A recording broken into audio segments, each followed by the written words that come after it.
And now journey inward to explore the human experience and settle into another 11 plus continuous hours of restorative calm.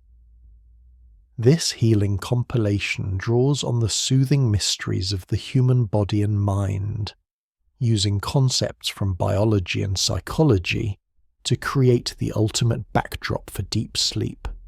Tune into the science of wellness, let the healing knowledge wash over you, and sleep soundly through the night. Inspired by the mysteries of eye colour, healing processes, human anatomy, longevity, and personality. These videos provide a unique, deep, auditory background for the perfect night's rest, and we'll keep drifting, floating together through the mysteries. 100 eye colors mysteries, looping softly, endlessly through the night. Tonight we'll drift through why green eyes are the rarest on earth, how light subtly changes perceived eye color, the genetics behind two people with blue eyes having brown-eyed children. There's nothing you need to do now. Just let your body sink, heavier, heavier. Feel the mattress holding you, every muscle softening, your heartbeat slowing, thump, thump, matching the rhythm of space itself, shoulders melting down, jaw releasing, each breath pulling you deeper, deeper into the calm, the quiet, the dark.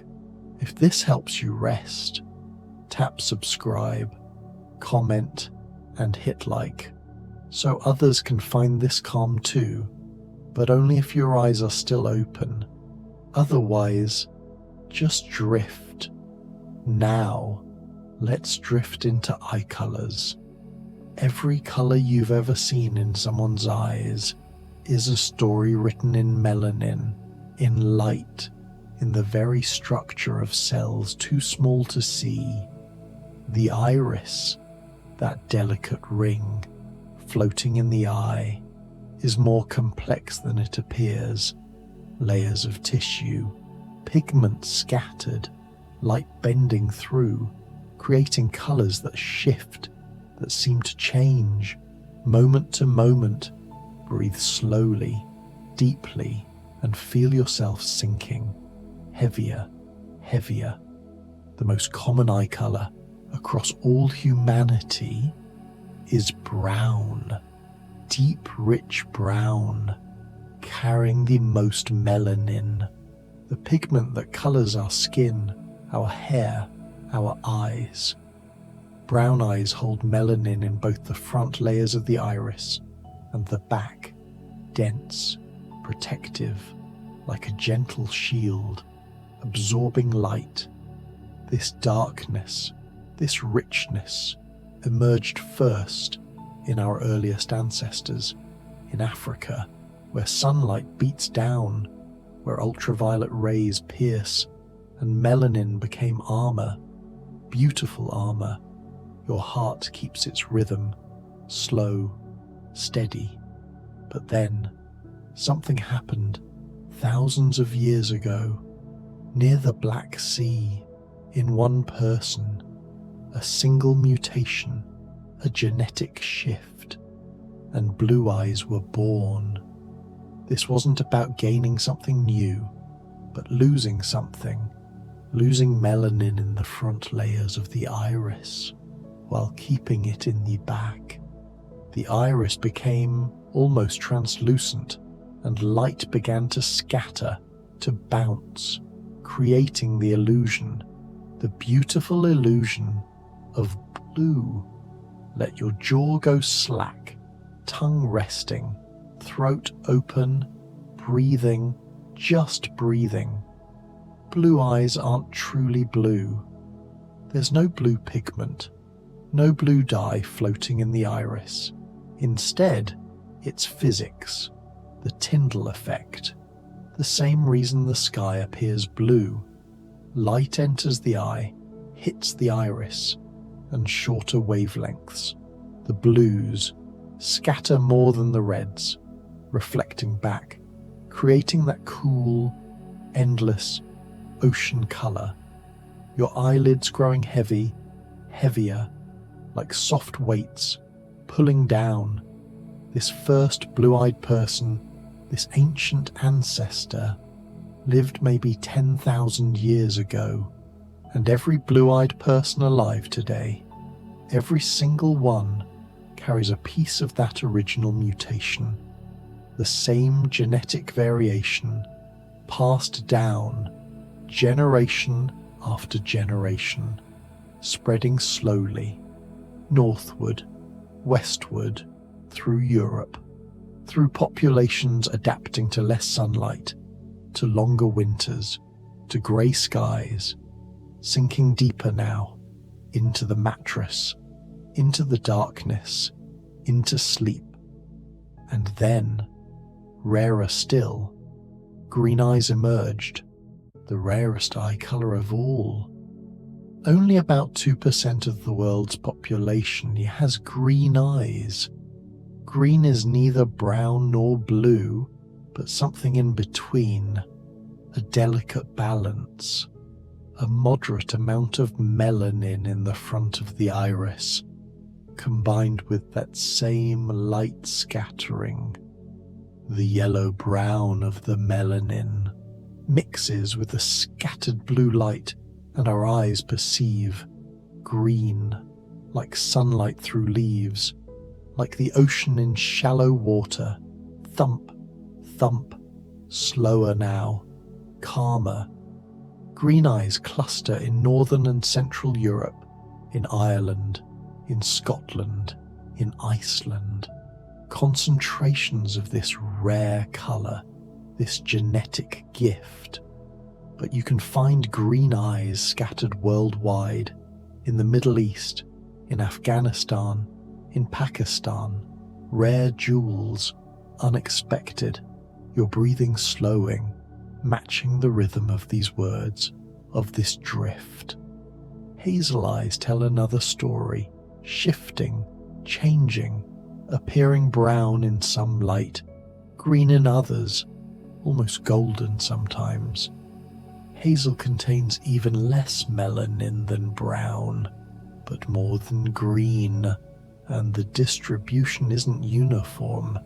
There might be a ring of brown near the pupil, fading to green or amber at the edges. This creates depth, complexity, eyes that seem alive, that seem to shift with mood, with clothing, with the sky.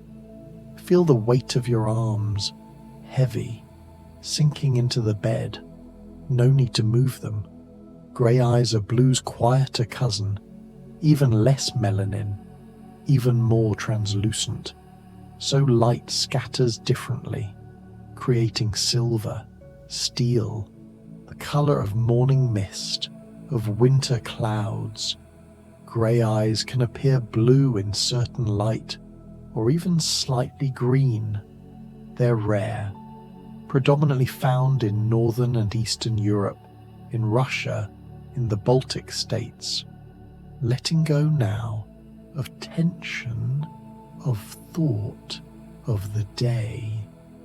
Amber eyes, warm and glowing, almost copper, contain a pigment called lipochrome, the same pigment that makes some birds' feathers yellow, some flowers golden. It's a yellow-brown pigment, stronger than the melanin in brown eyes, creating that distinctive, almost luminous quality, like honey held up to light, like whiskey in a glass. Your legs growing heavier, heavier, melting down, and in the rarest cases, in albinism, where melanin production is severely reduced or absent, eyes can appear red or violet. This isn't because of red pigment, but because there's so little pigment that light penetrates deeply, reflecting off blood vessels in the back of the eye. The iris becomes a window, nearly transparent, showing the living red beneath. Each beat pulling you deeper. Eye color is polygenic, controlled not by one gene, but by many, working together, influencing each other. This is why two blue-eyed parents can sometimes have a brown-eyed child, because those hidden genes, those recessive traits, can combine in unexpected ways. The old simple models, the Punnett squares from school, they oversimplified, made it seem predictable, but genetics is more like weather, patterns within chaos, breathing softly, deeply, the air cool in your nostrils, warm as it leaves. The main genes involved, OCA2 and HERC2, sit on chromosome 15, working together. HERC2 acts like a switch, turning OCA2 up or down, controlling how much melanin gets produced. But there are at least 16 other genes that influence eye color in smaller ways, creating the vast spectrum, the subtle variations that make every iris unique. Your mind drifting now, like a boat on calm water, untethered, floating. Babies often have blue or grey eyes at birth, regardless of their eventual colour. This is because melanin production in the iris hasn't fully activated yet. The eyes are still forming, still deciding. Over the first year, the first 3 years even, melanin accumulates, and blue might deepen to brown or settle into green. This darkening is gradual, gentle, like dawn spreading across sky. Feel yourself floating down, down, into deeper rest. The geographic distribution of eye colors maps human migration, tells stories of where we've been. Brown eyes dominate in Africa, in Asia, in South America, in the Middle East. Anywhere sunlight is intense, anywhere UV radiation threatens. Blue and green eyes concentrate in Europe, especially Northern Europe, where sunlight is weaker, where vitamin D production from sunlight is already limited, and darker eyes became less necessary. Heavier, heavier, your whole body sinking, supported, safe. This isn't just coincidence, it's evolution, subtle, slow, over thousands of generations. Eyes with less melanin in regions with less sun face less UV damage, and there may have been selection, mate selection, where blue or green eyes were seen as beautiful, as desirable, spreading those genes faster than random chance alone would allow. Thump, thump, your heartbeat and breath, in harmony, in rhythm. Light sensitivity varies with eye color. Light eyes, blues and greens and greys, allow more light to enter, to scatter within the iris. This means in bright sunlight, they can be more uncomfortable, more prone to squinting, to light-induced headaches. Dark eyes, with their melanin, absorb more light, filter more, provide natural protection. Your thoughts becoming quieter, more distant, like voices in another room. But this doesn't affect vision clarity. Brown-eyed and blue-eyed people see equally well, equally sharp. The color of the iris doesn't change how the lens focuses or how the retina captures light. It's only about comfort, about adaptation to brightness. People with light eyes might prefer sunglasses, might seek shade, while people with dark eyes might tolerate noon sun more easily. Drifting on words like waves, soft, endless. There are myths about night vision, that dark eyes see better in darkness, but melanin in the iris doesn't help with low light vision. That depends on rods, the cells in the retina that detect dim light. Eye color makes no difference. In the dark, we're all equal, all struggling, all adapting, pupils widening, trying to capture every photon. Let your eyes rest now, closed or closing. No need to fight it. As we age, eye color can fade, subtly, slowly. Melanin production decreases throughout the body, and the iris is no exception. Brown eyes might lighten, becoming more hazel, more amber. Blue eyes might grey, green eyes might dull. This happens over decades, imperceptible year to year. But looking at childhood photos, you might notice the difference, the slow shift, your spine lengthening, settling, each vertebra releasing. Hormones can affect eye color too, temporarily.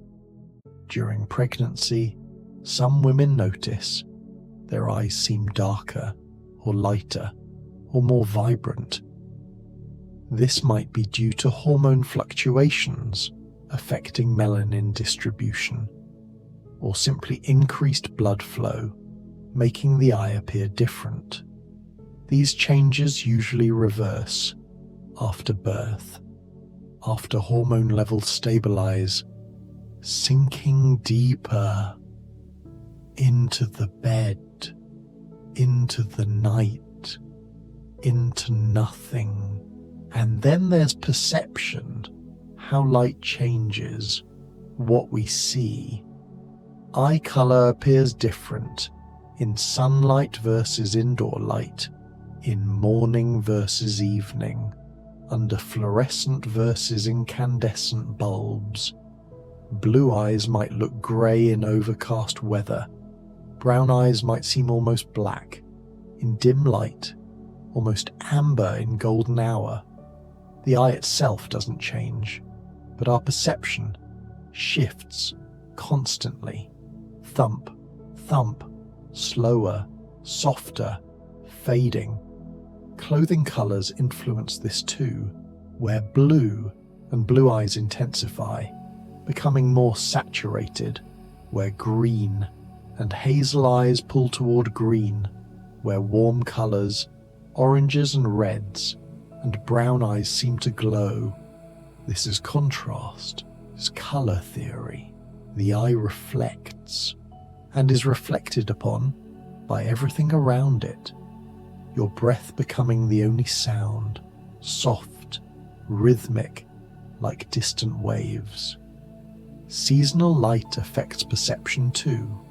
In summer, with longer days, brighter sun, eyes might seem lighter, more washed out. In winter, with dimmer light, longer nights, colors appear richer, deeper, more saturated. Photographers know this. Golden hour, the hour after sunrise, before sunset, makes every eye color luminous. Feel yourself dissolving, boundaries blurring between body and bed, between wake and sleep. The structure of the iris is intricate beyond imagining. The front layer, the stroma, contains pigment cells, collagen fibers, blood vessels too small to see.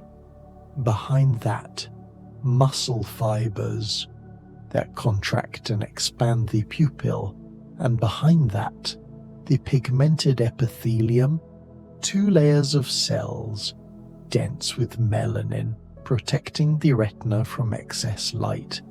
Heavier, heavier. No need to hold anything anymore. These layers work together, creating color through both pigment and structure. Structural color, like in butterfly wings, in peacock feathers, doesn't come from dyes, but from how structures scatter light. Blue eyes rely primarily on structural color, while brown eyes use both pigment and structure. Your mind quiet now. Thoughts like leaves floating away downstream. Heterochromia, when eyes don't match, comes in varieties. Complete heterochromia means one eye is fully different. One brown, one blue perhaps. This is rare. Maybe 6 in 1,000 people. It can be genetic, present from birth, or acquired from injury, from disease, from medication, drifting, floating, weightless. Central heterochromia is more common, a ring of one color near the pupil and another color in the outer iris, gold around the pupil with blue at the edge, or brown transitioning to green. This creates a starburst, a sunburst, radiating outward. Some estimates suggest 10% of people have some degree of central heterochromia. Your body forgetting itself, dissolving into comfort. Sectoral heterochromia appears as a wedge, a slice of different color in one eye, like a pie chart, brown taking up most of the eye, with a section of blue, or green with a splash of brown. This happens when melanin distributes unevenly during development, creating permanent, beautiful asymmetry. Thump, thump, thump, heartbeat and breath, merging, slowing.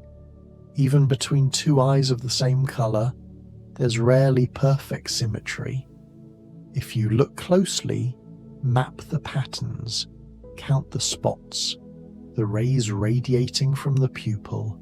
They're different, unique, like fingerprints. No 2 irises are identical, not even your own 2 eyes.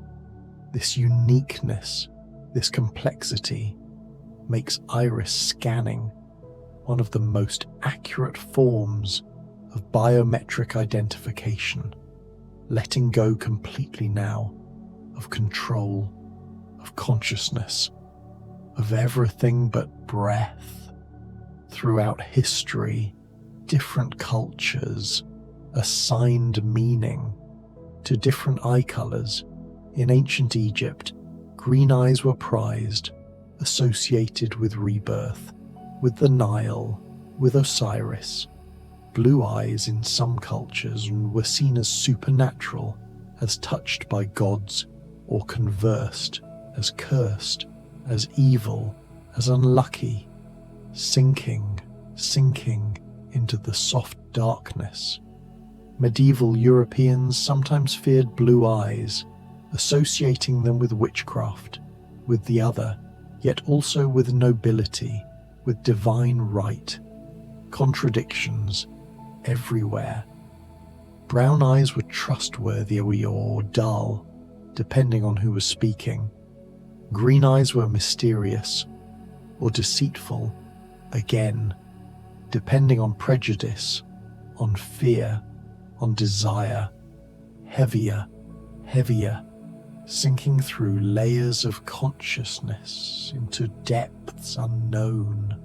Comparing human eye colors to animal eyes reveals how different our needs are. Birds of prey have incredible visual acuity.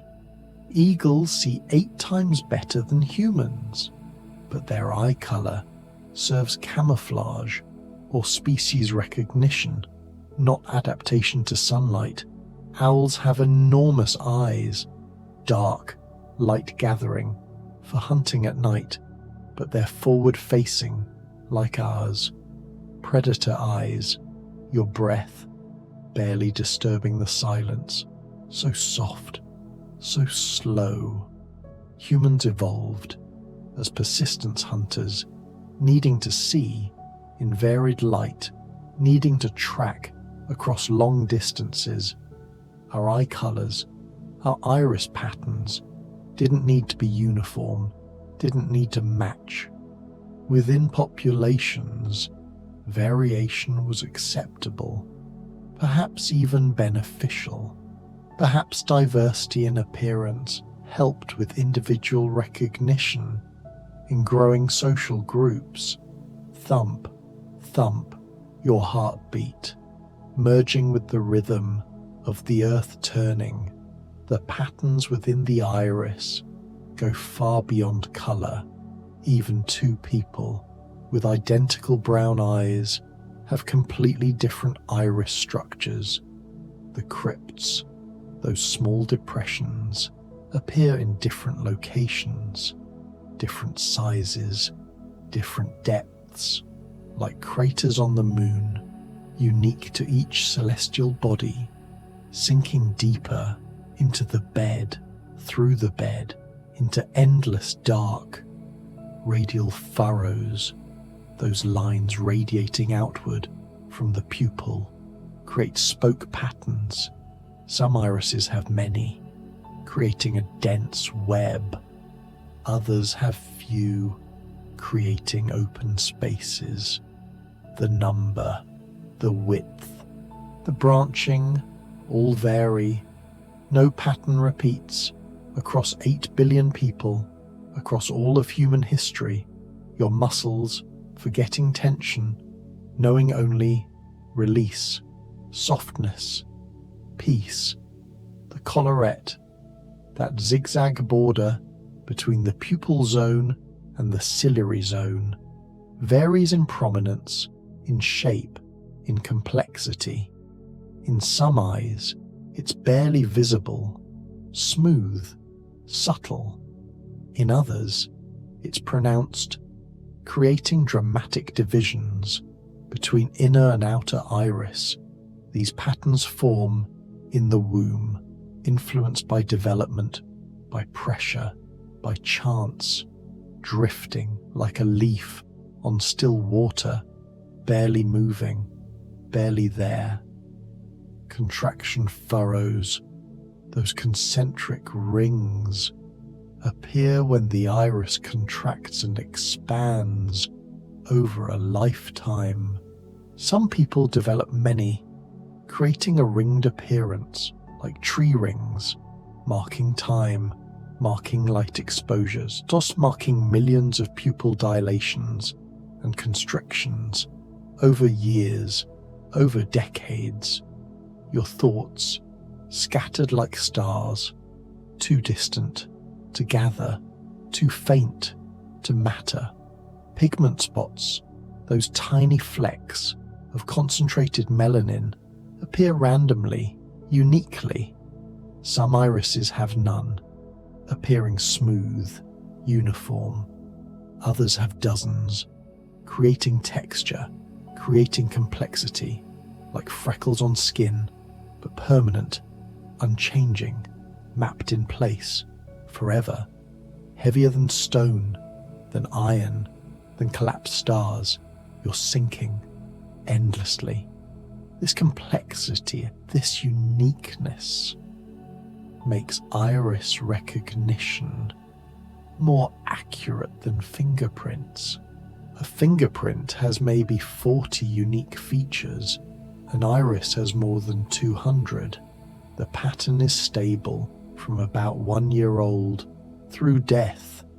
It doesn't change with age, with injury, with disease, unless severe trauma destroys the structure itself. Thump, thump, thump, each beat pulling you under into sleep's ocean.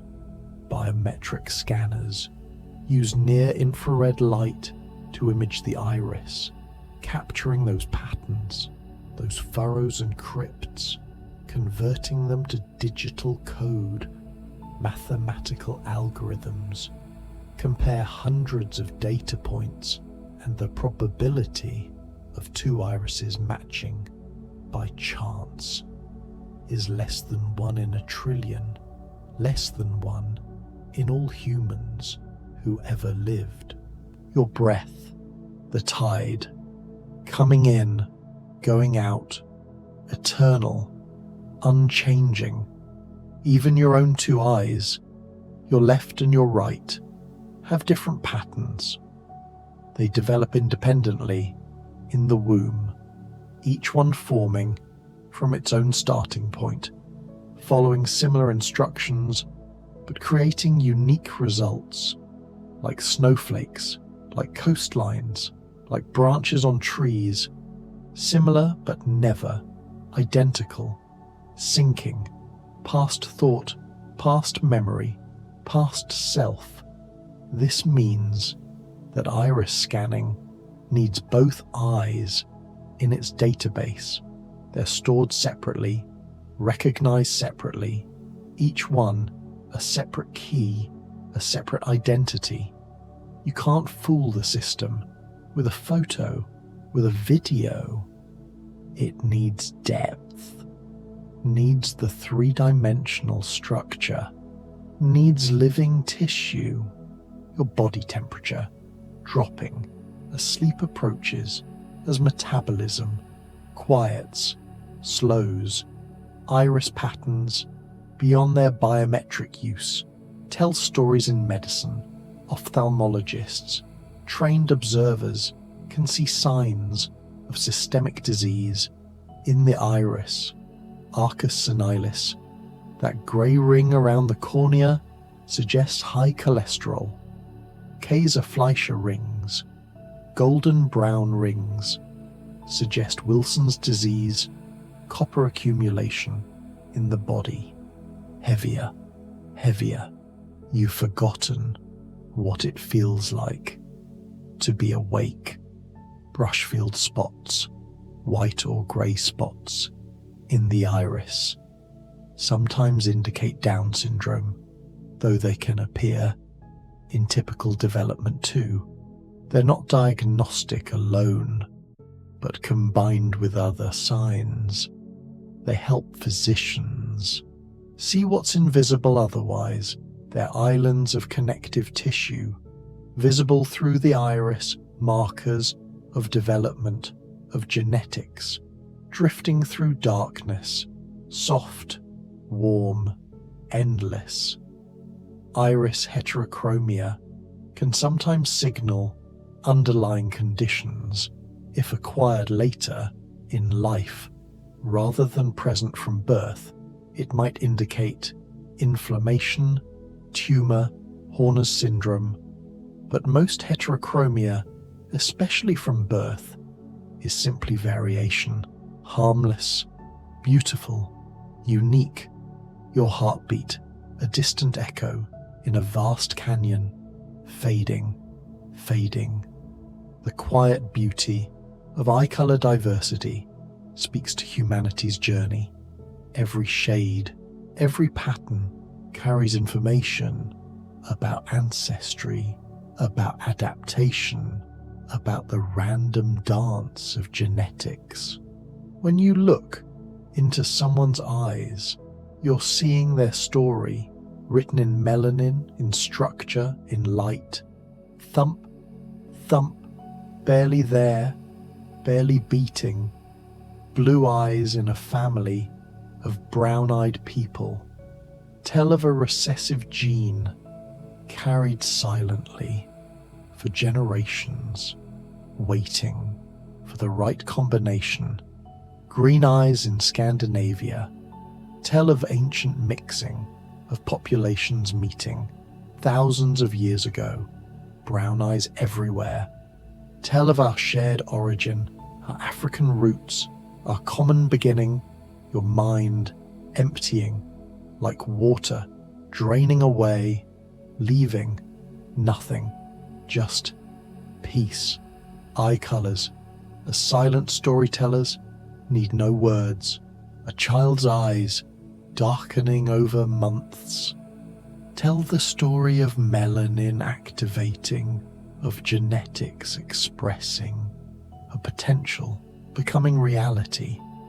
An elder's eyes, fading slightly, tell the story of time, of melanin depleting, of the body, slowing production of everything, sinking through the mattress, through floor, through earth, toward the planet's core.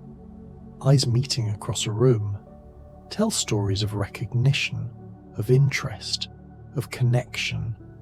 The colour barely matters, but we notice it anyway. We remember it. We describe people by their eyes. She has green eyes, he has dark eyes, as if colour defines them, when really it's just melanin, just light, just physics. Your breath, so shallow now, barely sustaining, barely enough, barely anything. But physics can be beautiful. Biology can be poetry. The fact that brown eye contain more melanin doesn't diminish their depth, their warmth, their richness. The fact that blue eyes scatter light doesn't make them less striking, less clear, less endless, heavier than gravity itself, collapsing into singularity, into sleep. Eye colour and the passage of time are intertwined. A newborn's grey-blue eyes are time frozen, potential waiting. 3 months later, hints of brown appearing, time moving forward. 3 years later, final colour settled, time marked, completed. This stage, thump, thump, your heart, forgetting its purpose, just beating, because it must. Decades later, those same eyes, perhaps lighter, perhaps with arcus senilis, that grey ring, time written in the body's tissue, in the eye's structures, to the iris, a clock, measuring not hours, but years, not minutes, but decades, silent, constant, faithful. Your thoughts dissolved completely.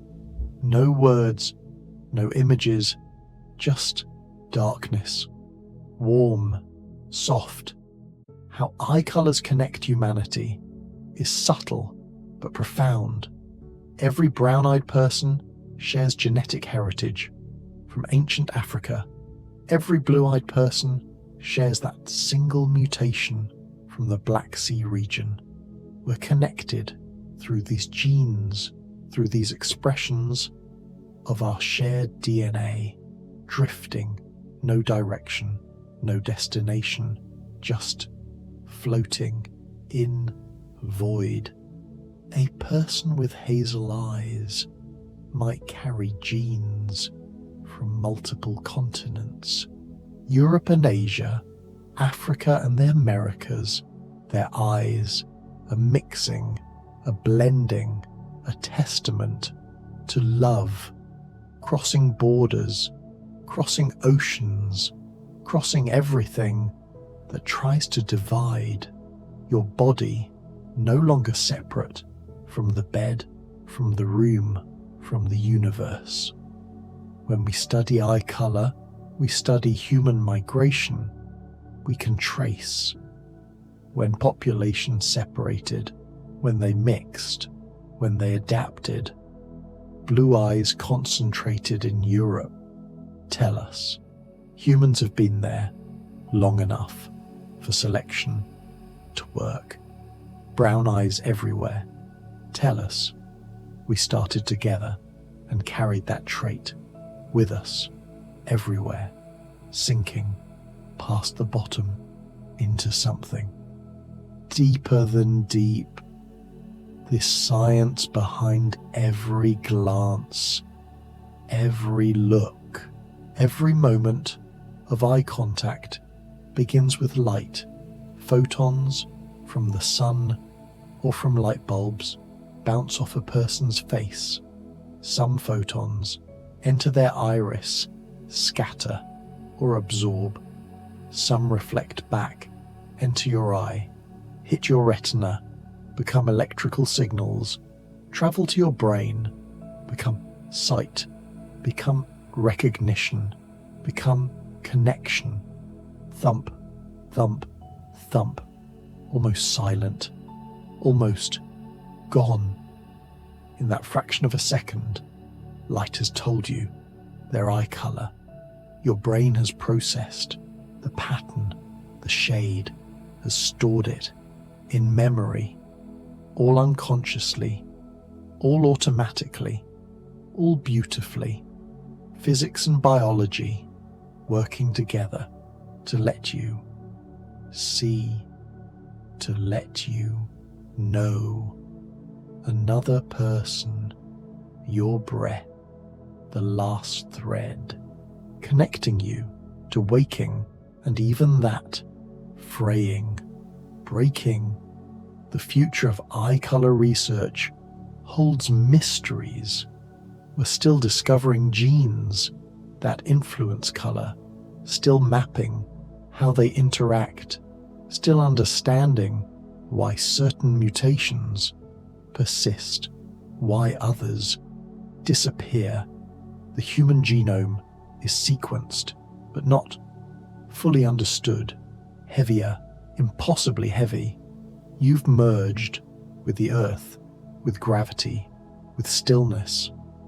Researchers now can predict eye color from DNA with good accuracy, but they want better.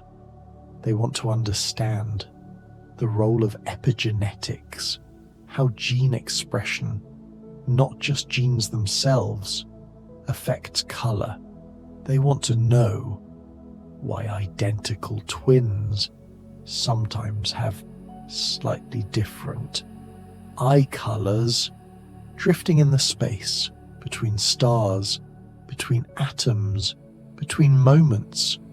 Future research might reveal connections we haven't seen between eye color and other traits.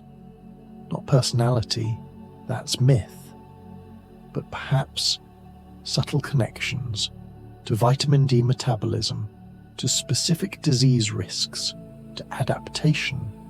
We haven't measured yet. Science always has more questions than answers. Your mind, a blank page, darkness on darkness. Nothing. Written, nothing. Remembered. Gene therapy might someday change eye color, artificially. But why would we want that? The diversity is beautiful. Brown and blue, and green and hazel, and grey and amber. All beautiful, all valuable, all worth preserving. Thump, thump, your heart, barely. There. Some scientists worry about global homogenization. As populations mix, will rare colors disappear? Will everyone eventually have brown eyes, the dominant trait, winning through statistics, through probability? But genetics is more complex. Recessive genes can hide for generations, can persist in populations, ready to express when carriers meet, sinking so deep you've forgotten the surface, forgotten light, forgotten everything. Blue eyes might become rarer in some regions, but in Northern Europe, where they're common, where both parents often carry the genes, they'll persist. Evolution doesn't push toward uniformity, but toward What works in that environment, in that population, in that moment? Your breath barely moving, air barely living. And perhaps what works is diversity. Perhaps populations benefit from variation in appearance, in eye color, in facial features, in everything that makes us recognizable, individual, human. Perhaps evolution favors the rare, the unusual, the beautiful, simply because it's different, heavier than the universe, collapsing into nothing. Eye color, in the end, is just melanin, just structure, just the way light bends and scatters and reflects. It's biology, chemistry, physics, nothing more. But it's also identity, heritage, beauty, memory. It's how we recognize, remember, describe each other. Thump, thump, almost silent. It's the first thing we notice in a newborn. Who does she look like? She has your eyes, connecting child to parent, to grandparent, to ancestors unknown. It's what we remember in the dying, holding their hand, looking into fading eyes, one last time, connecting present to past, to memory. Your consciousness, a candle, flickering, going out. Eye colors don't make us who we are.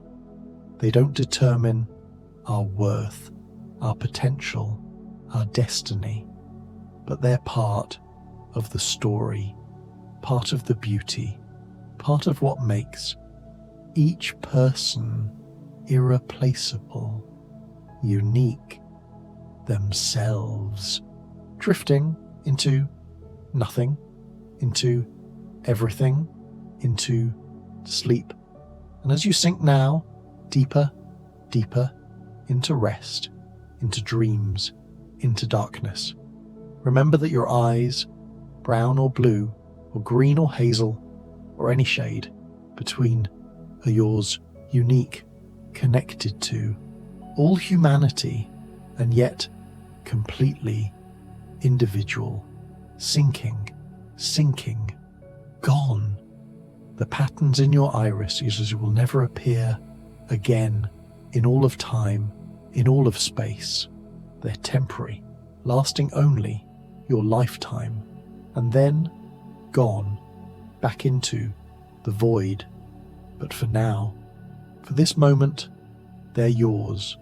They're you, heavier than anything, heavier than thought, than being, and somewhere in the darkness, behind your closed eyes, behind your resting lids, those patterns wait, those colours wait, ready for morning, ready for light, ready to scatter and absorb and reflect and be beautiful again. But not now. Now is for rest, for darkness, for sleep. Now is for letting go of sight, of colour, of everything except the soft, warm, gentle drift down, down, down into peace, your breath fading into silence. The universe keeps turning, eye colours quietly shifting through human history, through evolution, through time, and will keep drifting, floating together through mysteries, through melanin, through light, through the science, behind every glance, every moment of connection, written in wavelengths, in photons, in scattered light. Your body undissolved into warmth, into darkness, into nothing. The iris, when examined closely, reveals landscapes, canyons and valleys, ridges and plains. The crypts, those depressions, can be deep, creating shadows, or shallow, barely visible. Under magnification, they look like aerial views of the Earth, of Mars, of any rocky surface shaped by forces we can barely imagine. Thump, thump, your heart, a whisper in the void. Some crypts, called Fuchs crypts, appear at the iris periphery, near the outer edge. They're normal, appearing in most people, but their number, their size, their specific placement varies infinitely. One person might have 7 crypts, another might have 23. No pattern, no prediction, just random development, creating unique geography, sinking through layers of consciousness, past dreaming, past REM, into deep, slow-wave sleep. The pupillary zone, the inner circle around the pupil, often differs in colour from the ciliary zone, the outer ring. In brown eyes, the pupillary zone might be darker, almost black, while the ciliary zone is lighter brown or amber. In blue eyes, the pupillary zone might be deeper blue or grey-blue, while the ciliary zone is lighter, almost silver. Your muscles forgetting how to move, only knowing stillness. This creates depth, dimension, makes the iris appear three-dimensional, even though we're viewing it flat on. It's subtle, but the brain perceives it, interprets it, uses it to recognize faces, to remember people, to find beauty in small variations, heavier, heavier, past heavy, into dissolution. Pigment rough, that dark border, right at the pupil's edge, appears in all eye colours. It's the continuation of the retina's pigment wrapping around, appearing at the pupil. Sometimes it's smooth, sometimes scalloped, sometimes it extends forward, creating a visible ridge. These variations too are unique, unmatchable, unrepeatable, drifting on the current of these words, of breath, of nothing. When ophthalmologists examine the iris, they see stories. A white ring, arcus senilis, tells of age, of cholesterol deposits in the cornea, not the iris, but appearing to surround it. Almost everyone over 80 has some degree. Most people over 60 show hints. It's benign, normal, just times marking. Your thoughts no longer yours, just echoes, fading into distance. Iris nevus, a mole in the iris, appears as a dark spot, usually flat, usually harmless. About 6% of people have one. They're more visible in light-coloured eyes, where they stand out, dark against blue or green. In brown eyes as they blend, become invisible against the melanin, but they're there, just hidden. Thumb, thumb, barely perceptible, barely real. These never need monitoring, rarely, very rarely. They can become malignant, become melanoma, But usually, they just exist, stable, unchanging, for decades. Another unique feature, another mark of individuality, another way no two irises match, sinking past the bottom of sleep into something unknowable.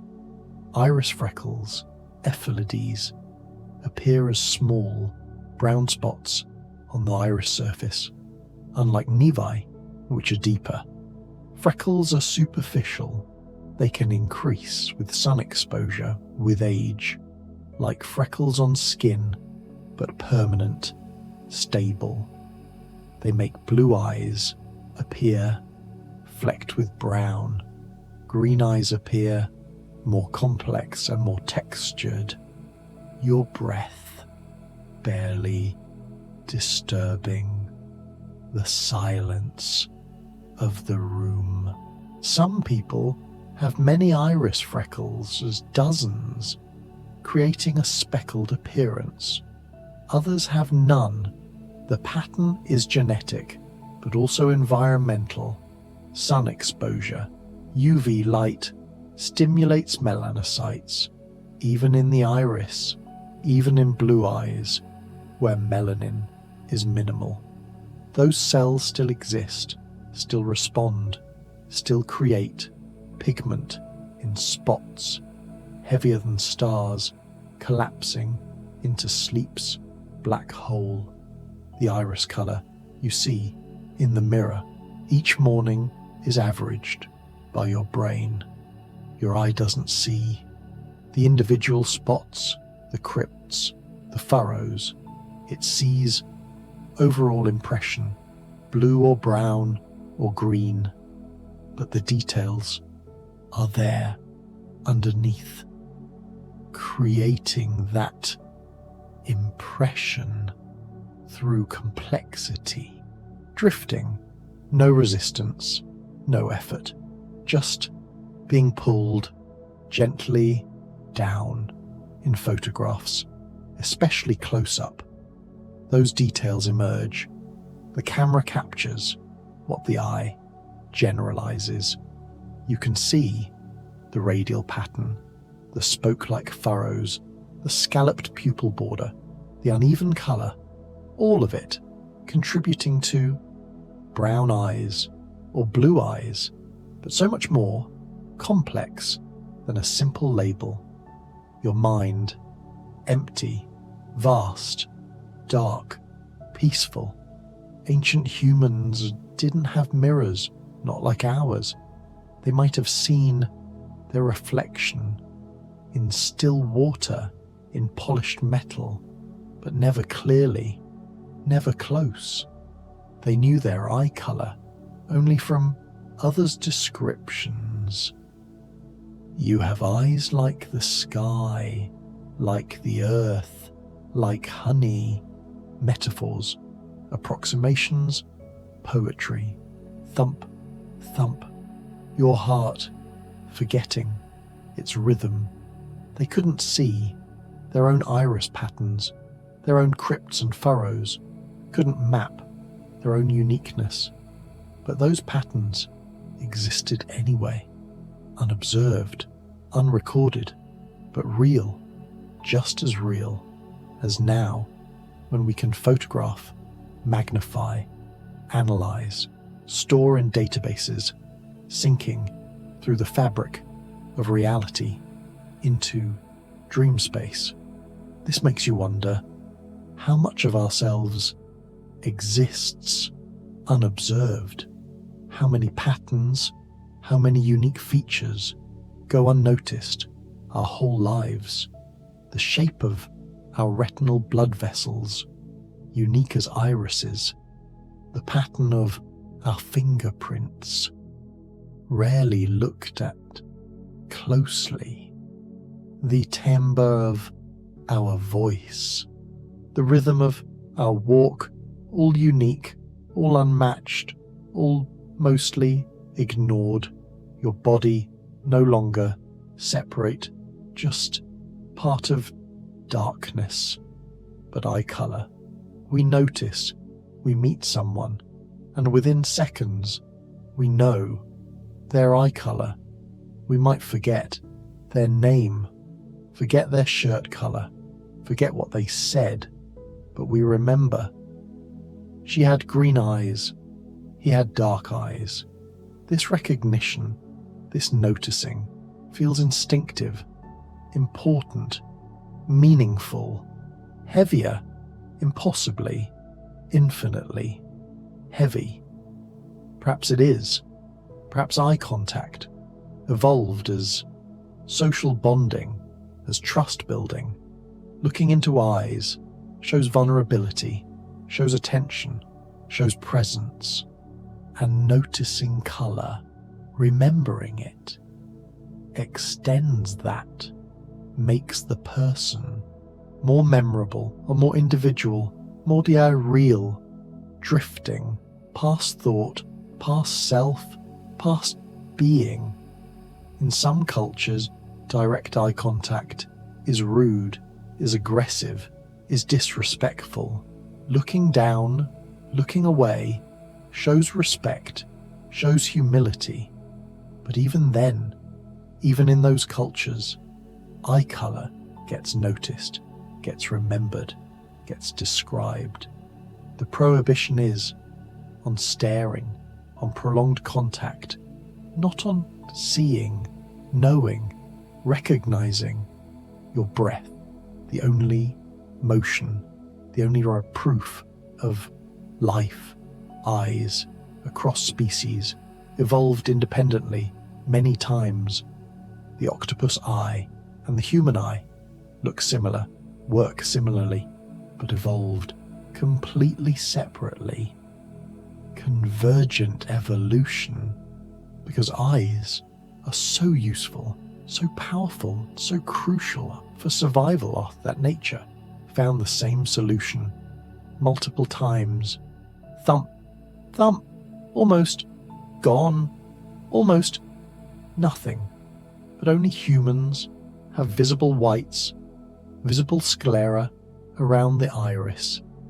This lets us to see where others are looking, lets us to follow their gaze, lets us to cooperate, communicate without words.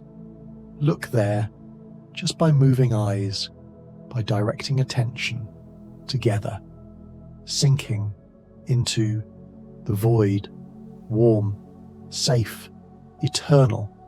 And only humans have such diversity in iris colour. Most mammals have brown eyes, or yellow, or amber. Some have blue, huskies, some collies, some cats. But the range in humans. The greens and greys are the hazels, the variations, exceed most species. Why? Remains partly mysterious. Your consciousness, flickering like a star, going supernova, then gone. Perhaps it's genetic drift. Perhaps it's mating selection. Perhaps we find variation attractive, find rare colours beautiful, desirable. And so those genes spread faster than neutral traits would spread. Beauty becoming, evolution becoming diversity, heavier than the universe. You've collapsed entirely, or perhaps it's neutral. Perhaps eye colour in humans doesn't matter for survival, doesn't affect reproduction, doesn't change anything important.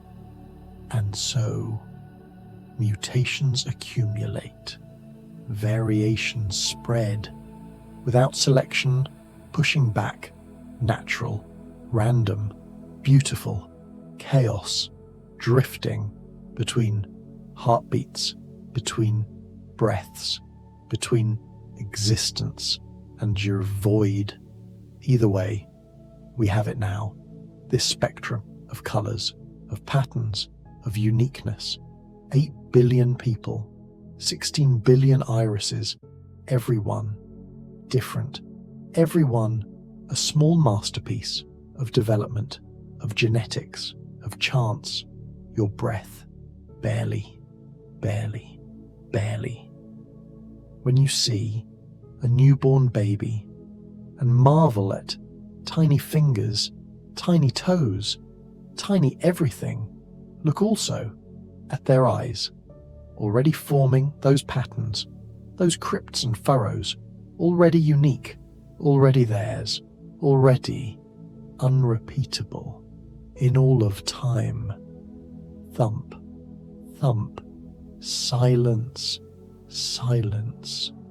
Those eyes will see things you'll never see, will look at faces not yet born, will witness the future, your future, and beyond, and they'll carry that iris pattern unchanged through all of it, stable, permanent, faithful, a constant marker in a changing life, sinking past everything into nothing.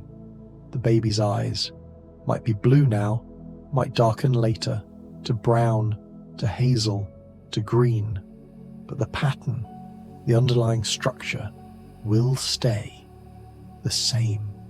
The crypts might deepen slightly with age, the pupils scalloping might become more pronounced, but the map remains recognizable, constant, your mind dissolved completely, no thoughts, no words, no self.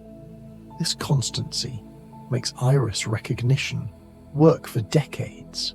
A scan taken at 20 still matches at 60, still unlocks the same doors, still confirms the same identity. Faces change, skin wrinkles, hair greys, but the iris stays true to its pattern, to its blueprint, heavier than being. Perhaps that's comforting in a life of constant change, of aging, of transformation. Something stays the same. Something links your 20-year-old self to your 80-year-old self, beyond memory, beyond photograph, beyond everything else. Your iris remembers who you've always been, drifting in eternal darkness. Eye color as part of identity feels more essential than it should. It's just melanin, just light scattering, just physics, but we make it meaning. We say, I have my father's eyes, I have my grandmother's eyes, connecting across generations, across death, across time, your heartbeat merging with silence.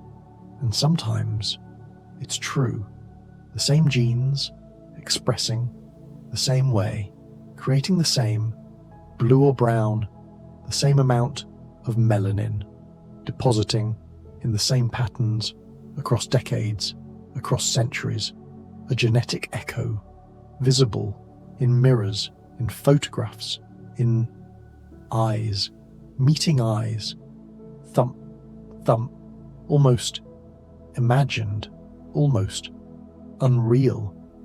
But even when eye colour differs, when a brown-eyed child comes from blue-eyed parents or vice versa, there's connection.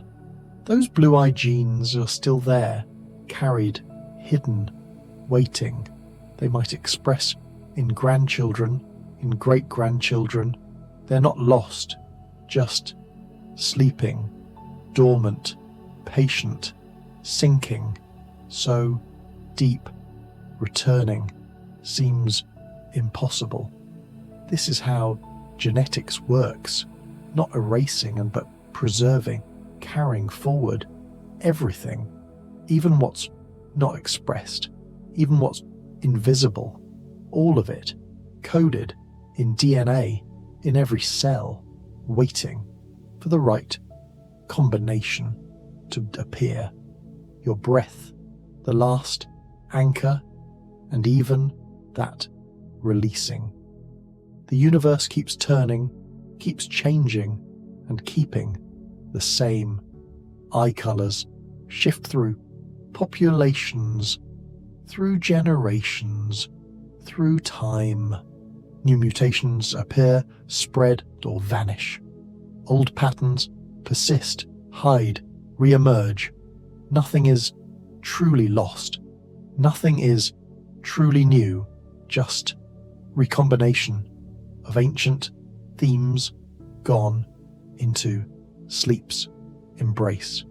And we keep drifting, floating through these mysteries, through melanin and light, through genetics and chance, through beauty and science, through everything that makes us human, individual, connected to all who came before and all who will come after. Your consciousness fading into warm, dark, peaceful nothing. The science behind every glance is vast, is deep, is as beautiful, and the mysterious behind every glance remains. No matter how much we learn, we can't predict who someone will be from their eye color. Can't know their thoughts, their dreams, their soul, if such things exist, barely whispered, barely there. We can only look and wonder and recognize another consciousness looking back, another person, unique, irreplaceable, themselves, with eyes brown or blue, or green or hazel, or grey or amber, or violet or black, or any shade between, all beautiful, all worthy, all perfectly them, drifting into sleep, into dreams, into rest. And as you sink now completely into darkness, into peace, into sleep, let your eyes rest. Let them close, if not already closed. Let the lids seal gently, softly, completely. No light entering, just darkness, just warmth, just rest, sinking, gone. Your thoughts scattering like light, dispersing, fading into nothing. These myths persist even now. Personality tests claiming brown-eyed people are loyal, blue-eyed people are creative, green-eyed people are mysterious. But science finds no correlation, none, between eye color and personality, between pigment and temperament. These are stories we tell, patterns we imagine, in randomness. Your whole body made of lead, of stone, of sleep itself. Eye color can indicate certain medical predispositions, very subtly. People with light eyes have slightly higher risk of age-related macular degeneration, because less melanin means less UV protection. Over a lifetime, the retina can accumulate damage, slowly, imperceptibly. But this is risk, not destiny. And other factors matter far more. Diet, genetics, smoking, overall health, each beat softer than the last. Injury can change eye color. Trauma to the eye, if severe enough, can damage the iris, bleeding into the tissue, scarring, inflammation, might darken a light eye, or in rarer cases, damage melanin-producing cells, creating lighter patches. These changes are permanent, marking the injury forever. Your breath barely audible now, shallow, peaceful, perfect. Inflammation from conditions like uveitis can affect eye color temporarily. The iris might appear darker during active inflammation from increased blood flow from swelling. As inflammation resolves, the color typically returns to normal, but chronic inflammation over years might create lasting changes, drifting through space, through time, untethered to anything. Some eye surgeries, particularly for glaucoma, use medications called prostaglandin analogues, and these can permanently darken the iris. Blue eyes might turn brown, green eyes might deepen over months of use. The medication increases melanin production, stimulating the pigment cells. This effect is permanent, even if the medication is stopped. Your muscles forgetting how to tense, only knowing release. Pupil size varies somewhat with eye color, though it's subtle. Some studies suggest lighter eyes have slightly larger pupils, on average, than darker eyes. This might be compensation, allowing eyes with less UV protection to better control light intake, but the difference is small, barely measurable, barely relevant, sinking past thought, past awareness, into pure rest. Contrast sensitivity, how well you distinguish objects from their background, doesn't vary with eye color. The iris color doesn't affect how the retina processes contrast, how the brain interprets edges. Again, it's a myth, born from assumption, from wanting color to mean more than it does. Your heartbeat, a distant drum, far away, getting farther. Some claim eye color affects sleep patterns, circadian rhythms, that light eyes are more sensitive to morning light, disrupting sleep earlier. But studies find no clear link.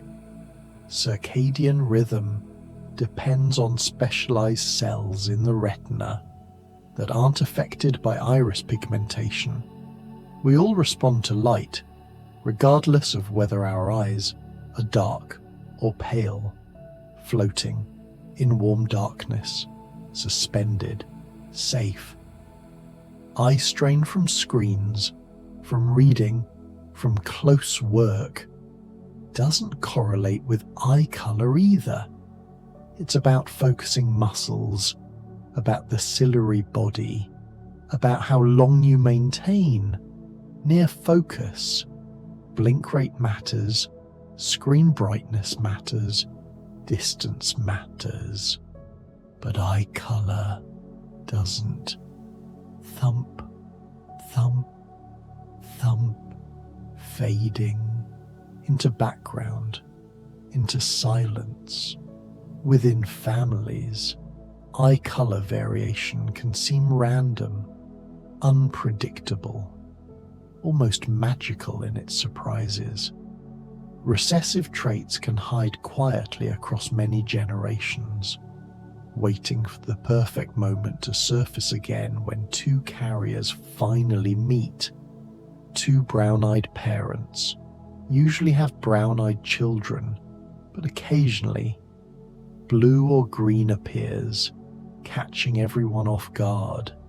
Those recessive genes, hiding for generations, suddenly expressing when two carriers meet, when the right combination clicks into place.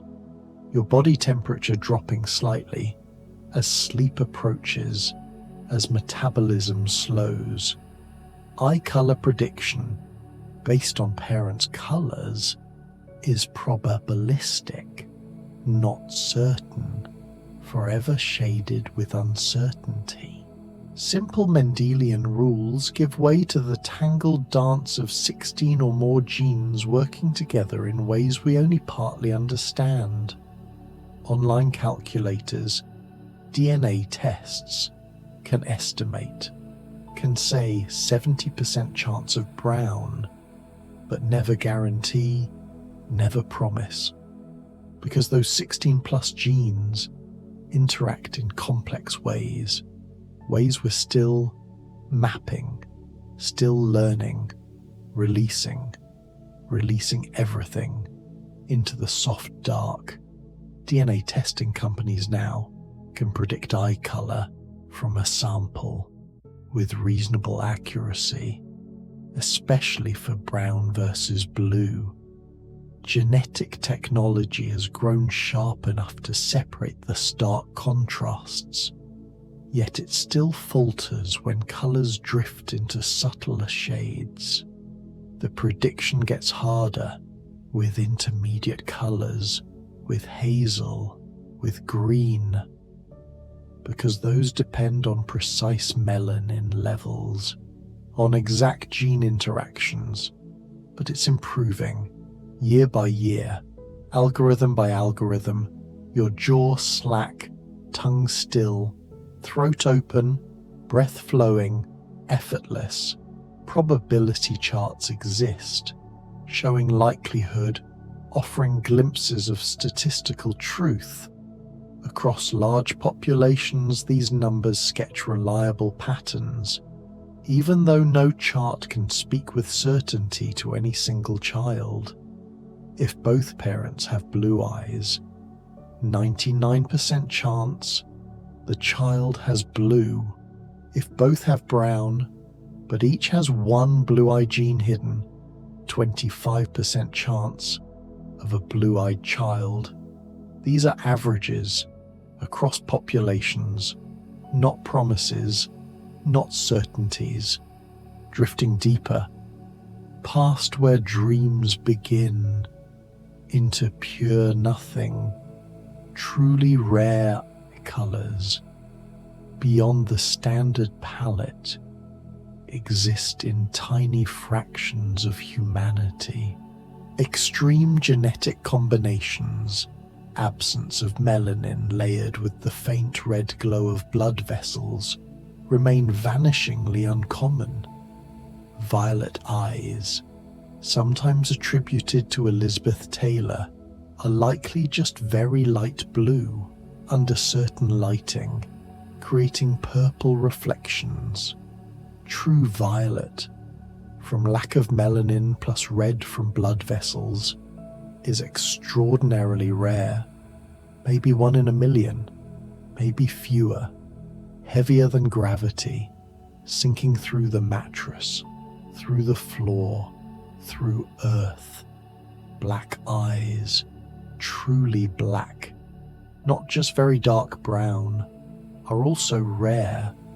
Maximum melanin density can swallow nearly all light, blurring the line between pupil and iris until they merge into one deep void. They require melanin so dense that no light reflects back. The pupil and iris become nearly indistinguishable. This is most common in East Asian populations, in certain African populations, where melanin levels reach maximum density, your eyelids sealed, too heavy to imagine opening, too comfortable to try. Amber eyes, true amber, distinct from hazel, occur in less than 5% of the world's population. A rare pigment called lipochrome gathers in the iris to create that warm, almost luminous golden fire. They're most common in South America, in parts of Asia. That warm, golden, almost glowing quality arising from lipochrome concentration. Thump, thump, your heart barely whispering, barely there.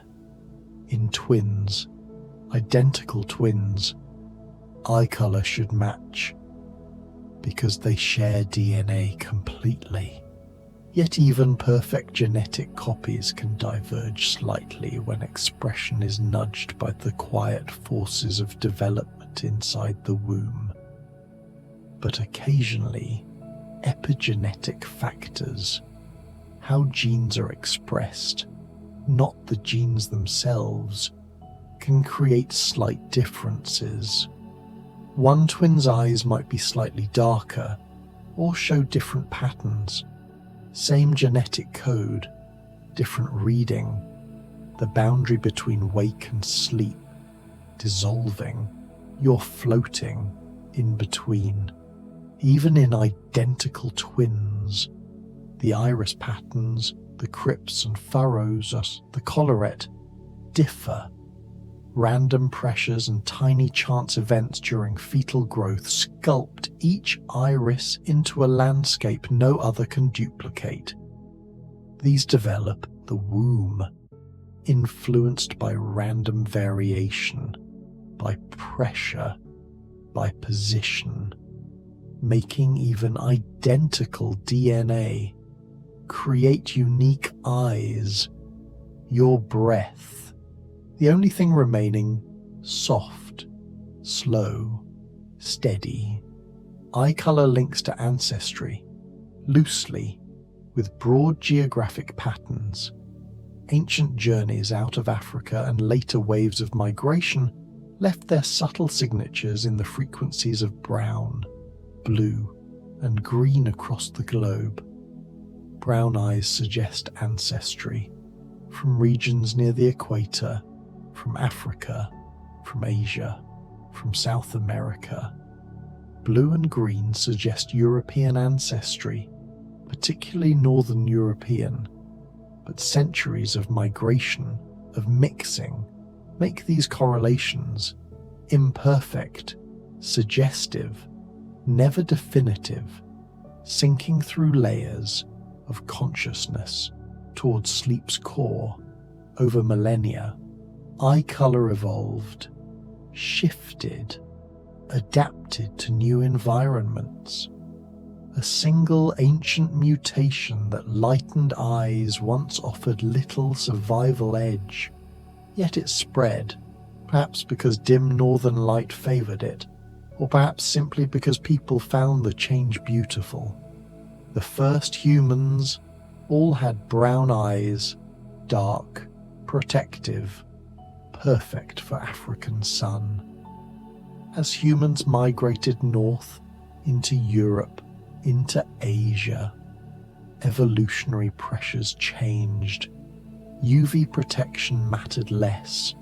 Perhaps lighter eyes offered advantages in dim light, in long winters, or perhaps they spread through reproductive selection, through preference, through beauty, your mind emptying, thoughts evaporating, leaving only this voice, these words.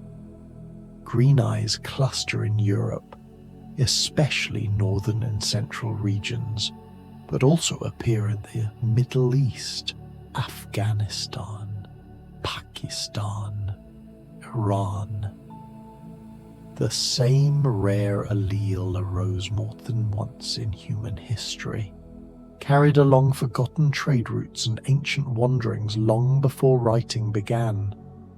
This suggests multiple origins, multiple mutations, or ancient migration before recorded history, mixing populations, spreading rare genes, heavier, so heavy, immovable, at peace.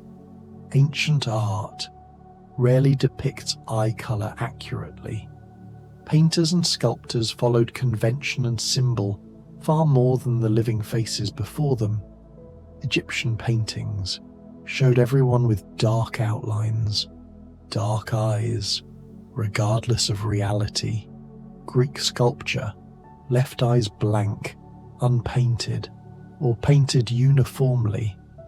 We don't know if Alexander the Great truly had heterochromia, if Cleopatra had green eyes.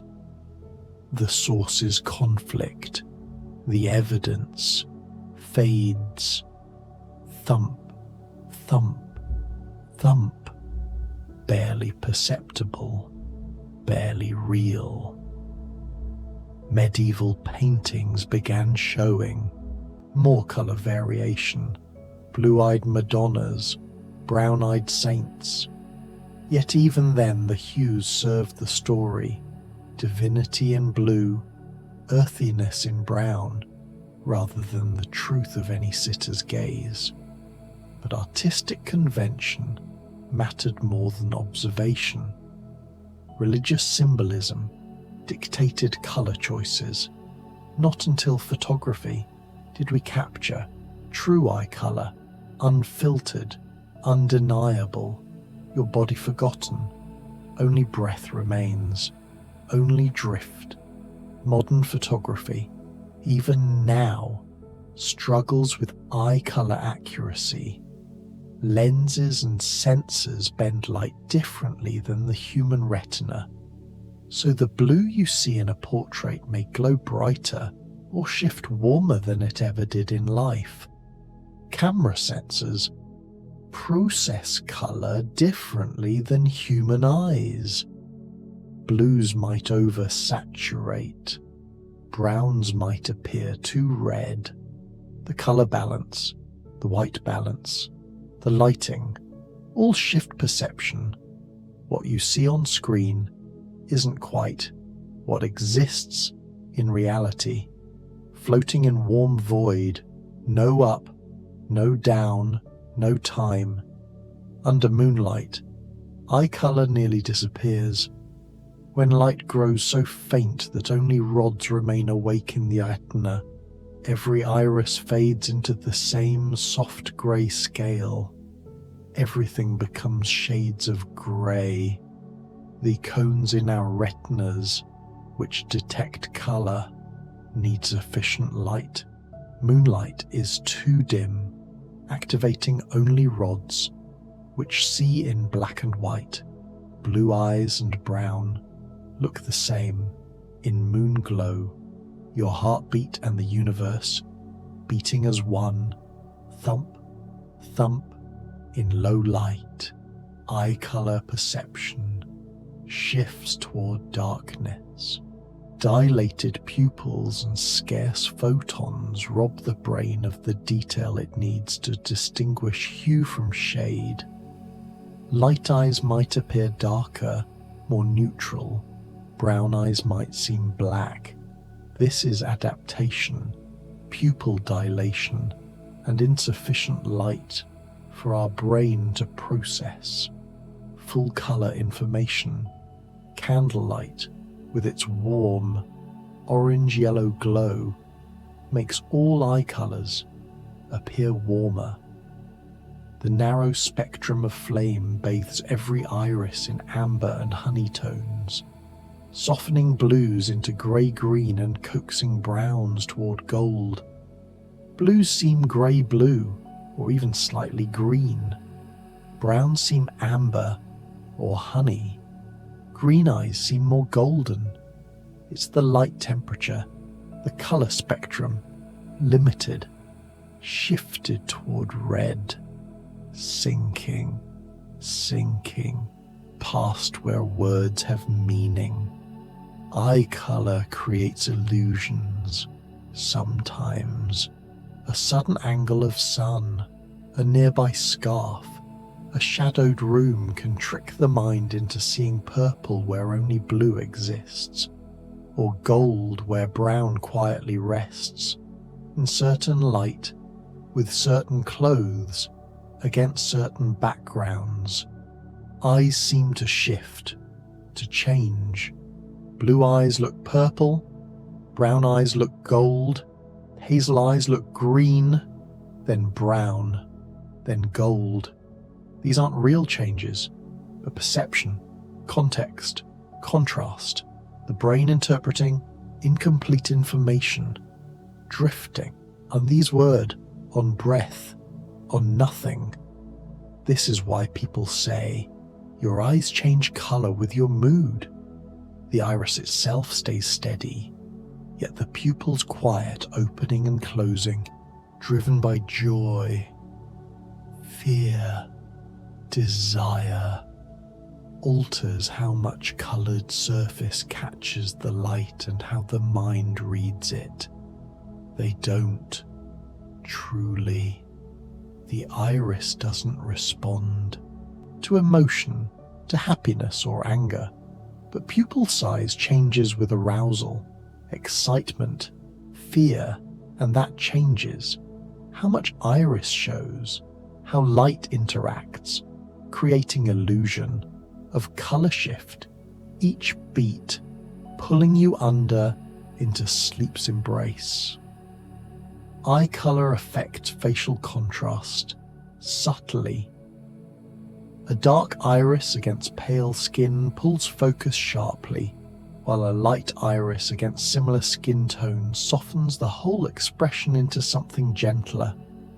Dark eyes against light skin create high contrast, drawing attention. Light eyes against light skin create softer contrast, gentler.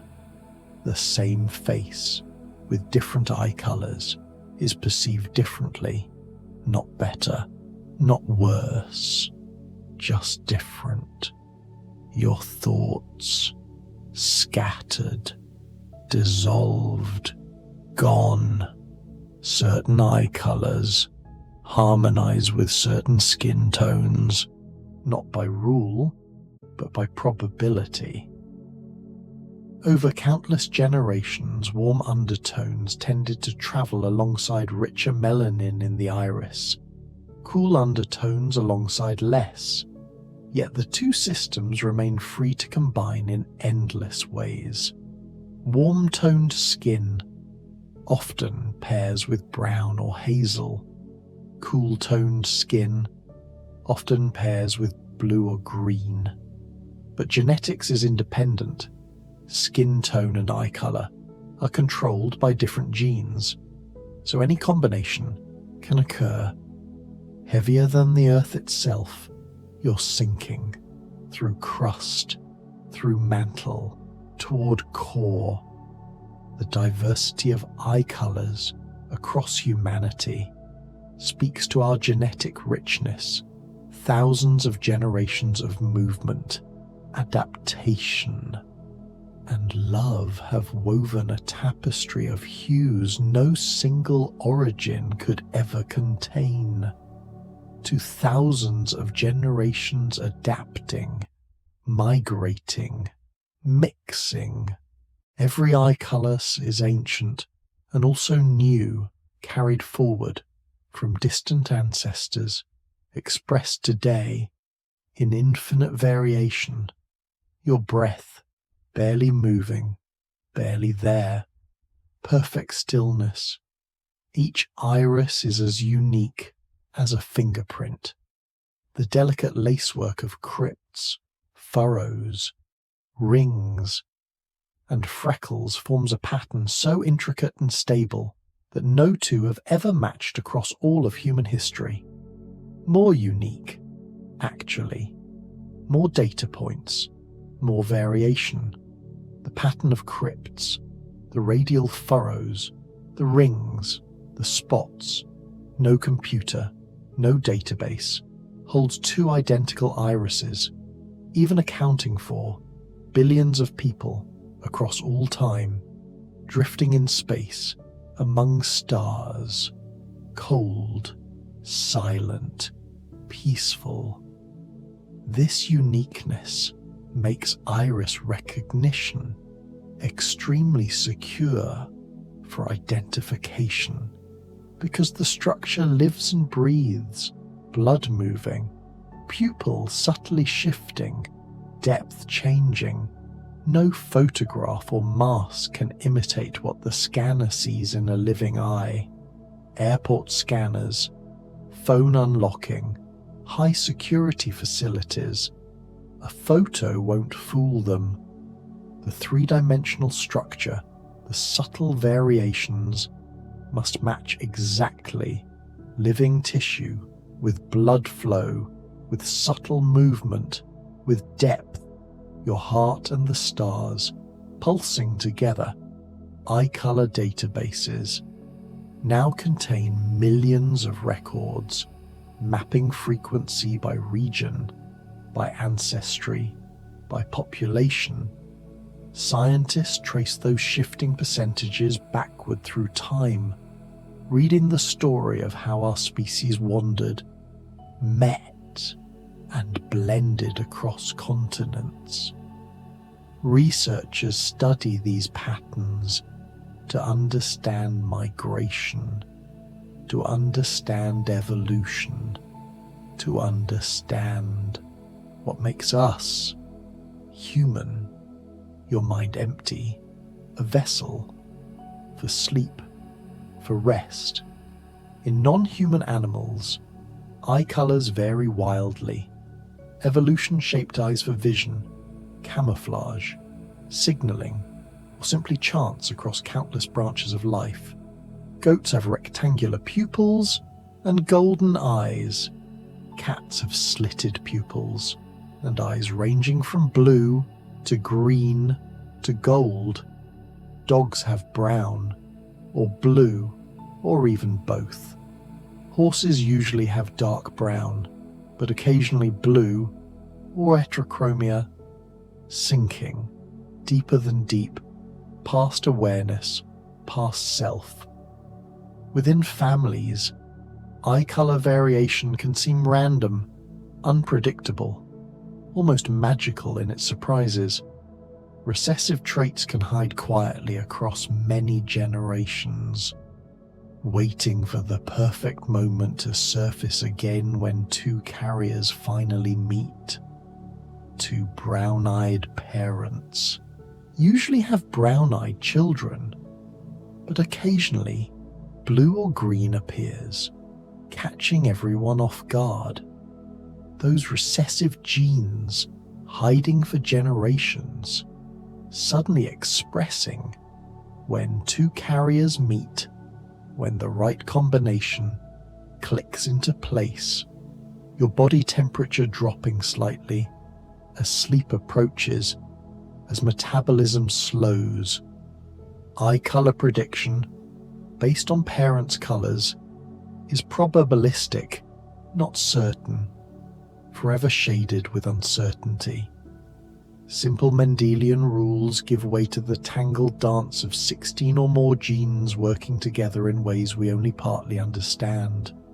Online calculators, DNA tests, can estimate, can say 70% chance of brown, but never guarantee, never promise, because those 16 plus genes interact in complex ways we're still mapping, still learning, releasing everything into the soft dark.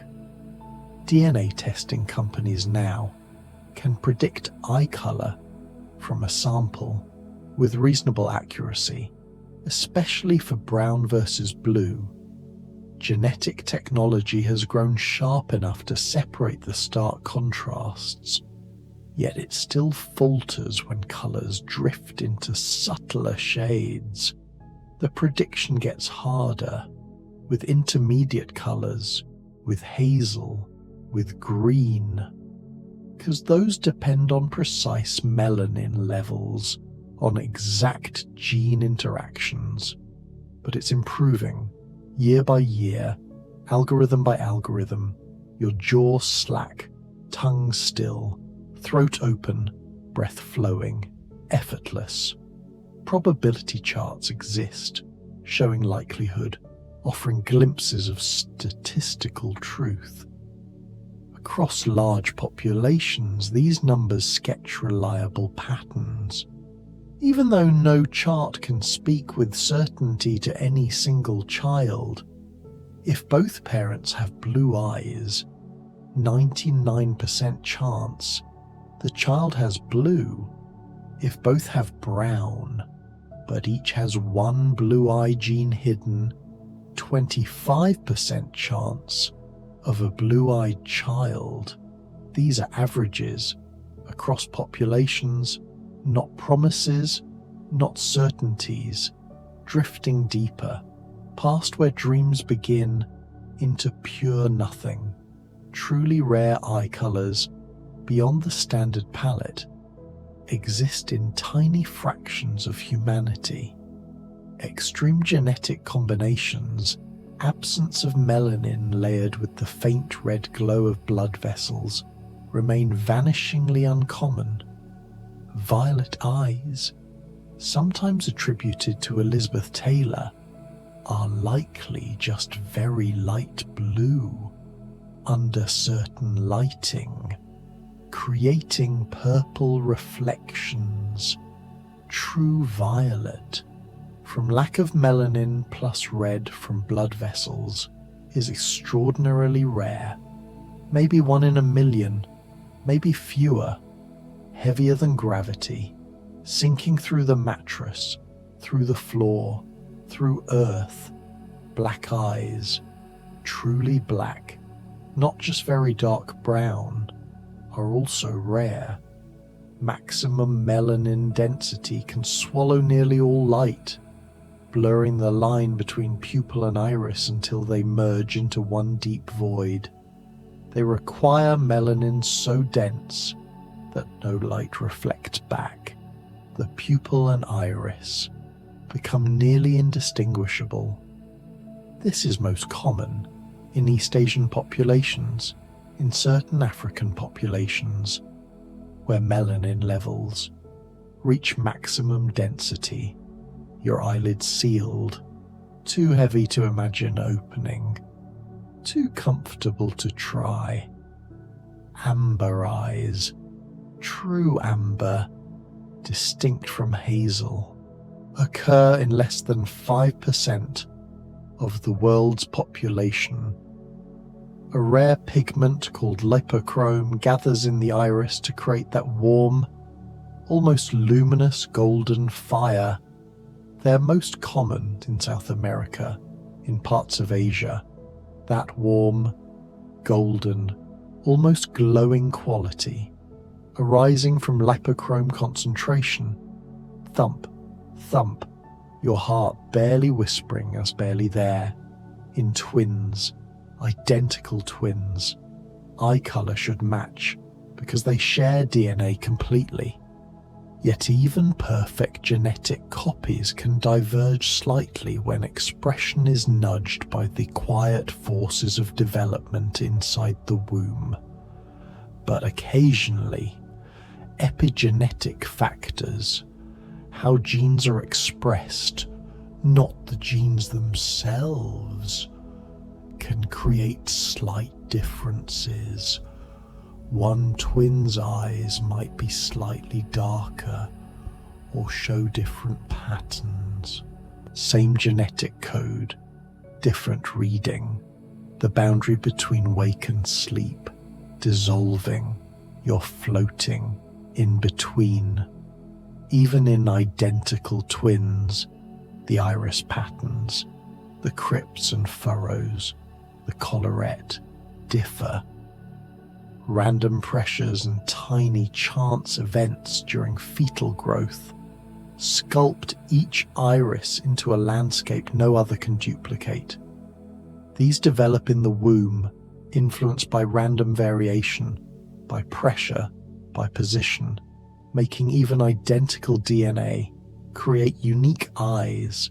Your breath, the only thing remaining, soft, slow, steady. Eye color links to ancestry, loosely, with broad geographic patterns. Ancient journeys out of Africa and later waves of migration left their subtle signatures in the frequencies of brown, blue, and green across the globe. Brown eyes suggest ancestry from regions near the equator, from Africa, from Asia, from South America. Blue and green suggest European ancestry, particularly Northern European, but centuries of migration, of mixing, make these correlations imperfect, suggestive, never definitive, sinking through layers of consciousness towards sleep's core. Over millennia, eye color evolved, shifted, adapted to new environments. A single ancient mutation that lightened eyes once offered little survival edge, yet it spread. Perhaps because dim northern light favored it, or perhaps simply because people found the change beautiful. The first humans all had brown eyes, dark, protective, perfect for African sun. As humans migrated north into Europe, into Asia, evolutionary pressures changed. UV protection mattered less. Perhaps lighter eyes offered advantage in dim light in long winters, or perhaps they spread through reproductive selection, through preference, through beauty, your mind emptying, thoughts evaporating, leaving only this voice, these words. Green eyes cluster in Europe, especially northern and central regions, but also appear in the Middle East, Afghanistan, Pakistan, Iran. The same rare allele arose more than once in human history, carried along forgotten trade routes and ancient wanderings long before writing began. This suggests multiple origins, multiple mutations, or ancient migration before recorded history, mixing populations, spreading rare genes, heavier, so heavy, immovable, at peace. Ancient art rarely depicts eye color accurately. Painters and sculptors followed convention and symbol far more than the living faces before them. Egyptian paintings showed everyone with dark outlines, dark eyes, regardless of reality. Greek sculpture left eyes blank, unpainted, or painted uniformly. We don't know if Alexander the Great truly had heterochromia, if Cleopatra had green eyes. The sources conflict, the evidence fades. Thump, thump, thump, barely perceptible, barely real. Medieval paintings began showing more colour variation, blue-eyed Madonnas, brown-eyed saints. Yet even then the hues served the story. Divinity in blue, earthiness in brown, rather than the truth of any sitter's gaze. But artistic convention mattered more than observation. Religious symbolism dictated colour choices. Not until photography did we capture true eye colour, unfiltered, undeniable, your body forgotten, only breath remains, only drift. Modern photography, even now, struggles with eye colour accuracy. Lenses and sensors bend light differently than the human retina. So the blue you see in a portrait may glow brighter or shift warmer than it ever did in life. Camera sensors process colour differently than human eyes. Blues might oversaturate, browns might appear too red. The colour balance, the white balance, the lighting, all shift perception. What you see on screen isn't quite what exists in reality, floating in warm void, no up, no down, No time. Under moonlight, eye color nearly disappears. When light grows so faint that only rods remain awake in the retina, every iris fades into the same soft grey scale. Everything becomes shades of grey. The cones in our retinas, which detect colour, need sufficient light. Moonlight is too dim, activating only rods, which see in black and white, blue eyes and brown, look the same. In moonglow, your heartbeat and the universe, beating as one, thump, thump. In low light, eye color perception shifts toward darkness. Dilated pupils and scarce photons rob the brain of the detail it needs to distinguish hue from shade. Light eyes might appear darker, more neutral. Brown eyes might seem black. This is adaptation, pupil dilation, and insufficient light for our brain to process. Full color information, candlelight, with its warm orange-yellow glow, makes all eye colors appear warmer.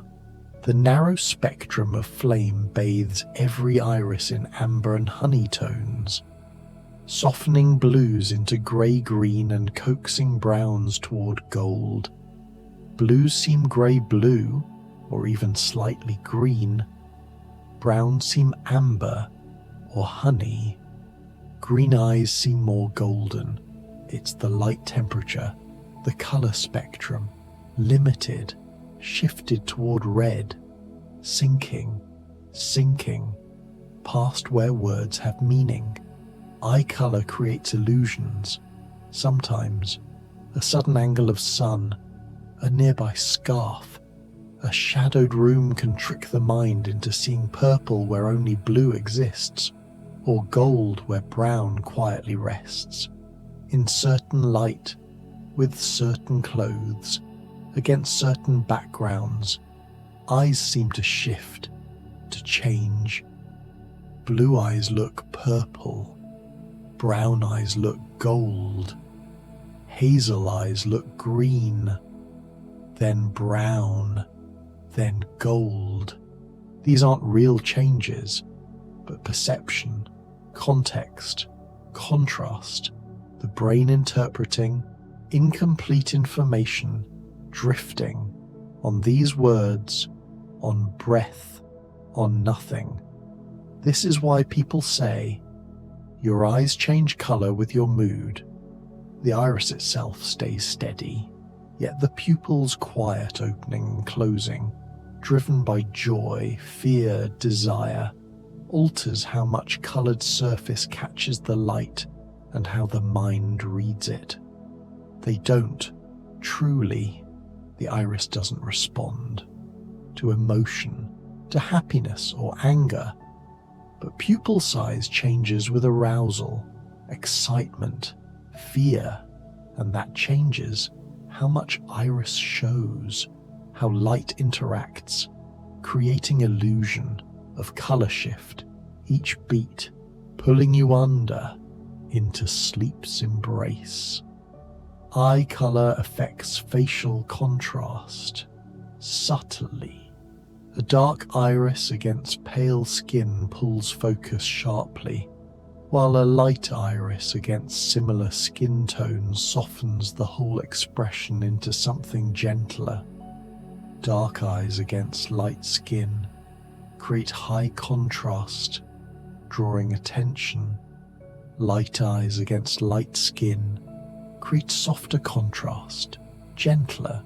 The same face with different eye colors is perceived differently, not better, not worse, just different. Your thoughts, scattered, dissolved, gone. Certain eye colors harmonize with certain skin tones, not by rule, but by probability. Over countless generations, warm undertones tended to travel alongside richer melanin in the iris, cool undertones alongside less. Yet the two systems remain free to combine in endless ways. Warm-toned skin often pairs with brown or hazel. Cool-toned skin often pairs with blue or green. But genetics is independent. Skin tone and eye color are controlled by different genes, so any combination can occur. Heavier than the Earth itself, you're sinking through crust, through mantle, toward core. The diversity of eye colors across humanity speaks to our genetic richness. Thousands of generations of movement, adaptation, and love have woven a tapestry of hues no single origin could ever contain. To thousands of generations adapting, migrating, mixing, every eye color is ancient and also new, carried forward from distant ancestors, expressed today in infinite variation. Your breath barely moving, barely there, perfect stillness. Each iris is as unique as a fingerprint. The delicate lacework of crypts, furrows, rings, and freckles forms a pattern so intricate and stable that no two have ever matched across all of human history. More unique, actually, more data points, more variation. The pattern of crypts, the radial furrows, the rings, the spots, no computer, no database, holds two identical irises, even accounting for billions of people across all time, drifting in space among stars, cold, silent, peaceful. This uniqueness makes iris recognition extremely secure for identification, because the structure lives and breathes, blood moving, pupils subtly shifting, depth changing. No photograph or mask can imitate what the scanner sees in a living eye. Airport scanners, phone unlocking, high security facilities. A photo won't fool them. The three-dimensional structure, the subtle variations, must match exactly. Living tissue, with blood flow, with subtle movement, with depth, your heart and the stars, pulsing together. Eye color databases now contain millions of records, mapping frequency by region, by ancestry, by population. Scientists trace those shifting percentages backward through time, reading the story of how our species wandered, met, and blended across continents. Researchers study these patterns to understand migration, to understand evolution, to understand what makes us human. Your mind empty, a vessel for sleep, for rest. In non-human animals, eye colors vary wildly.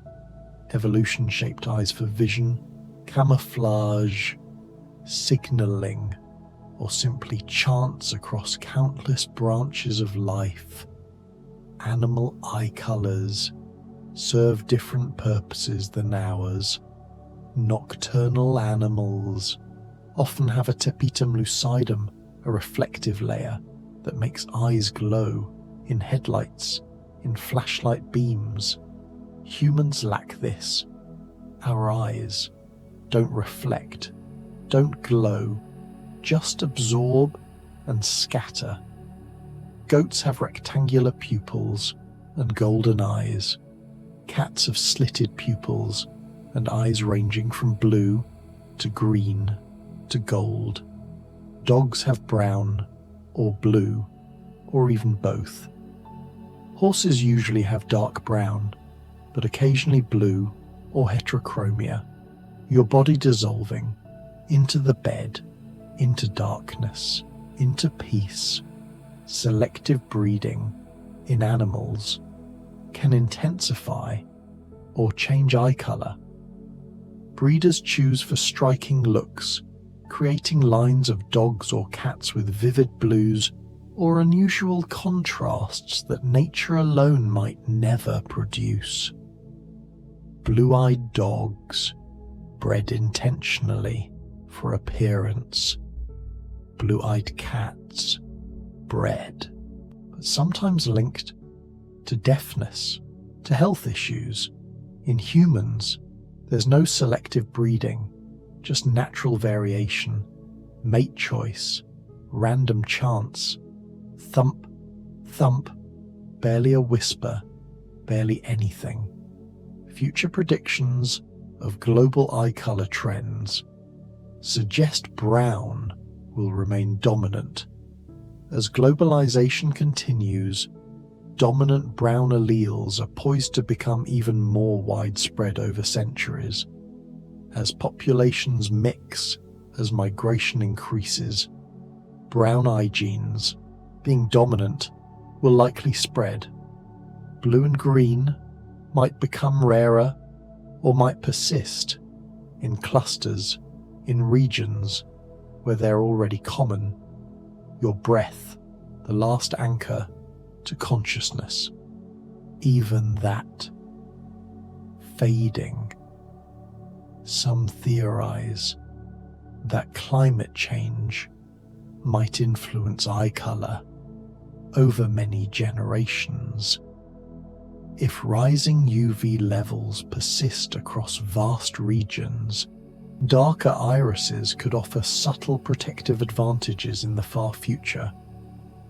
If UV radiation increases due to ozone depletion, darker eyes might have advantages, might spread, but this is speculation.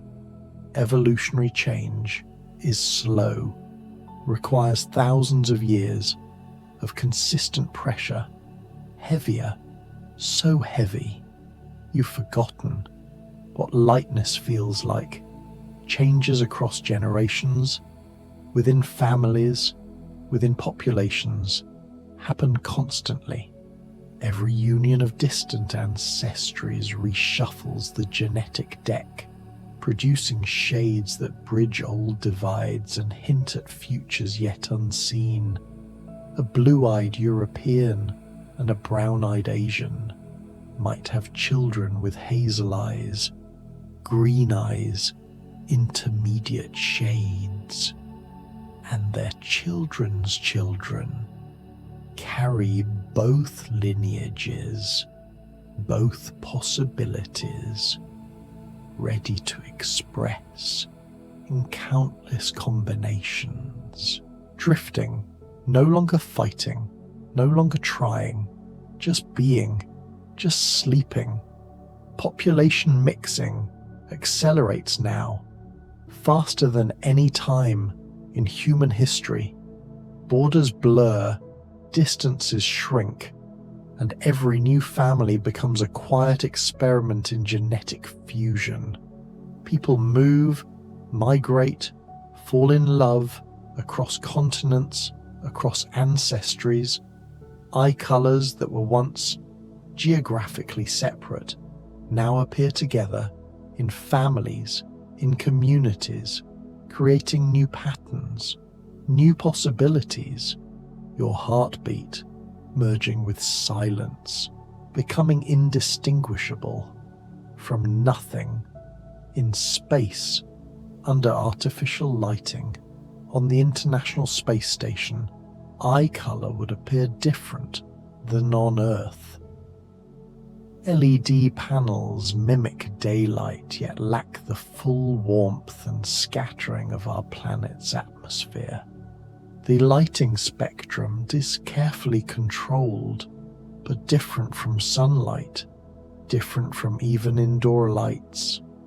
Blues might appear more grey, browns more flat, without Earth's atmosphere, to scatter light, to warm it, to shift it, sinking through the fabric of reality itself, into dreams, into void. Zero gravity affects blood flow, affects pressure in the eyes.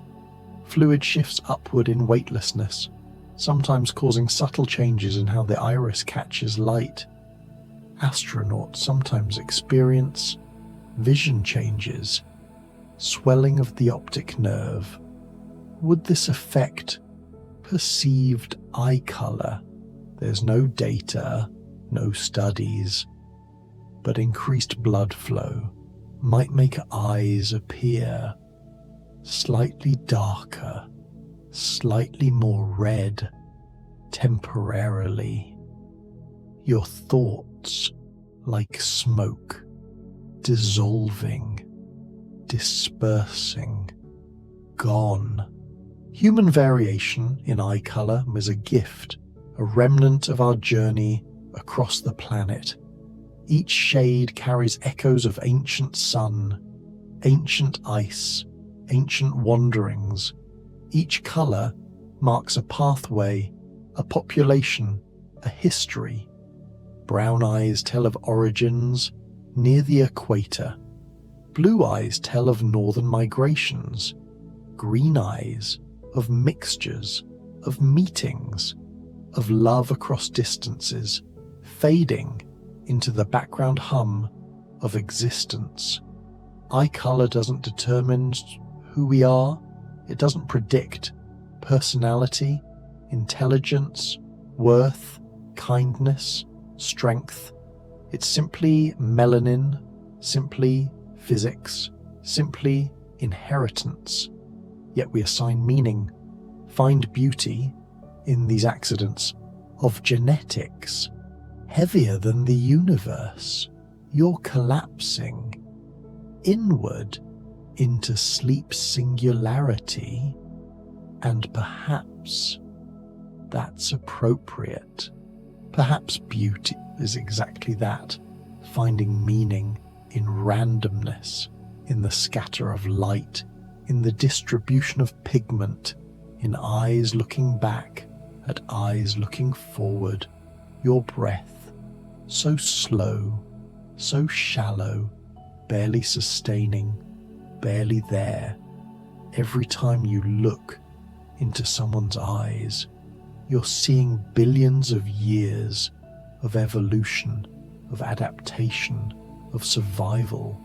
You're seeing the sun in Africa creating melanin, protecting against UV. You're seeing mutations in ancient populations, spreading slowly through choice, through chance, drifting beyond thought, beyond time, beyond everything.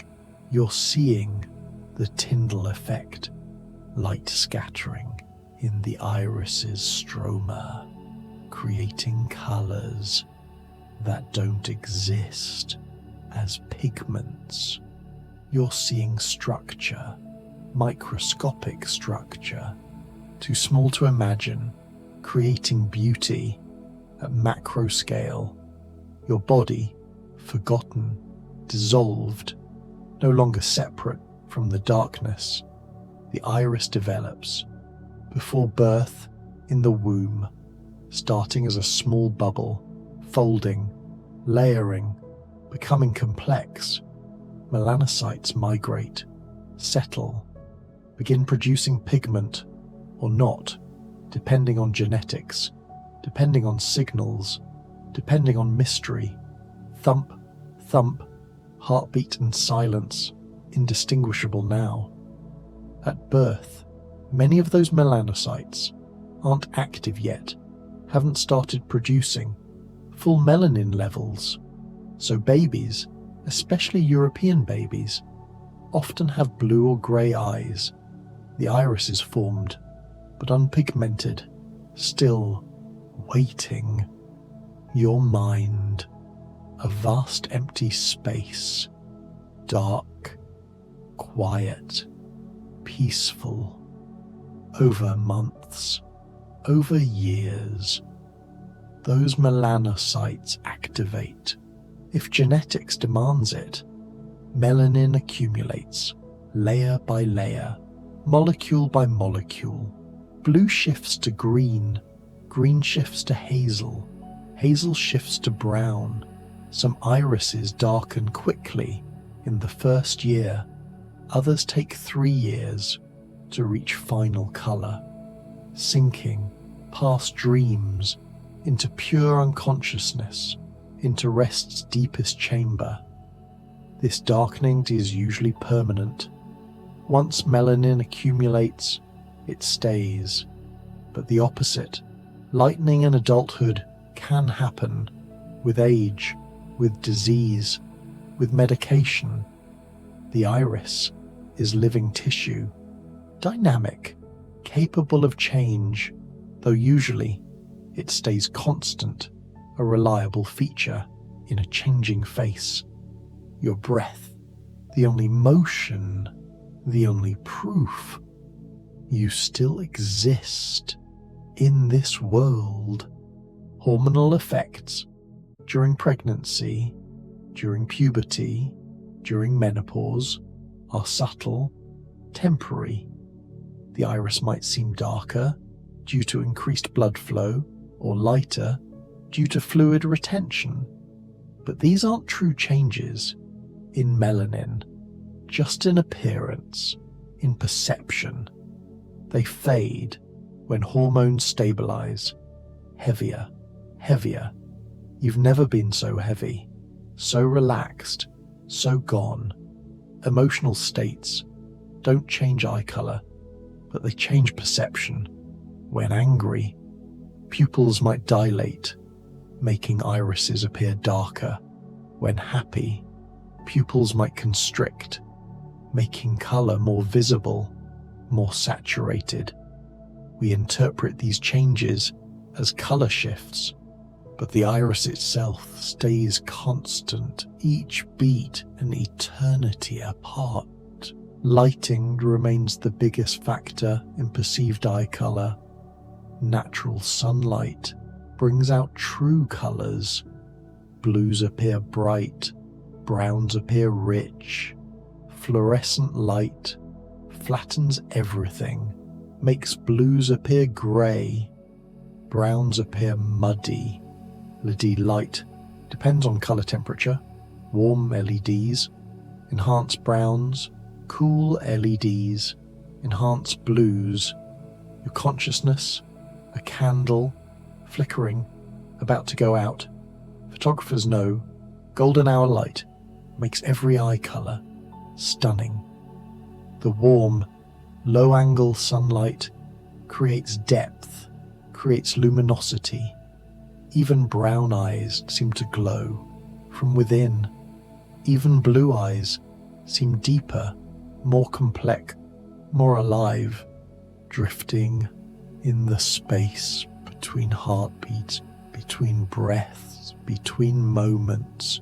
Clothing color works through simultaneous contrast, where a color's complement and eye color intensifies. Where blue eyes pop, where orange or rust, and blue eyes become electric. Where green, hazel eyes pull green, where purple and brown eyes seem warmer, richer.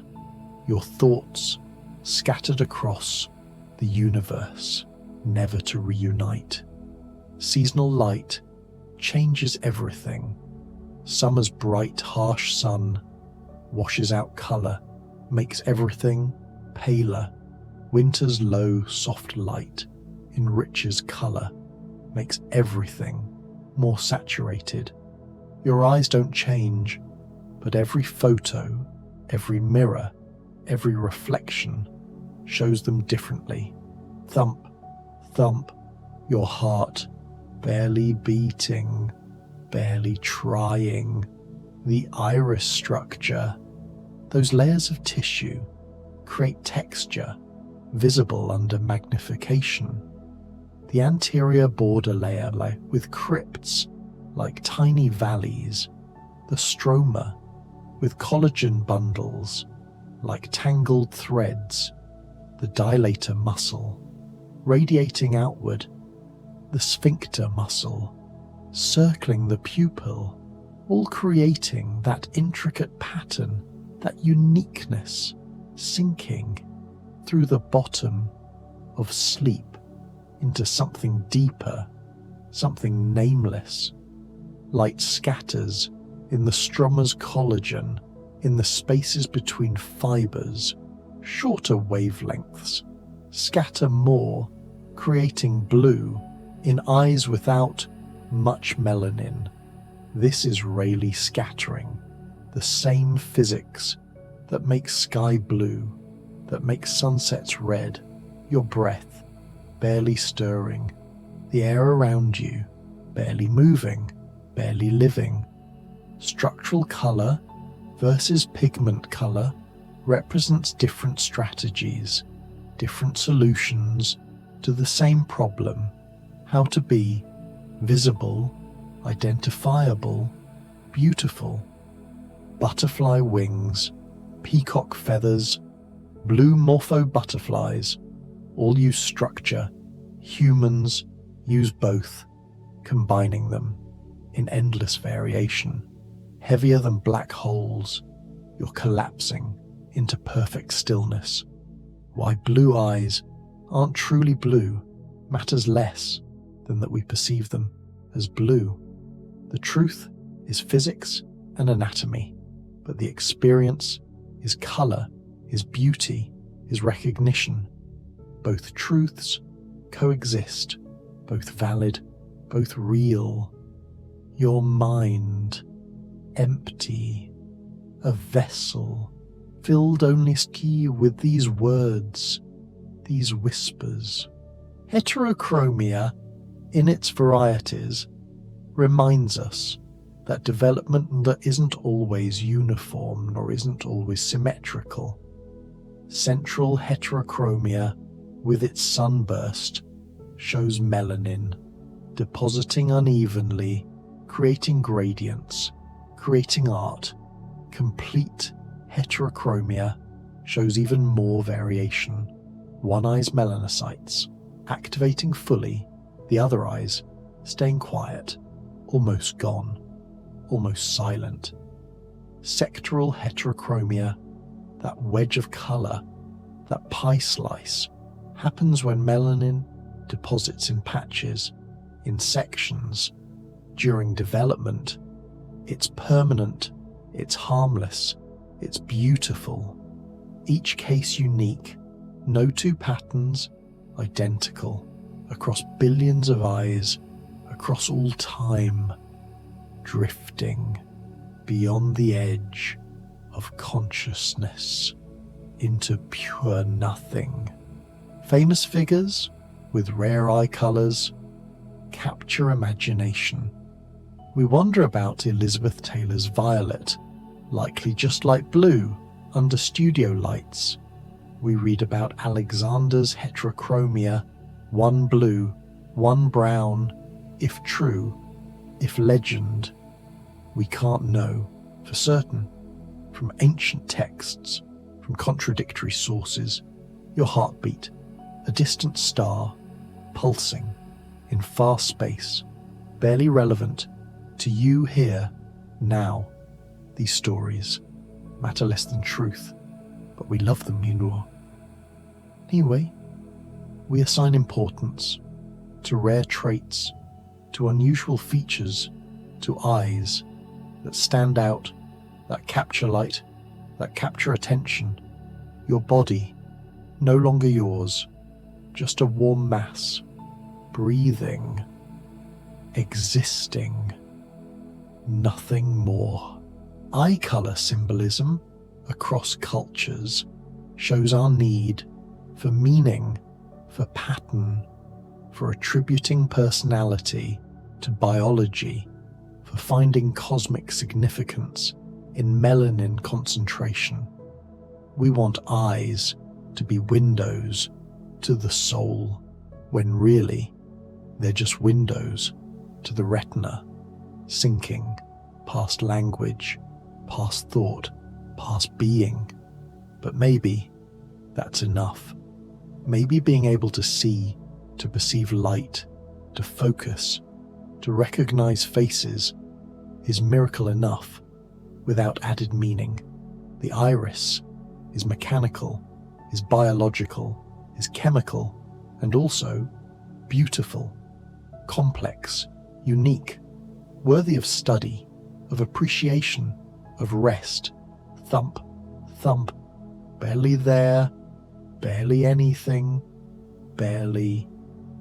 Eye color won't determine your destiny, but it's part of you, carried forward from ancestors you never met, passed on potentially to descendants you'll never know, a thread connecting past to present to future, a marker of your journey through evolution, through history, through time, your breath, so slow, consciousness, finally letting go.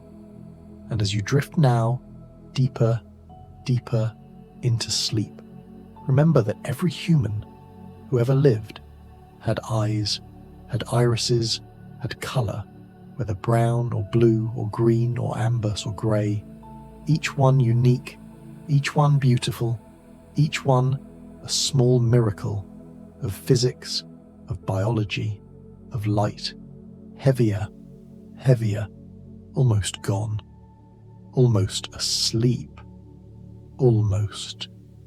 Your eyes closing now, if not already closed.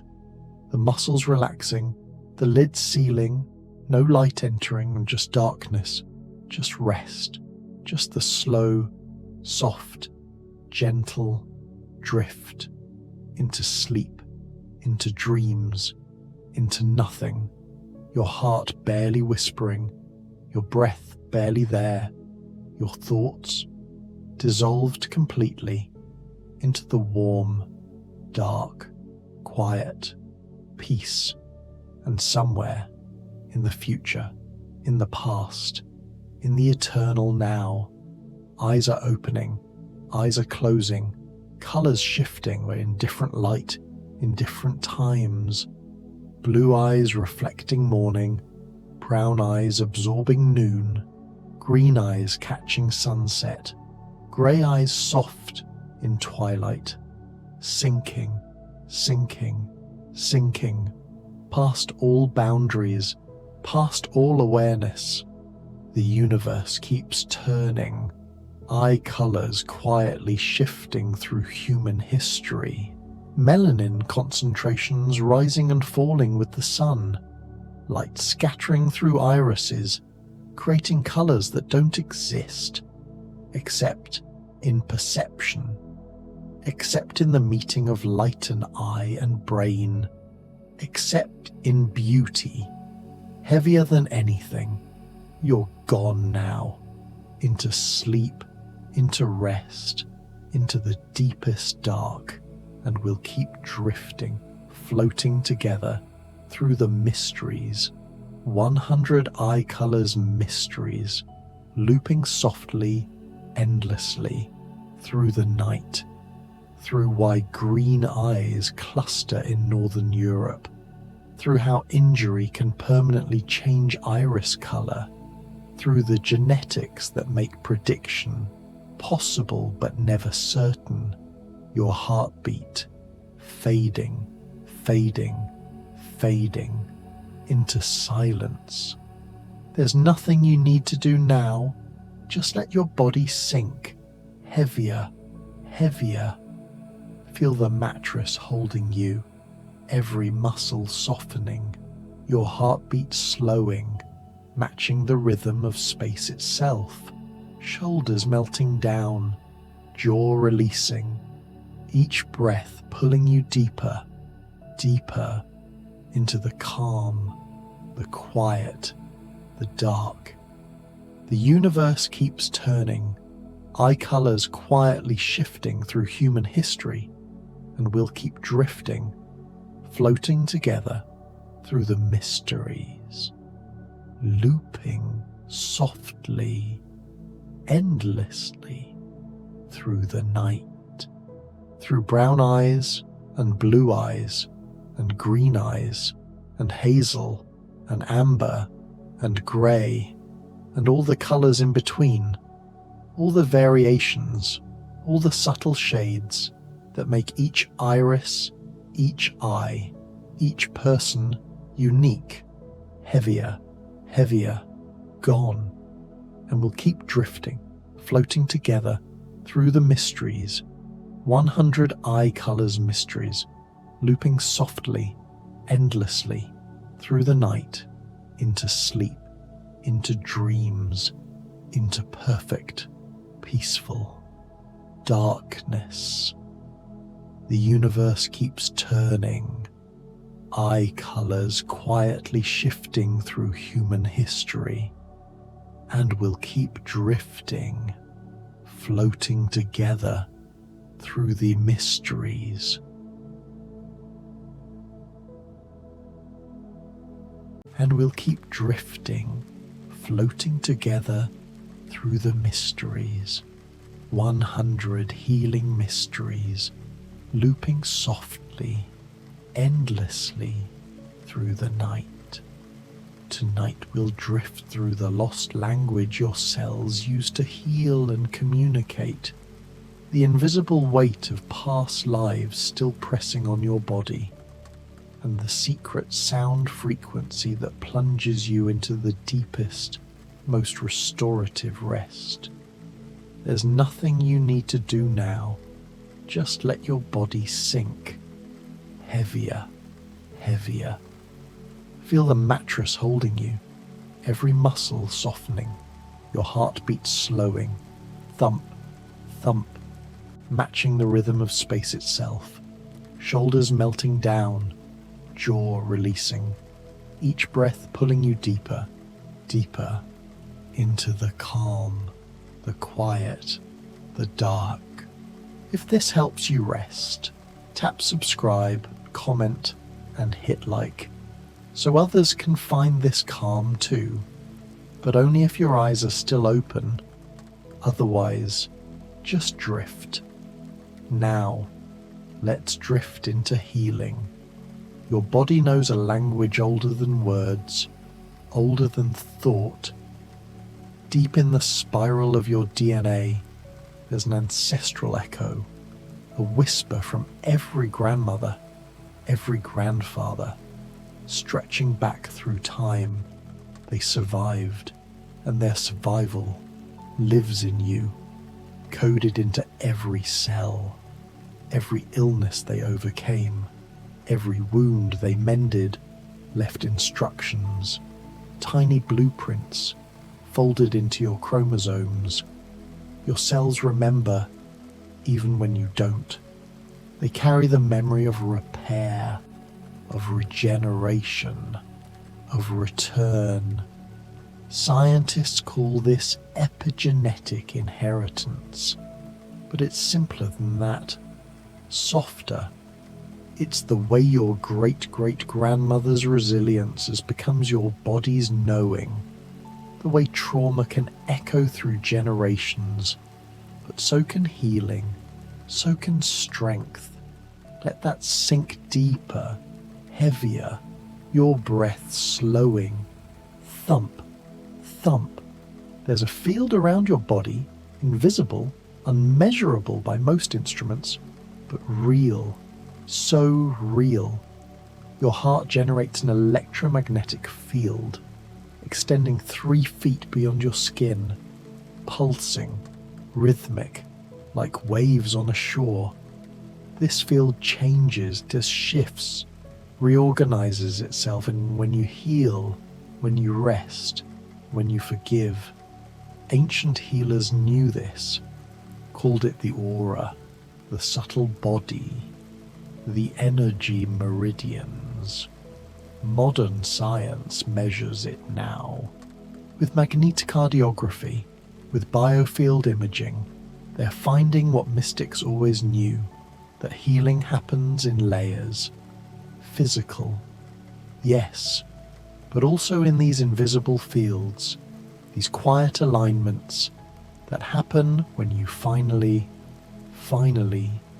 let go. Your spine, floating now, supported, holds more than your body. It carries memory. Every vertebra, a different chapter, different ages, different stories. The base of your spine remembers infancy. The curve of your neck holds adolescence. Scientists studying fascia, the connective tissue wrapping every muscle, every organ, discovered it stores emotional memory, physical imprints of everything you've survived. When you release, really release, these tissues soften, unwind, like rope that's been twisted for years, finally, gently, finding slack.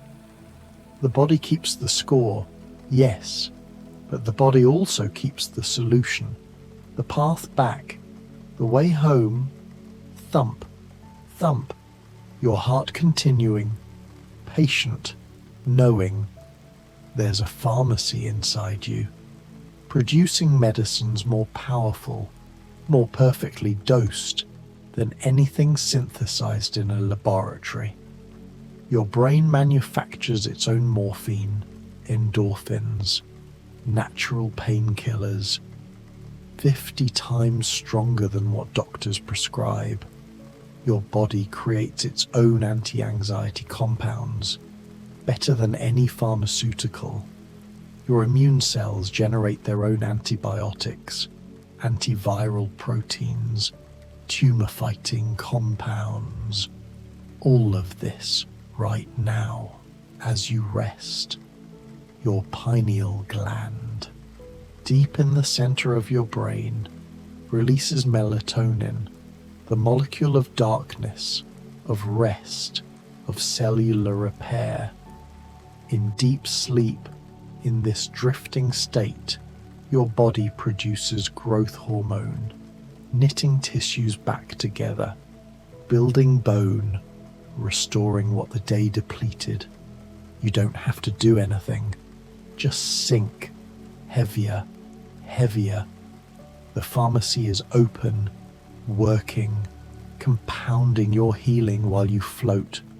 Light, even with your eyes closed, reaches you, penetrates you. The photons from screens, from bulbs, from the sun stored in your walls, all carry information, frequencies that speak to your cells. Red light, the wavelength of sunset, of fire, tells your mitochondria to make more energy, to repair faster. Blue light, the frequency of noon, of alertness, disrupts this repair when it comes at night. But here, in this darkness, this intentional dark, your cells recognize the signal. It's time to mend, to restore. Your retinas stop sending wake signals to your brain. Your suprachiasmatic nucleus, the tiny cluster of cells that runs your inner clock, finally receives the message. Night, real night, safe night, the kind your ancestors knew, before electric light, before screens, before the world refused to go dark. Your breath, softer now, following its own rhythm. Thump, thump. There are gaps in the veil between waking and sleeping. You're drifting through them now. In these liminal spaces, these in-between moments, healing accelerates. Your brain waves slow from beta to alpha to theta. Each descent, a deeper permission, a fuller release. In theta, the dream state, your conscious mind finally stops interfering, stops controlling, stops gripping, and your body, freed from your mind's anxious supervision, knows exactly what to do. It's been waiting, so patient, for you to get out of the way. Every animal knows this. When injured, they find a quiet place. They rest, they enter this state, and they heal. You're remembering it right now, this ancient knowing, gravity, pulling you down, but gently, so gently. You weigh more when you relax. Did you know that? The tension in your muscles to your fascia creates lift, holds you up against the earth. When you release, you become heavier, denser, sinking into the support beneath you. This is the gravity of release, the physics of letting go. Your skeleton, held together by nothing but soft tissue and belief, relaxes its grip, each joint slightly decompressing, space appearing between vertebrae, between ribs, between the tiny bones in your hands, your feet. This space, this gap, is where healing lives, where fresh blood flows in, where inflammation drains away, where nerve signals finally quiet down. Thump, thump, slower now, matching the rhythm of the earth itself. 7.83 hertz. The Schumann resonance, the frequency of the planet's electromagnetic field. Your heart, when calm, when safe, synchronizes with this. You're not separate from the earth. You're part of it, held by it, healed by it, inside your cells, right now. Tiny structures called telomeres, the protective caps on your chromosomes, are either fraying or repairing. Stress shortens them, ages you at the cellular level. But rest, deep rest, meditation, and practices of self-compassion, these actually lengthen telomeres, reverse cellular aging. You're not just resting, you're time traveling, taking your cells backward toward youth, toward restoration. Your immune system and that vast network of vigilant cells circulating, patrolling, becomes more effective when you sleep. T cells, your body's special forces, increase their ability to attack infected cells, natural killer cells. Yes, that's their real name. Become more active during deep sleep, seeking out cancer cells, virus-infected cells, eliminating them while you dream. This is why every traditional healing system, every ancient medicine, emphasized rest. Hippocrates knew it. Traditional Chinese medicine built entire philosophies around it. Your grandmother knew it. Rest isn't laziness. Rest is medicine, the most powerful medicine, and it's free, and it's here, now, pulling you deeper, deeper. Let your jaw go, completely, your tongue heavy in your mouth, your eyes still behind closed lids, not looking, not focusing, just being. Your forehead smooth, no expression, no tension, no holding. This is the face you wore before you learned worry, before you learned you had to. You don't have to. Not now. Not here. There's a river inside you, your blood, moving, always moving, 3 times a minute. Your entire blood volume circulates through your body, carrying oxygen, carrying nutrients, carrying away waste, carrying messages, hormones, information. When you're stressed, this river narrows, constricts, blood pressure rises. But now, as you soften, the river widens, vessels dilate, blood pressure drops, everything flows, easier, gentler.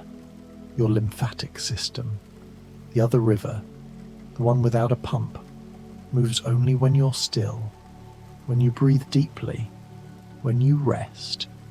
It carries away toxins, dead cells, the debris of healing. It can only do this work when you stop moving, stop doing, stop trying. Another reason, another whisper of wisdom from your body's ancient intelligence, a promise, a commitment. Your heart has been keeping since before you were born, since you were just a cluster of cells, no bigger than a poppy seed. Your heart was the first organ to form, the first to function, and it will be the last to stop. Loyal, so loyal, beating now, billions of times, never asking for recognition, just continuing, faithful. In your gut, right now, trillions of bacteria, fungi, viruses, all living, all working. This microbiome, this ecosystem, produces 90% of your body's serotonin, the molecule of happiness, of well-being.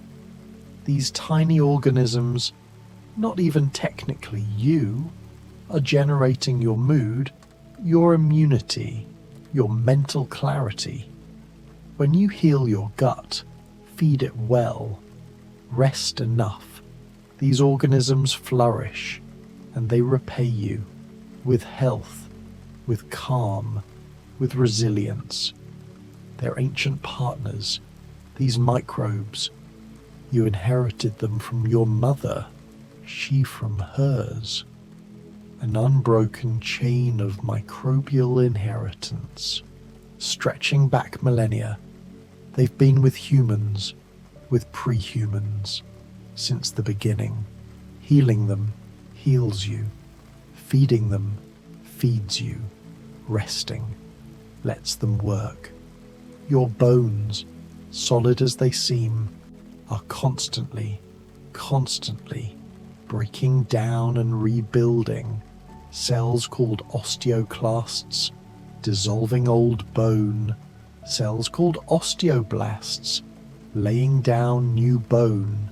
Your entire skeleton, replaced every 7 to 10 years. You're not the same person you were.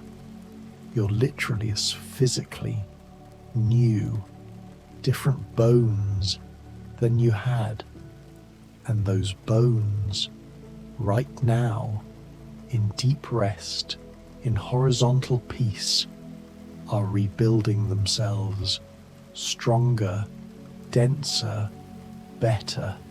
The pressure of gravity during the day signals bones to strengthen, but the release from gravity at night, in rest, allows them to expand slightly, to draw in minerals, to incorporate calcium, magnesium, all the building blocks.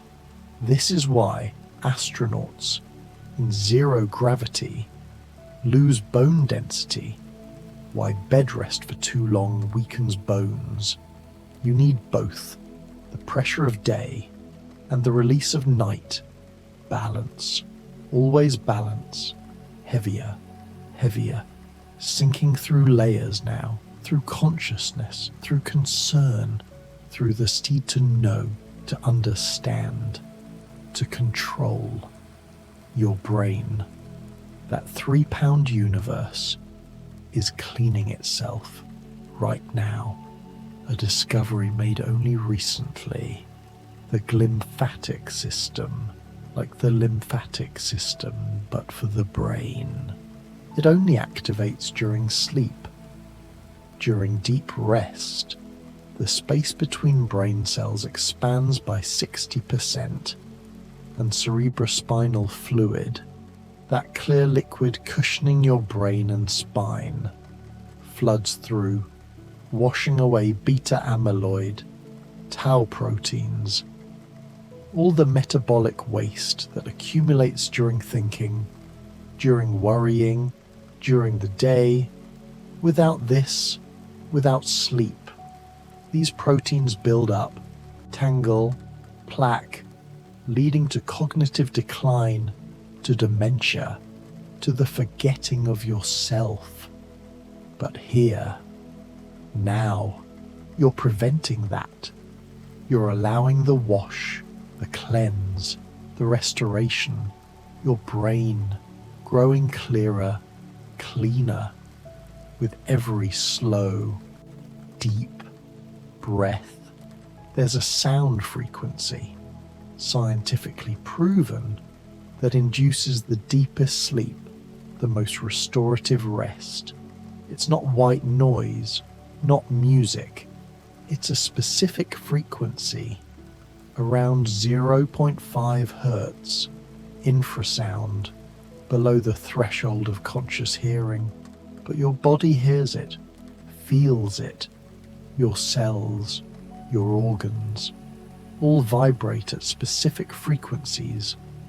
When exposed to this deep, slow rhythm, they entrain, synchronize, like pendulum clocks in the same room, all swinging together. This frequency mimics the rhythm of a mother's heartbeat, heard from the womb, the first sound, the first safety, encoded so deep that hearing it again, even without hearing it, drops you into peace, into trust, into the certainty that you're held, you're safe, you're home. Thump, thump, your own heart, perhaps finding that rhythm now. Pain, when it's chronic, creates pathways in your nervous system, like water carving a canyon. Pain signals, repeated over and over, deepen their channels, make them easier to travel. This is called central sensitization, the nervous system, learning pain, becoming efficient at pain until the body hurts, even when the original injury has healed. But these pathways, these pain highways, can be unlearned, rewired, through deep rest, through meditation, through practices that calm the nervous system. New pathways form, gentler pathways, quiet pathways. The brain, remarkably plastic, remarkably capable of change, and can forget pain, can learn peace instead. This happens slowly, incrementally, but it happens, especially in states like this, where you're floating, where you're safe, where nothing hurts, or if it does, it's distant, far away, happening to someone else.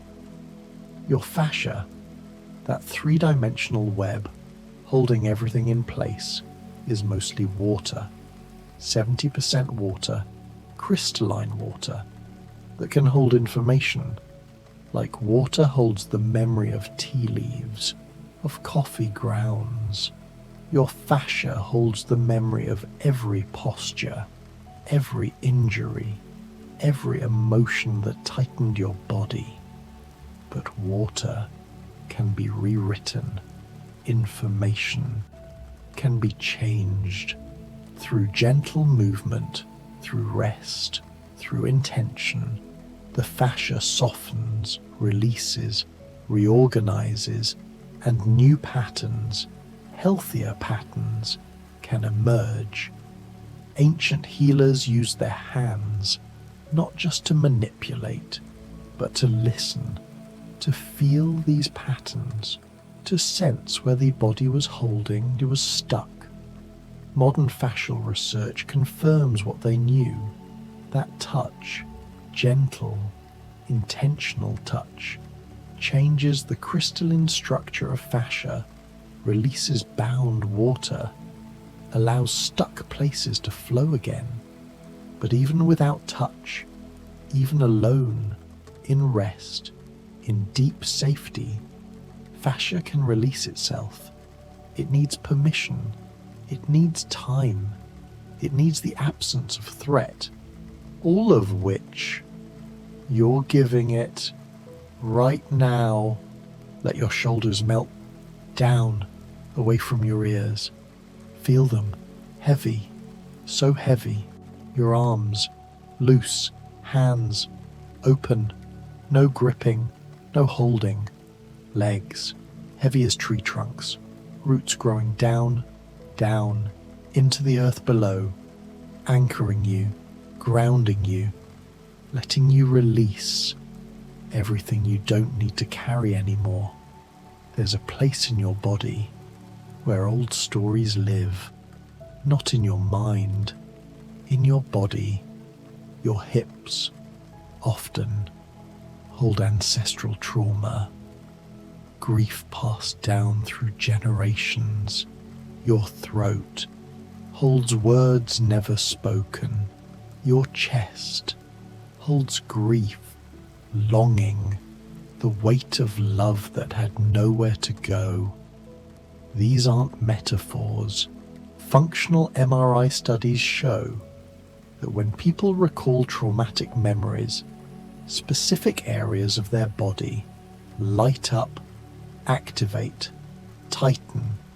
The body keeps the score, but the body also knows how to release the score, to turn the page, to begin again.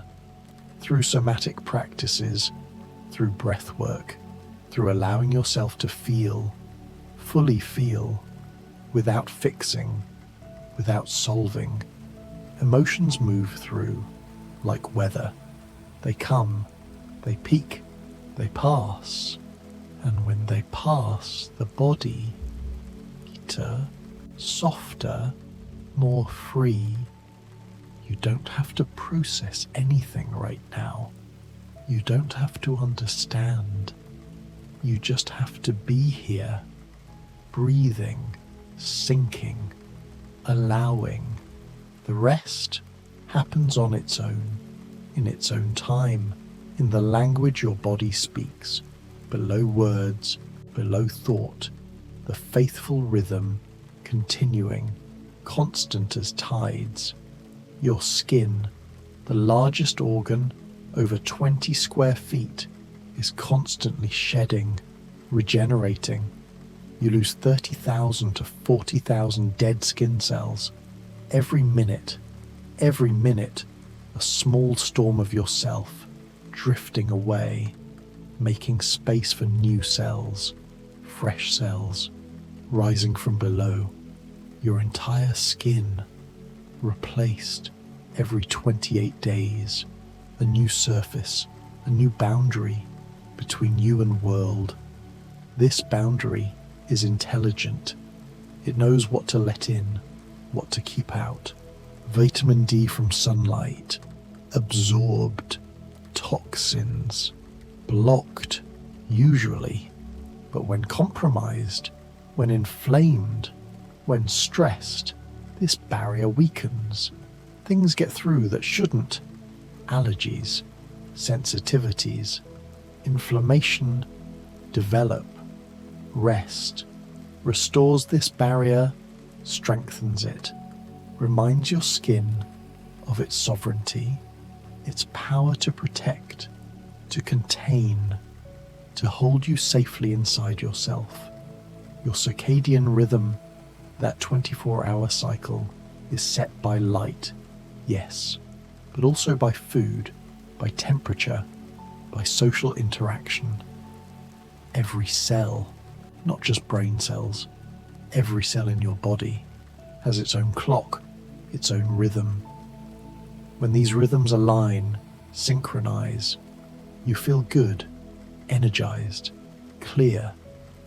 When they drift out of sync, jet lag, shift work, irregular sleep, you feel awful, scattered, inflamed. Healing these rhythms is one of the most powerful things you can do, and it's simple. Darkness at night, real darkness. Light in the morning, real light. Food during the day, not late at night. And rest, consistent rest, at the same time, every night. Your body, so intelligent, will entrain, will learn, will synchronize its billion tiny clocks into one unified rhythm, a rhythm that feels like coming home, the spaces between, growing, shrinking, responding, alive. In your bones, in the hollow centers, marrow produces blood cells, 2 million red blood cells, every second of your life. This factory never stops, never closes, churning out the cells that carry life, carry oxygen, carry away carbon dioxide.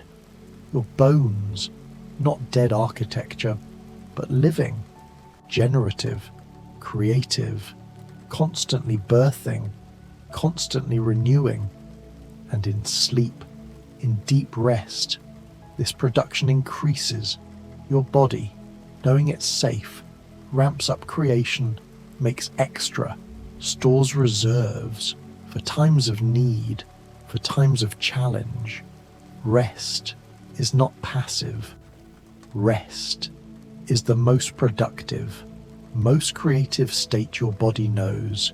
Your muscles, those 400 plus muscles moving you through the world, are breaking down and rebuilding right now.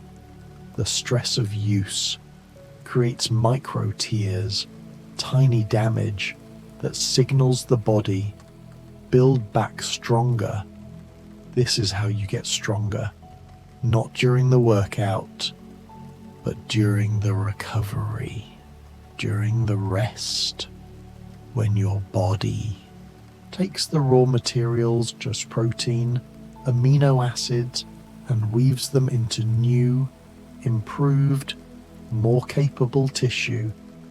Without rest, muscles don't grow, they just break down, further and further. This is overtraining, this is burnout, this is the body, screaming for what it needs and being ignored. But you're not ignoring, you're listening, you're giving your muscles exactly what they need: time, stillness, safety, to rebuild themselves better than before.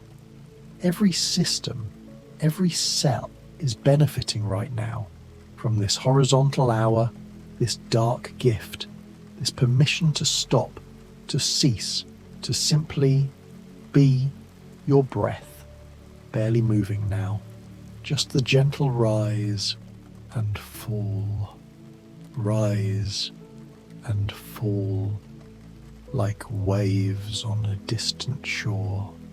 The oxygen you breathe in travels to your lungs, crosses into your bloodstream, binds to hemoglobin, and rides through your circulatory system to every cell, where tiny mitochondria, the powerhouses, the ancient bacteria that became part of us billions of years ago, use that oxygen to make energy, to make ATP, the currency of life. This process, cellular respiration, happens constantly, but optimally, in rest. When you're stressed, when you're anxious, your breathing becomes shallow, irregular, less oxygen reaches your cells, energy production drops, You feel tired, foggy, weak. But here, breathing deeply, slowly, your cells are flooded with oxygen, with fuel. They're making energy, storing energy, preparing for tomorrow, for the next challenge, for life. Mitochondria have their own DNA, separate from yours, inherited only through your mother, an unbroken maternal line stretching back to the first eukaryotic cell.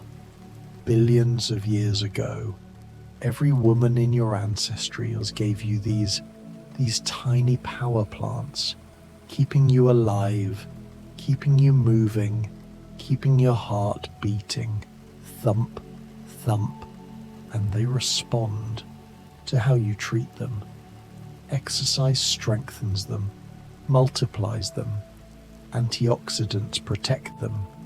But sleep, deep sleep, is when they repair themselves, replace damaged components, restore their ability to produce energy efficiently. Without sleep, mitochondria falter, age, leading to fatigue, to weakness, to disease. With sleep, with a rest like this, they thrive, they multiply, they give you more life, more vitality, more capacity to heal. Let your face soften even more, every tiny muscle around your eyes, your mouth, your jaw, releasing, releasing. There are over 40 muscles in your face, and most people hold tension in almost all of them, creating lines, creating pain, creating headaches. But not now.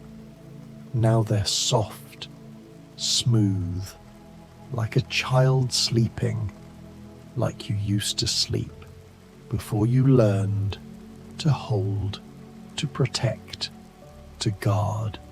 This is your original face, the face beneath the face that needs nothing, wants nothing, just exists, peaceful, present. Here, water. You're mostly water, 60% water by weight. Your brain, 73% water. Your lungs, 83%. Your blood, 90%. You're not a solid thing. You're a flow, a river, held together by banks of skin and bone, but inside, moving, fluid, changing. This water needs to be replenished, cleaned, circulated. Dehydration, even mild dehydration, impairs every function. Cognition drops, mood worsens, healing slows, but proper hydration supports everything.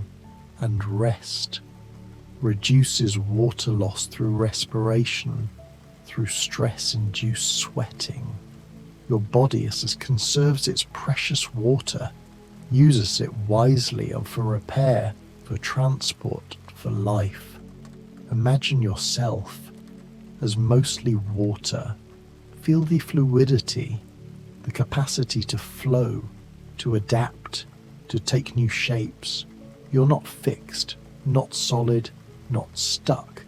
You're water, learning to be human, learning to hold form, but never forgetting your essential nature, your ability to change, to move, to find your way around obstacles, through barriers, always flowing, always finding the path home.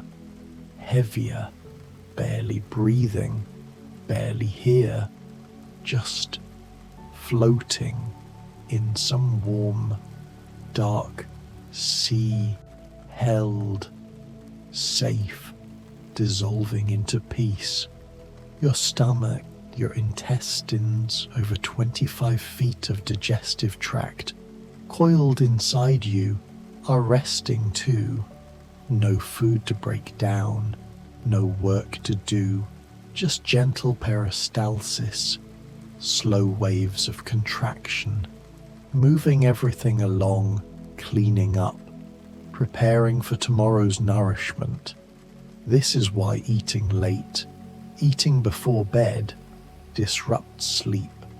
Your digestive system needs rest too, needs this downtime to heal its lining, to restore its enzymes, to rebalance its microbiome.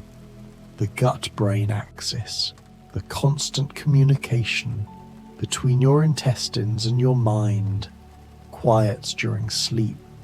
The anxious chatter, the stress signals diminish.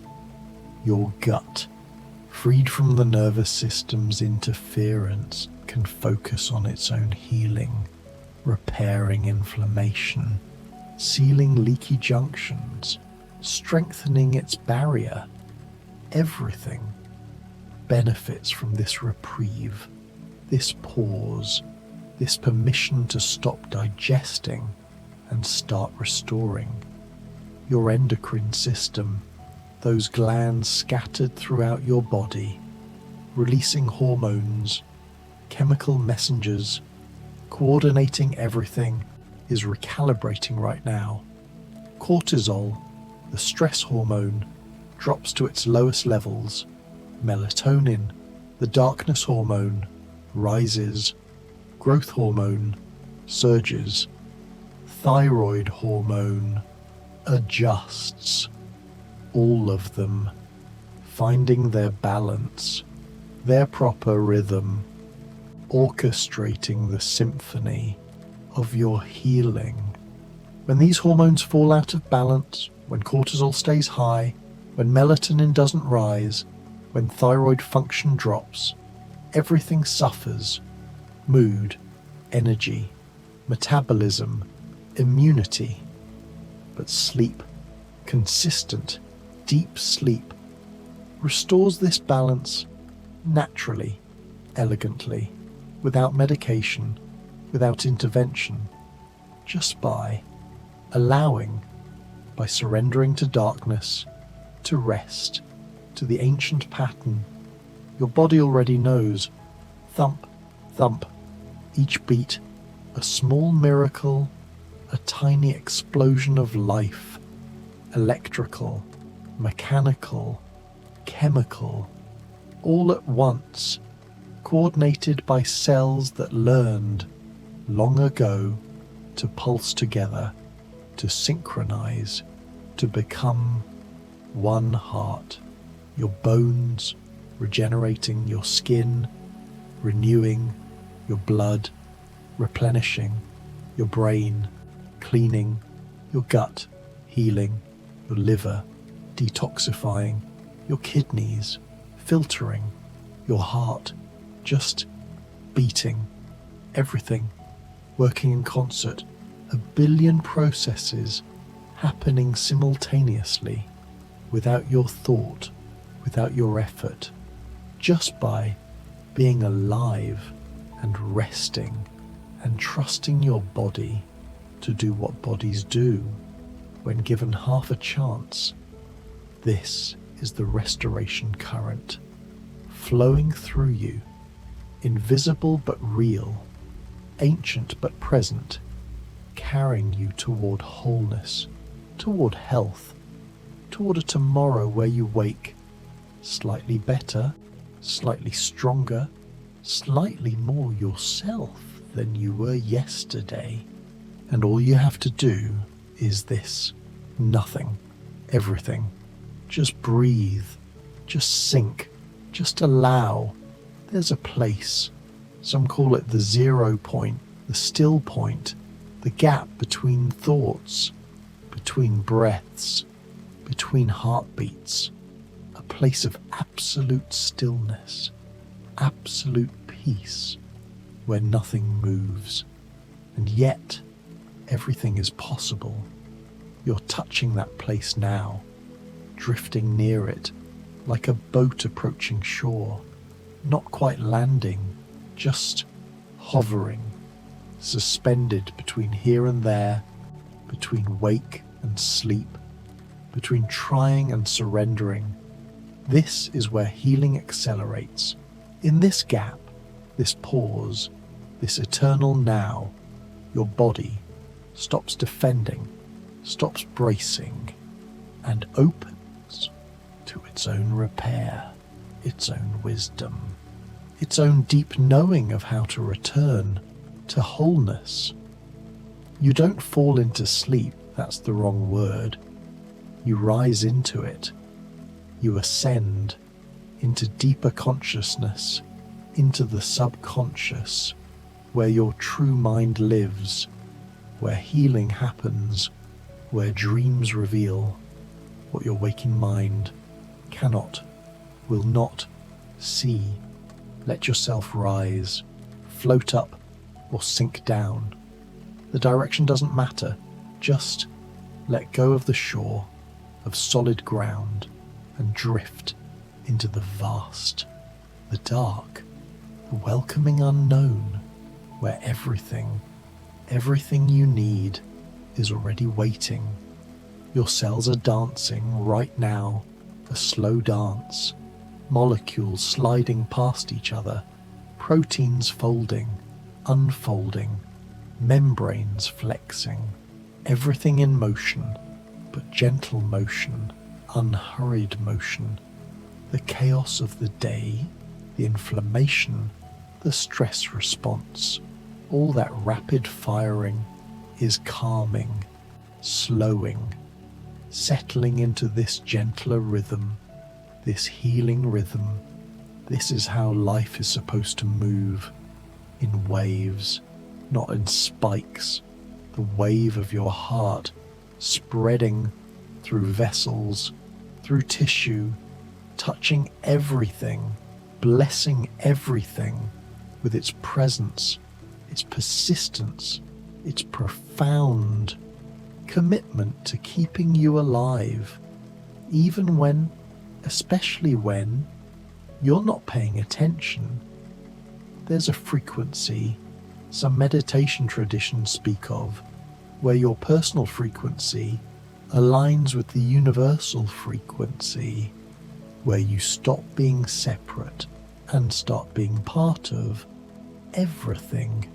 The mystics called it union, enlightenment, cosmic consciousness. The scientists call it coherence, entrainment, resonance. Different words, same experience. You're approaching it now, your edges softening, your boundary between self and not self becoming permeable, porous, dissolving like sugar in warm water. This is safe. This is natural. You'll come back. You always come back. But for now, for those precious hours, you can let yourself merge, blend, become one with the darkness, one with the silence, one with the vast intelligence that holds galaxies together and also holds you. Your nervous system has two modes, fight or flight and rest and digest. Most people live in the first, constantly activated, constantly vigilant, constantly preparing for danger that never comes. But the second mode, the parasympathetic, is where you live right now, where your body can finally do its real work, the work of repair, of growth, of integration, of making sense of everything and storing it away safely, properly, so tomorrow you can start fresh, unburdened. This rest and digest mode lowers inflammation, improves immune function, enhances neuroplasticity, increases insulin sensitivity, optimizes hormone production. Every system performs better, not through effort, but through release, through the absence of effort, through the radical act of doing nothing. There's a concept in trauma therapy called the window of tolerance. It's the zone where you can experience emotions, sensations, without becoming overwhelmed, without dissociating, without shutting down or spiraling up. Trauma shrinks this window, makes it narrow, fragile. You're either numb or panicking, with little space in between. But healing expands the window, gradually, gently, until you can feel everything without breaking. Rest expands this window. Safety expands it. Practices like this, where you learn to be with yourself, with your body, with sensation, without judgment, without fixing. These expand it too. You're practicing right now being with yourself, with discomfort if it's there, with comfort, with nothing, with everything, just being. This is healing. This is the work, disguised as no work at all. Your muscles have memory. They remember postures you held years ago, injuries long healed, the way you stood when you felt small, the way you braced when you felt threatened. This is called muscle memory, but it's really fascial memory, connective tissue memory, the body keeping score. But memory can be rewritten through gentle awareness, through breath work, through practices of release. New patterns can be encoded, old patterns can be let go. You might feel, as you drift, little twitches, small movements, muscles releasing. This is normal. This is good. These are hypnic jerks, the body's way of resetting muscle tone, releasing held patterns. They're more common when you're exhausted, when you're finally safe enough to let go. Don't fight them. Welcome them. Each one is a small liberation, a tiny healing, a pattern dissolving. Your thoughts are slowing, becoming less linear, less logical. Images appearing, fragments, dream logic beginning to weave itself into consciousness. This is the transition, the liminal space between beta waves and alpha, between alpha and theta. Your brain waves slowing, synchronizing, large populations of neurons firing together, creating slower, deeper, more coherent patterns. In theta, the dream state, your brain consolidates memories, integrates experiences, processes emotions. It's doing therapy on itself without a therapist, sorting through the day, deciding what to keep, what to discard, what to strengthen, what to weaken. And all of this happens best when you're not trying, when you're just drifting, allowing, trusting. Each beat sending a pulse of electromagnetic energy through your body and beyond, 3 feet in every direction. You're not contained by your skin. You extend into space, touching everything near you, influenced by and influencing the fields of others, the field of the earth itself. Nothing is separate. Everything interpenetrates. You're both distinct and connected, individual and collective, alone and never alone. Your immune system is learning right now, during deep sleep, during deep rest. Immune cells called T cells patrol more effectively. They sample proteins from all over your body, checking, comparing, making sure everything is self, making sure nothing foreign is hiding. And when they find something, a virus, a mutated cell, a pathogen, they mark it, attack it, eliminate it. This vigilance, this protection happens most effectively, Gil, when you sleep. Sleep deprivation, even one night of poor sleep, decreases natural killer cell activity by 70%. 70%. Your cancer surveillance, your viral defense, crippled by lack of rest. But adequate sleep, consistent sleep, restores this, strengthens this, keeps you safe from the inside out. Your immune system is an army, and like any army, it needs rest to remain effective, to remain strong. You're supporting your immune system right now, training it, strengthening it, simply by being here in the dark, in the quiet, allowing your body to do what it evolved to do. There's a phenomenon called heart rate variability synchronization, where people in close proximity, especially people who care for each other, their heartbeats begin to synchronize, their HRV patterns align, entrain, even without touch, even without conscious awareness, just by being near, by being safe together. Hearts learn to beat in harmony.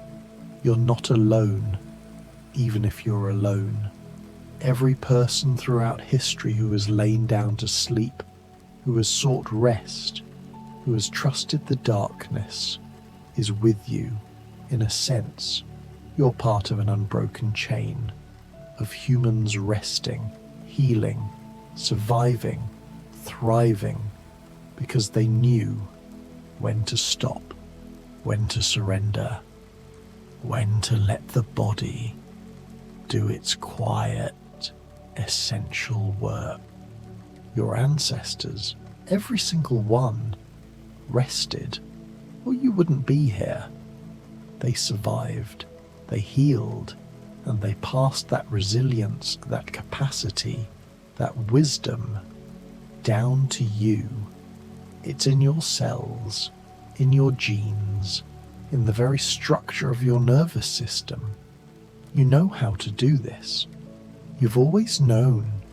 You just forgot for a while, got distracted, got caught up in the cult of productivity, of constant doing. But the body remembers.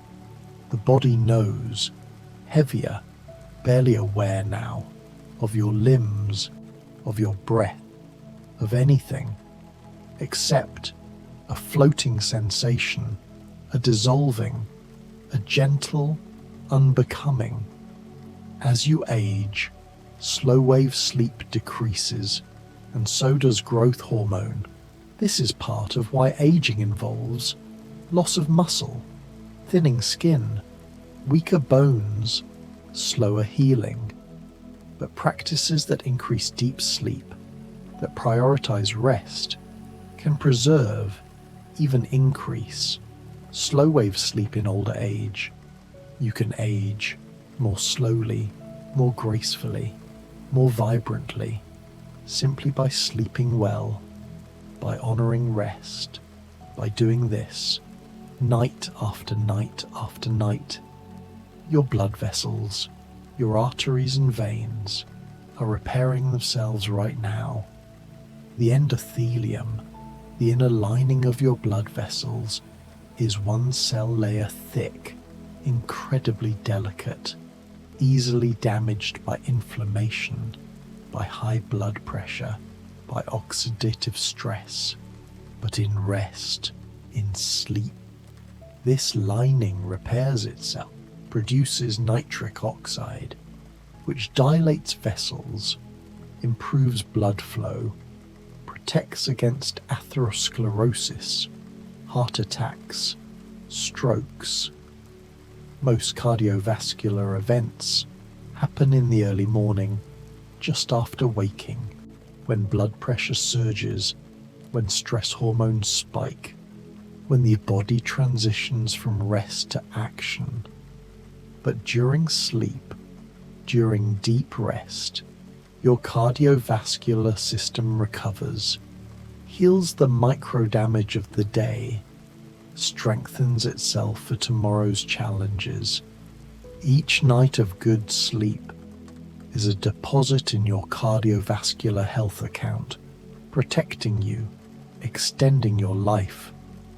Let your body sink deeper through the mattress, through the floor, through the earth, down, down, to where the roots go, to where water pools in underground rivers, to where stones hold the memory of heat, of pressure, of transformation. You're going down to your root, to your foundation, to the place where you're held by something larger, something older, something that will not let you fall. Your cells communicate constantly through chemical signals, through electrical impulses, through mechanical pressure, through quantum entanglement. Scientists are discovering they're not separate units. They're a community, a society, a civilization, all coordinating, all cooperating for the good of the whole, for your survival, for your thriving. When one cell is damaged, others respond. Some bring nutrients, some clear debris, some divide to replace what was lost. It's beautiful, this cellular altruism, this built-in cooperation. You don't have to organize it, don't have to manage it. It just happens. Your body knows how to be a community, how to care for its own, how to heal itself from the inside out. If you just give it time, give it space, give it this, or maybe not. Maybe you can't hear it anymore, can't feel it, because you've drifted too far into that other place, that place where the body is, but you aren't quite in it. You're hovering above, beside, witnessing yourself from a distance, peaceful, curious, unattached. This is the observer state, the witness consciousness, where you're aware but not identified, present but not attached. It's a sacred state, a healing state.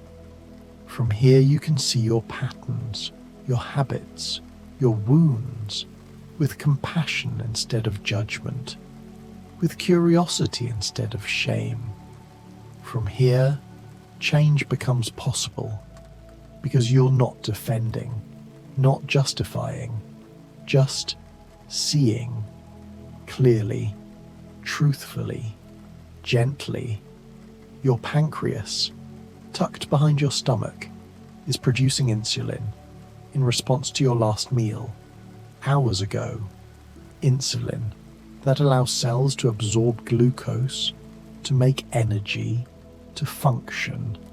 In rest, insulin sensitivity increases.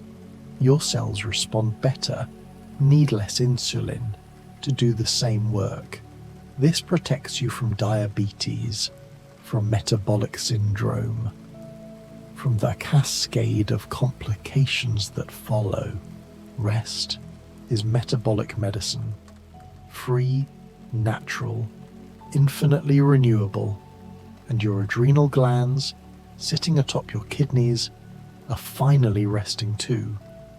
All day they produce cortisol, a adrenaline, responding to every stress, every deadline, every worry. But now, finally, they can slow down. They can stop producing emergency hormones and focus instead on producing DHEA, pregnenolone, the hormones of youth, of vitality, of resilience. Your adrenals need this rest desperately, or they burn out, leading to chronic fatigue, to exhaustion, to feeling tired but wired, unable to rest, unable to recover. But you're breaking that cycle right now. You're teaching your adrenals it's safe to rest.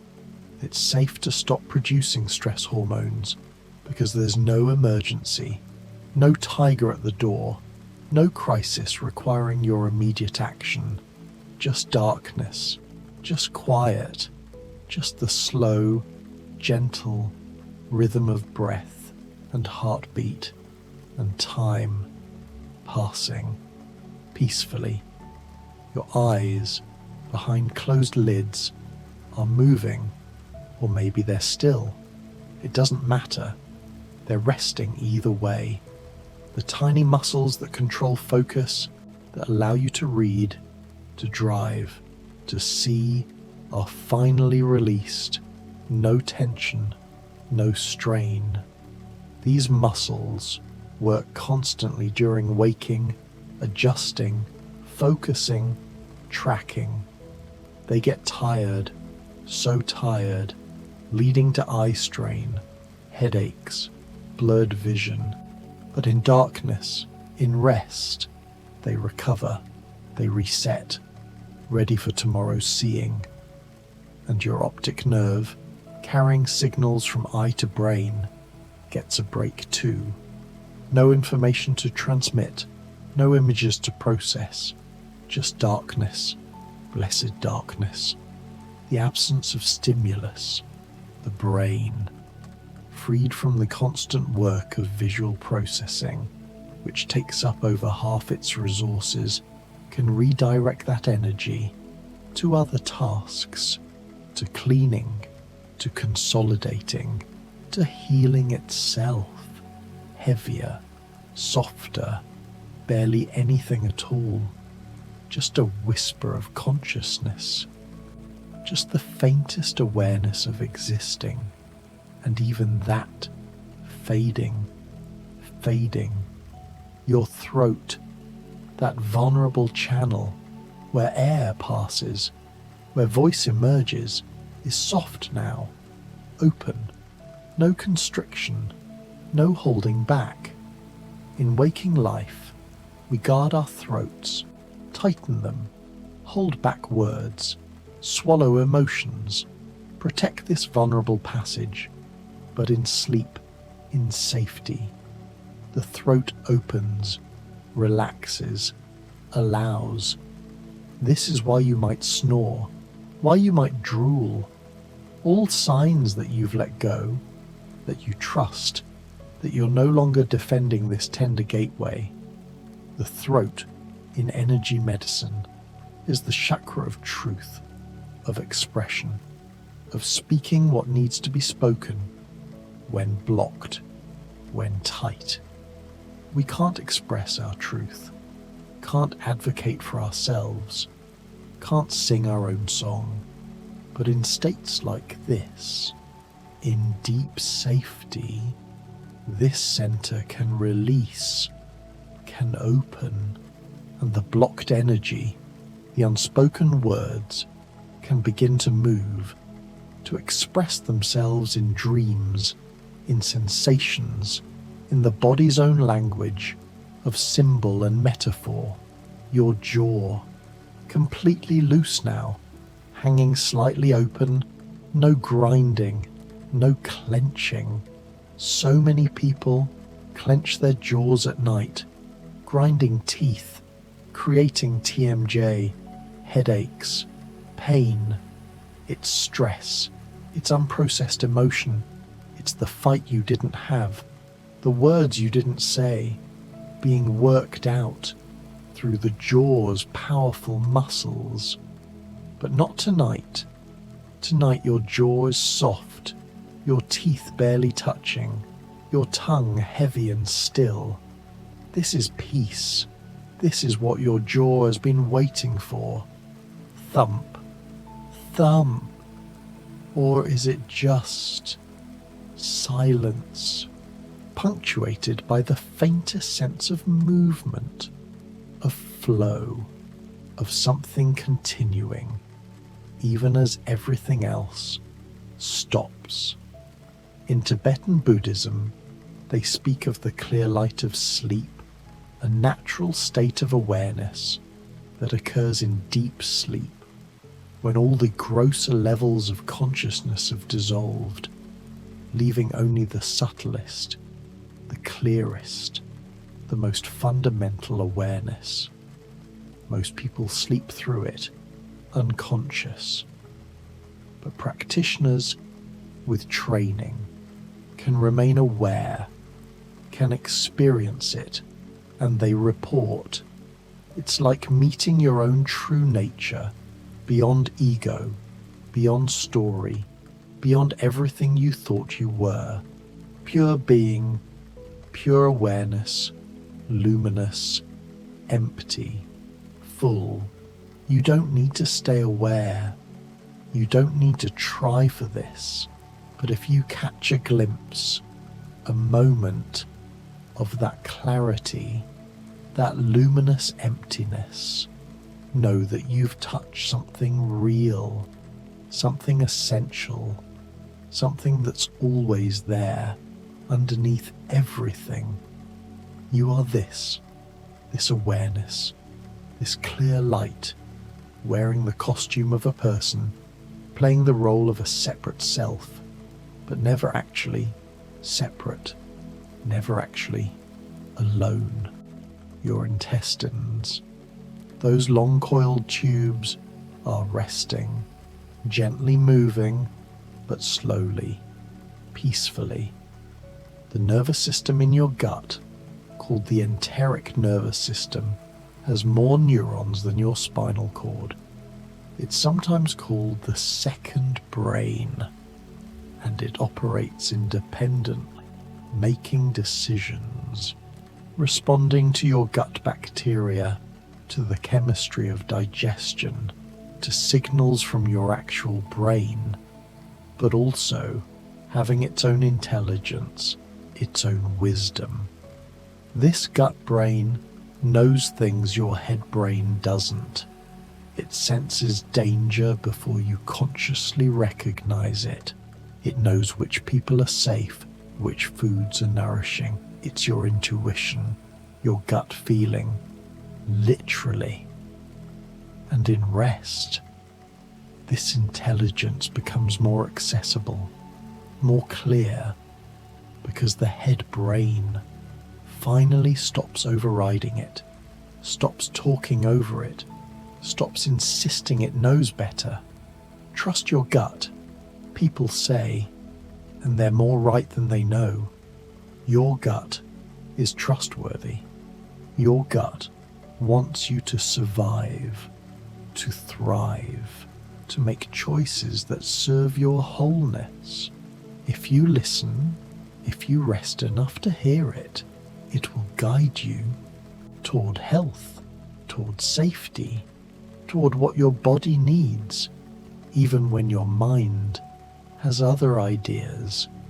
Let yourself dissolve even further, like salt in water, like sugar in tea, becoming indistinguishable from the medium, from the darkness, from the field of silence, holding you. You don't end at your skin. You extend, you blend, you merge with everything around you. This is truth. This is reality. The separation was always an illusion, useful, necessary for functioning, but not ultimately real.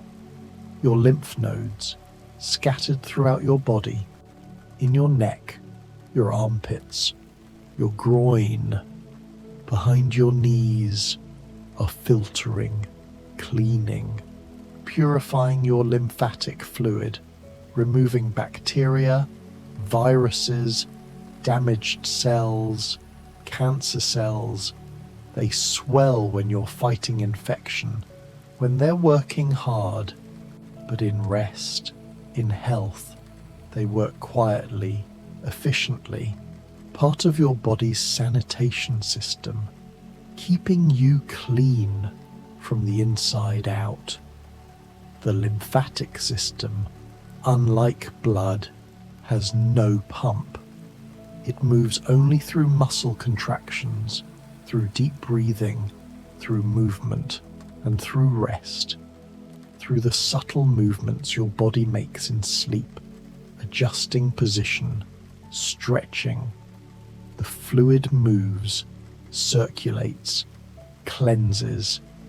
This is another reason why sleep is not passive. Your body is actively healing, actively cleaning, actively preparing for tomorrow.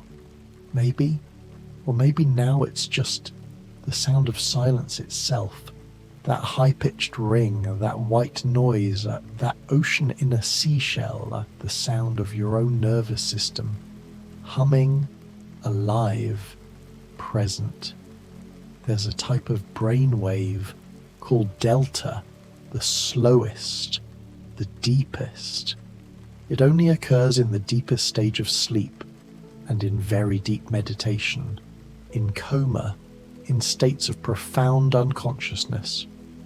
Delta waves are associated with healing, with regeneration, with the unconscious mind, with access to the collective unconscious, to universal consciousness, to something larger than your individual self.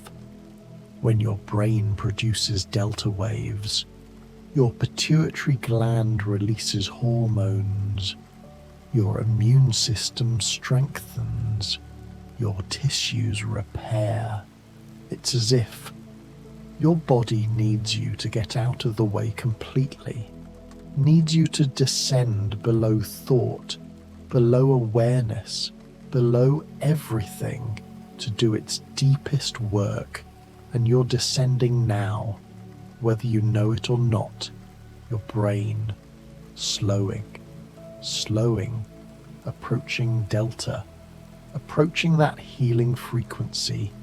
Your bones, one more time, because they're so remarkable, contain marrow, red marrow in some bones, making blood cells, yellow marrow in others, storing fat, energy reserves, and in the center of certain bones, in the sternum, in the pelvis, in the ends of long bones, is where stem cells live, undifferentiated cells that can become anything, any cell type your body needs.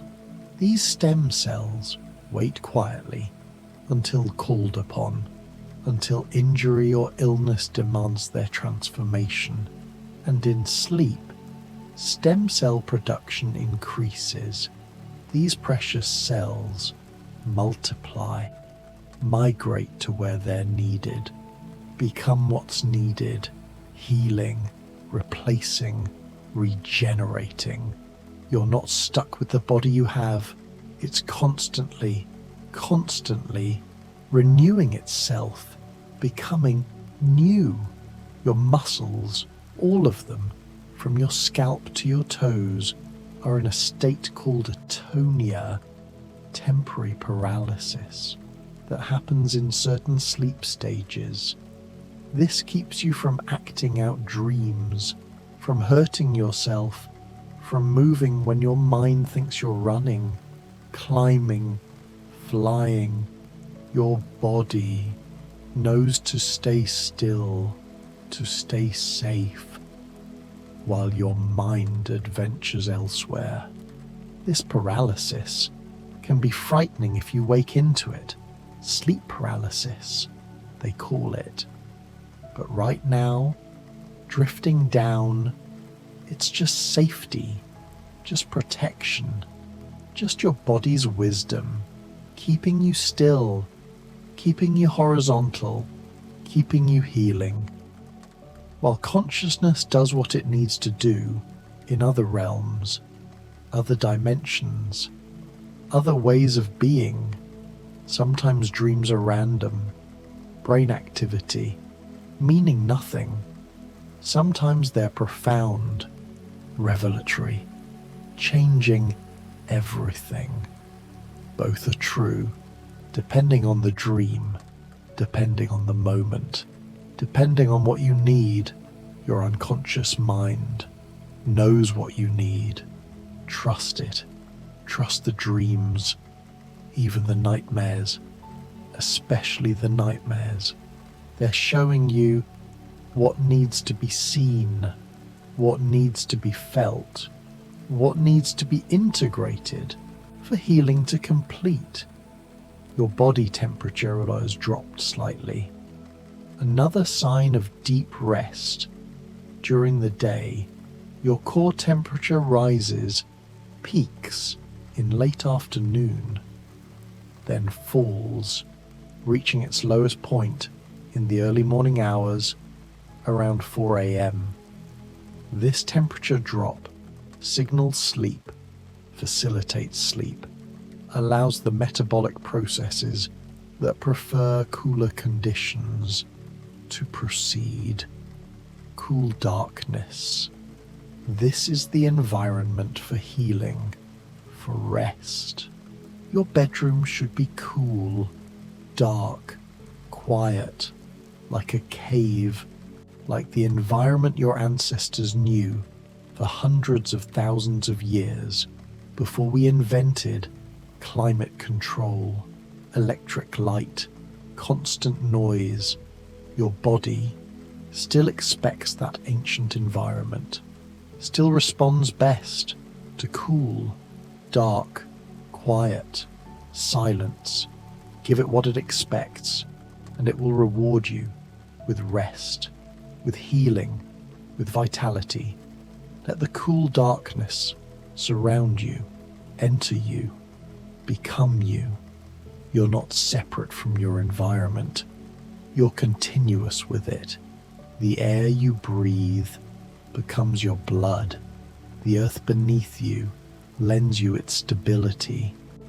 The darkness around you merges with the darkness inside, behind your eyes, inside your cells. In the space between electrons, everything is mostly darkness, mostly space. You're mostly empty, mostly dark, and that's not a problem. That's perfection. Your cerebrospinal fluid, that clear liquid cushioning your brain and spinal cord, is flowing more freely now. During sleep, the glymphatic system opens, and this fluid washes through brain tissue, carrying away waste, clearing debris, detoxifying your most precious organ. This was only discovered recently, in 2012. Scientists didn't know brains cleaned themselves, but they do. They must, and they do it at night, in sleep, in states like this. Without this cleaning, proteins accumulate, plaques form, neurons die. Alzheimer's, Parkinson's, other neurodegenerative diseases follow. But with adequate sleep, with deep rest, the brain stays clean, clear, functional for decades longer. Sleep is neuroprotection. Sleep is cognitive insurance. Sleep is how you keep your mind sharp, creative, capable for your whole life. You're washing your brain right now, cleaning decades of accumulated debris, preparing for decades more of thinking, creating, being, just by lying here, just by breathing, just by surrendering to this ancient, essential process or not. You can't tell anymore, can't distinguish heartbeat from silence, from imagination, from the pulse of the universe itself. Everywhere and nowhere, inside you and beyond you, the beat that never stops until it does, but not tonight. Tonight it just is unnamed, unnumbered, eternal. In some healing traditions, they speak of cellular memory, the idea that cells, tissues, organs store memories, not just the brain, and science is beginning to confirm this. Organ transplant recipients sometimes acquire memories, preferences, characteristics of their donors. Heart transplants especially, as these changes. The heart, it seems, remembers your body, every part of it, remembers everything that ever happened to it, every touch, every injury, every moment of joy or terror. It's all stored, encoded, waiting, and in states of deep rest, deep safety. These memories can surface, can release, can finally complete their journey from happening to feeling, to integrating, to letting go. You might remember things in this state, things you forgot, things you suppressed. Don't be afraid. These memories rise because you're finally safe enough to feel them. The body never forgets, but it waits, patient as stone, for the right moment, the safe moment to show you what you need to see. Your chakras, if you believe in them, are spinning slowly, harmoniously, aligned, or they're balancing, unblocking, allowing energy to flow from root to crown, earth to sky, matter to spirit. The base chakra, grounded, connected to earth, the sacral, fluid, creative, the solar plexus, powerful, confident, the heart, open, compassionate, the throat, expressive, truthful, the third eye, intuitive, wise, the crown, connected to source, to universal consciousness, to everything. Or maybe chakras don't exist. Maybe they're just a useful map, a metaphor, a year for experiences that are real, even if the explanation isn't literal. It doesn't matter.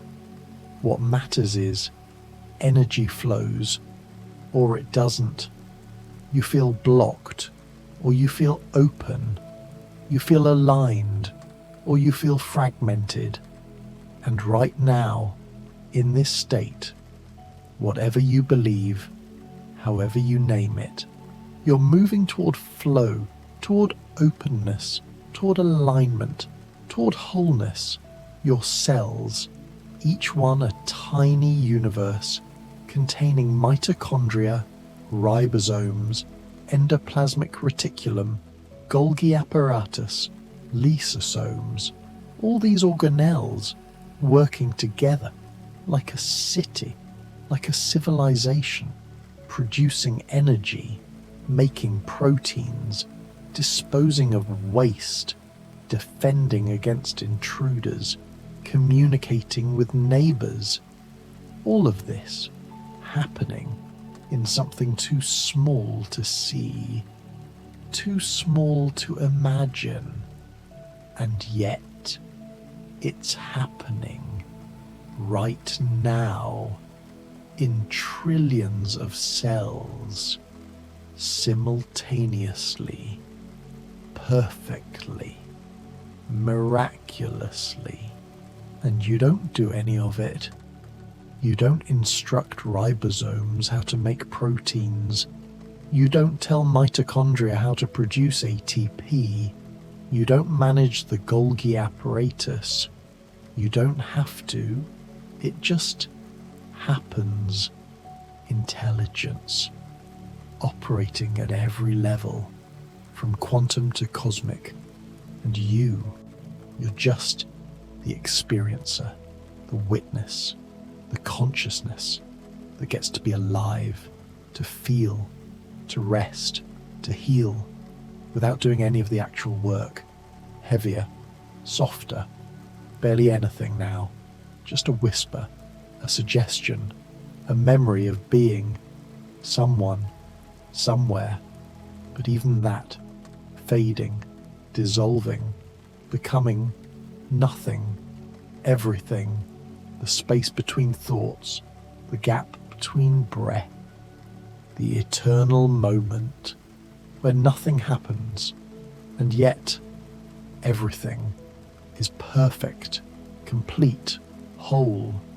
Your blood circulating, carrying oxygen, nutrients, hormones, immune cells, all flowing, all moving in the great river of your circulatory system, 60,000 miles of vessels, if stretched end to end, enough to circle the earth twice.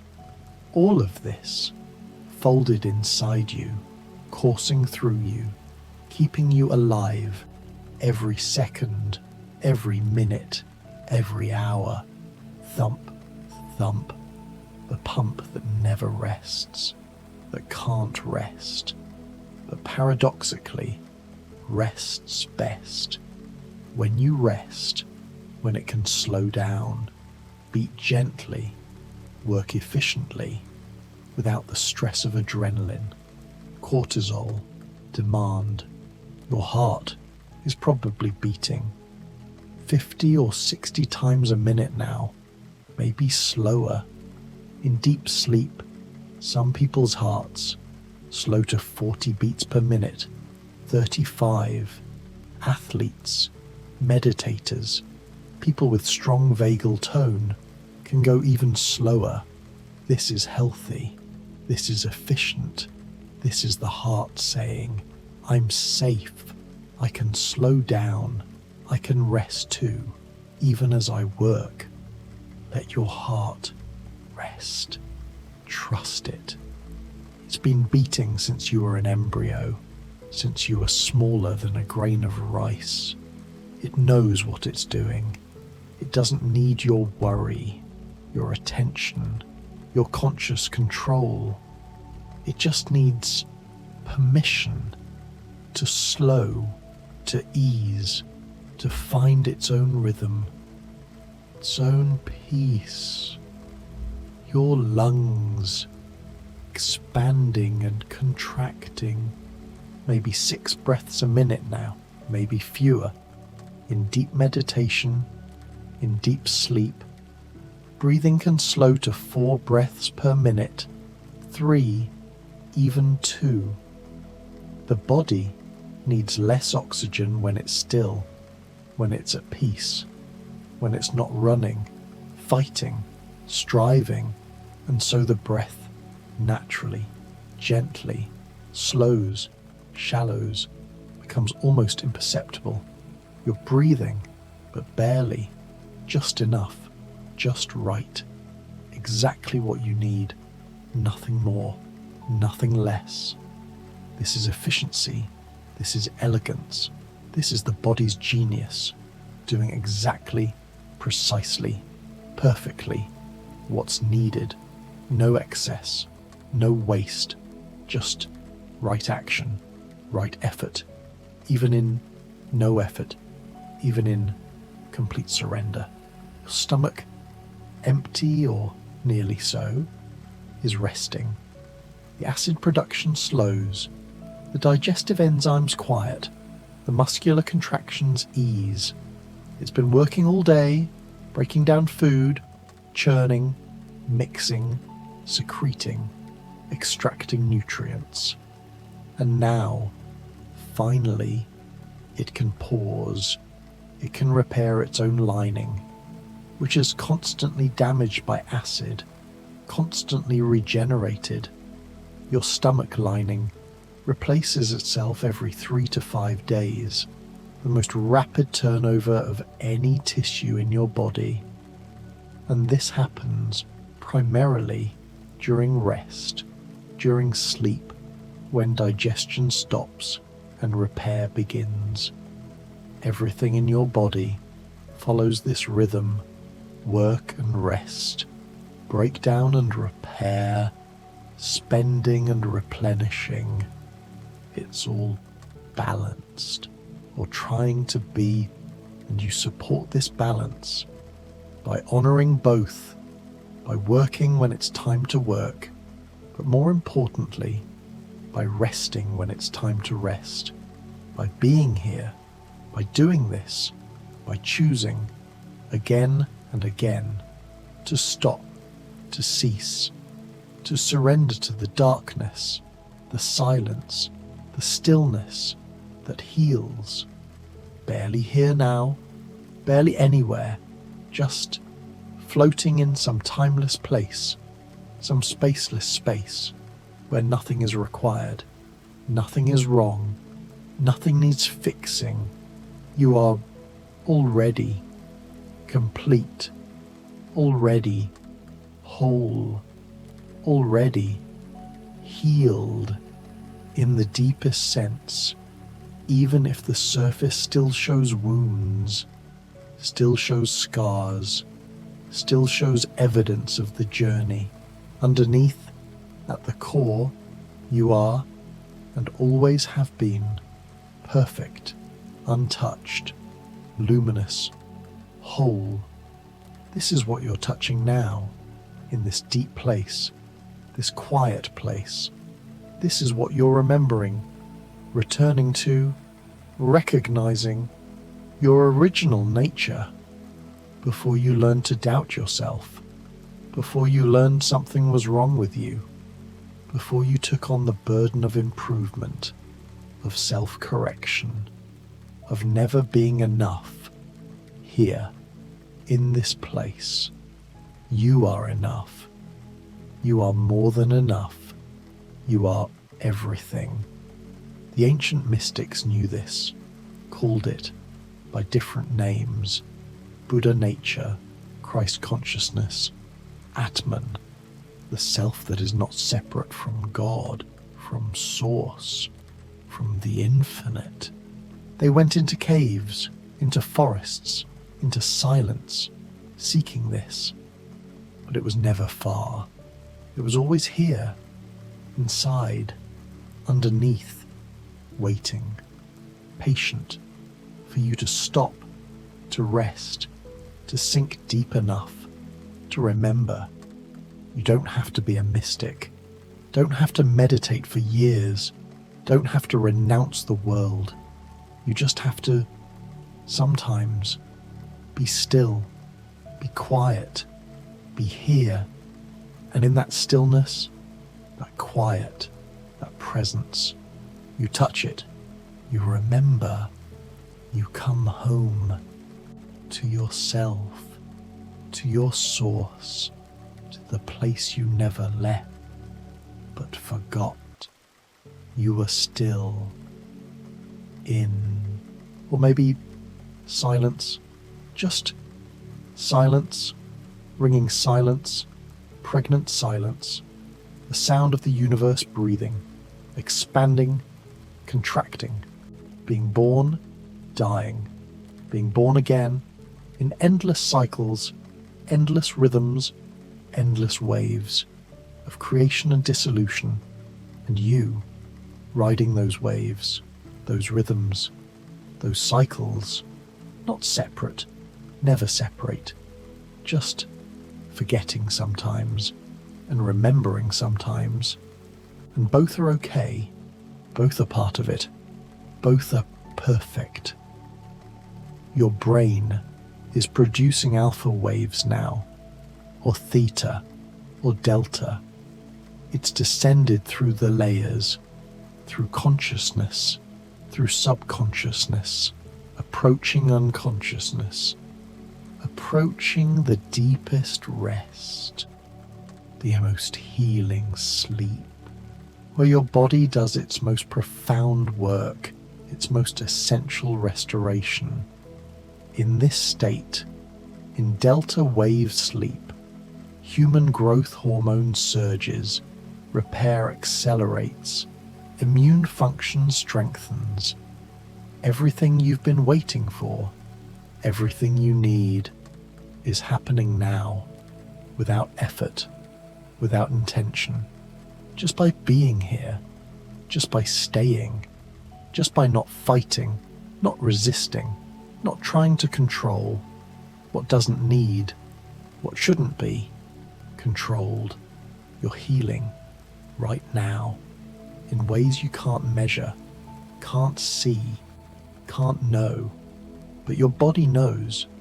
Your body is doing it faithfully, skillfully, with the wisdom of millions of years of evolution, of survival, of life, learning to adapt, to repair, to continue through everything, despite everything, because of everything.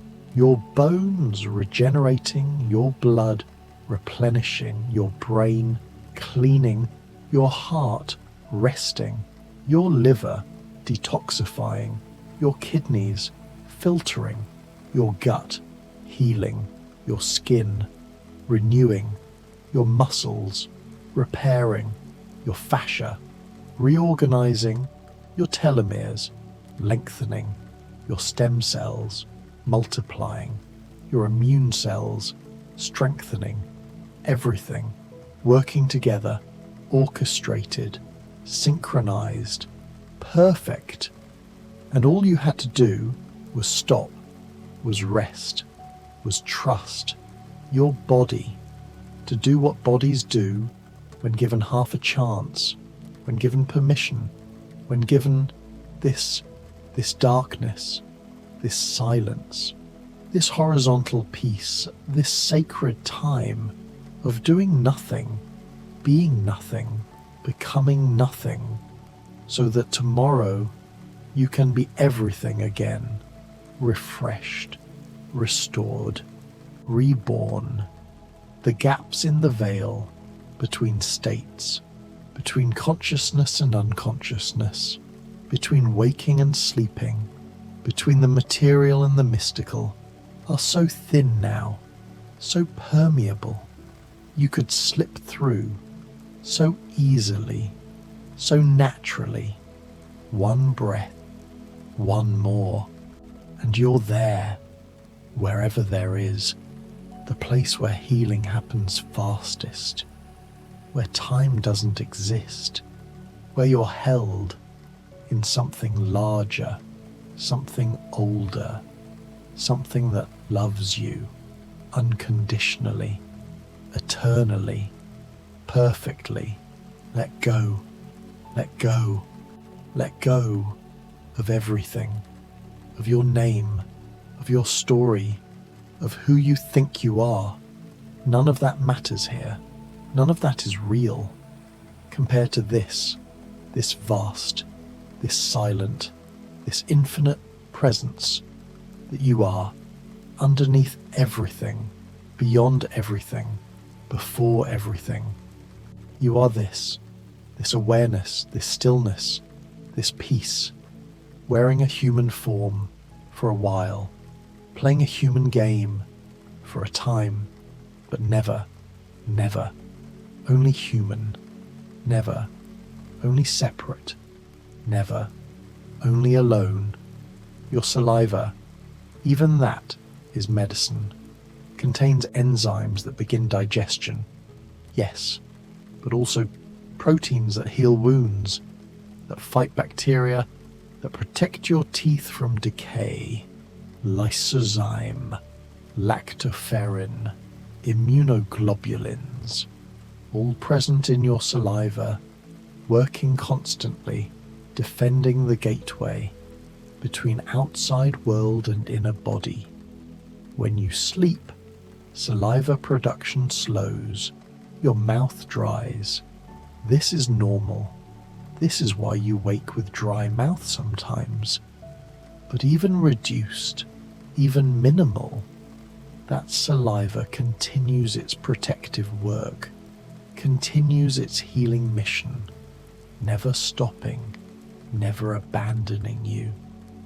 And in your mouth, your tongue, that remarkable muscle, the strongest for its size in the entire body, rests now, heavy, still, not tasting, not speaking, not moving.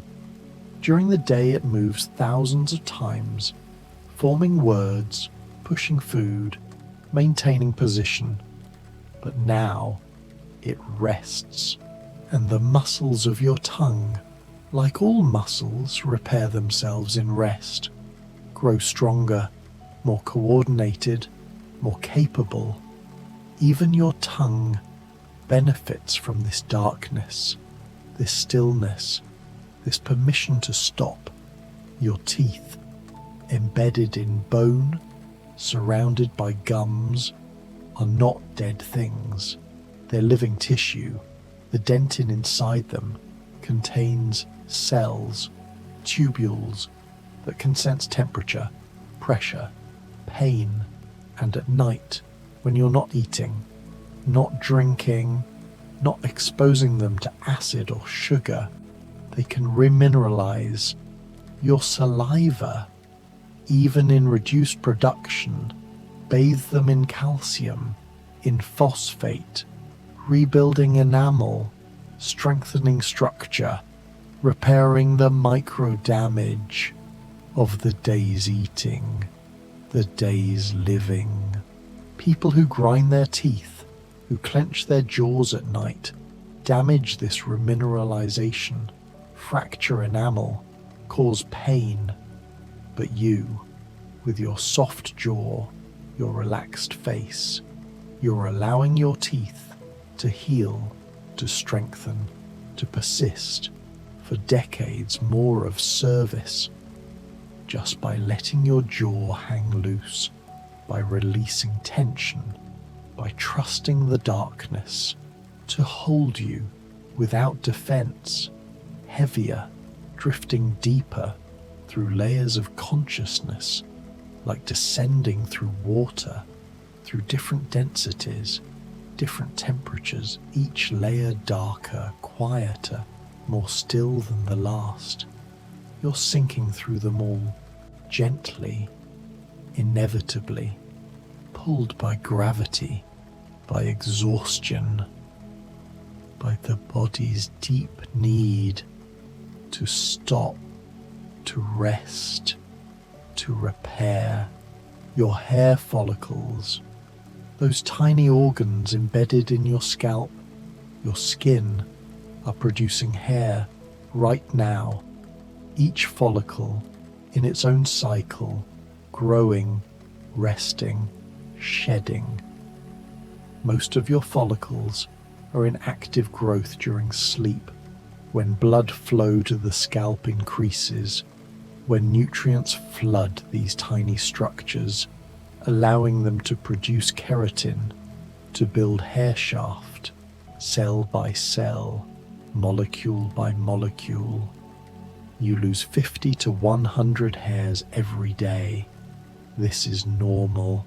This is healthy, because underneath each lost hair, a new one is already forming, already growing, already preparing to emerge. Your body constantly renewing, constantly replacing, never static, always in flux. You are not the same person physically that you were last year, last month, last week. You're new, constantly being born from the inside out, and your nails, those hard plates of keratin, protecting your fingertips, your toes, are growing too, slowly, imperceptibly, but continuously. Fingernails grow about 1/10 of a millimeter per day. Toenails, slower still, and this growth happens primarily at night, During rest, when your body can divert resources, just can send nutrients, can focus on these non-essential but still important structures that help you grasp, scratch, protect the soft, vulnerable flesh beneath. Let your hands rest completely. Fingers uncurled, palms open, no grasping, no holding, nothing to grip, nothing to clutch. Your hands do so much, touch so much, hold so much, all day, every day. And now, finally, they can rest, can soften, can remember. They don't have to hold on to anything. The earth holds you, gravity holds you, the darkness holds you. Your hands can simply be thump, thump, that distant rhythm continuing like waves on a far shore, like thunder beyond the horizon. You hear it and you don't. It's there and it's not. Everything's becoming ambiguous, uncertain, dreamlike. The boundary between real and imagined, between literal and metaphorical, between body and mind, dissolving, merging, becoming one seamless experience of floating, of being held, of letting go. Your collagen, the most abundant protein in your body, making up 30% of all your protein, is being synthesized right now. Collagen forms the structure of your skin, your bones, your tendons, your ligaments, your blood vessels. It's the scaffolding, the framework that holds you together. And vitamin C, if you have enough, if you've eaten well, combines with amino acids during sleep, during rest, to build new collagen, to repair damaged collagen, to keep you strong, flexible, resilient. As you age, collagen production naturally decreases. This is why skin wrinkles, why joints stiffen, why wounds heal more slowly.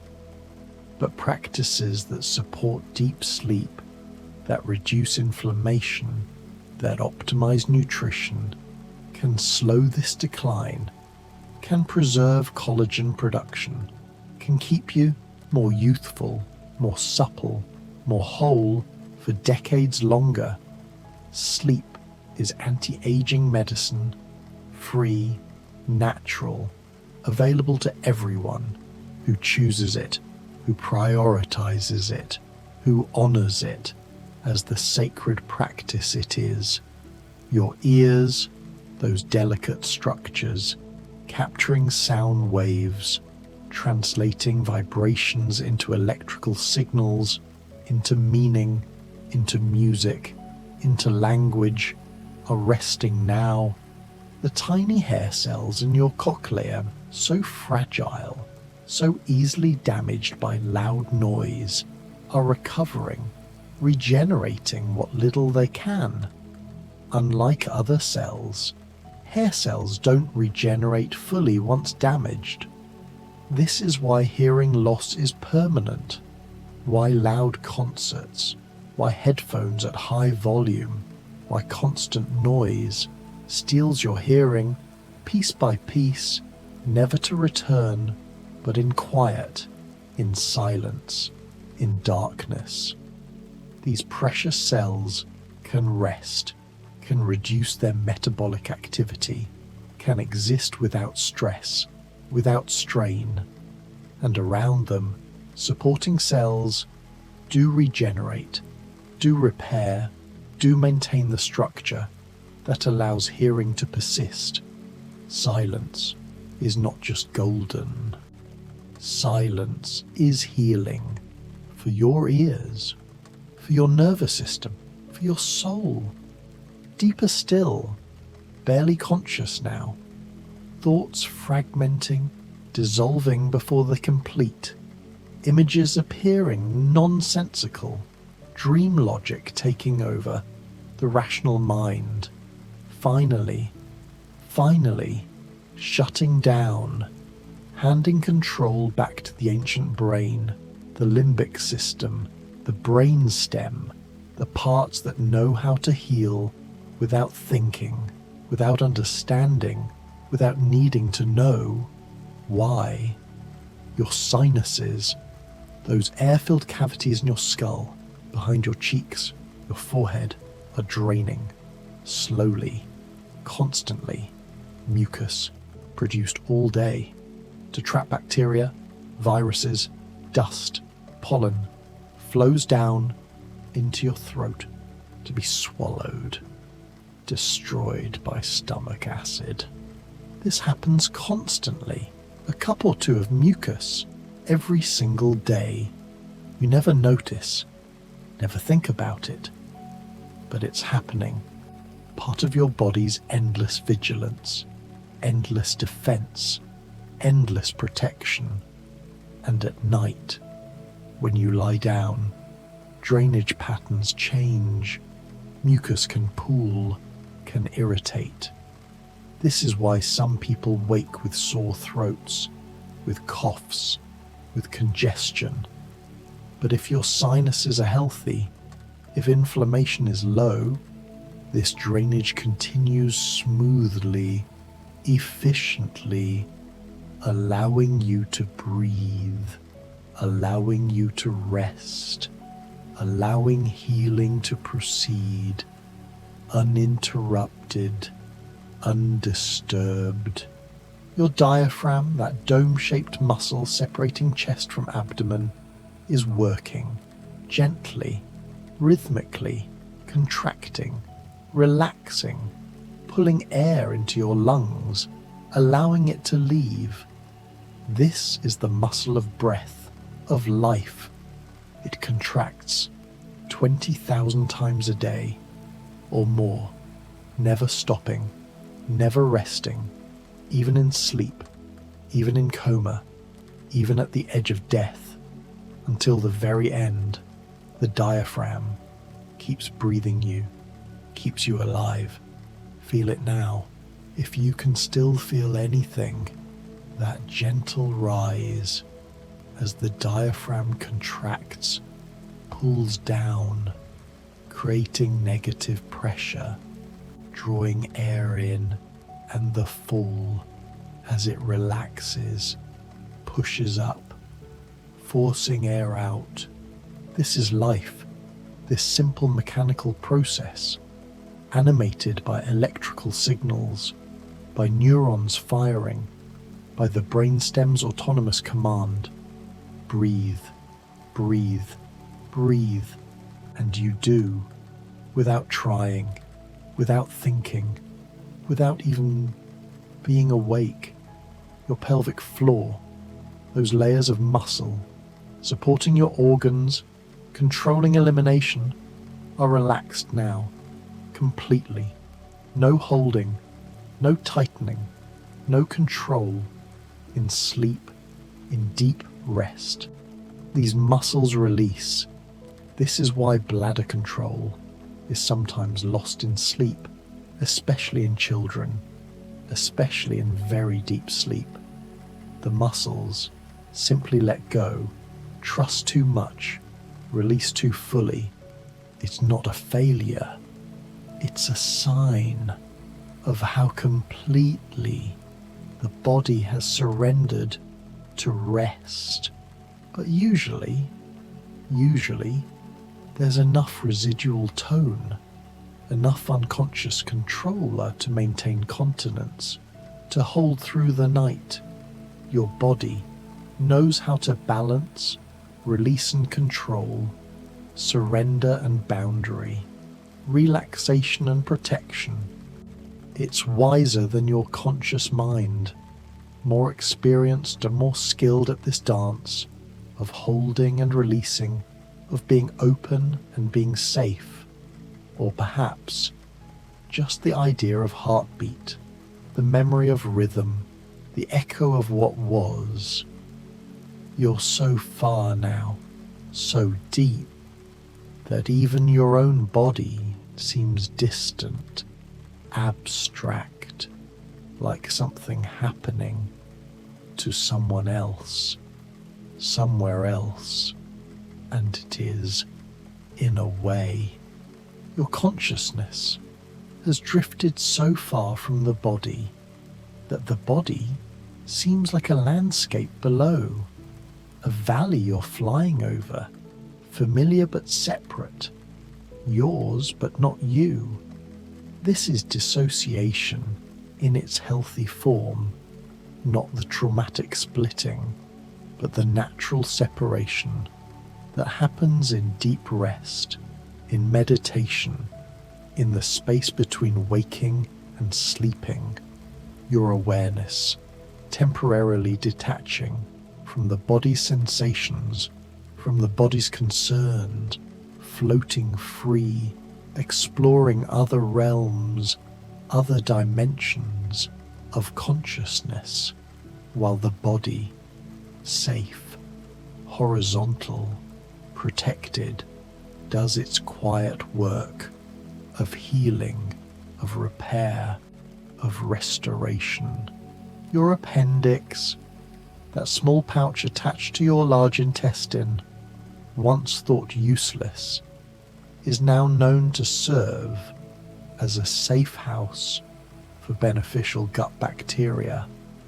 When illness strikes, when diarrhea flushes the intestines, when antibiotics kill everything, the bacteria in your appendix survive, protected, waiting. And when the coast is clear, they emerge, repopulating, restoring your microbiome, your gut health, your immunity. Even the parts we thought were vestigial, were evolutionary leftovers, turn out to have purpose, to have function, to have wisdom. Your body has no waste, no extras, no unnecessary parts. Everything serves, even if we don't yet understand how, even if science hasn't discovered why.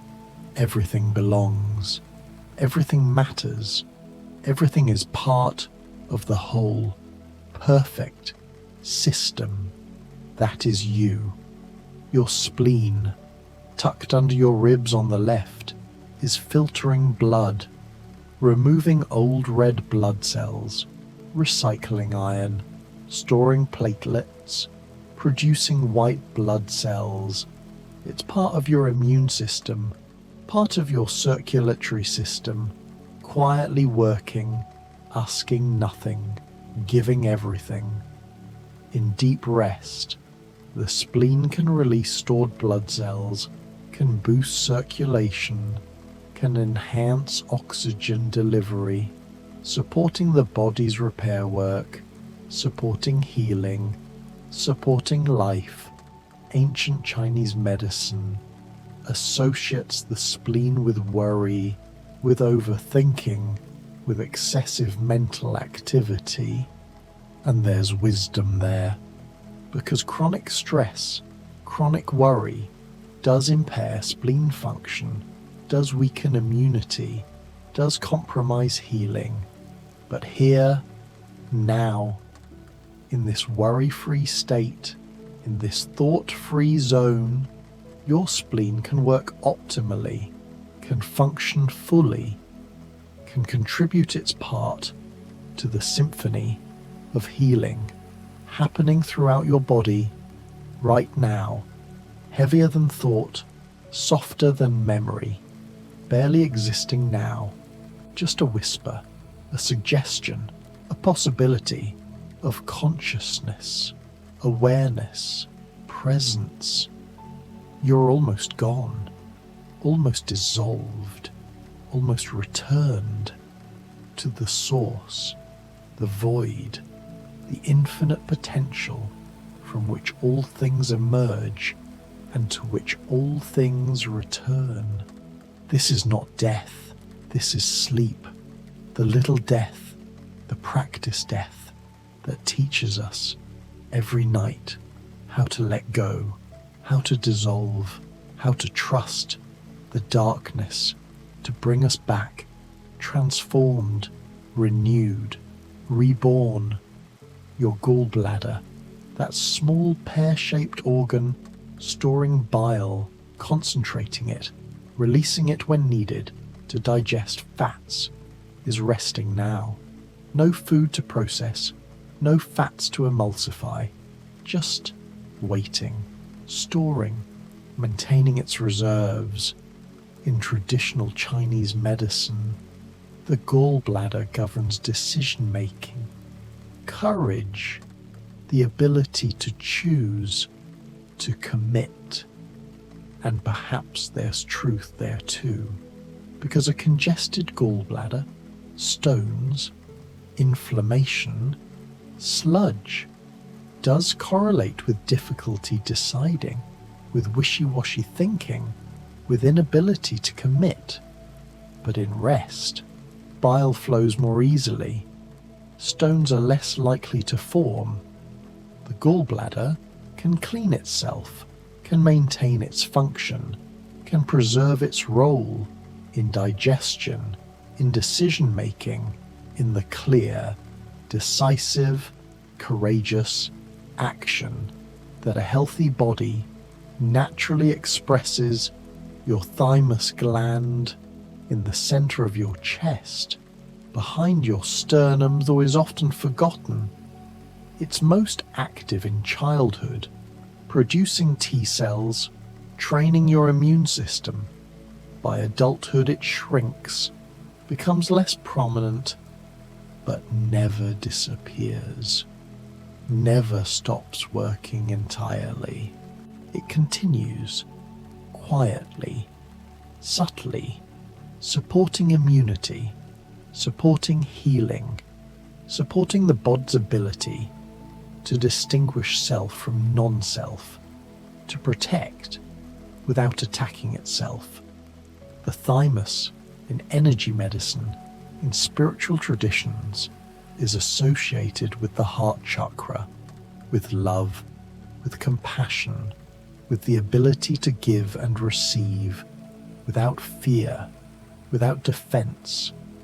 And when you rest, when you soften, when you open, this gland, this center, can function more freely, can produce more T cells, can strengthen immunity through the simple act of loving yourself enough to rest, to stop, to honor your body's needs over the world's demands, barely there, like a star, billions of miles away, visible but distant, real but unreachable. You're drifting in space now, in the space between spaces, in the darkness between stars, held by nothing, held by everything, floating free, finally free from gravity, from body, from thought, from self. And in this freedom, this weightlessness, this dissolution, healing accelerates, barriers dissolve, old patterns release, new possibilities emerge. You're not bound by who you were, by who you think you are, by who others think you should be. You're just consciousness, awareness, potential, pure, unlimited, eternal. And from this place, anything can heal, anything can change, anything can become what it's meant to be. You are the universe, experiencing itself through these eyes, these ears, this heart, this body. And right now, the universe is resting, is healing, is remembering its wholeness through you, as you. You don't heal yourself. Healing happens through you, to you, as you, when you get out of the way, when you stop interfering, when you finally surrender. And you have. You've surrendered beautifully, completely. You've let go. You've trusted. You've allowed. And now the healing is happening. The restoration is occurring. The return to wholeness is underway. Thump, thump, barely perceptible, a whisper of rhythm, an echo of pulse, or maybe not. Maybe just silence.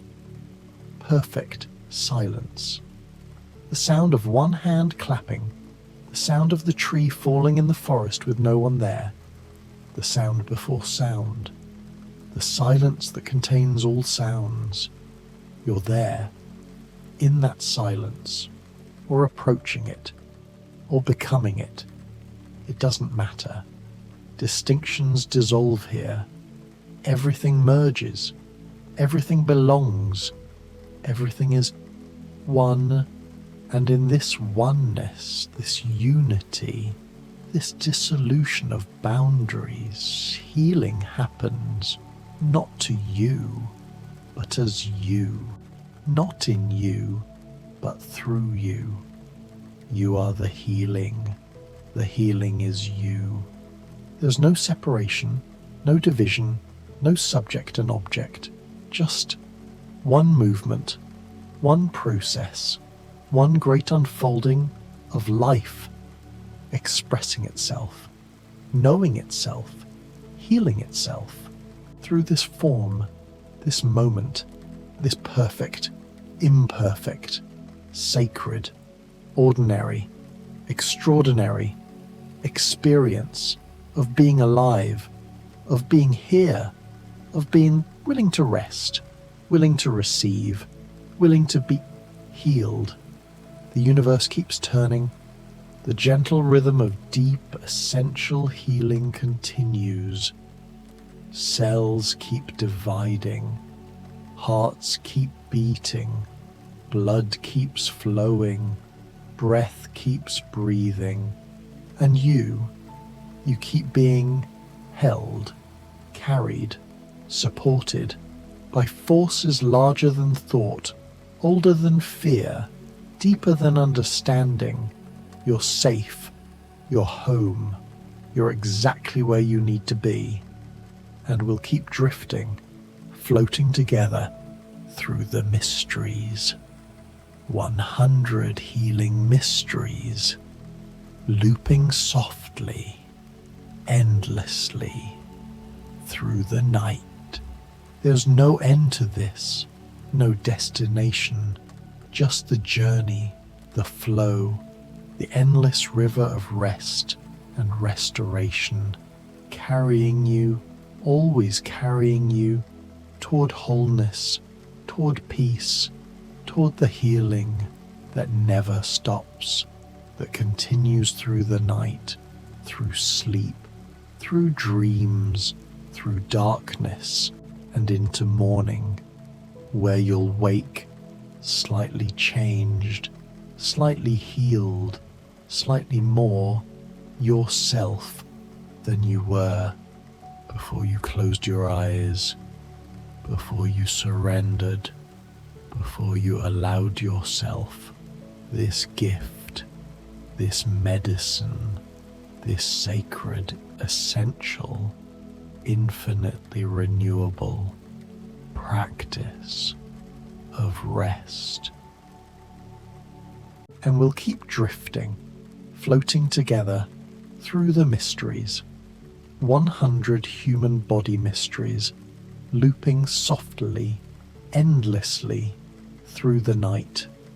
Tonight we'll drift through why your body creates its own internal painkiller that is thousands of times stronger than morphine. The secret reason you can't tickle yourself, and the specific brain system that blocks it. How the 1,000,000 miles of wiring inside your body keeps the lights on while you sleep. There's nothing you need to do now. Just let your body sink. Heavier, heavier. Feel the mattress holding you, every muscle softening, your heartbeat slowing, thump, thump, matching the rhythm of space itself, shoulders melting down, jaw releasing, each breath pulling you deeper, deeper into the calm, the quiet, the dark.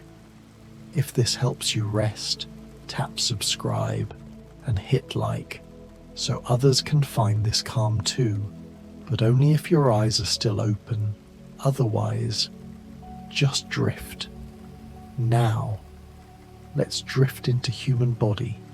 Your heart, this soft fist of muscle, beats about 100,000 times every single day.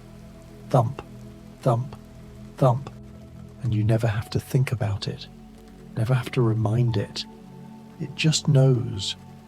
Deep in the walls of your heart, there's a special cluster of cells, the sinoatrial node, your body's natural pacemaker, generating its own electricity, 60 to 100 tiny sparks every minute, like a lighthouse in the dark, pulsing, pulsing, keeping time.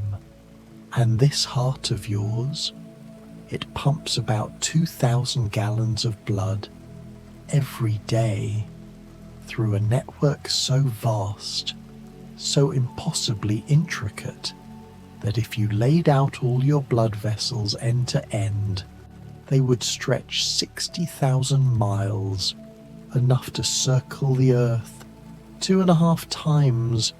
Can you feel it? That quiet hum, the blood moving through you, even now, as you sink deeper, heavier. Your blood, this river inside you, carries everything: oxygen, nutrients, hormones whispering messages. And within this river, there are platelets, tiny fragments of cells, less than 2 micrometers across. And when you cut yourself, even the smallest paper cut, these platelets rush to the scene within seconds, clumping together, forming a plug, a temporary dam. They release chemicals that activate a cascade, a waterfall of clotting factors, 13 different proteins working in sequence, like dominoes falling, until finally fibrin threads weave together, creating a net, a scab, sealing the wound. All of this happening automatically while you sleep, while you dream. Let your breathing slow, in and out, in and out. Feel your lungs, these pink sponges, expanding or contracting, so soft, so delicate.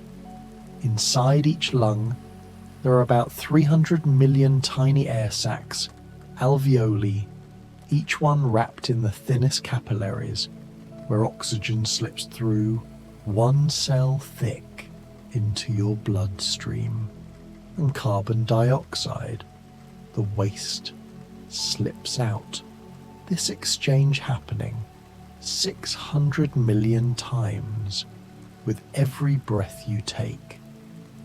The surface area of your lungs, if you could spread them flat, would cover a tennis court, all folded up inside your chest, and your diaphragm, this dome of muscle beneath your lungs, pulls down 20,000 times a day, creating space, drawing air in, without you thinking, without you trying, just breathing, automatic, eternal, like waves on a shore, in and out, in and out, slower now, softer, Your brain, 3 pounds of wrinkled tissue, floating in fluid, uses 20% of your body's oxygen, even though it's only 2% of your weight.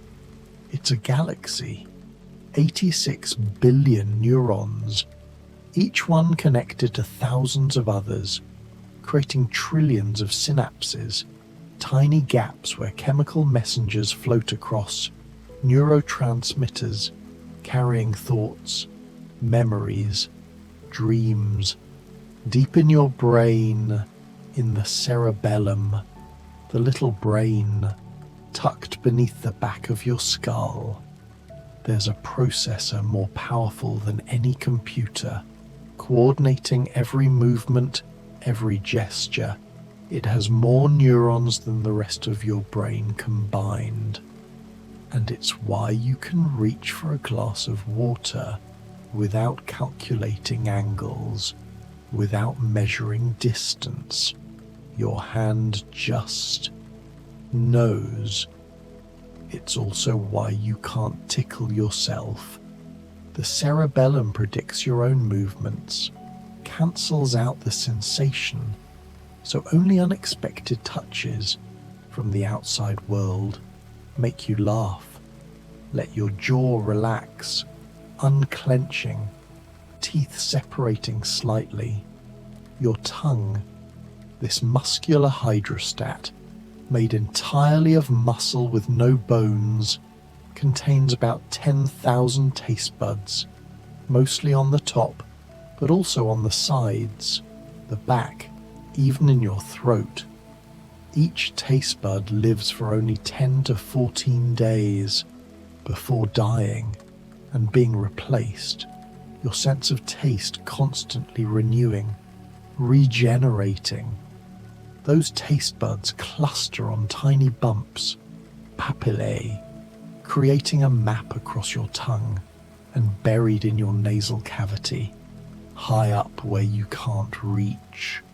The olfactory epithelium, a patch of tissue the size of a postage stamp, contains about 12 million olfactory receptor neurons.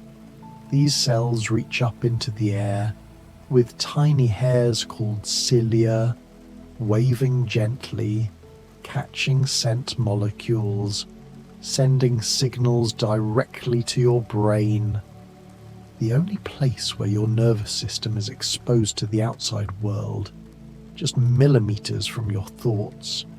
Your eyes, these soft orbs, are processing light right now, or would be if they were open, but even closed, even in darkness, they're still working. The retina, the thin layer at the back of your eye, contains about 120 million rod cells for seeing in dim light, and 6 million cone cells for color, for detail. These cells convert photons, particles of light, into electrical signals, 10 billion calculations per second, and somehow your brain assembles all of this into sight, into the world you see, seamless, instantaneous, like magic. But it's chemistry, it's biology, it's you. Feel your eyelids growing heavier, the tiny muscles relaxing, releasing. Your tears, made by the lacrimal glands tucked above your eyes, produce about 100 milliliters every day, washing away dust, bacteria, keeping your eyes moist, smooth. Each time you blink, and you blink 15 to 20 times per minute when awake, a thin film spreads across 3 layers, oil on top, water in the middle, mucus beneath, protecting, lubricating, and when you cry, these glands work faster, flooding your eyes, overflowing, emotions made liquid, made visible. Your skin, the largest organ, about 20 square feet, weighing roughly 8 pounds, completely replaces itself every 28 days. New cells born deep in the basal layer, pushing upward, flattening, dying, filling with a tough protein called keratin, until they reach the surface as dead armor, invisible shields, falling away as dust. You shed about 30,000 dead skin cells every minute. 9 pounds of dead skin every year, becoming the dust in your room, the dust you're breathing, you, returning to you. Within your skin, about 5 million hair follicles, all of them formed before you were born. You'll never grow more. Each follicle has a tiny muscle attached, the erector pili, and when you're cold or frightened, these muscles contract, pulling the hair upright, creating goosebumps, an ancient reflex from when your ancestors had fur, making them look bigger, more threatening, or trapping air for warmth. But now, just a whisper of the past, just a shimmer across your skin. Let your muscles go soft, loose. Your body has more than 600 muscles, making up 40% of your weight. Each muscle fiber, thinner than a hair, contains thousands of smaller threads from your fibrils, which contain even smaller filaments, actin and myosin, sliding past each other, like oars rowing, pulling, contracting. This happens in units, motor units, one nerve controlling hundreds of muscle fibers, all firing together or staying silent, creating every movement you make, every gesture, every breath. Buried in your muscles, there are sensors, muscle spindles, tiny organs that measure stretch, tension. They're wrapped in spirals around special muscle fibers, and when you stretch, they send signals to your spinal cord, which sends signals back, telling your muscles to contract, to resist. This reflex is so fast, it doesn't involve your brain, just your spinal cord, the flexible bridge of nerves encased in bone, 33 vertebrae stacked like stones, with cushions between, discs of cartilage, absorbing shock, bending, protecting the information highway running through the center. Your bones, they seem so still, so permanent, but they're alive, constantly rebuilding, renewing. Cells called osteoclasts eat away old bone, while osteoblasts lay down new bone. Minerals crystallizing into calcium phosphate, harder than concrete. Your entire skeleton replaces itself every 10 years.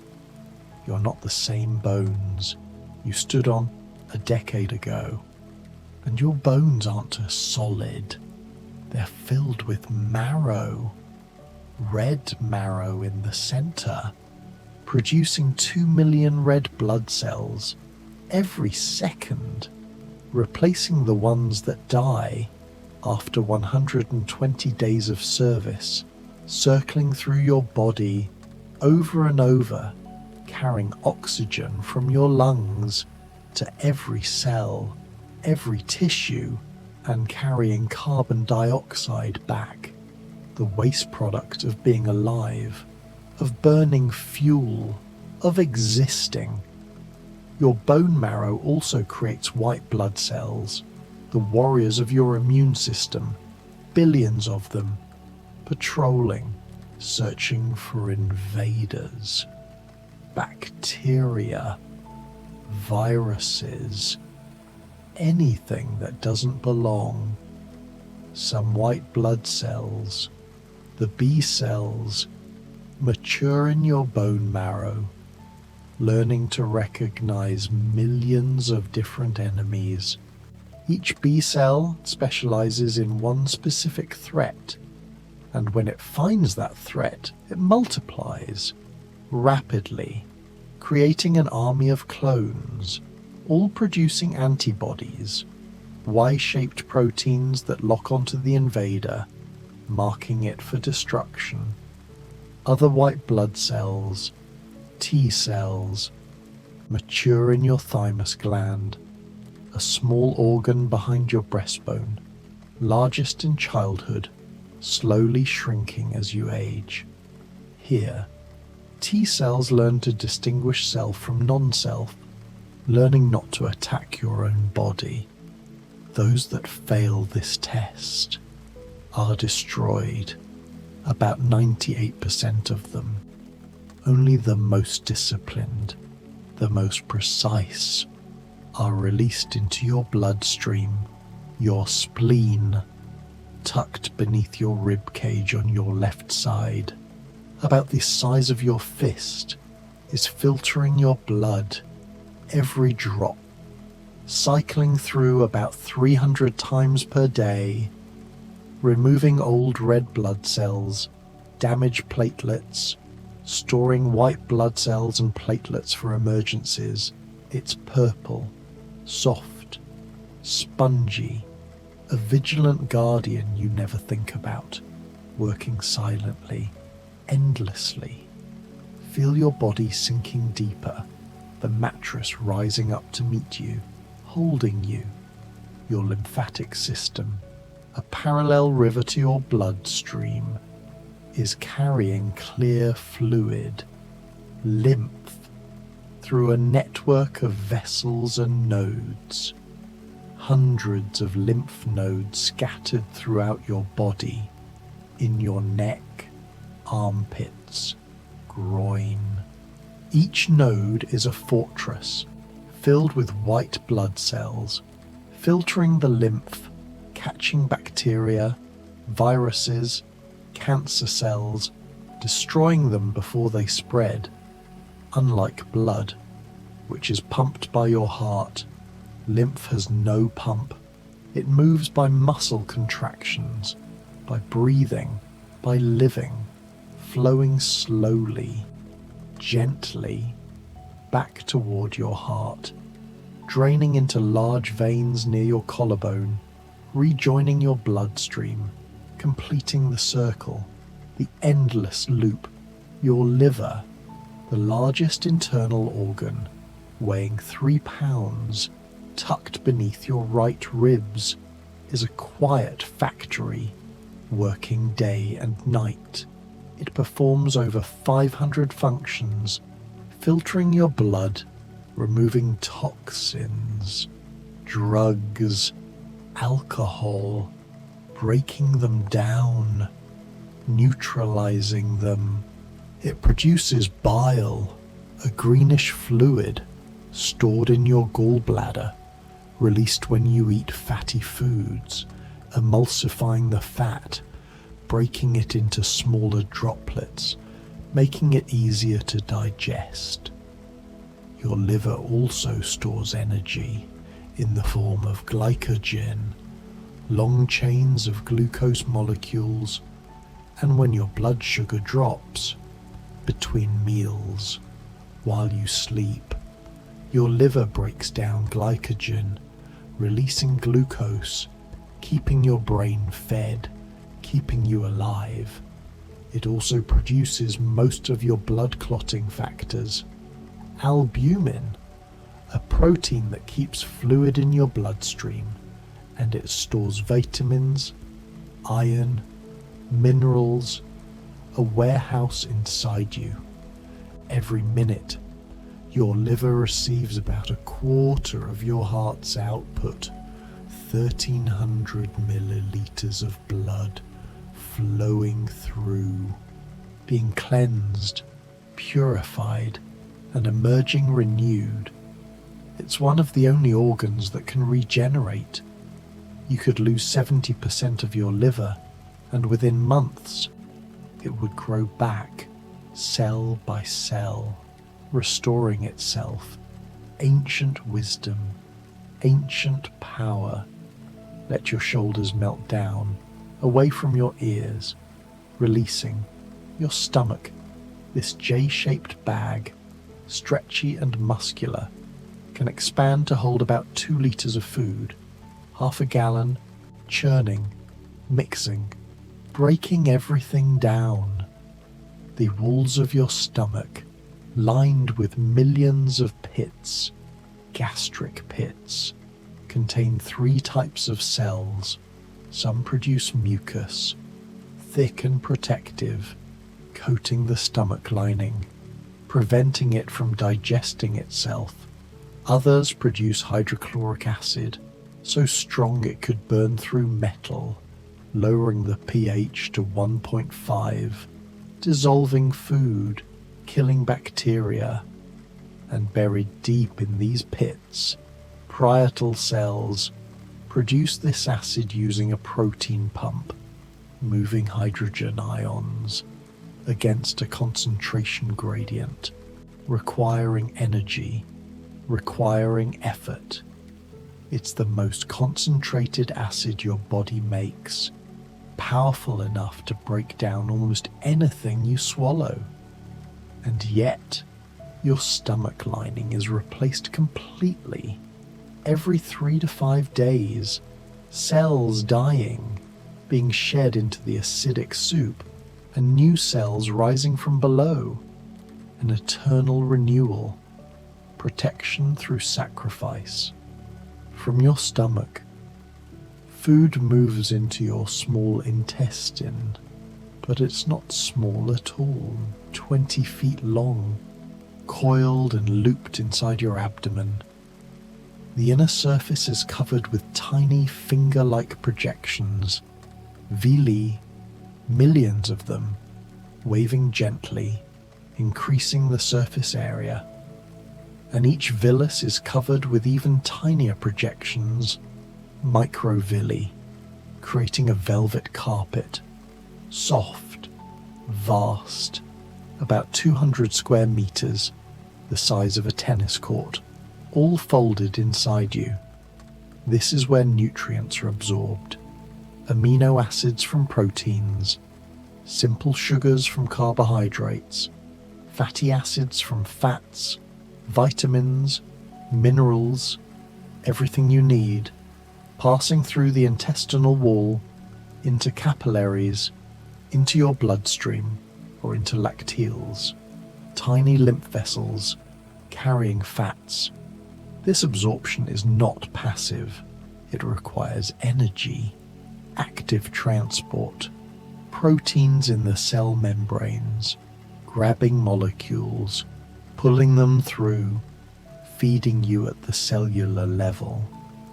Your small intestine is also where most digestion happens. Pancreatic enzymes, produced in your pancreas, a slender organ tucked behind your stomach, flow through a duct into the small intestine, amylase breaking down carbohydrates, lipase breaking down fats, protease breaking down proteins. Each enzyme is specific, precise, a key fitting only one lock, catalyzing reactions that would otherwise take years, making them happen in seconds. Your pancreas also contains clusters of cells, the islets of Langerhans, tiny islands, making up only 1% of the organ, but crucial, essential. These cells produce hormones, insulin and glucagon, the sugar gatekeepers. Insulin tells your cells to absorb glucose from your bloodstream, lowering blood sugar. Glucagon tells your liver to release glucose, raising blood sugar, a delicate balance, a constant negotiation, happening automatically. below your awareness, keeping you stable, keeping you alive. As food moves through your small intestine, muscles in the walls contract in waves, peristalsis, a rhythmic dance, squeezing, pushing, propelling everything forward. This happens throughout your entire digestive tract, in your esophagus, stomach, intestines. Even when you're upside down, gravity isn't needed, just waves, soft and steady, like the ocean, like breathing.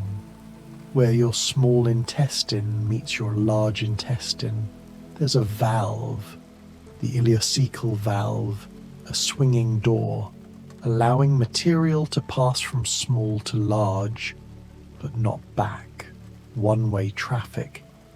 And just below this valve, there's a small pouch, the appendix, long thought to be useless, a vestigial remnant. But now, scientists believe it's a safe house, a refuge for beneficial bacteria, the good microbes that help you digest, that train your immune system, that produce vitamins. When illness wipes out your gut bacteria, the appendix releases its reserves, repopulating your intestines, restoring balance, a silent guardian, a backup system. Your large intestine, about 5 feet long, wider than the small intestine, absorbs water, electrolytes, turning liquid waste into solid. As material moves through, it gets drier, firmer, and living here, in your colon, is a metropolis, a bacterial city, the gut microbiome. Trillions of microorganisms, bacteria, fungi, viruses, weighing about 200 grams. You're never alone, never singular. You're an ecosystem, a walking world. These bacteria, they're not invaders, not enemies. They're partners, symbionts. They digest fibers you can't break down, producing short-chain fatty acids, butyrate, acetate, propionate, which nourish the cells lining your colon. They produce vitamin K, essential for blood clotting, and B vitamins, thiamine, riboflavin, folate. They train your immune system, teaching it what's dangerous, what's safe. They produce neurotransmitters, serotonin, dopamine, GABA, chemicals that affect your mood, your thoughts. Your gut bacteria are talking to your brain constantly through the vagus nerve, through the bloodstream, influencing you in ways still mysterious, still being discovered. Feel the weight of your head pressing into the pillow. Let it be held completely. Your brain, protected by your skull, floating in the cerebrospinal fluid, clear and watery, about 150 milliliters, cushioning, protecting.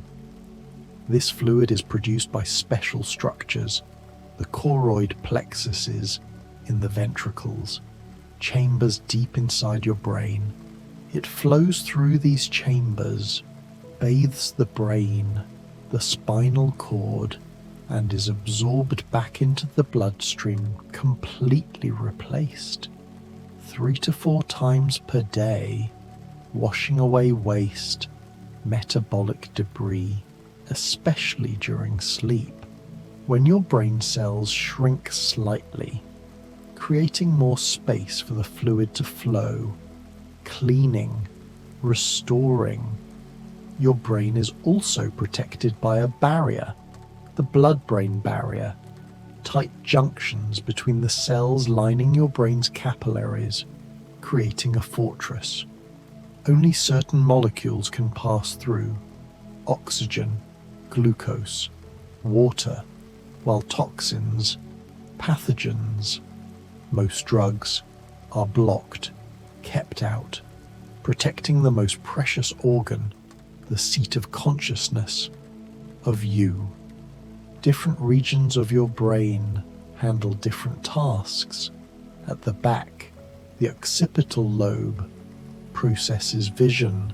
On the sides, the temporal lobes handle hearing, memory, language. At the top, the parietal lobes integrate sensory information, touch, temperature, pain, creating a map of your body, a homunculus with disproportionately large hands and lips, areas of high sensitivity. And at the front, the frontal lobes handle planning, decision-making, personality, the throne of executive function, the prefrontal cortex, where you weigh options, imagine futures, choose. Deep inside, the limbic system, ancient structures shared with reptiles, mammals, the amygdala, almond-shaped, processes fear, threat, triggering the fight or flight response faster than conscious thought. The hippocampus, seahorse-shaped, forms new memories, converting short-term experiences into long-term storage. Though it doesn't store them, they're distributed throughout the cortex, neurons firing together, patterns recreating experiences. Memories are not recordings, they're reconstructions, different each time. And beneath everything, the brainstem, the ancient whisper, connecting your brain to your spinal cord, controlling basic functions, breathing, heart rate, blood pressure, sleep-wake cycles. Without it, there is no consciousness, no awareness. It's the core, the foundation, automatic, eternal, keeping you alive while you dream, while you drift. Let your breathing deepen, slower, softer. Your body produces its own painkillers, endorphins, small proteins released by the pituitary gland, a pea-sized structure dangling from the base of your brain. These endorphins bind to opioid receptors throughout your nervous system, blocking pain signals, creating euphoria. They're released during exercise, laughter, love, and one specific endorphin, beta endorphin, is 48 times stronger than morphine. Your body carries within it a pharmacy, ancient medicine, free, always available. The pituitary gland, the hormone herald, is often called the master gland because it controls other glands, releasing signals, telling the thyroid to speed up metabolism, telling the adrenal glands to produce stress hormones, telling the ovaries or reproductive glands to produce reproductive hormones. It releases growth hormone, mostly at night, while you sleep, especially during deep sleep, repairing tissues, building muscle, strengthening bones. Children grow in the dark, in the quiet, in rest. The pituitary also produces prolactin, the milk summoner, which triggers milk production in the mammary glands after childbirth. These glands, modified sweat glands, contain clusters of milk-producing cells, alveoli, surrounded by muscle cells that contract, squeezing milk into ducts, a network converging at a chest point, 15 to 20 openings. Each duct carries milk, colostrum in the first days, thick and yellowish, packed with antibodies, then transitioning to mature milk, white, sweet, perfectly designed nutrition, changing composition throughout the day, throughout the feeding, adapting to the baby's needs, responding, adjusting, wisdom flowing. And the pituitary produces oxytocin, the love chemical, the bonding hormone, released during childbirth. It triggers contractions, powerful waves, pushing new life into the world. Released during breastfeeding, it triggers milk letdown, the rush of milk, the tingle. Released during touch, during intimacy, during connection. It creates trust, reduces fear, makes you feel close, safe, held. It's ancient, found in all mammals, the molecular basis of love, of bonding, of social connection. Behind the pituitary, deeper in your brain, sits the pineal gland, the moonlight messenger, tiny, pine cone-shaped. It produces melatonin, the sleep herald, rising as darkness falls, telling your body it's time to rest. It's sensitive to light, receiving signals from your eyes through a complex pathway.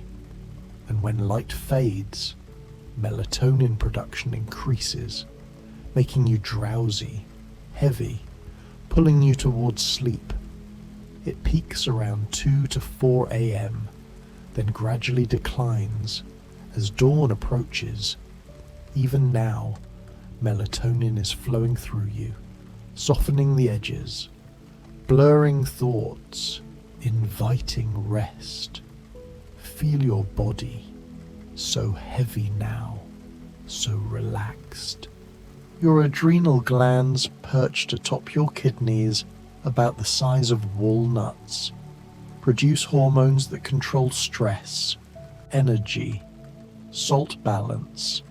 The outer layer, the cortex, produces cortisol, the stress hormone, highest in the morning, giving you energy to wake, gradually declining through the day, lowest at night when you should be sleeping. It also produces aldosterone, the salt guardian, telling your kidneys to retain sodium and excrete potassium, maintaining blood pressure, maintaining balance. The inner part, the medulla, produces adrenaline and noradrenaline, the fight-fire hormones, released in moments of stress, danger, excitement. They make your heart race, your pupils dilate, your breathing quicken. They redirect blood from your gut to your muscles, preparing you to fight or flee, an ancient system, still active, still protective. But right now, in this quiet moment, adrenaline is low, almost absent, allowing you to sink, to soften, to rest. Your kidneys, bean-shaped organs about the size of your fist, filter your entire blood volume 40 to 50 times per day. Every drop of blood cycled through, cleansed. Each kidney contains about 1 million nephrons, tiny filtering units.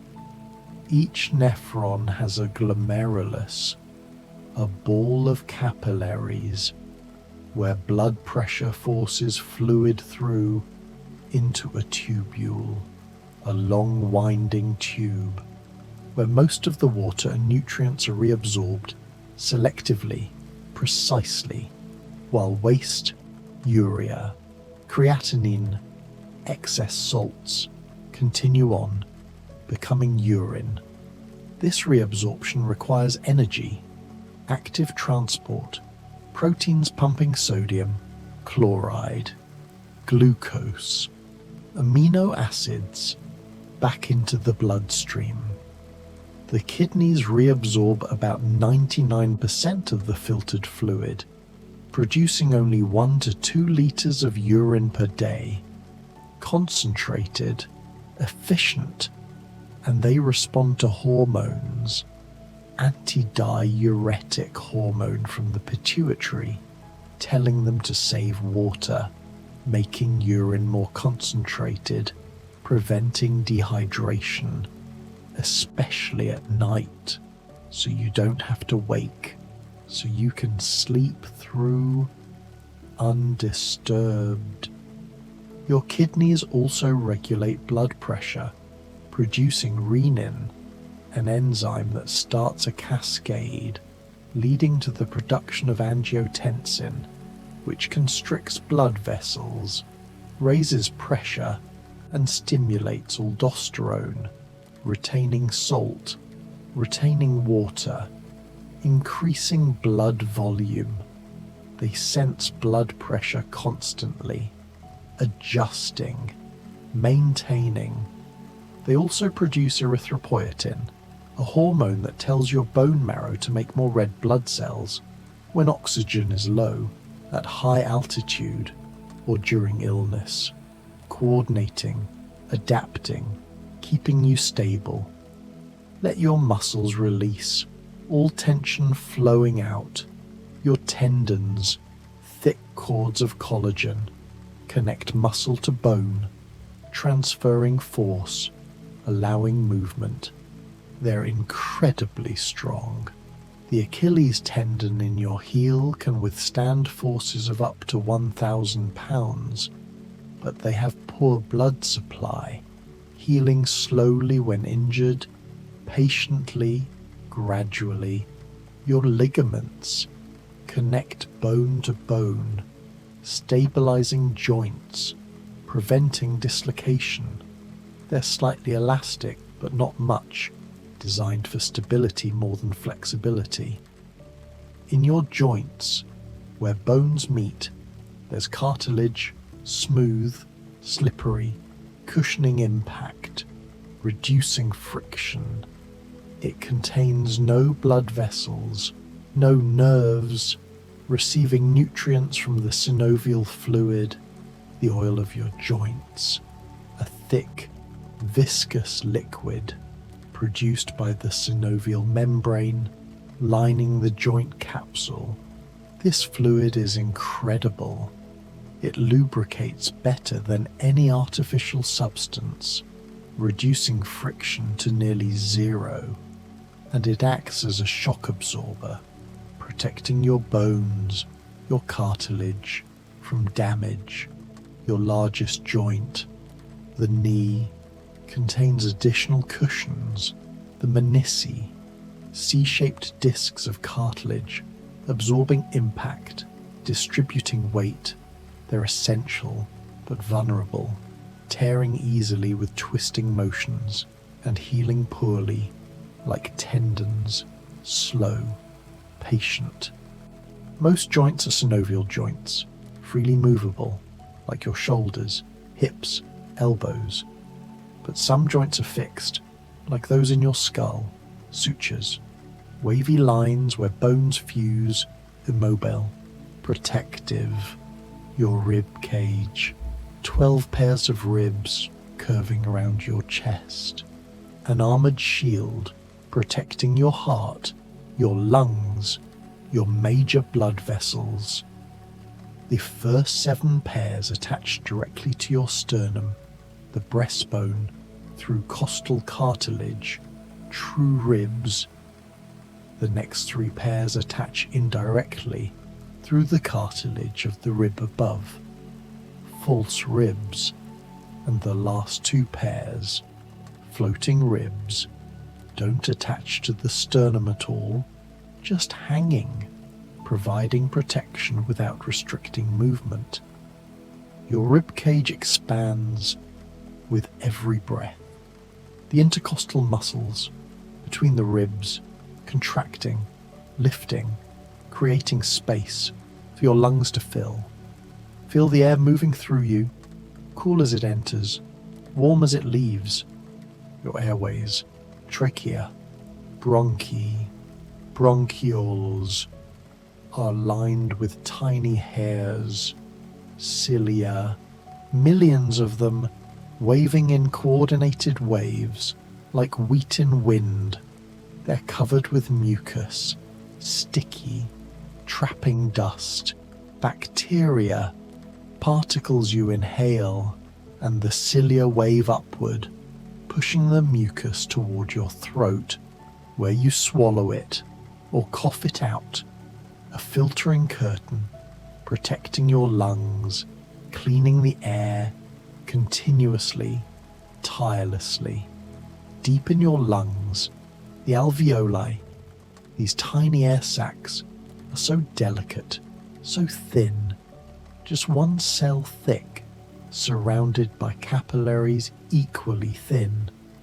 The barrier between air and blood is less than half a micrometer, allowing oxygen to diffuse through instantly, effortlessly. And in the alveoli, there's a special substance, surfactant, produced by cells called pneumocytes.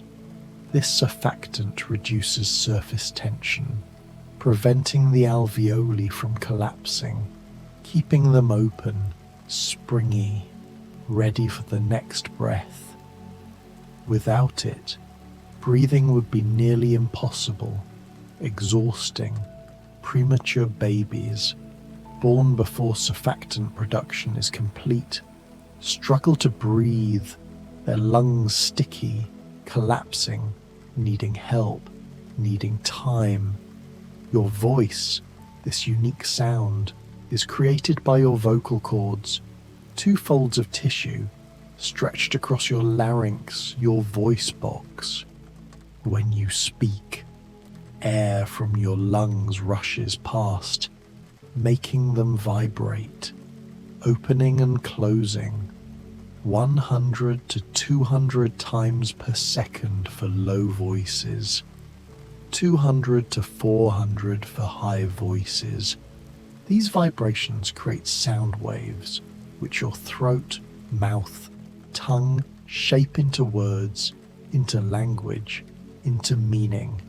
But right now, your vocal cords are still, silent, resting, as they should be, in the quiet, in the dark. Let your face relax. Every muscle, your facial bones, 14 of them, create the structure, the framework, the zygomatic bone. Your cheekbone, the guardian arch, provides attachment for muscles, protection for the eye, aesthetic structure. The nasal conchae, the whispering caves, are curved bones inside your nasal cavity, creating turbulence in the air you breathe, warming it, humidifying it, increasing contact with the mucous membranes, enhancing your sense of smell. These bones are delicate, paper thin, fragile, but essential. Your skull has holes, many holes, foramina, where nerves and blood vessels pass through.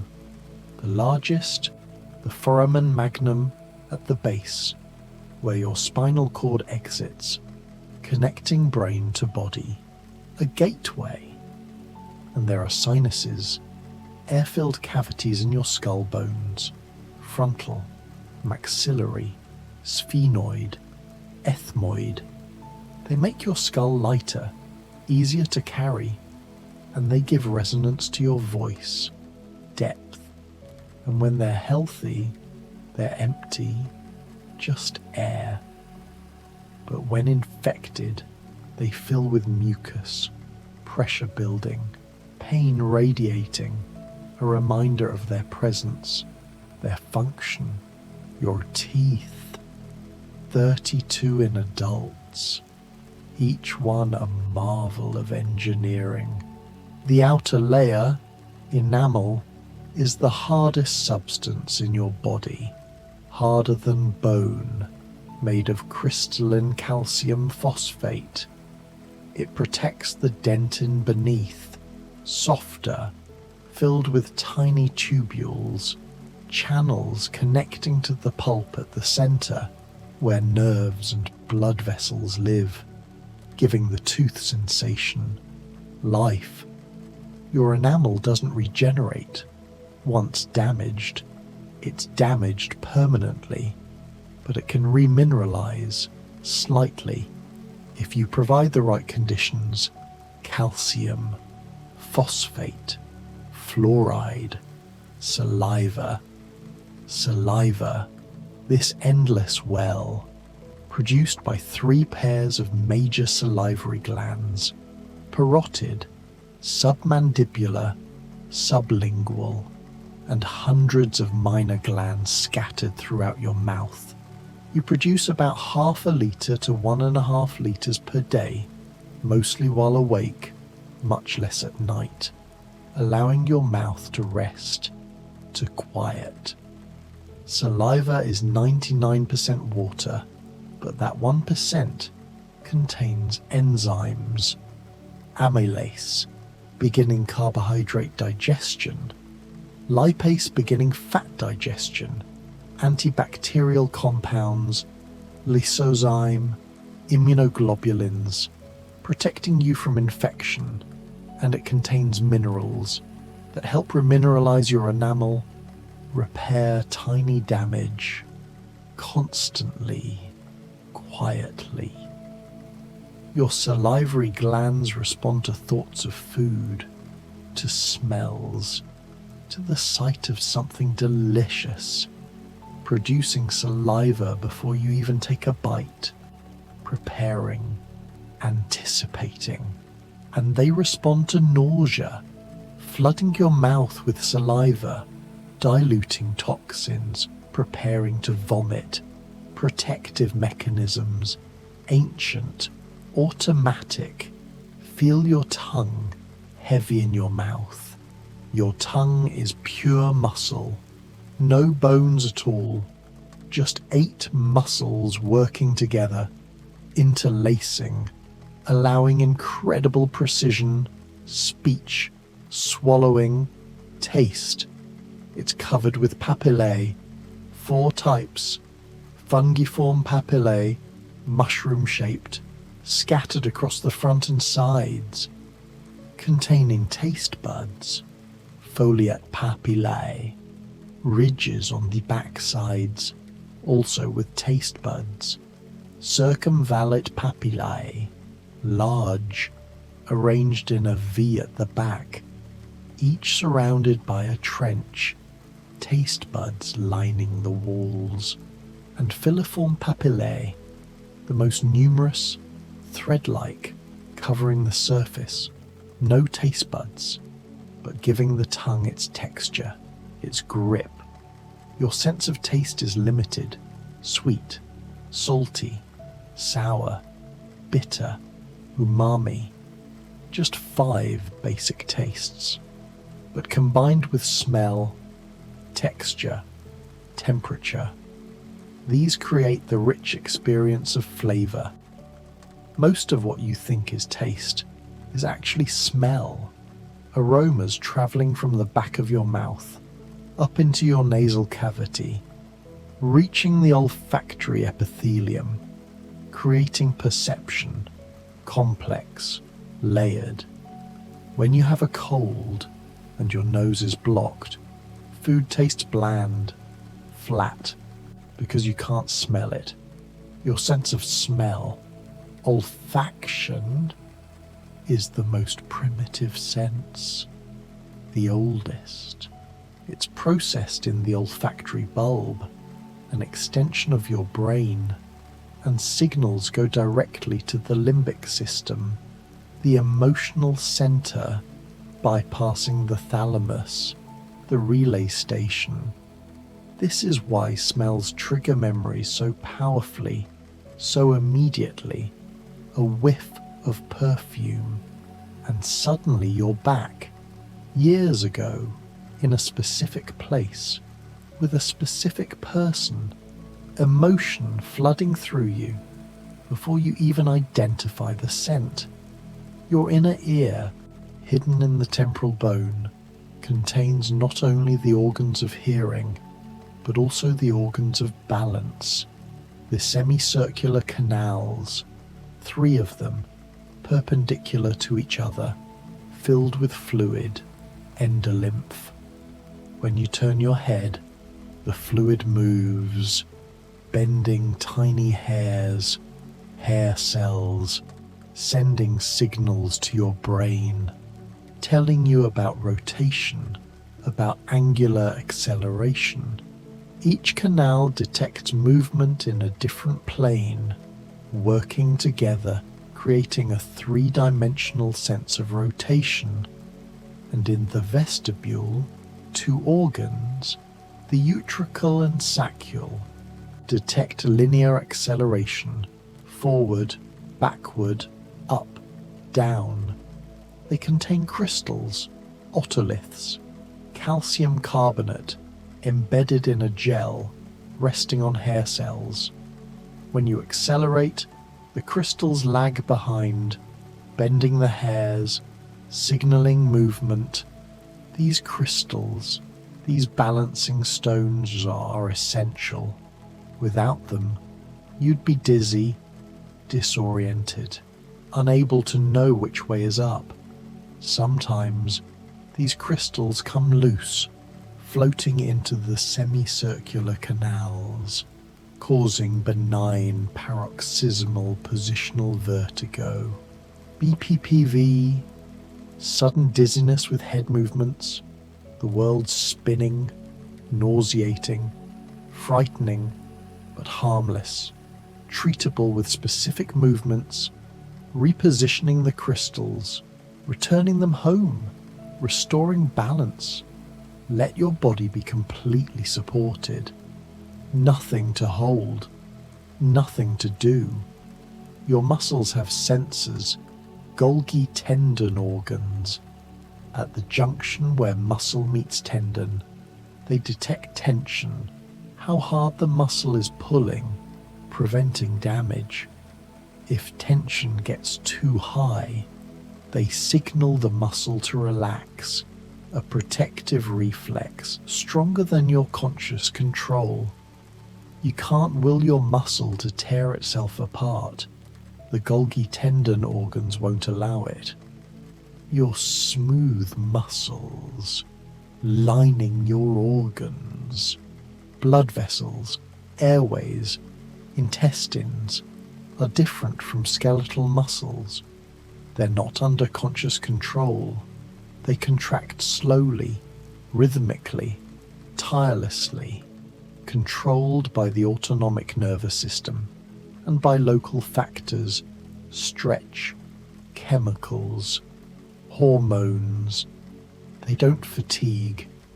They can maintain contraction for hours, days, like the sphincters that keep your bladder and bowels closed until you choose to release them, until you give permission. Your cells, trillions of them, each one a universe, are powered by mitochondria, tiny organelles, once free-living bacteria, billions of years ago, that entered our ancestors' cells and stayed. Symbiosis, mutual benefit. They have their own DNA, separate from your nuclear DNA, inherited only from your mother, an unbroken line, mother to child, back to the beginning. Mitochondria take glucose, oxygen, and produce ATP, adenosine triphosphate, the energy currency of life. Each cell contains hundreds to thousands of mitochondria, depending on its energy needs. Heart cells, full of mitochondria, beating constantly. Muscle cells, packed with mitochondria, contracting, relaxing, brain cells, dense with mitochondria, thinking, processing, living. The process, cellular respiration, is elegant, complex. Glycolysis breaks glucose into pyruvate in the cytoplasm. Then in the mitochondria, the Krebs cycle, spinning, producing electron carriers, which feed the electron transport chain. Proteins embedded in the inner mitochondrial membrane, passing electrons, pumping protons, creating a gradient, potential energy, and finally, ATP synthase, a molecular motor, literally spinning, using the proton gradient to attach phosphate to ADP, creating ATP. This happens thousands of times per second in every cell, powering everything you do, everything you are. Your DNA, deoxyribonucleic acid, is a double helix, 2 strands wound around each other. Each strand is a chain of nucleotides, 4 types: adenine, thymine, guanine, cytosine, A, T, G, C, pairing specifically. A with T, G with C, complementary. If you uncoiled all the DNA in one cell, it would be about 6 feet long, but it's coiled, supercoiled, wrapped around proteins called histons, packed into chromosomes. 46 of them in human cells, 23 from your mother, 23 from your father. Your DNA contains about 3 billion base pairs, 3 billion letters, but only about 2% code for proteins, genes. The rest, once called junk DNA, is now known to have regulatory functions, controlling when and where genes are expressed, or structural functions, holding everything in place, or unknown functions, still mysterious, still waiting to be understood. Every time a cell divides, the DNA must be copied, replicated, precisely. Enzymes unzip the double helix, expose the bases, and build new complementary strands. DNA polymerase, adding nucleotides, matching, checking, proofreading. The error rate is astonishingly low, about 1 mistake per billion nucleotides. But with 3 billion nucleotides per cell and trillions of cells dividing, mistakes happen, mutations. Most are harmless, some are beneficial, and some cause problems. Cancer, genetic diseases, the price of complexity, the cost of life. But your cells have repair mechanisms, dozens of them, constantly scanning, checking for damage, mismatches, breaks. Enzymes cut out damaged sections, replace them with correct sequences, rejoin the strands. Most damage is fixed, silently, efficiently. You never know, but some damage accumulates, especially in cells that don't divide, like neurons, like heart muscle cells. Aging, slow deterioration, the gradual fade. Yet your body also has stem cells, healing armies, undifferentiated cells that can become anything, any cell type needed. They live in your bone marrow, your skin, your gut lining, your brain, waiting.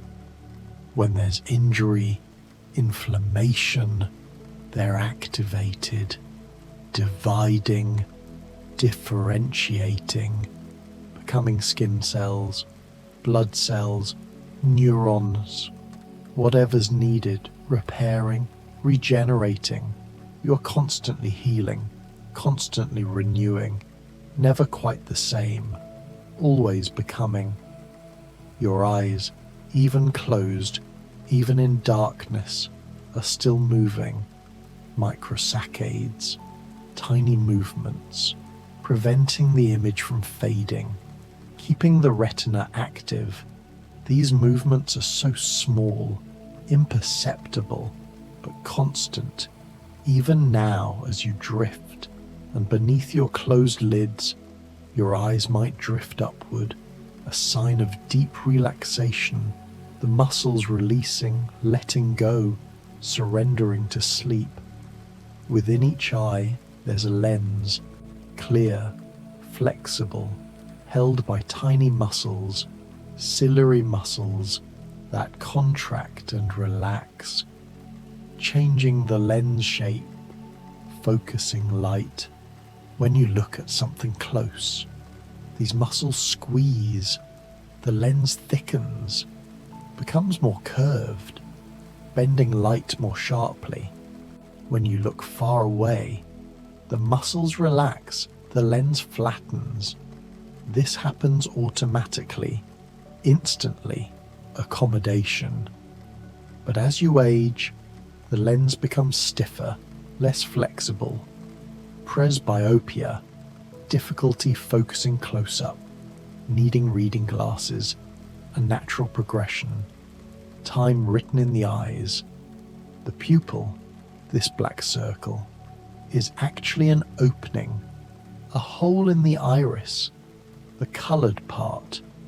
The iris contains two sets of muscles, one arranged in a circle, constricting the pupil in bright light, protecting the retina, and one arranged like spokes, dilating the pupil in dim light, gathering every photon, maximizing vision.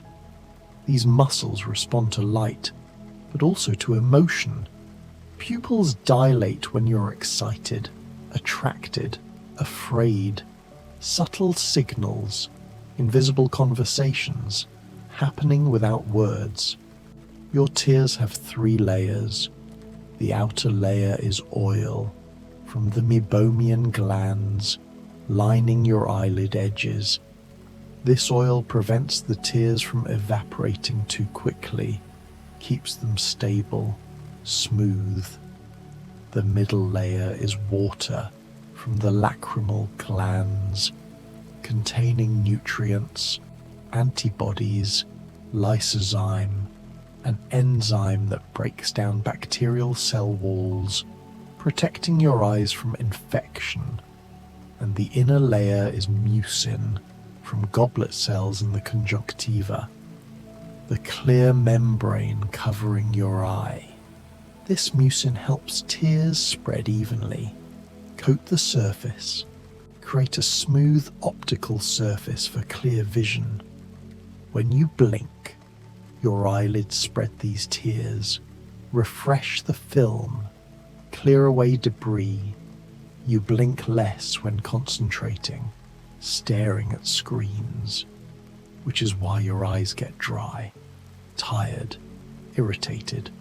Blinking is essential, protective, restorative, and right now, your eyes are closed, still, resting behind their lids, in the dark, where they should be.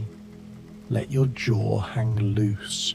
Your temporomandibular joint, where your jaw connects to your skull, is one of the most complex joints, allowing up and down movement, side to side, forward and back, incredible range, essential for chewing, speaking, yawning. It's also one of the most used joints, moving thousands of times per day, and sometimes stressed, strained, clenching during sleep, grinding teeth, bruxism, causing pain, headaches, wearing down enamel. But tonight, Let it rest. Let it release. No tension. No grinding. Just softness. Just ease. Your throat, the pharynx, is a muscular tube connecting your mouth and nose to your esophagus and larynx. It's a crossroads where food and air paths intersect.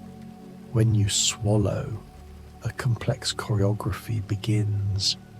Your tongue pushes food backward, triggering the swallow reflex, automatic, unstoppable once started. The soft palate rises, closing off your nasal cavity. The larynx lifts and tilts forward, closing off your airway. The epiglottis, a flap of cartilage, folds down over the larynx, a secondary seal, and the upper esophageal sphincter, usually closed, relaxes, opens, allowing food to pass through.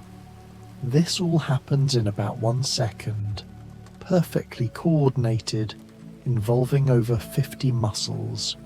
You swallow 600 to 2,000 times per day, mostly unconsciously, clearing saliva, mucus, keeping your throat clear, and you almost never choke, almost never aspirate, because this system is so reliable, so precise, evolved over millions of years, protecting your airway, keeping you alive. Your esophagus, about 10 inches long, is lined with muscle. 2 layers, inner circular, outer longitudinal, working in waves, peristalsis, pushing food downward toward your stomach. This happens whether you're upright or upside down. Gravity helps, but isn't necessary. Astronauts can swallow in zero gravity, the muscles doing all the work, powerful, rhythmic, unstoppable. At the junction between your esophagus and stomach, the lower esophageal sphincter, a ring of muscle, normally closed, keeping stomach acid from flowing back up, reflux, but sometimes it weakens, relaxes too much, and acid escapes, burning, painful, heartburn, gastroesophageal reflux disease, GERD.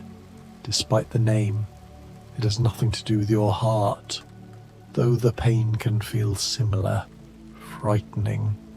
It's your esophagus protesting the acid, inflammation, irritation, soothed by gravity, by sitting upright, by medication that reduces acid production, by time.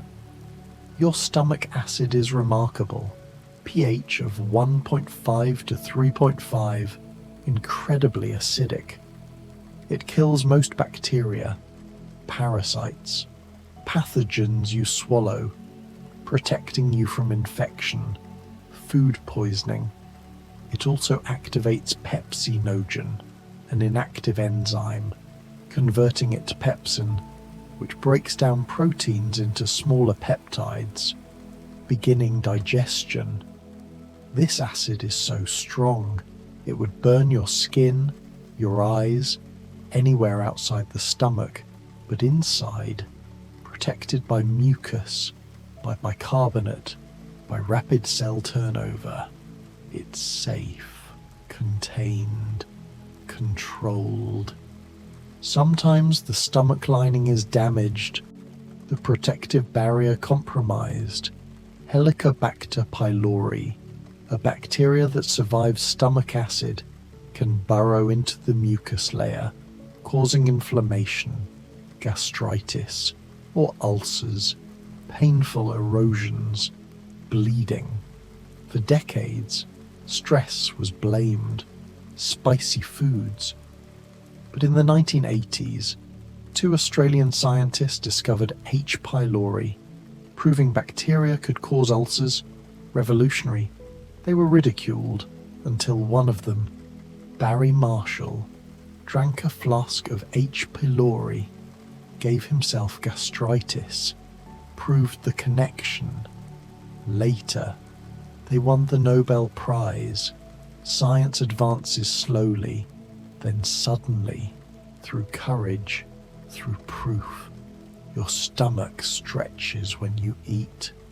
Receptors in the wall, mechanoreceptors, detect the stretch, send signals to your brain, the fullness voice of the stomach stretch receptors, creating the sensation of fullness, satiety, telling you to stop eating. But this signal takes time, 15 to 20 minutes, which is why eating slowly helps you eat less, gives the signal time to arrive, to register.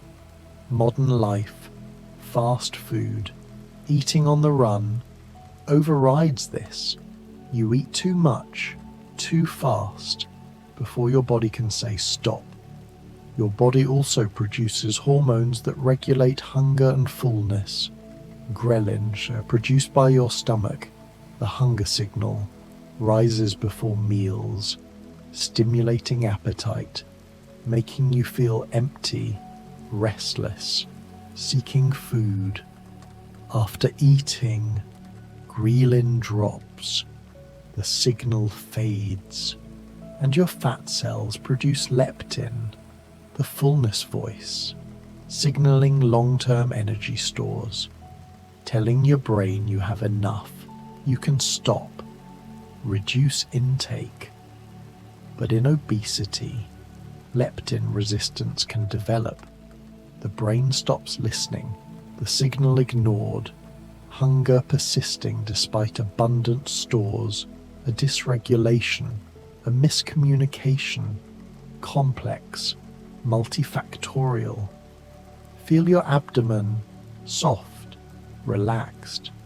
Your intestines are coiled inside, about 25 feet of them, small and large combined, constantly moving, mixing, propelling. Even now, even as you rest, digestion never stops, never pauses. It takes 24 to 72 hours for food to travel the entire length, mouth to elimination, depending on what you eat. Fiber speeds things up, adding bulk, water, stimulating movement. Processed foods, low in fiber, slow things down, constipation, discomfort, straining. The junction between your small and large intestine, the ileocecal valve, allows material to pass one way, but prevents backflow, protecting the small intestine from bacterial overgrowth. The large intestine, your colon, is home to trillions of bacteria, but the small intestine should be relatively sterile, low in bacteria. When bacteria migrate upward, small intestinal bacterial overgrowth, SIBO, symptoms occur: bloating, pain, malabsorption, treated with antibiotics, probiotics, dietary changes, restoring balance, restoring order. Your large intestine absorbs water, electrolytes, sodium, chloride, potassium, concentrating waste as material moves through, from right to left, ascending transverse, descending colon. It becomes progressively drier, firmer, finally reaching the lower bowel, the last 6 inches, where it's stored, until convenient, socially appropriate to release. Your perineal sphincters, internal and external, control this release. The internal sphincter is involuntary, smooth muscle, relaxing automatically when the lower bowel fills.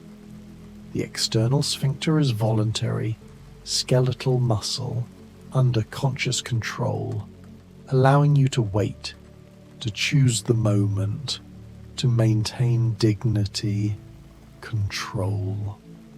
Defecation. This daily act involves complex coordination. You sit, relaxing the external sphincter. The puborectalis muscle, which normally creates a bend, straightens, opening the pathway. Abdominal muscles contract. The diaphragm descends, increasing pressure, and the internal sphincter relaxes. Waste is expelled, eliminated, and immediately you feel lighter, relieved, comfortable.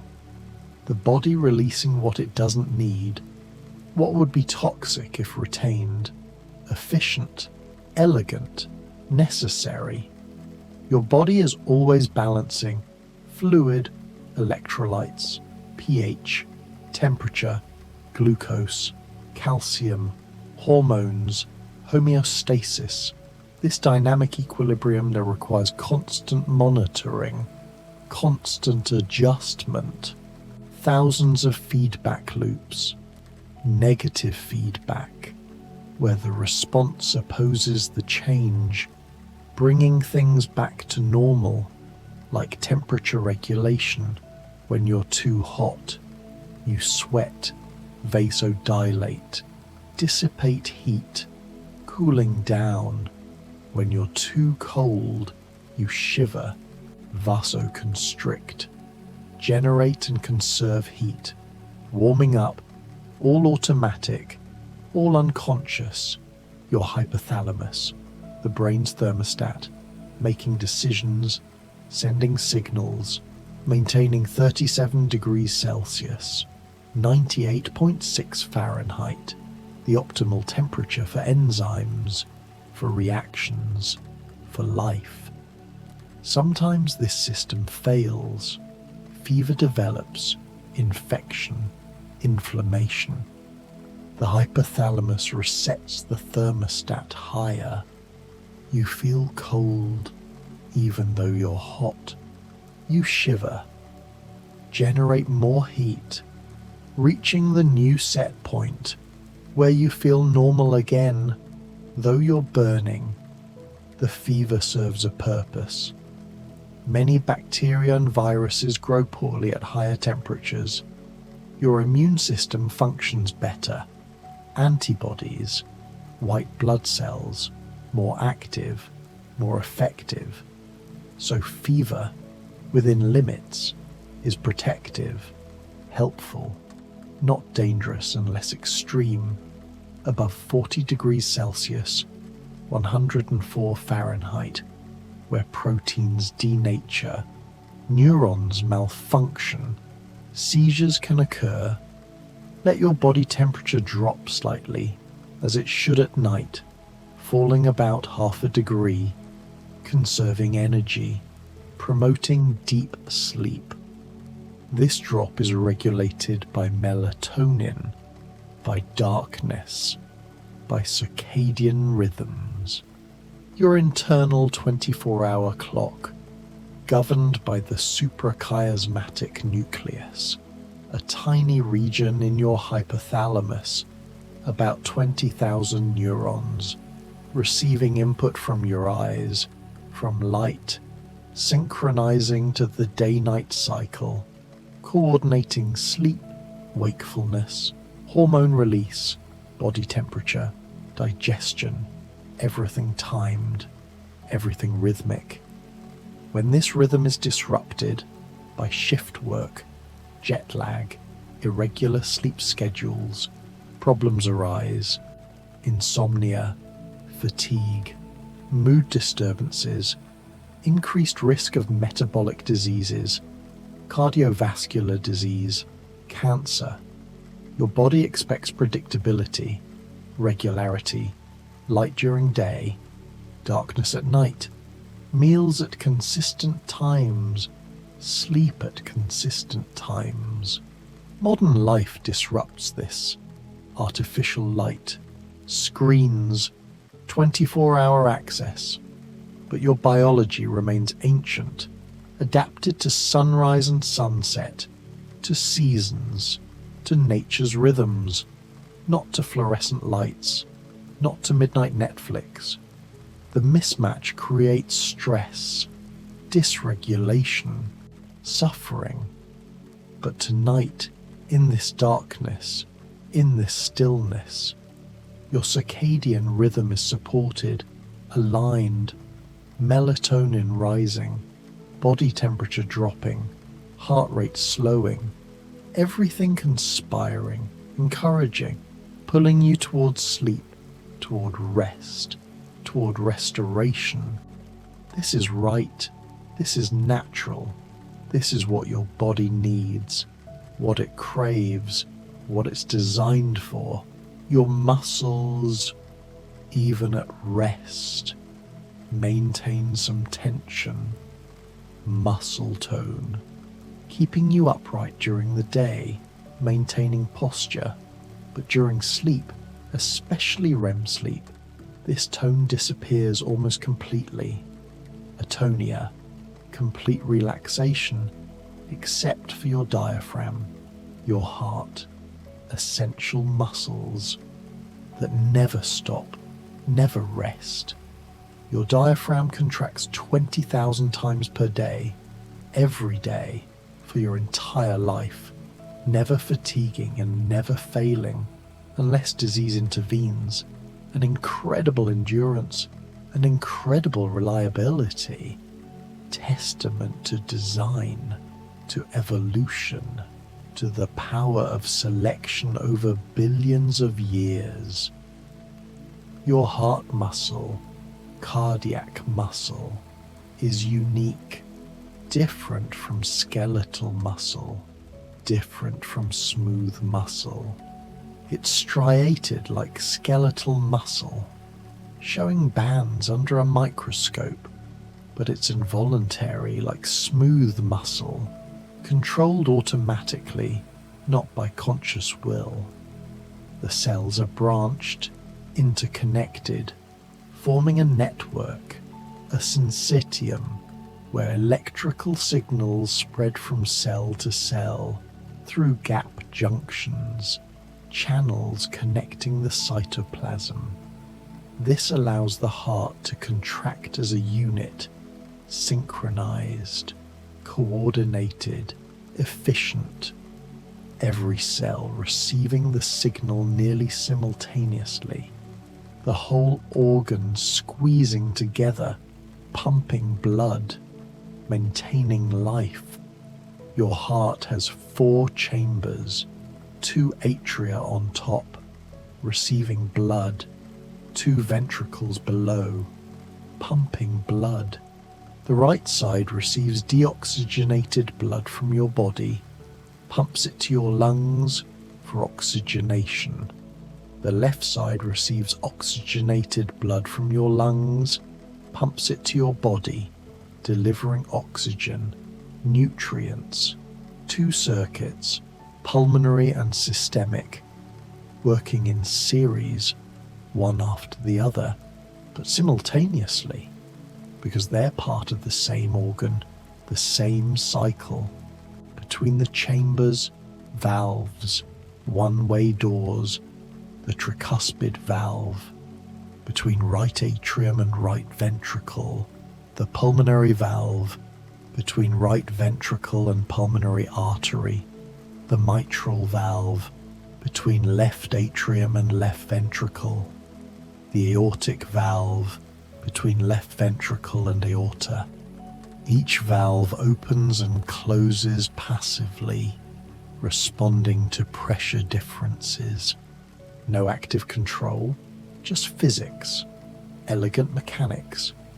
When working properly, they're silent, but when damaged, narrowed, leaking, they create murmurs, abnormal sounds, turbulent flow, sometimes harmless, sometimes serious, requiring monitoring, sometimes requiring surgery, replacement, repair. Your heartbeat has a sound, lub-dub, lub-dub. The first sound, lub, is the closing of the tricuspid and mitral valves, the AV valves as the ventricles contract. Systole, the second sound. Dub is the closing of the pulmonary and aortic valves, the semilunar valves, as the ventricles relax. Diastole, filling again, preparing for the next beat. This cycle repeats 60 to 100 times per minute at rest, more during exercise. Emotion, stress, fewer during sleep, deep relaxation, athletes at rest. Your heart adapts, responds, adjusts to demands, constantly, faithfully. The blood leaving your left ventricle enters the aorta, your largest artery, about an inch in diameter. It arches upward, then descends, branches supplying your head, arms, organs, legs. These arteries have thick walls, elastic, muscular. They stretch with each heartbeat, storing energy, then recoil, pushing blood forward, smoothing the pulsatile flow from the heart, creating continuous flow in the capillaries. This elasticity decreases with age. Arteriosclerosis, hardening of the arteries, the walls becoming stiffer, less compliant, blood pressure rising, the heart working harder, wear and tear, the cost of time. Arteries branch into smaller arteries, arterioles, which have muscular walls that can constrict or dilate, controlling blood flow to different organs, different tissues. When you exercise, arterioles in your muscles dilate, increasing flow, delivering oxygen, nutrients, while arterioles in your digestive system constrict, reducing flow, redirecting blood where it's needed most. This is why eating a large meal before exercise causes cramps, discomfort, competing demands, insufficient supply.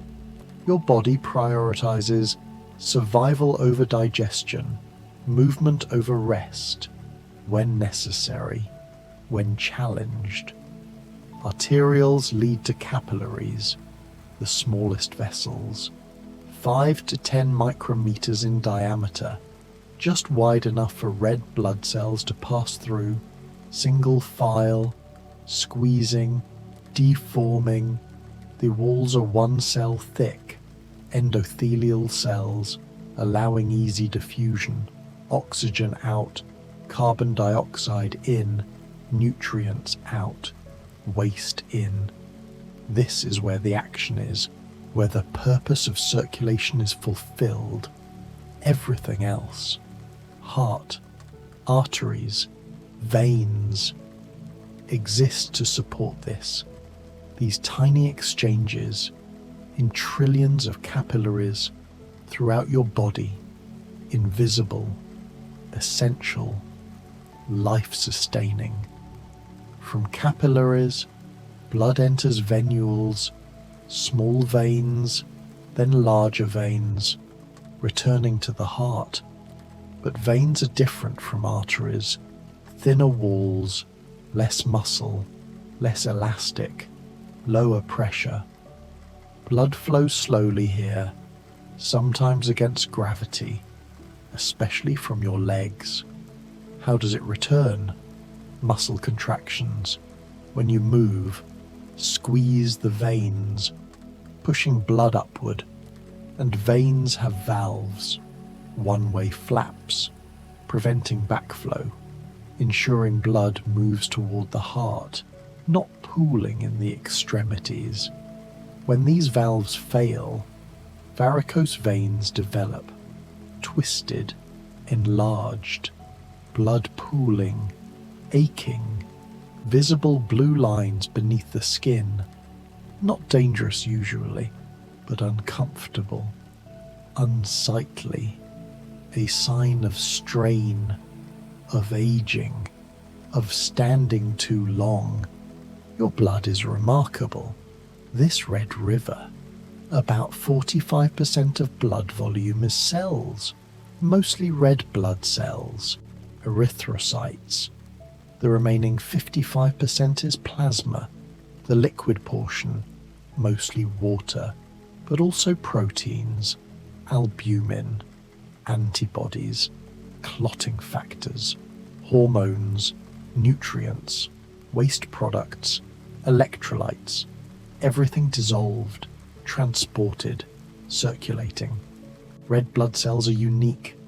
In mammals, they lose their nucleus when mature, becoming biconcave discs, flexible, able to deform, to squeeze through narrow capillaries. This shape also increases surface area, improving gas exchange, oxygen binding to hemoglobin, the protein filling each cell. 400 million molecules per cell, each hemoglobin binding 4 oxygen molecules, reversibly, loading in the lungs, unloading in the tissues, depending on oxygen concentration, pH, temperature, elegant chemistry, exquisite sensitivity.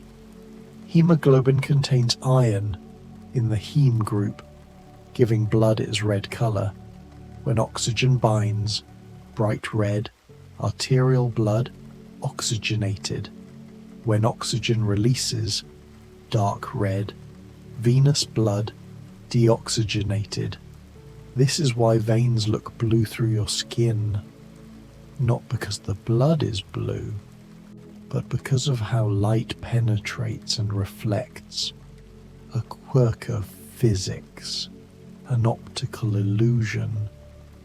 The blood is always red, always carrying life, always flowing. Feel the blood moving through you, even now, even in stillness, pulsing, circulating, bringing oxygen, removing waste, connecting every part of you. You're not separate regions, separate organs. You're one system, integrated, interdependent, each part supporting the others, relying on the others, in constant communication, constant exchange. This is the miracle of multicellular life, of complex organisms, billions of cells cooperating, coordinating, creating something greater than the sum, creating you, creating consciousness, creating awareness, this moment, this experience, this peaceful drift towards sleep. Your white blood cells, leukocytes, are fewer than red cells. About 1 white cell for every 700 red cells. But they're crucial, essential, your defense, your protection. There are several types, each with specific roles. Neutrophils, the most abundant, are first responders, arriving quickly at sites of infection, engulfing bacteria, fungi, destroying them. They live only a few days, dying in the battle, forming pus, the debris of war. Eosinophils attack parasites, too large to engulf, releasing toxic substances, enzymes, perforating their membranes. They're also involved in allergic reactions, sometimes causing more harm than good, inflammation, tissue damage, overzealous defense. Basophils release histamine during allergic reactions, causing blood vessels to dilate, become leaky, fluid entering tissues, swelling, redness, warmth, inflammation.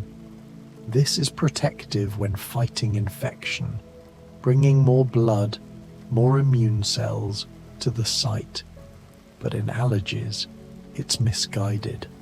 Overreaction to harmless substances, pollen, dust, food proteins, causing suffering instead of protection. Antihistamines block these effects, reducing symptoms, providing relief. Monocytes are large cells that circulate briefly, then move into tissues, becoming macrophages, big eaters. They engulf dead cells, debris, pathogens. They also present antigens, fragments of destroyed invaders, to lymphocytes, initiating adaptive immunity. Specific, targeted, remembered. Macrophages live for months, years, patrolling tissues and cleaning, protecting, maintaining. They're everywhere. In your lungs, alveolar macrophages. In your liver, Kupffer cells. In your brain, microglia. In bone, osteoclasts. Different names, but similar function. Guardians, custodians, silent workers. Lymphocytes are the stars of adaptive immunity. B cells and T cells, they're small but powerful, capable of recognizing millions of different antigens, foreign molecules. Each lymphocyte is specific, recognizing only one antigen. When it encounters that antigen, it activates, divides rapidly, clonal expansion, creating an army. All with the same specificity, all targeting the same invader. This takes days, which is why adaptive immunity is slower than innate immunity. But it's more powerful, more specific, and it creates memory. Some daughter cells become memory cells, long-lived, persisting for decades, ready to respond immediately if the same pathogen returns. This is immunity. This is why you don't get chickenpox twice, why vaccines work, training your immune system, preparing defenses without the disease. Your immune system must distinguish self from non-self, your own cells from invaders.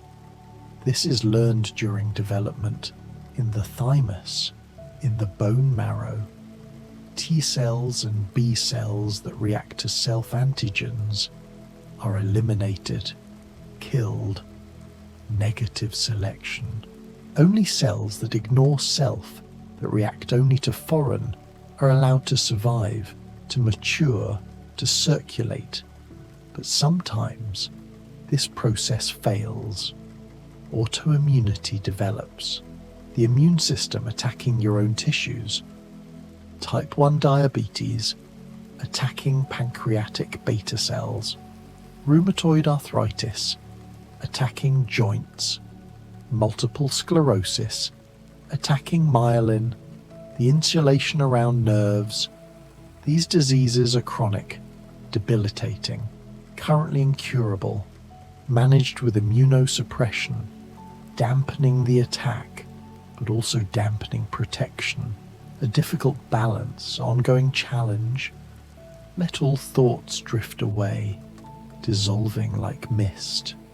Your body continues its work, unnoticed, unappreciated, but never stopping, never complaining, just being, just functioning, sustaining you or protecting you, adapting to whatever comes, resilient, remarkable, and right now, it's preparing for sleep, for the deep rest, the restoration that comes only in darkness, only in stillness, only in surrender. Your skin creates new life constantly. Down in the basal layer, cells divide, daughter cells pushing upward, through the layers, stratum spinosum, stratum granulosum, where they fill with keratin, losing their nuclei, dying, becoming protective armor, stratum corneum, the outermost layer, dead cells, flattened, overlapping like roof shingles, waterproof, flexible, shedding. This journey takes about 28 days, a month-long migration, birth to death, renewal. Within your skin, melanocytes, the color creators, produce melanin, a pigment that absorbs ultraviolet light, protecting your DNA from damage. These cells have long arms, dendrites, reaching out to surrounding skin cells, transferring melanin, like giving out umbrellas. The more melanin, the darker your skin, the better protected. People with darker skin evolved in areas with intense sunlight. Adaptation, protection, survival. And melanin isn't just one type. Eumelanin is brown to black. Pheomelanin is red to yellow, the ratio determining your unique shade, your unique protection.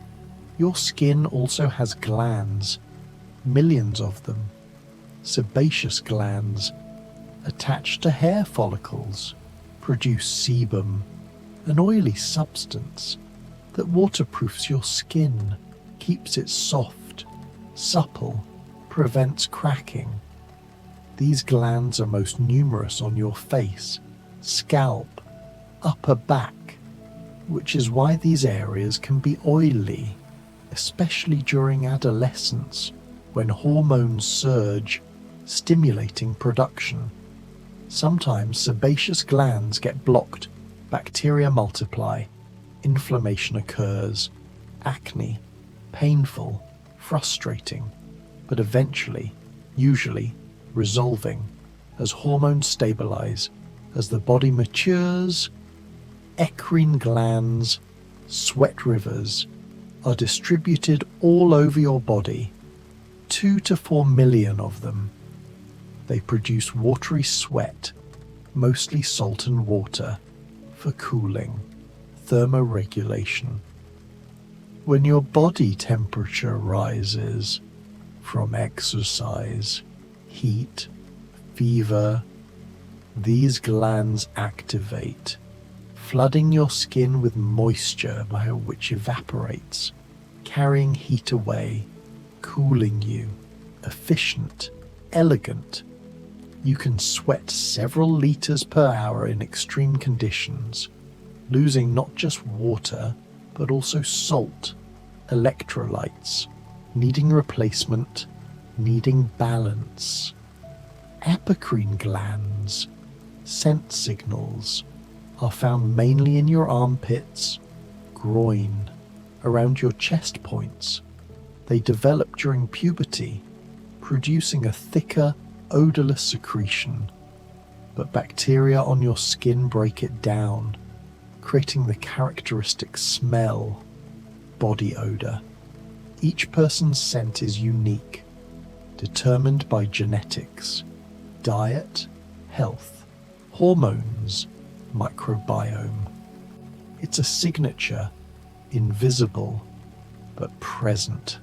Other mammals rely heavily on scent for recognition, for attraction, for territory. Humans less so, but still. It's there, subconscious, influential. Your hair, these protein threads, grow from follicles, tiny pits in your skin. At the base of each follicle, the hair bulb contains rapidly dividing cells, pushing upward, hardening, keratinizing. Each hair grows at about 6 inches per year, 0.5 millimeter per day, in cycles, anagen phase, active growth, lasting years for scalp hair. Then catagen, a brief transition, 2 weeks. The follicle shrinks, then telogen, resting phase, 2 to 3 months, before the hair falls out and the cycle begins again. This is why you shed 50 to 100 hairs per day. Normal, natural, old hairs making way for new. The color of your hair, like your skin, comes from melanocytes in the follicle. As you age, these cells slow down, produce less melanin, eventually stop. The hair grows white, grey, silver.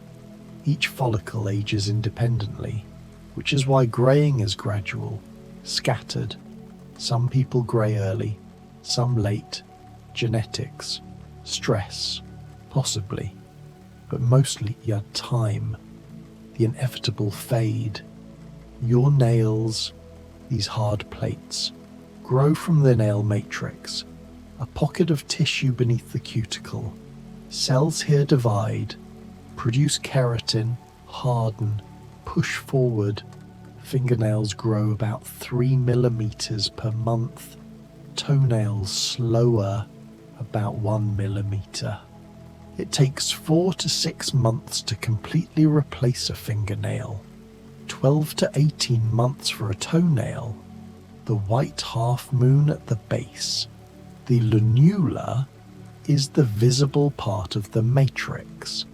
Lighter because the cells are newer, less compact, more opaque.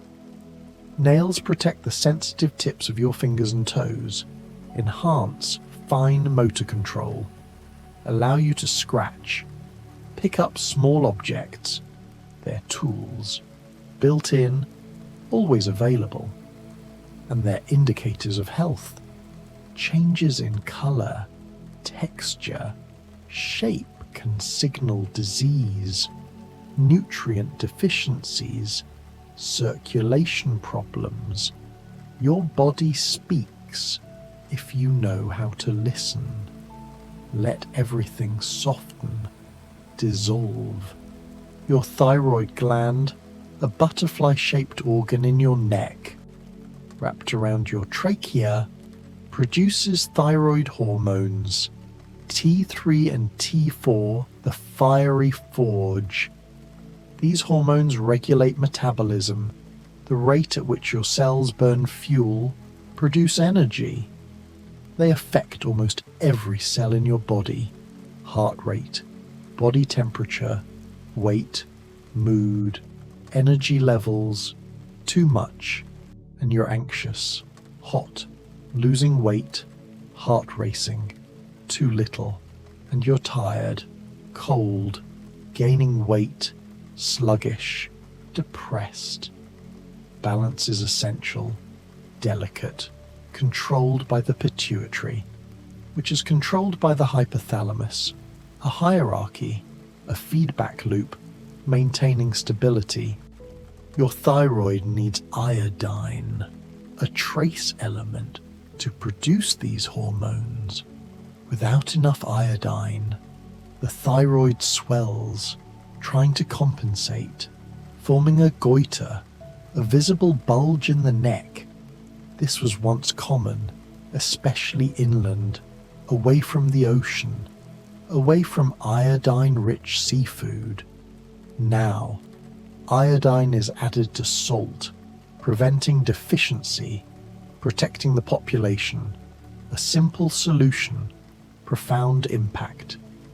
Attached to your thyroid, 4 tiny glands, the parathyroid glands, the calcium keepers.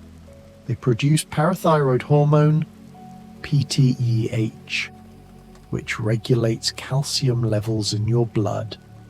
Calcium is crucial for bone strength, yes, but also for nerve function, muscle contraction, blood clotting, enzyme activity. PTH increases calcium by triggering bones to release it, by telling kidneys to retain it, by activating vitamin D, which increases calcium absorption from food. Everything connected, everything balanced. Your body is electric. Every thought, every movement, every heartbeat is electrical. Neurons communicate through action potentials, rapid changes in voltage across the cell membrane, caused by ions, sodium, potassium, flowing through channels, proteins that open and close, gates responding to voltage, to chemicals, to mechanical pressure. When a neuron is at rest, the inside is negative, about negative 70 millivolts. But when stimulated, sodium channels open, sodium rushes in, the voltage spikes to positive 30 millivolts, depolarization, then potassium channels open, potassium flows out, repolarization, returning to rest. This wave of depolarization, the action potential, travels down the axon, the neuron's long arm, at speeds up to 400 feet per second in the fastest neurons, slower in others, but always, precisely, reliably. At the end of the axon, the signal reaches the synapse, the gap between neurons. The action potential triggers vesicles, tiny bubbles filled with neurotransmitter molecules, to fuse with the membrane, releasing their contents into the synaptic cleft. The electric whispers of synapses. These molecules drift across milliseconds and bind to receptors on the next neuron, opening ion channels, starting the process again, or sometimes closing channels, inhibiting, preventing action. The balance of excitation and inhibition determines whether the next neuron fires, whether the signal continues or stops. There are dozens of different neurotransmitters, each with specific functions.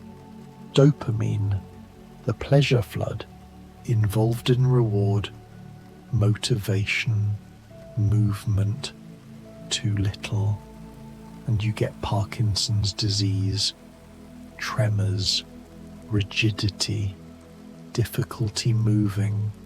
Serotonin, the calm blanket, regulates mood, sleep, appetite, too little, depression, anxiety, disrupted sleep.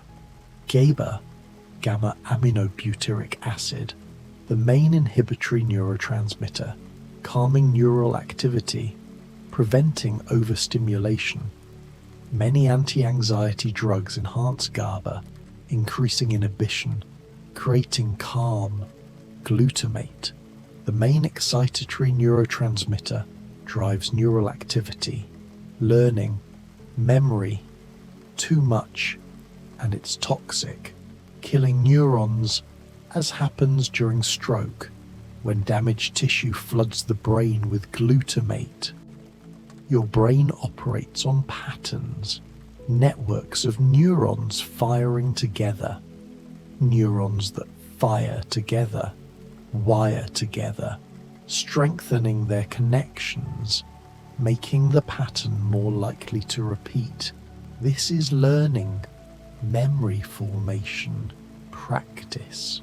Every time you repeat an action, a thought, the neural pathway strengthens, becomes faster, more automatic.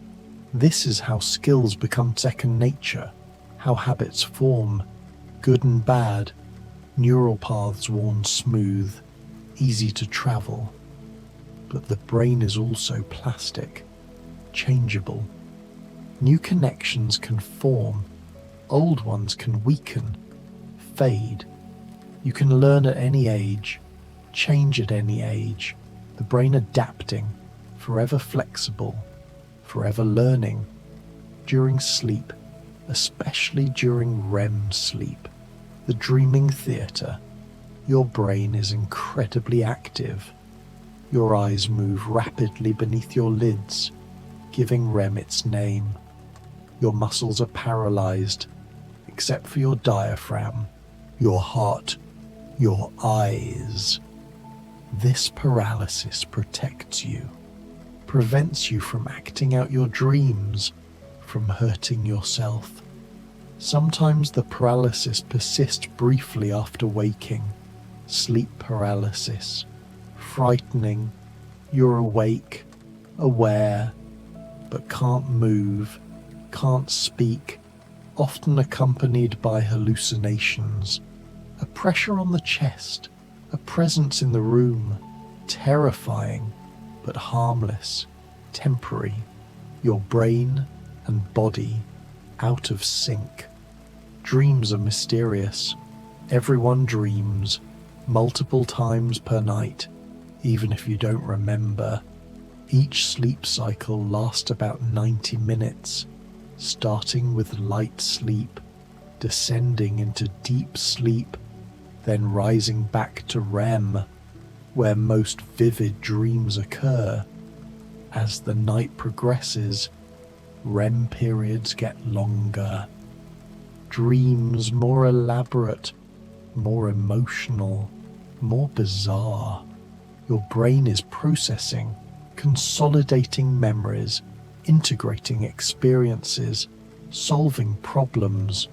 Perhaps the content often reflects your waking concerns, your fears, your desires, but transformed, symbolic, illogical, because the frontal cortex, the logical, critical part, is less active, allowing free association, creativity, madness.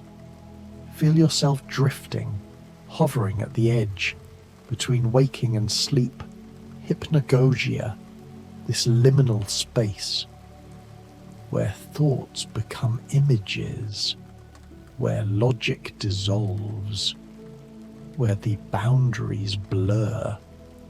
You might see patterns, faces, scenes, brief, fleeting.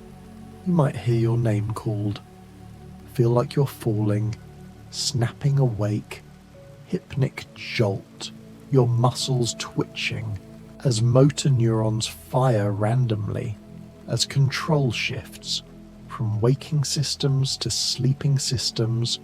It's normal, harmless, a glitch in the transition. Your body during sleep is not inactive, not passive. It's working, repairing, restoring. Your immune system ramps up, producing cytokines, proteins that fight infection, inflammation. This is why you need more sleep when you're sick, when you're stressed. Your body is fighting, healing. Growth hormone is released, repairing tissues, building muscle. Children grow, almost exclusively at night. Deep sleep triggering release and spurts of growth, literal, measurable. Your brain clears waste through the glymphatic system, a recently discovered network.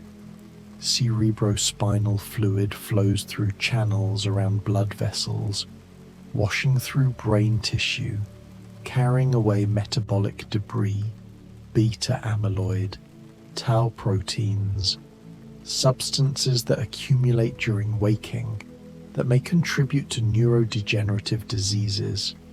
This clearance happens mostly during sleep, when brain cells shrink slightly, creating more space for fluid to flow. This is why sleep is protective, why chronic sleep deprivation increases the risk of Alzheimer's, of cognitive decline. Your brain needs this nightly wash, this cleansing tide. Your muscles relax completely during sleep, especially during REM, allowing recovery, repair. Your heart rate slows, blood pressure drops, giving your cardiovascular system respite from the day's demands. Your breathing slows, becomes regular, rhythmic.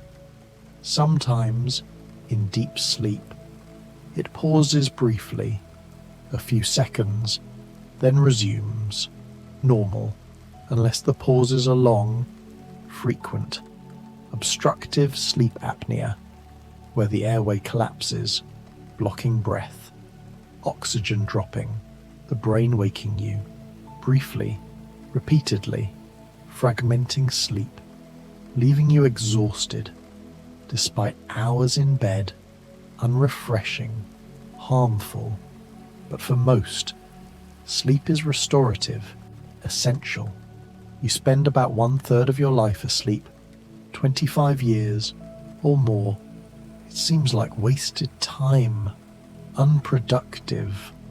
But without it, you die, faster than from starvation. Sleep deprivation causes cognitive impairment, memory problems, mood disturbances, hallucinations, immune suppression, weight gain, increased risk of chronic diseases. Sleep is not optional, not negotiable. It's as vital as food, as water, as air. Let yourself surrender to it, to the pull, the weight, the softness. Your body knows what to do. It's done this thousands of times, tens of thousands. It will do it thousands more. This is natural, safe, necessary. You're held by the earth, by gravity, by the mattress beneath you, by the darkness around you. There's nothing to fear, nothing to do, nowhere to go. Just rest, just breathe, just be. Your heart still beating, thump, thump, steady, reliable. Your lungs still breathing, in, out, automatic, eternal. Your brain still processing, still dreaming. Even as consciousness fades, slips away, your body, this incredible machine, this mystery, this miracle, continues, works through the night, protecting you, healing you, preparing you for tomorrow, for the next day, the next challenge, the next joy. You are more than you know, more complex, more resilient, more beautiful. Trillions of cells working in harmony, billions of years of evolution encoded in your DNA, in your structure, in your function. You carry the ocean in your blood, salt water, same concentration as ancient seas. You carry the stars in your bones, calcium forged in supernovae, exploding stars scattered across space, gathered here, in you. You're stardust, aware, conscious, alive, and you are temporary, every cell replacing itself, every atom exchanged, over years, over decades. You're not the same person you were 10 years ago, physically, literally. The atoms have changed, the molecules, the cells. Only the pattern remains, the information, the organization, the unus, persisting through flux, through change, through time, a wave in the ocean, distinct, recognizable, but made of water that flows, that moves, that continues, beyond the wave, beyond the form. This is the mystery of the human body, of being alive, of being conscious, of being you, intricate beyond comprehension, elegant beyond description, fragile and robust, mortal and magnificent. You don't need to understand it all, to appreciate it. to trust it, to let it do what it does best, which is keep you alive, keep you here, in this moment, in this breath, in this heartbeat.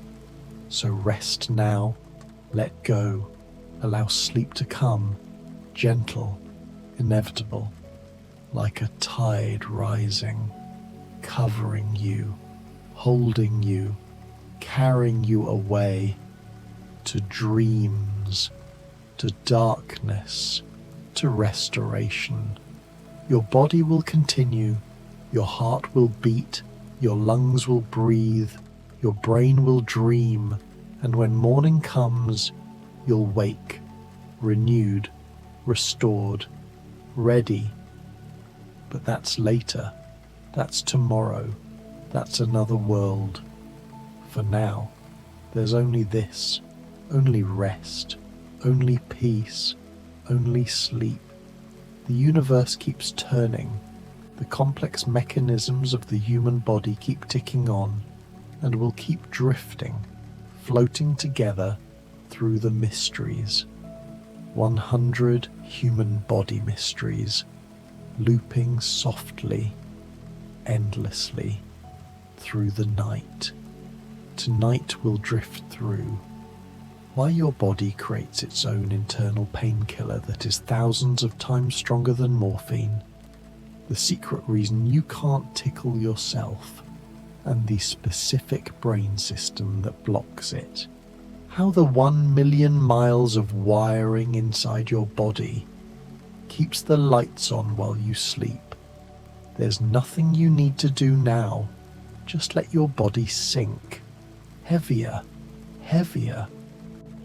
Feel the mattress holding you, every muscle softening, your heartbeat slowing.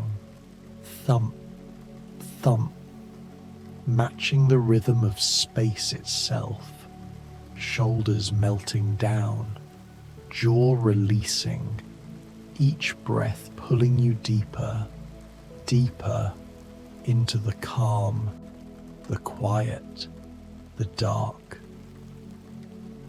And we'll keep drifting, floating together through the mysteries.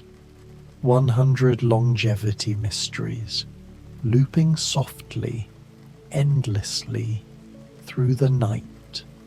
Tonight we'll drift through the nightly brain power wash that may be your strongest defense against Alzheimer's. Why too much sleep could secretly accelerate aging, and the one overlooked secret that matters far more than counting hours in bed. There's nothing you need to do now.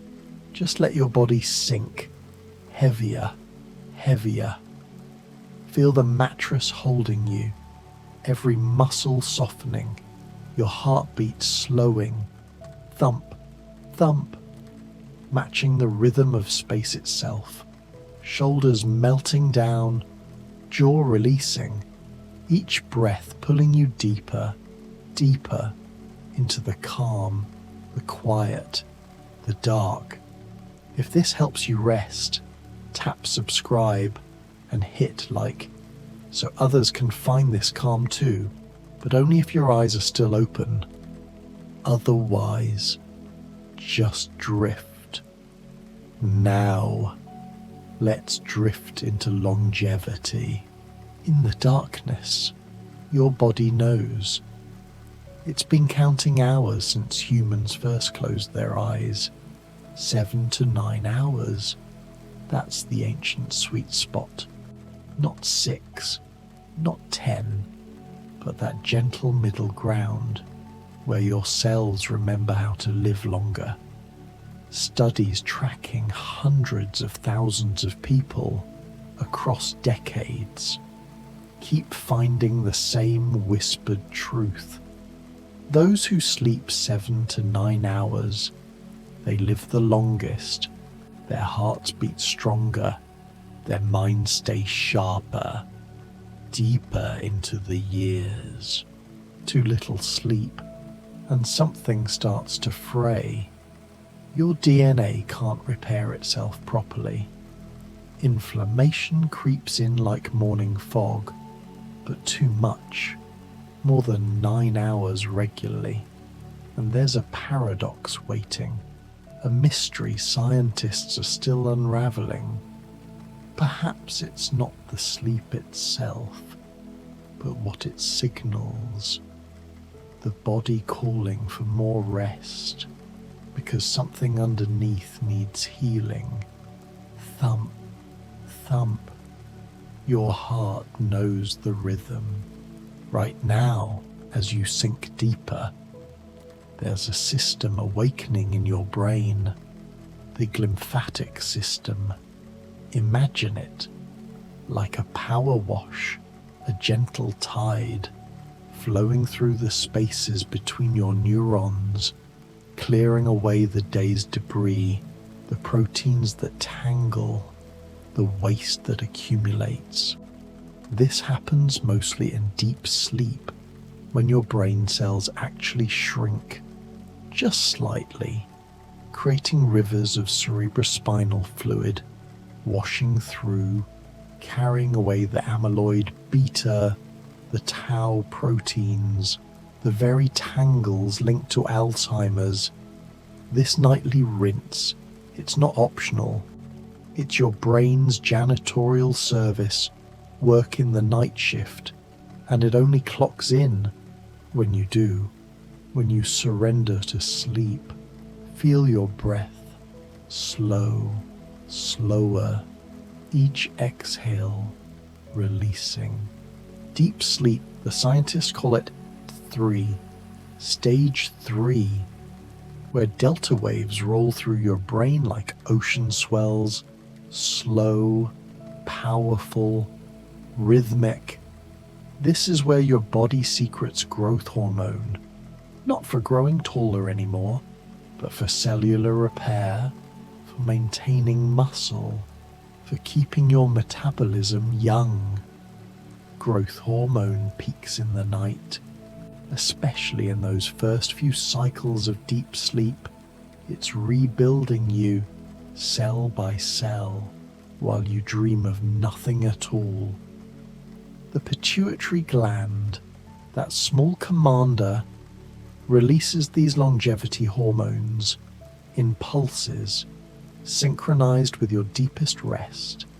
And as you age, you get less deep sleep, less growth hormone, unless you protect these hours, guard them, honor them, sinking deeper, heavier. Your circadian rhythm, it's older than you, older than humanity. It's a 24-hour whisper, carried in nearly every cell, a clock made of proteins, clock and BMAL1, purr and cry, dancing together, switching on and off, telling your body when to sleep, when to wake, when to repair, when to clear away the old. When this rhythm stays regular, consistent, going to bed at the same time, waking at the same time, even on weekends, something remarkable happens. Your cells synchronize. They know when to activate sirtuins, those longevity genes, quiet protectors, that only fully awaken when the timing is right, when the rhythm holds steady. Irregular sleep, it confuses everything. The liver doesn't know when to process. The immune system loses its schedule. Inflammation rises. Blood sugar drifts higher. All because the conductor lost the beat. Thump, thump. Feel it slowing. But there's something even deeper than duration. Something the research keeps revealing. Sleep regularity, consistency, matters more than we thought.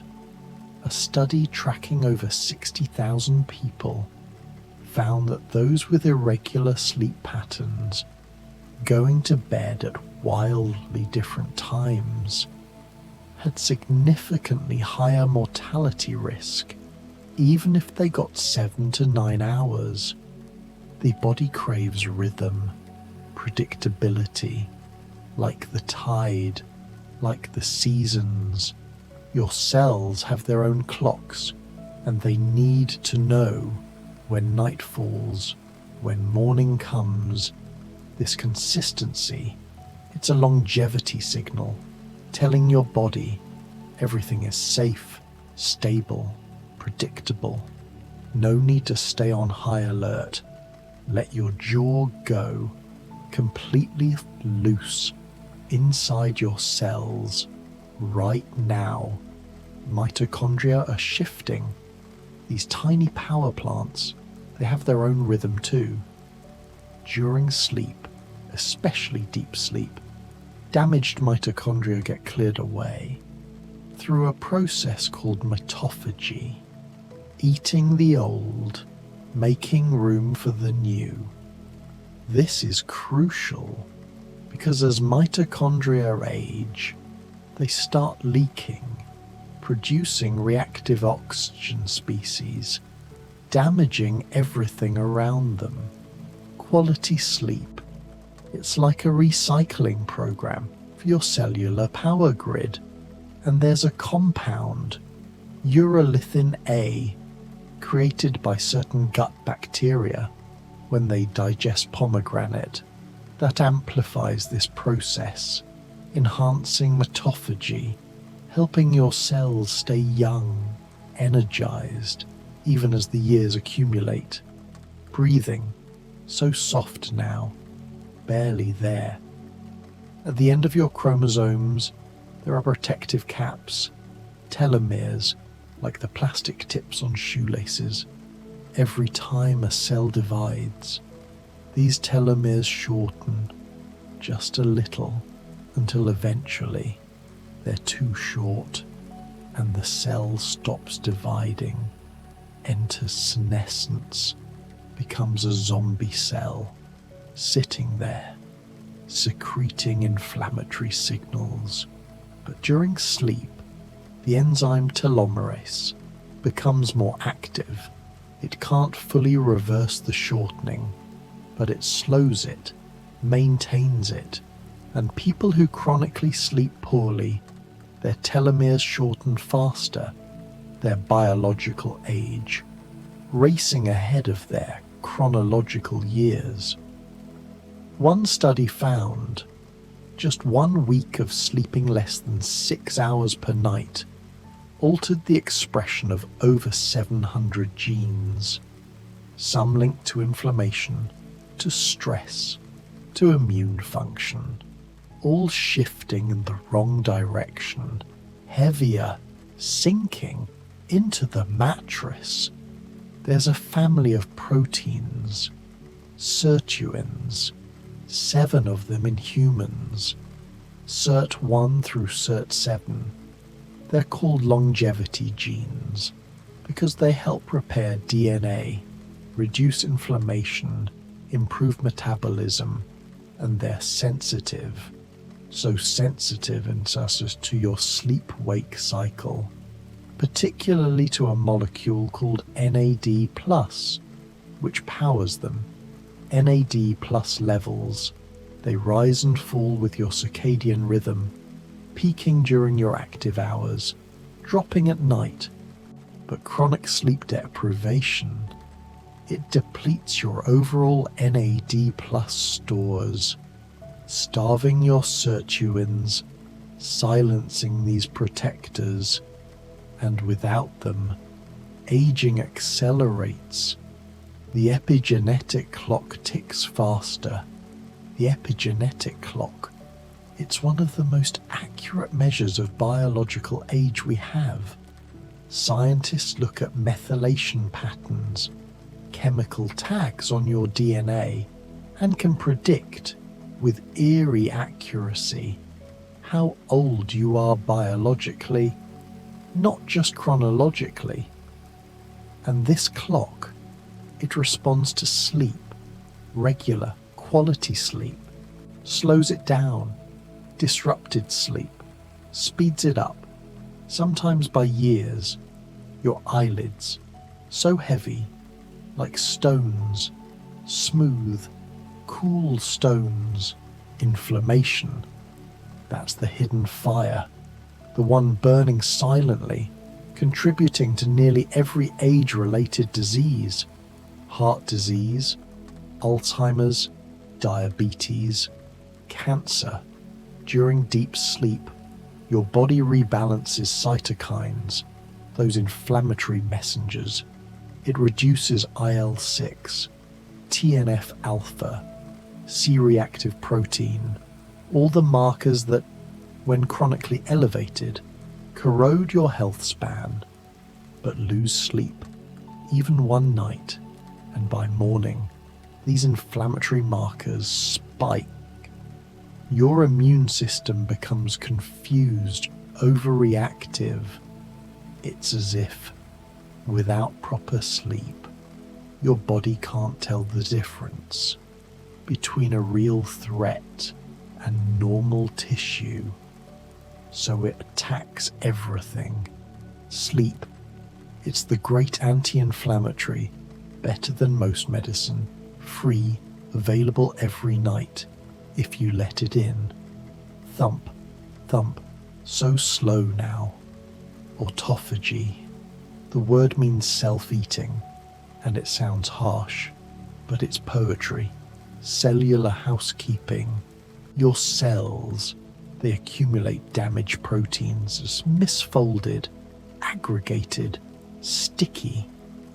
And during periods of fasting and during deep sleep, your cells activate autophagy, breaking down these proteins, recycling them, turning garbage into fuel.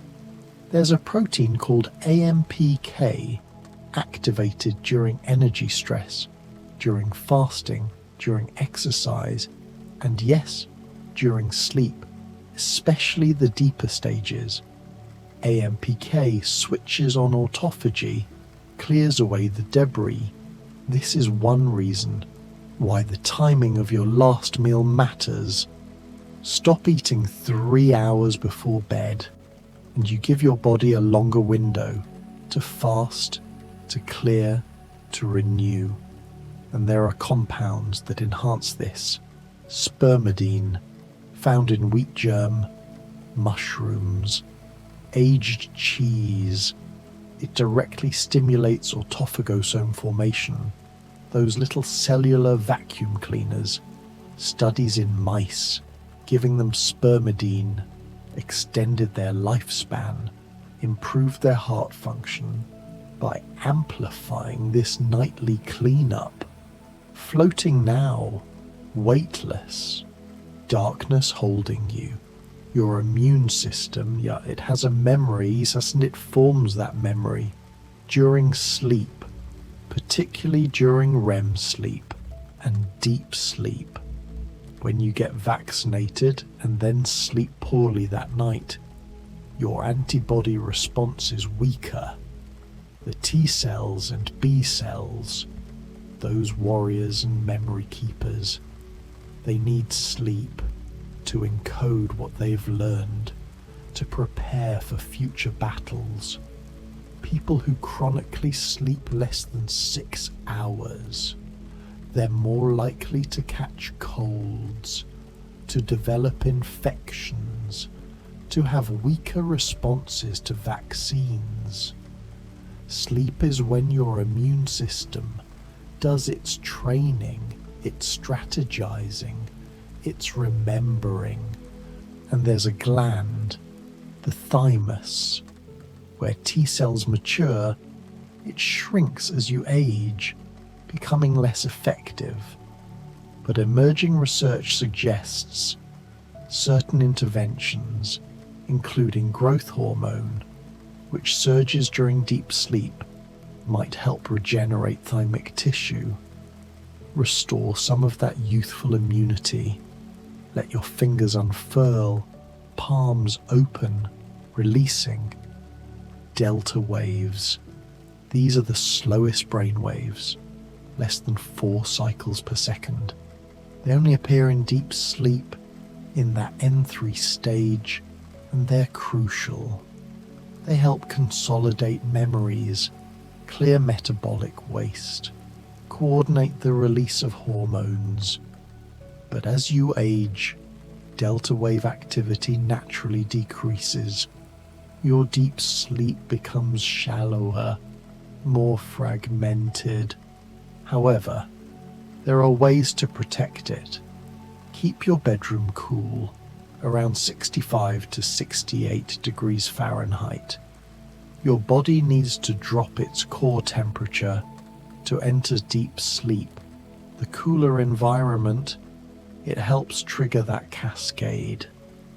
And some research suggests wearing cooling sleepwear or using a cooling mattress pad can increase deep sleep duration.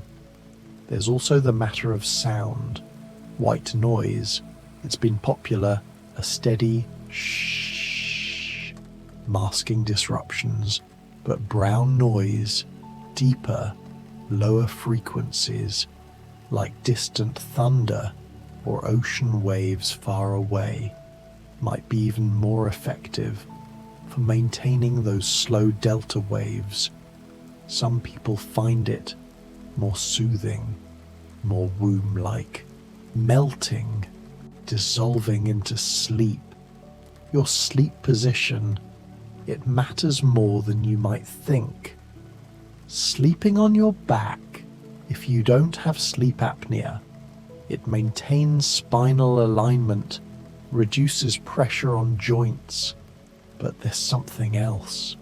Sleeping on your side, particularly the left side, might enhance lymphatic clearance, that brainwashing system.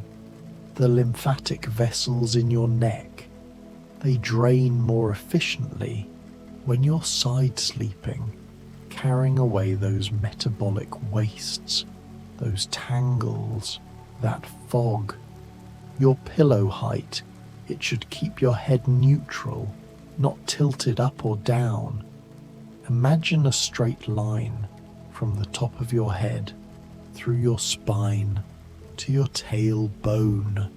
That alignment, it reduces strain, improves circulation, lets everything flow. Thump, thump, barely audible. Morning light, it's the reset button for your circadian rhythm. When light hits your eyes, especially blue-enriched morning sunlight, it signals to your suprachiasmatic nucleus, the master clock in your brain. This is morning. This is the start. Within 30 minutes of waking, if you can get outside, or at least near a bright window, you'll anchor your rhythm. Make it easier to fall asleep that night. Deepen your sleep architecture. But blue light at night, from screens, from LEDs, it's the opposite.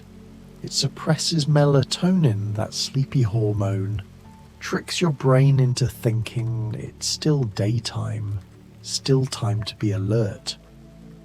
Most sleep experts recommend dimming lights 2 hours before bed, using orange or red bulbs, wearing blue light blocking glasses, creating an artificial sunset that your body understands.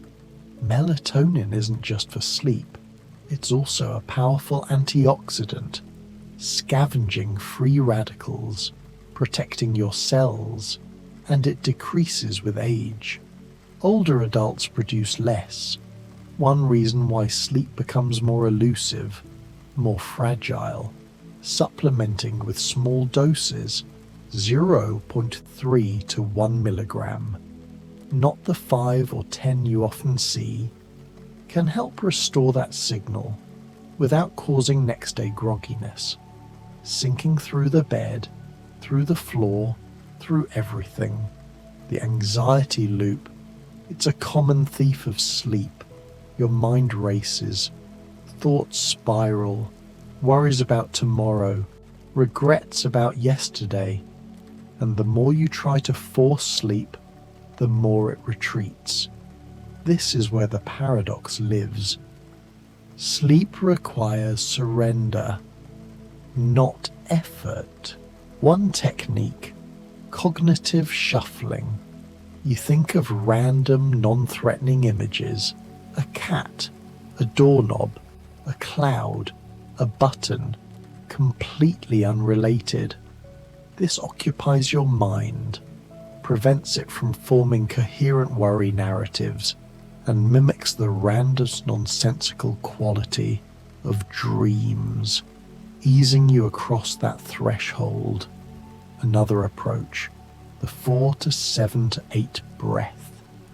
Inhale through your nose for 4, hold for 7, exhale through your mouth for 8. This activates your parasympathetic nervous system, the rest and digest mode. It slows your heart, calms your mind, tells your body it's safe to let go. Magnesium, particularly magnesium glycinate. It's a gentle relaxant. Magnesium activates GABA receptors, those calming neurotransmitters, and glycine itself. It's an inhibitory neurotransmitter, cooling your nervous system.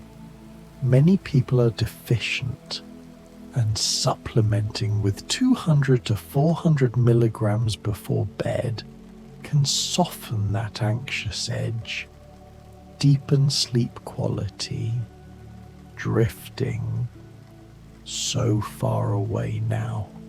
Your gut microbiome, those trillions of bacteria, they communicate with your brain via the vagus nerve, via metabolites they produce, and they have their own circadian rhythms. Their populations shift throughout the day and night, producing different compounds at different times. Some bacteria, they produce GABA, serotonin precursors, even compounds that influence melatonin production. When your sleep is disrupted, your microbiome suffers, diversity decreases, inflammatory species proliferate, and when your microbiome is disturbed by antibiotics, by poor diet, your sleep suffers. It's a two-way conversation, a symbiosis. And supporting your gut with fiber, with fermented foods, with polyphenols, it indirectly supports your sleep, your longevity. There's a metabolite, butyrate, produced when gut bacteria digest fiber. It's profoundly anti-inflammatory, supports the gut barrier, and appears to influence sleep quality. People with higher butyrate levels, they tend to sleep better, feel more restored, heavier, can barely feel your body. Napping, it's controversial. In some cultures, the siesta is sacred, it's built into the day, and in blue zones, those pockets where people live past 100, afternoon rest is common. But in other contexts, napping disrupts nighttime sleep, fragments the circadian rhythm, makes it harder to build sleep pressure. The key seems to be timing and duration. A short nap, 20 minutes before 2 p.m., can boost alertness, improve mood, enhance cognitive performance without stealing from nighttime sleep. But longer naps, especially late in the day, they release too much sleep pressure, and when evening comes, you're not tired enough, not ready. Some researchers believe the ideal might be no nap at all, building maximum sleep pressure so that when night falls, you drop quickly into the deep stages, staying there longer, floating in darkness, warm, safe. Pre-sleep meditation, even just 10 minutes, sitting quietly, following your breath, or doing a body scan, progressively relaxing each part. This primes your nervous system. Studies show people who meditate before bed fall asleep faster, experience fewer nighttime awakenings, report better sleep quality. It's training, teaching your mind that it's safe to let go, to release control. There's a practice, yoga nidra, yogic sleep, where you lie down and follow a guided relaxation, moving through body awareness, breath awareness, sometimes visualization. It induces a state between waking and sleeping, deeply restorative. Some say 20 minutes of yoga nidra equals 2 hours of regular sleep in terms of restoration. Your emotional resilience. It's built during sleep, particularly during REM sleep, when your brain processes emotions, strips away the emotional charge from memories. People who sleep well, they handle stress better, recover faster from setbacks, maintain more stable moods. Neuroplasticity, your brain's ability to change, to form new connections, to learn and adapt. It peaks during sleep, especially during REM. The synapses that were strengthened during the day, they're consolidated, and the ones that weren't used, they're pruned. This is how you learn, how you grow, how you become. Thump, thump, a whisper of a heartbeat. REM sleep, when your eyes dart beneath closed lids, when your body is paralyzed, to prevent you from acting out dreams. This is where emotional processing happens, where your brain integrates experiences from the day, strips away the fear, the reactivity, leaving just the memory, the lesson. People deprived of REM sleep, they become more emotionally reactive, irritable, anxious. They can't read social cues as well, can't regulate their responses, and over time, chronic REM deprivation is linked to mood disorders, depression, anxiety, dreams themselves. They're still mysterious, but they seem to be your brain creating narratives, trying to make sense of random neural firing, weaving together memories, emotions, creating bizarre, surreal stories, and in doing so, they help you process, integrate, make meaning. Cognitive reserve, it's like a buffer against age-related decline, against Alzheimer's. People with higher cognitive reserve, they can sustain more brain damage before showing symptoms, and sleep, especially deep and REM sleep, it builds this reserve, strengthens connections, clears away toxins, maintains the infrastructure. Every night, you're either building or depleting your cognitive reserves. You're either protecting your future mind or letting it slowly, quietly slip away, sinking so deep now into the earth. Your cardiovascular system, it rests during sleep. Your blood pressure drops, your heart rate slows, giving your heart a break from the constant pumping. This dip, it's called nocturnal dipping, and it's healthy, protective.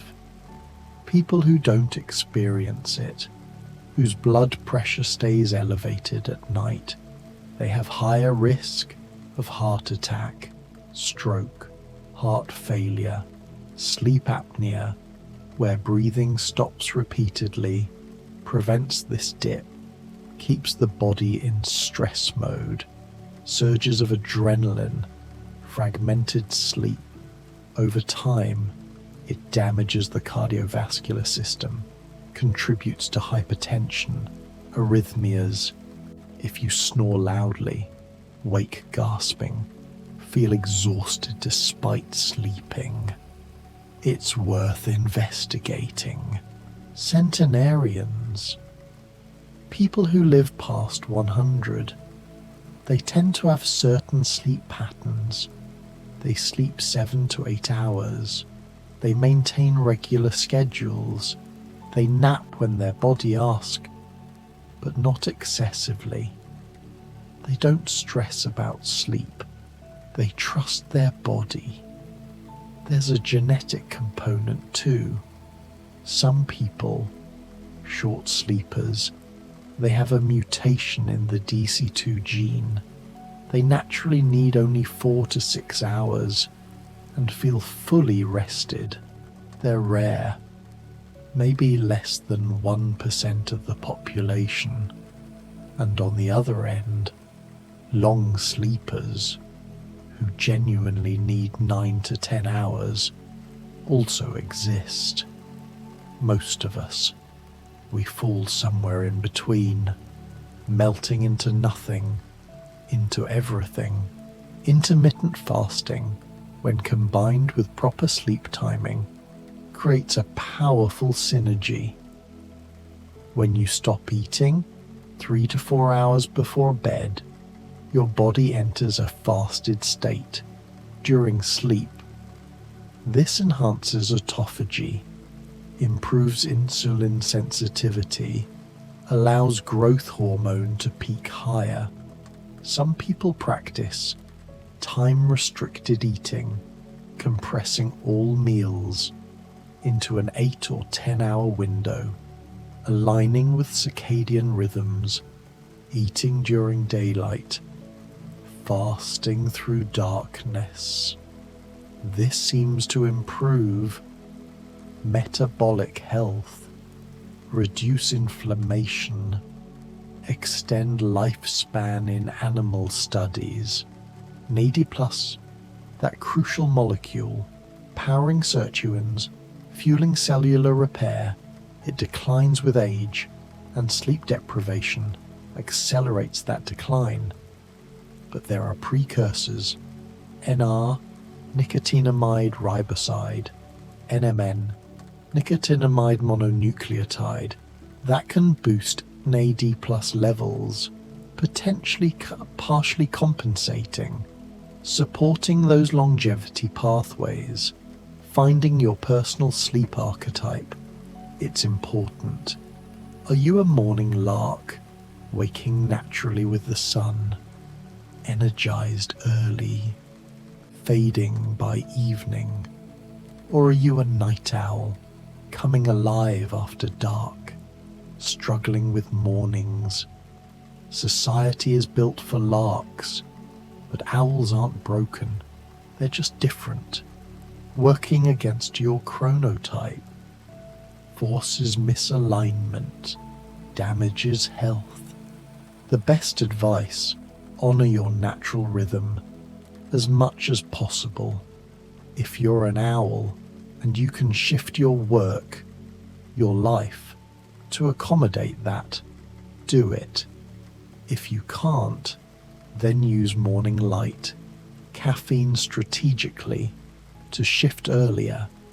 But no, you're working against your biology, breathing through slow waves, the deep ocean, Slow breathing, it's ancient. Yogis discovered it thousands of years ago. That controlling breath controls the mind, controls the body. Modern science is catching up, finding that slow, deep breathing activates the vagus nerve, that wandering nerve, connecting brain to heart to gut, stimulating it, increases vagal tone, which correlates with longevity, resilience, emotional regulation. 6 breaths per minute seems to be optimal. Inhale for 5 seconds, exhale for 5. This pattern, it synchronizes heart rate variability, creates coherence between heart and brain, and higher heart rate variability.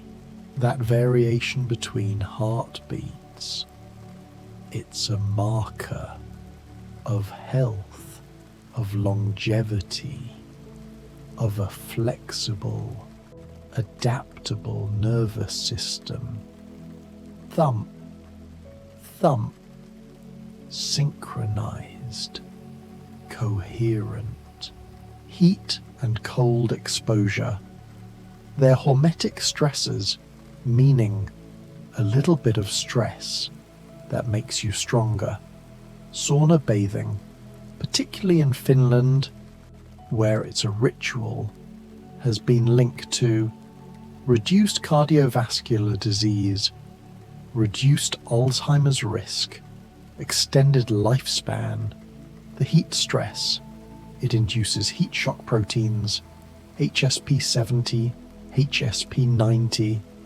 These proteins, they help other proteins fold correctly, prevent aggregation, clear damaged cells. 20 minutes in a sauna, 4 times a week. That seems to be the threshold where benefits really accumulate. Your heart rate increases, you sweat, toxins release, and afterward, you feel deeply relaxed, reset. Cold exposure, cold showers, ice baths, cryo chambers, they activate different pathways. They boost norepinephrine, increase brown fat activity, improve insulin sensitivity, and alternating hot then cold creates a pumping effect on circulation, on the lymphatic system, moving fluids, clearing stagnation. But timing matters. Don't do intense cold exposure right before bed. It's too stimulating. Save it for morning or afternoon. Evening is for gentle warmth, for cooling naturally, for letting your body temperature drop into sleep, sinking, dissolving into the quiet. Collagen, the most abundant protein in your body. It's what gives your skin elasticity, your joints cushioning, your bones strength, and your body produces it primarily during deep sleep, when growth hormone surges. When sleep is disrupted, collagen production drops, skin ages faster, wrinkles deepen, joints wear down. There's a supplement, glycine, an amino acid, building block of collagen, taking it before bed, around 3 grams, not only supports collagen synthesis, but also improves sleep quality, lowers core body temperature slightly, enhances subjective sleep satisfaction. And vitamin C, crucial for collagen production, ensuring you get enough through diet or supplementation, supports this nightly renewal. Your fascia, that connective tissue web, wrapping every muscle, every organ, it repairs and remodels during rest. Movement helps, But sleep is when the actual healing happens, when the body reconstructs what the day wore down. Heavier, can't feel your limbs anymore. Metabolic flexibility. It's the ability to switch between fuel sources, burning glucose when it's available, burning fat when it's not. This flexibility declines with age, with insulin resistance, but fasting, exercise, and yes, quality sleep. They preserve it, enhance it. During sleep, especially in the fasted state, your body shifts to fat burning. It accesses stored energy, clears out damaged mitochondria, generates ketones, those alternative brain fuels that might have neuroprotective effects.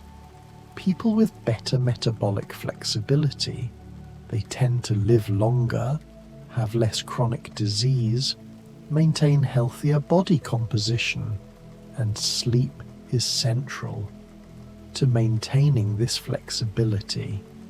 Your microbiome, those bacteria, they also influence aging trajectories. Certain species produce compounds that extend lifespan in animal models. Others produce inflammatory metabolites that accelerate aging. As you age, your microbiome diversity typically decreases. Fewer species, less resilience. But you can fight this with fiber, with polyphenols from colourful plants, with fermented foods, and sleep. Consistent sleep helps maintain microbial diversity, keeps those beneficial species thriving, floating, formless, timeless. Hormetic stress, the concept that mild stressors make you stronger. It applies broadly. Exercise is hormetic stress, fasting, heat, cold, even certain plant compounds. They trigger adaptive responses, antioxidant production, DNA repair, cellular cleanup. The key is the stress must be brief, followed by recovery. Too much or chronic stress, that's different, that breaks you down. But intermittent, manageable stresses, they activate longevity pathways, mTOR suppression, AMPK activation, sirtuin upregulation, and sleep. It's when your body integrates these stresses, adapts, becomes stronger. Without adequate sleep, hormetic stress becomes just stress, damaging, depleting, low-grade inflammation, inflammaging. It's the chronic systemic inflammation that increases with age. It's subtle, no fever, no obvious symptoms, just elevated inflammatory markers, quietly damaging tissues, accelerating aging. Sleep is one of the most powerful anti-inflammaging interventions. Each night of good sleep, it rebalances cytokines, reduces oxidative stress, calms the immune system, and each night of poor sleep adds fuel to the fire. Thump, thump, so faint now. Blood sugar stability, it's crucial for longevity. Wild fluctuations, high spikes after meals, deep crashes, they stress the body, damage blood vessels, promote glycation, where sugar molecules stick to proteins, creating advanced glycation end products, ages, that stiffen tissues, age organs.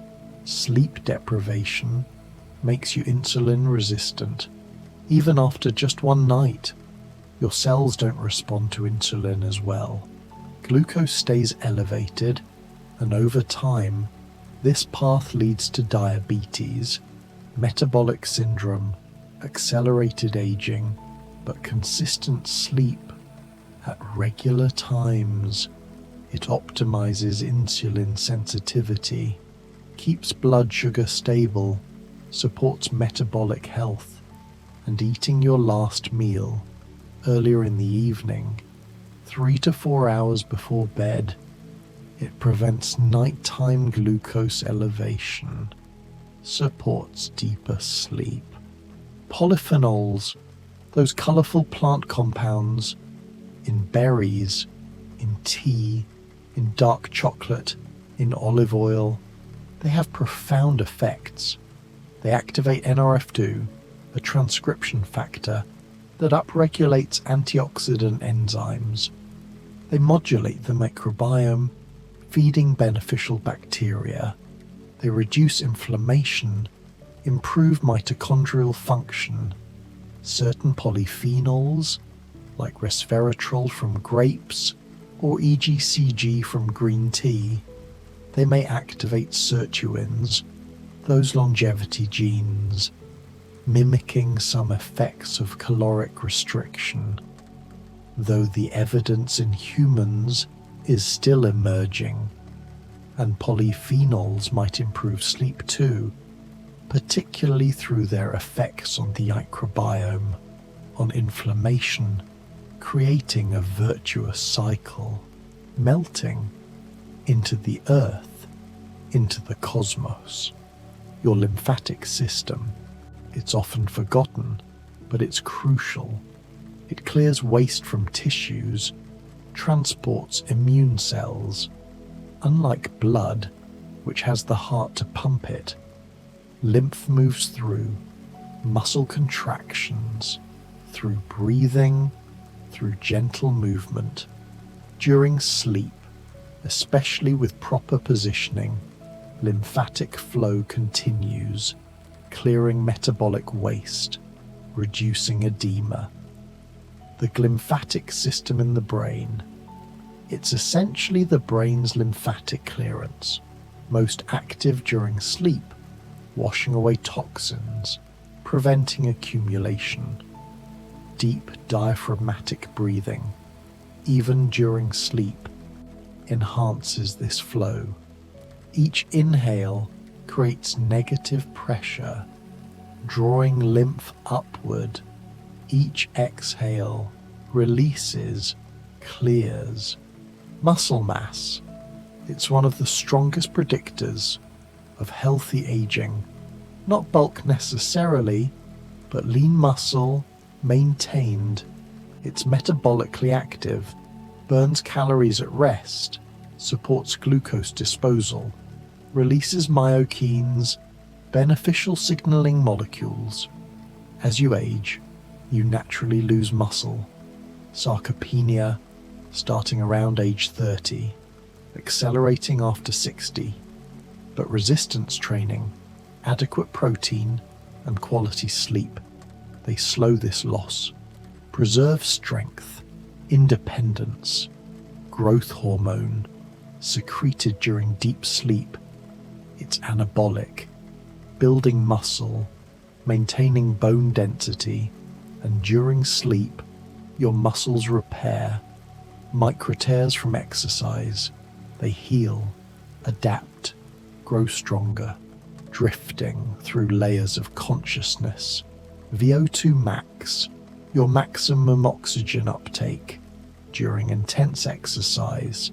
It's another powerful predictor of longevity. Higher VO2 max correlates with lower all-cause mortality, better cardiovascular health, preserved cognitive function, and while exercise builds it, sleep supports it. Recovery is when your cardiovascular system adapts, strengthens, builds new capillaries, improves oxygen delivery. Athletes know sleep is when you actually get stronger. Training is the stimulus, but sleep is the adaptation. Without it, you're just breaking down, never building back up. Your brain, it has its own antioxidant systems. Glutathione, the master antioxidant, it's produced and recycled, particularly during sleep.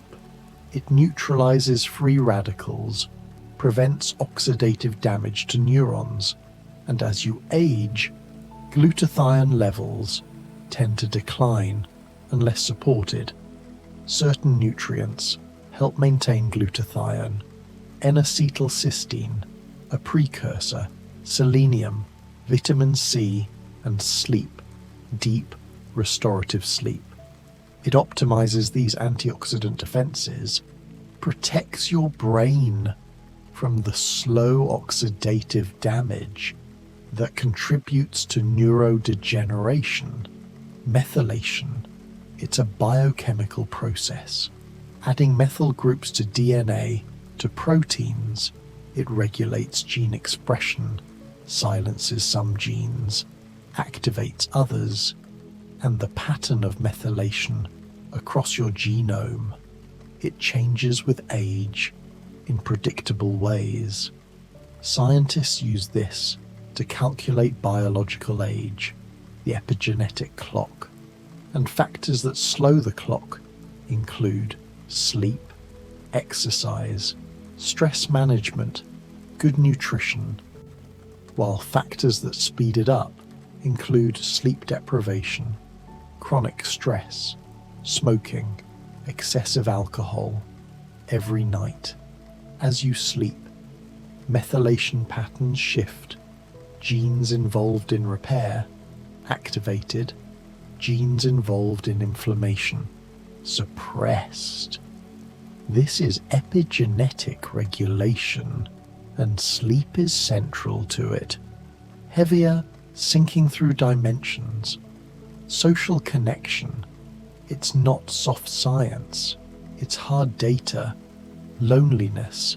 Social isolation. They're as harmful as smoking. They increase mortality risk, accelerate cognitive decline, promote inflammation.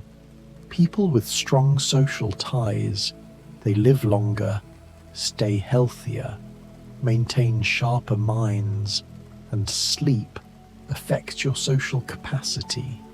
Sleep-deprived people, they're more likely to withdraw, to misread social cues, to feel less empathy.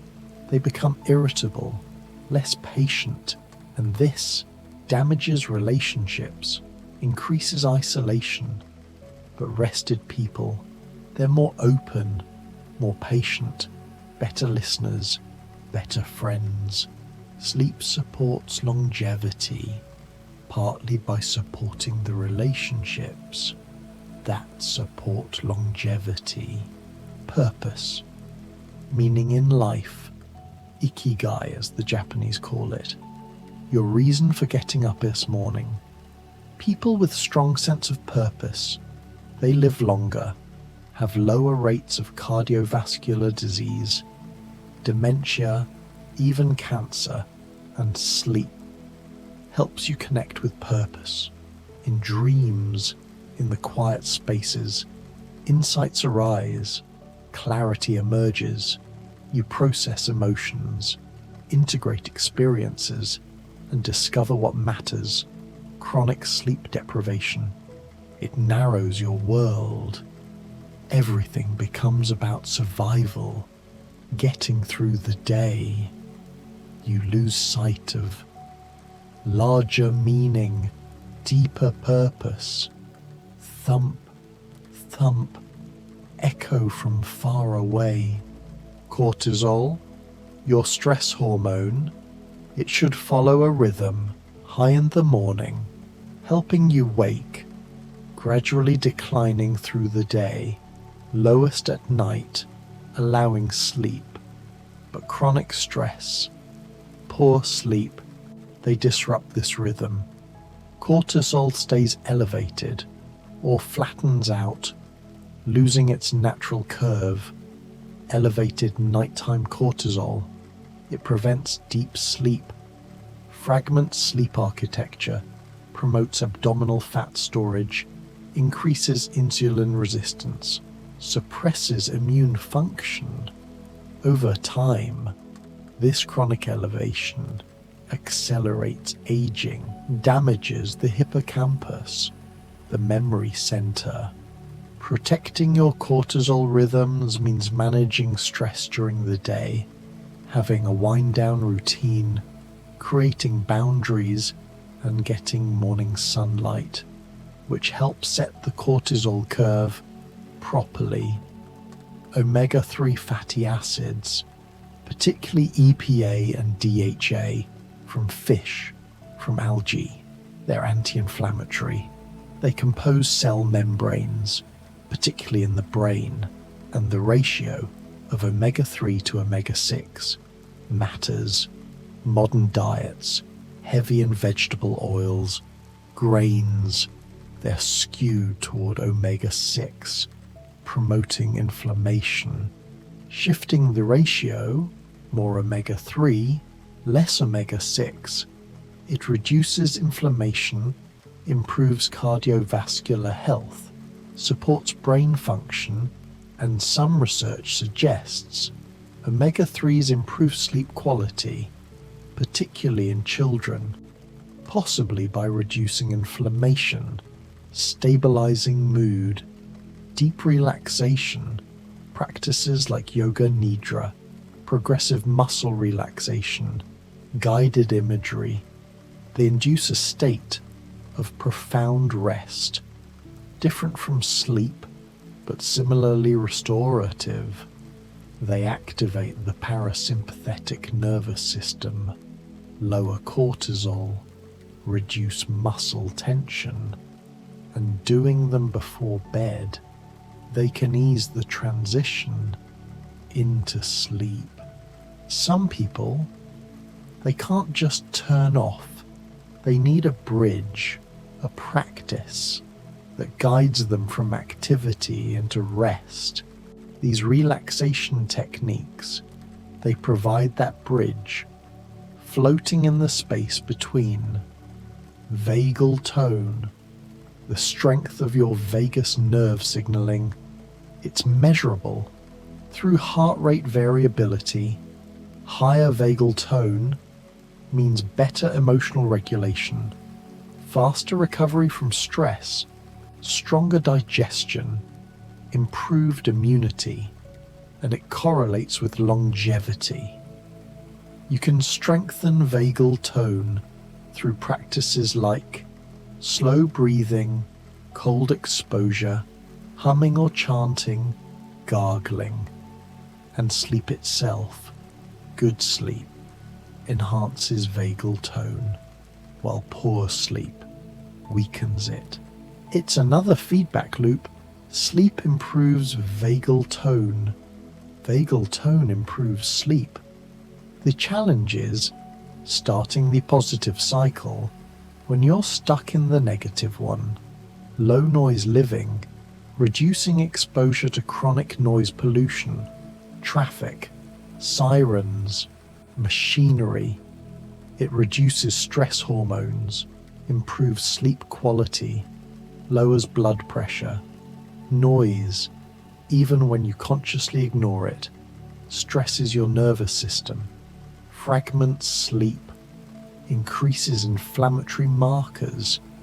If you live somewhere noisy, white or brown noise, earplugs, soundproofing, these interventions, they're not luxuries, they're longevity practices, protecting your sleep, your nervous system, your health.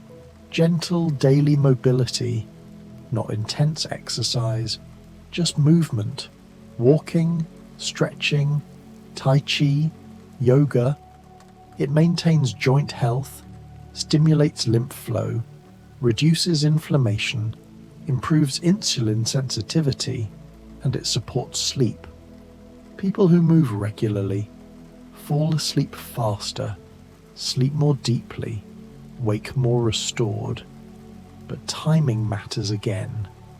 intense exercise, within 3 hours of bed, it can interfere, raising core temperature, stimulating cortisol. Better to exercise earlier and use evenings for gentle, restorative movement, sinking so deep, touching the bottom of everything. Core body temperature, it needs to drop about 2 degrees for you to fall asleep. This is why hot baths work counterintuitively. The heat causes vasodilation, blood rushes to the skin, and when you get out, your core temperature drops rapidly, triggering sleepiness. Your bedroom, keeping it cool around 65 to 68 degrees. It supports this temperature drop, and wearing minimal clothing or even sleeping naked allows better thermoregulation. Your body can release heat, maintain that optimal sleep temperature. People who run hot, who sweat at night, they might benefit from cooling mattress pads, moisture-wicking sheets, adjusting their sleep environment to support temperature regulation. Microcirculation, the flow of blood through your smallest vessels, capillaries, feeding every cell, every tissue. As you age, microcirculation declines, vessels stiffen, blood flow decreases, contributing to tissue aging, organ dysfunction. But sleep, especially deep sleep, supports microcirculation. It's when blood pressure drops, vessels relax, blood flow becomes more even, reaching neglected areas, and practices like gentle stretching, massage, alternating heat and cold, they further support this delicate circulation. Consistent meal times, eating at the same times each day, it provides another circadian anchor. Your gut, your liver, your pancreas, they all have clocks, and when you eat irregularly, skip breakfast one day, late dinner the next, you confuse these clocks, disrupt metabolism. Studies show eating at consistent times improves insulin sensitivity, supports weight management, enhances sleep quality. It's another rhythm, another pattern that your body craves. Heavier, fading, almost gone. Ultra-processed foods, the packaged, the convenient, the engineered. They're designed for shelf stability, profit, not health. They're typically high in omega-6 oils, added sugars, synthetic additives, and they damage the gut microbiome, promote inflammation, disrupt blood sugar, interfere with sleep, reducing them, replacing them with whole foods, real foods. It's one of the highest leverage changes. You don't need to count calories or macros. Just eat real food, mostly plants, not too much, as Michael Pollan says. And this shift, it improves sleep within weeks. The gut microbiome shifts, inflammation drops, blood sugar stabilizes, and sleep becomes easier, deeper, more restorative. Nature exposure, time outside, in green spaces, in forests, by water. It reduces stress hormones, improves mood, enhances immune function. And there's something about natural light, natural rhythms that resets our modern artificial lives. Forest bathing, Shinrin-yoku, The Japanese practice of slow, mindful walking in forests. It measurably reduces cortisol, blood pressure, pulse rate. It increases natural killer cells, those immune warriors, and effects last for days after. A single session, even just a park, a tree-lined street, a potted plant by your bed. These touches of nature, they matter. They remind your nervous system what's normal, what's safe, what's home. Drifting through ancient forests is your mind. Trace minerals, zinc, selenium, magnesium, manganese, copper, chromium, molybdenum. They're needed in tiny amounts, but they're crucial. They're cofactors for enzymes, supporting thousands of reactions. And modern soils, depleted by industrial agriculture, produce foods lower in these minerals. Without adequate minerals, cellular processes falter. Antioxidant enzymes don't function. DNA repair slows. Energy production drops. And sleep suffers too. Magnesium deficiency, incredibly common, directly impairs sleep quality. Supplementing intelligently or eating mineral-rich foods, seaweed, shellfish, nuts, seeds, it supports those subtle, crucial processes that keep you alive, keep you well. Breathwork, conscious breathing practices, box breathing, 4-7 or 8 breathing, alternate nostril breathing. They're tools, accessible anytime, anywhere. They shift your nervous system from sympathetic, fight or flight, to parasympathetic, rest and digest. Even 2 minutes of slow, deep breathing before bed, it can change your state, calm racing thoughts, slow your heart, prepare you for sleep. And with practice, your body learns. This breath pattern means sleep is coming, creates a conditioned response. The mitochondrial spark, that moment when mitochondria sense they need to adapt, multiply, become more efficient. Exercise creates this spark. Fasting, heat, cold, and breath work, particularly techniques that temporarily reduce oxygen or increase CO2, they might trigger it too. More mitochondria, more efficient mitochondria, means more energy, better resilience, slower aging. And sleep is when these new mitochondria mature, integrate into cellular networks, melting into pure awareness, mechanical lightness, reducing the load on your joints, particularly as you age. It's about movement quality, not just quantity.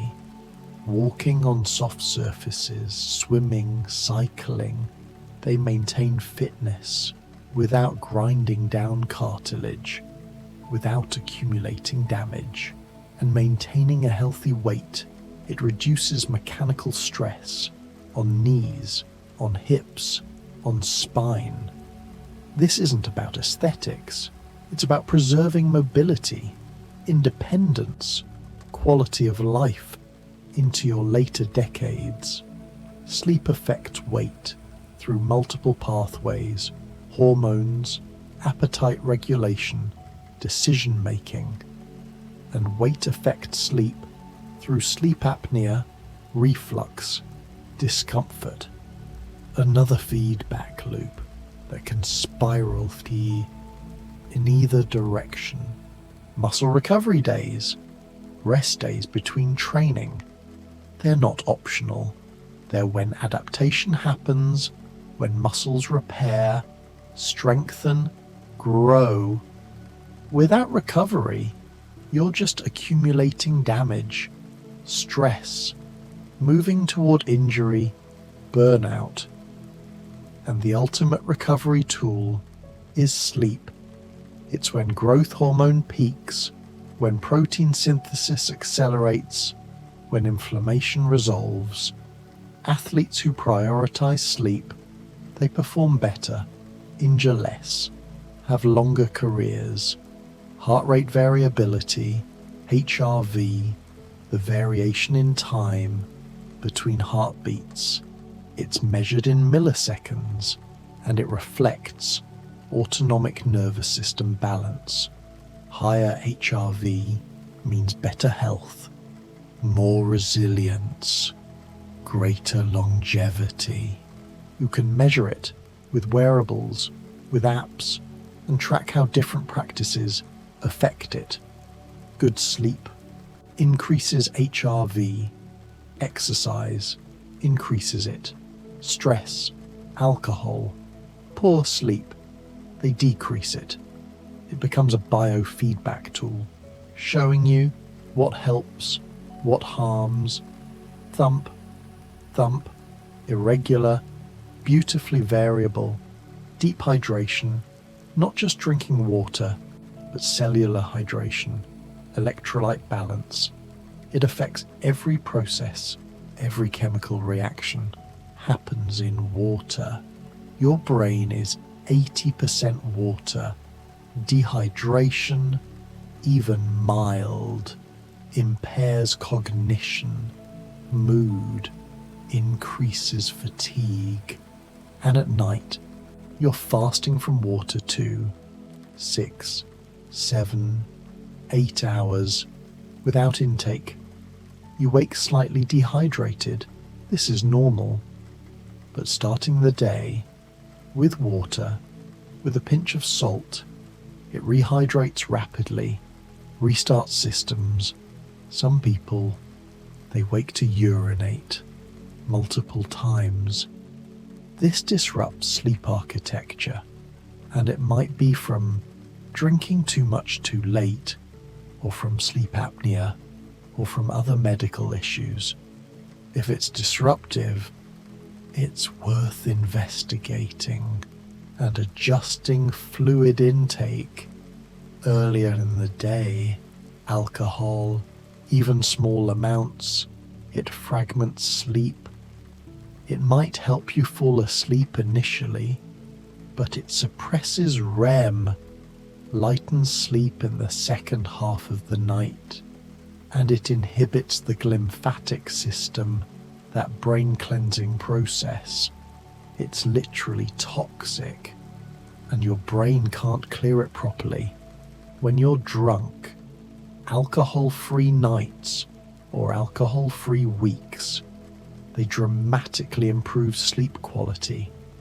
People often report sleeping better than they have in years once they remove this common sleep disruptor.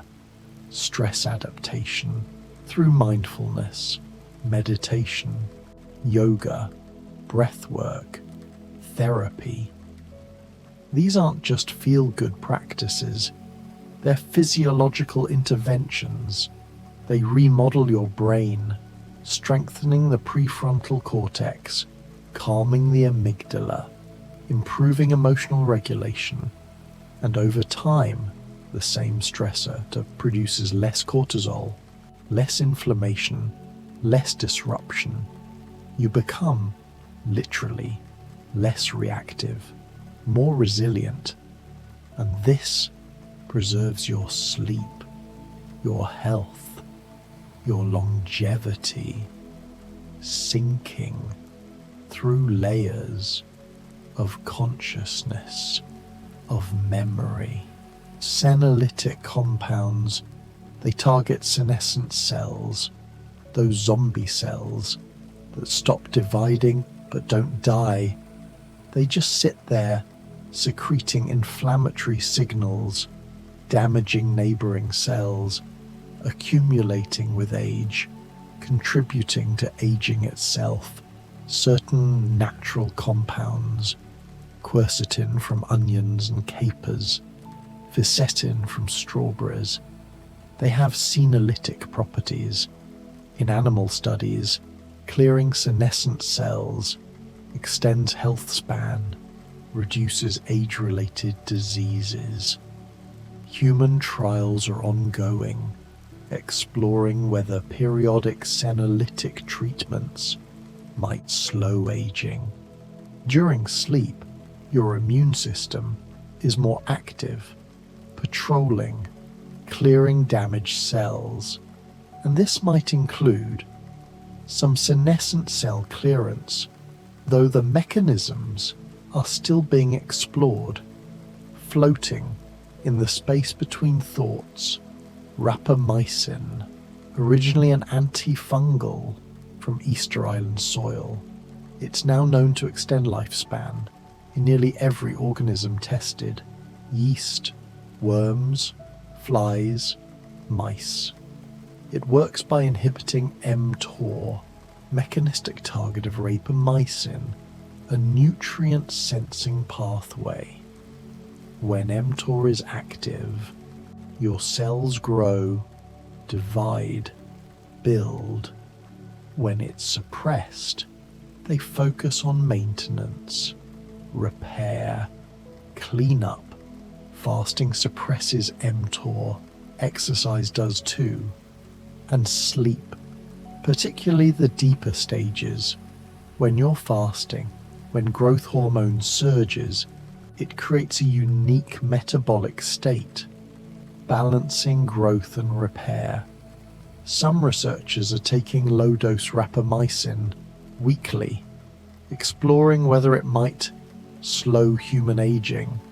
Trials are underway, but for now, the safest mTOR modulators are lifestyle factors: fasting, sleep, exercise, AMPK, AMP-activated protein kinase. It's like an energy sensor. When cellular energy drops, AMPK activates. It switches on fat burning, mitochondrial biogenesis, autophagy. It's the opposite of mTOR, in some ways, and activating it seems to promote longevity. Metformin, the diabetes drug, it activates AMPK, and there's interest in whether it slows aging in non-diabetics. Exercise activates it, fasting, cold exposure, and sleep. The metabolic shift into fasting overnight naturally engages AMPK, heavier, dissolving into the mattress. FOXO transcription factors, forkhead box-O proteins, they're activated during stress, during fasting, and they upregulate stress resistance genes, antioxidant genes, DNA repair genes. They're longevity promoters, downstream of insulin signaling. When insulin is low, FOXO proteins are active. This is why caloric restriction extends lifespan, why time-restricted eating helps. It reduces insulin, activates FOXO, tells cells to focus on survival, repair, resilience, sleep. By creating a natural fasting window, supports this signaling, and poor sleep, by causing insulin resistance, disrupts it, making cells less responsive, less protected. Clotho, named after a Greek fate who spins the thread of life. It's an anti-aging protein. People with higher Clotho, they have better kidney function, better cognition, potentially longer lifespans, and Clotho declines with age. Exercise increases Clotho. Vitamin D might support it, and sleep, particularly slow-wave sleep, appears to influence Clotho expression. Though research is ongoing, it's another reminder that sleep isn't passive. It's when your body runs essential programs that keep you young, YAP and TAZ, yes associated protein and transcriptional coactivator with PDZ binding motif. These are mechanosensing proteins responding to physical forces, stiffness, tension.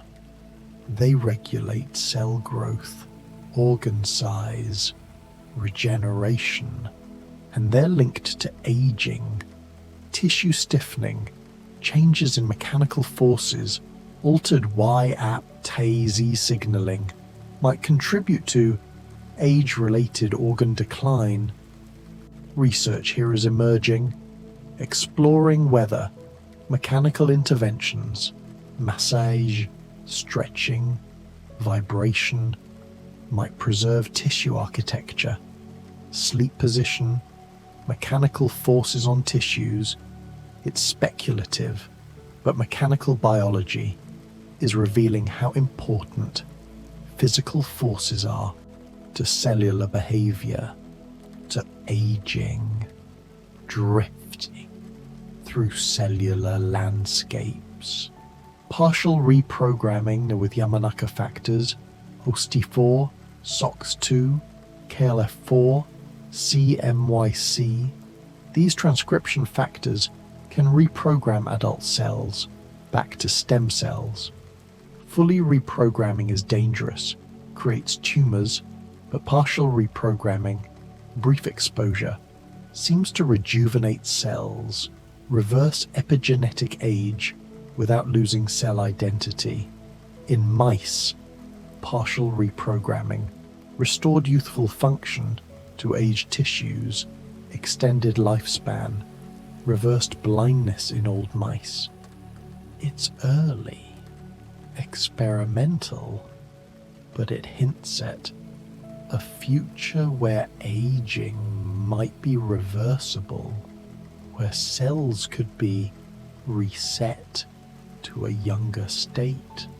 During sleep, epigenetic modifications shift, DNA methylation patterns change, histones are modified. It's not reprogramming, but it's remodeling, and consistently poor sleep disrupts these patterns, accelerates epigenetic aging. Hyperbaric oxygen therapy, HBOT, breathing pure oxygen in a pressurized chamber. It increases oxygen delivery to tissues, stimulates angiogenesis, new blood vessel formation, enhances wound healing, and emerging research suggests it might increase telomere length, clear senescent cells, improve cognitive function. The mechanism isn't fully clear, but it seems intermittent hyperoxia acts as a hormetic stressor, triggering adaptive responses. Some protocols involve sessions twice a week for months. It's expensive, not widely accessible, but interest is growing. Sleep itself optimizes oxygen utilization.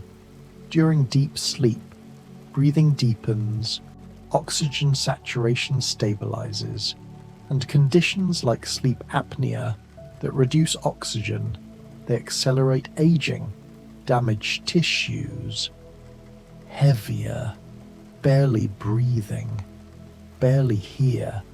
Plasmapheresis, removing blood plasma, replacing it with albumin or donated plasma, or filtering it. It's used medically for various conditions, but there's interest in whether it could dilute aging factors in blood, partially mimicking the effects of young blood. Animal studies, heterochronic parabiosis, connecting the circulatory systems of young and old animals, showed remarkable rejuvenation in the old animal. Young blood seemed to carry rejuvenating factors, and old blood seemed to carry aging factors. pro-aging proteins. Human trials are exploring therapeutic plasma exchange as an anti-aging intervention. It's early, uncertain, but it highlights that aging is systemic. Factors circulating in blood influence all tissues. GDF11, growth differentiation factor 11, a myokine released by muscle. It was initially thought to be a rejuvenating factor from parabiosis studies. Later research questioned this. The story is complex, debated, but what's clear is that muscle releases beneficial signals, myokines, that influence distant tissues, brain, liver, fat. This is part of what maintaining muscle mass is so protective. It's not just structural, it's endocrine, signaling, and during sleep, after exercise, muscle releases specific myokines supporting repair, adaptation, systemic health. Thump, thump, ancient rhythm, stem cell exhaustion. With age, your stem cell pools decline, they divide less, function poorly, don't repair tissues as effectively. This contributes to frailty, loss of resilience, but stem cells also live in niches, specialized microenvironments, and preserving these niches might preserve stem cell function. Sleep supports stem cell function. Studies show hematopoietic stem cells, blood-forming cells, they have circadian rhythms, and disrupting sleep impairs their function, reduces production. Growth hormone from deep sleep, it supports stem cells, encourages proliferation, tissue maintenance, thymic regeneration. The thymus, where T cells mature, it shrinks dramatically with age, becoming mostly fat. This is why older adults have weaker immunity, fewer naive T cells, less ability to fight new infections, but growth hormone and sex steroids can partially regenerate thymic tissue. In a small trial, a combination of growth hormone, DHEA, and metformin appeared to reverse epigenetic age and regrow thymic tissue. It's preliminary but intriguing. Sleep's role, through growth hormone secretion, might help maintain some thymic function, though it can't fully reverse. Age-related involution, epigenetic rejuvenation, beyond partial reprogramming. There are chemicals, alkylating agents, that remove methyl groups from DNA, potentially resetting some age-related methylation. But these are toxic, non-specific. Research is ongoing to find safer approaches. What you can do now is protect your epigenetic age through lifestyle, sleep, diet, exercise, stress management. These don't reverse the clock, but they slow it dramatically, sinking into molecular depths. DNA repair pathways, multiple systems, fixing different types of damage. PARP, poly-ADP ribose polymerase, it detects DNA breaks, recruits repair machinery. BARE, base excision repair, fixes oxidized bases. NER, nucleotide excision repair, removes bulky lesions. HR, homologous recombination, repairs double-strand breaks. These systems decline with age. Damage accumulates faster than it's repaired, and this drives aging, mutations, cellular dysfunction, cancer risk.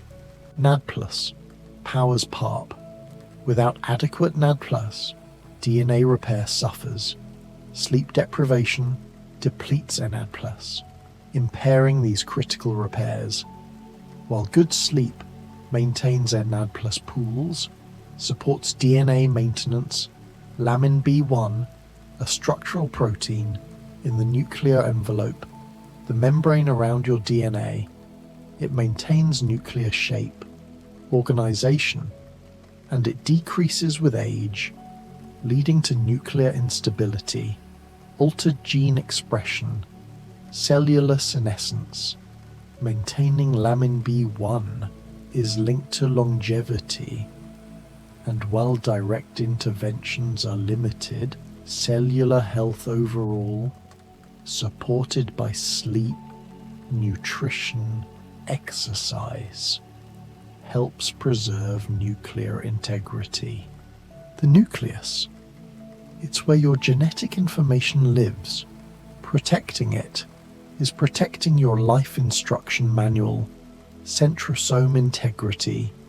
Centrosomes organize the spindle fibers during cell division, ensuring chromosomes separate correctly. Errors here lead to aneuploidy, cells with wrong chromosome numbers. This drives cancer, cellular dysfunction.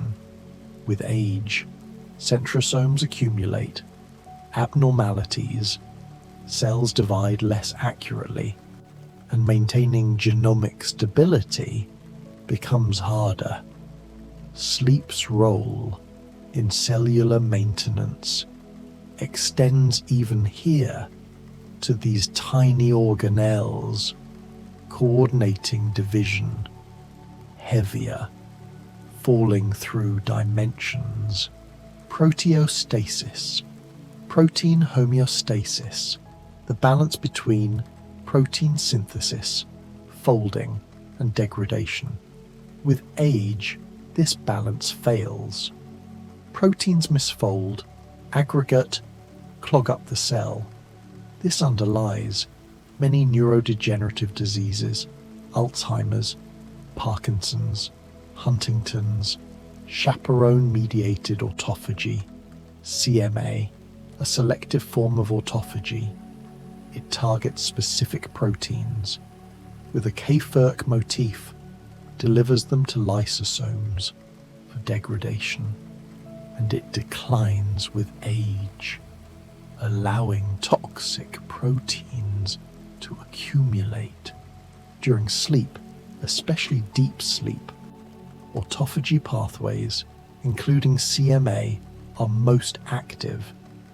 This is when cells clear misfolded proteins, maintain proteostasis, and chronic sleep deprivation accelerates protein aggregation, neurodegenerative risk.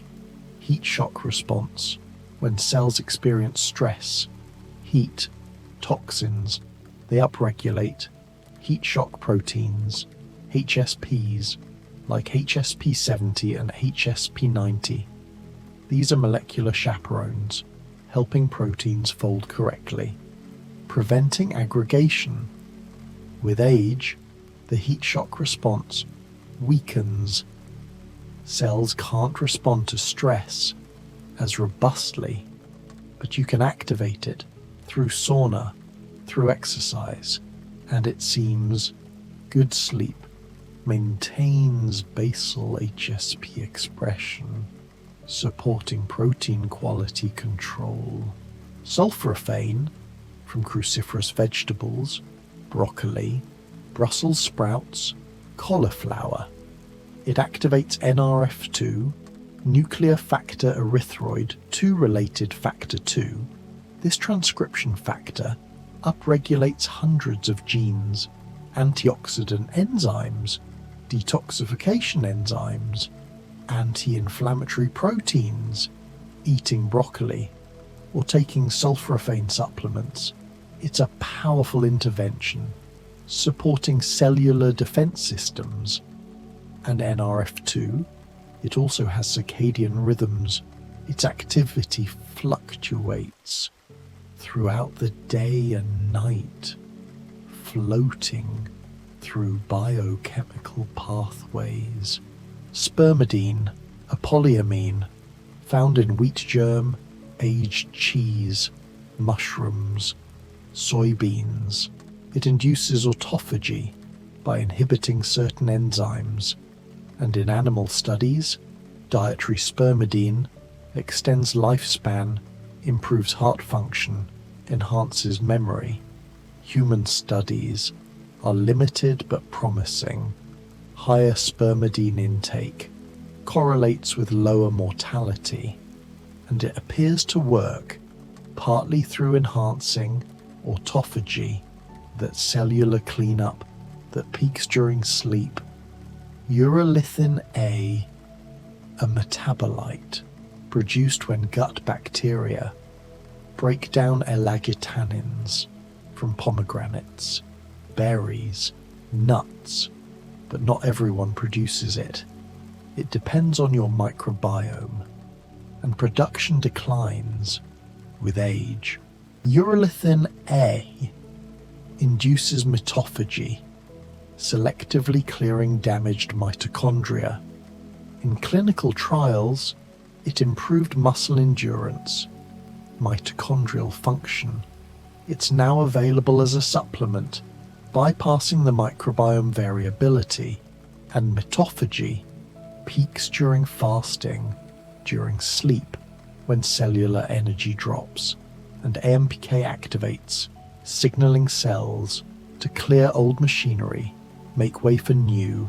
Fisetin, a flavonoid in strawberries, apples, persimmons, onions. It has senolytic properties, killing senescent cells, and it's a powerful antioxidant, anti-inflammatory agent. In mice, high-dose fisetin reduced senescent cell burden, extended health span. Human trials are underway, exploring dosing, efficacy, safety. In the meantime, eating fisetin-rich foods might provide modest benefits, and the antioxidant effects might indirectly support sleep by reducing oxidative stress. Quercetin and dasatinib, the D+Q protocol. Quercetin is a flavonoid from onions, apples, tea. Dasatinib is a cancer drug. Together, they're potently senolytic, clearing senescent cells from multiple tissues. Clinical trials have shown benefits in idiopathic pulmonary fibrosis, in osteoarthritis, and there's interest in using D+Q intermittently, maybe once a month, to reduce senescent cell burden, slow aging. This is experimental, not medical advice, but it highlights the frontier of longevity medicine, moving beyond prevention toward intervention. Reversal, acarbose, an old diabetes drug, but it works in the gut, slows carb digestion, blunts glucose spikes. That alone extends lifespan in mice dramatically. The magic isn't just lower blood sugar, it's what happens downstream in the microbiome. Undigested carbs reach the colon, feed beneficial bacteria, boost short-chain fatty acid production, shift the gut toward anti-inflammatory species, less sugar absorption, more microbial fermentation, a form of caloric restriction mimicry without eating less. Lifespan extension, even when calories are matched. Gut-driven longevity. Who knew? Canaliflozin, SGLT2 inhibitor, makes you pee out glucose. Sounds wasteful, but it's profound. Kidneys reabsorb less sugar, blood glucose drops, but the real benefit, The body senses a state of perceived glucose deprivation. Even when you eat normally, triggers ketogenesis, AMPK activation, autophagy, mTOR suppression, all the hallmarks of fasting without fasting, reduces heart failure, extends health span in animals, lowers inflammation, protects the kidneys long term, a diuretic that tricks metabolism into a youthful state. Metformin, beyond glucose control, the geroscience darling, activates AMPK, mimics caloric restriction, reduces insulin, lowers mTOR, but deeper, improves NAD+ metabolism, supports mitochondrial function, reduces senescence, dampens inflammatory signaling via NF-κB. Used for decades, yet we're still discovering mechanisms, cheap, safe, and lifespan extending in multiple models, not just for diabetics anymore. Beta-hydroxybutyrate, BHB, the main ketone body, not just fuel, a signaling molecule, inhibits NLRP3 inflammasome. Powerful anti-inflammatory effect, acts as an HDAC inhibitor, epigenetic regulator, turns on FOXO3, NRF2, antioxidant genes, longevity pathways, elevates during fasting, exercise, signals resource scarcity. The body responds by getting tougher, more resilient. Ketones aren't a side effect, they're the point. FGF21, the fasting hormone, liver releases it when carbs are low, protein moderates it, but fasting skyrockets it, crosses the blood-brain barrier, tells the brain, adapt, induces browning of fat, boosts energy expenditure, improves insulin sensitivity, extends lifespan in mice, a true fasting mimicry hormone. Drugs that boost FGF21, next frontier in metabolic medicine. Irisin, released when you exercise, cleaved from FNDC5 in muscle, travels to fat, turns white fat brown, but also reaches the brain, promotes BDNF, neurogenesis, protects against cognitive decline, a muscle-brain axis, real. Your muscles secrete a hormone that keeps your brain young. Exercise isn't just physical, it's neurological protection. Myostatin inhibition, myostatin, the muscle growth brake. Block it, muscles grow, even without training. Sarcopenia, age-related muscle loss, reversed in models. Follistatin, gene therapy, emerging drugs, preserve muscle mass, maintain strength, metabolic rate, independence. One of the most direct anti-aging interventions. Muscle is the organ of longevity. Lactate, not just fatigue, a signaling molecule, produced during intense exercise, shuttle to liver, brain, heart, triggers mitochondrial biogenesis, VEGF, angiogenesis, BDNF, brain plasticity, the burn, the signal, high lactate sessions, build resilience, turn temporary stress into long-term adaptation, embrace the burn, hydrogen sulfide, H2S, rotten egg gas, toxic at high doses, protective at low, mitochondrial modulator, puts complex IV into a suspended state, reduces oxygen demand, protects during ischemia, anti-inflammatory, antioxidant, vasorelaxant, extends lifespan in worms,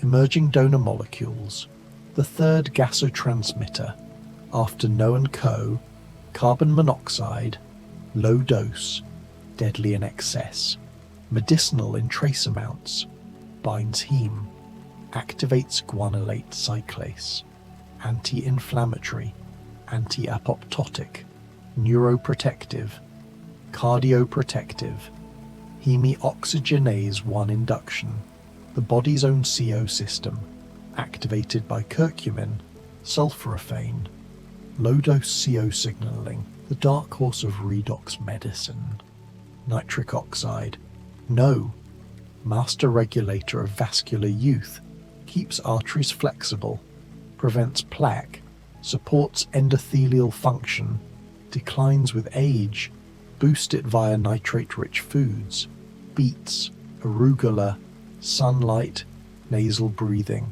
exercise, loss of no bioavailability, the root of cardiovascular aging, restore it, restore flow, restore youth, zone 2 training, the mitochondrial sweet spot, 60-70% max heart rate, you can talk, but not sing, fat oxidation peaks, mitochondria multiply, become efficient, capillary density increases, no burnout, sustainable, builds the aerobic base, the foundation of endurance and longevity, most bang for buck training zone, period, blood flow restriction, BFR, Kiatsu, occlude venous return, train with light weights, metabolite buildup, lactate, growth hormone spike, fast twitch fiber recruitment,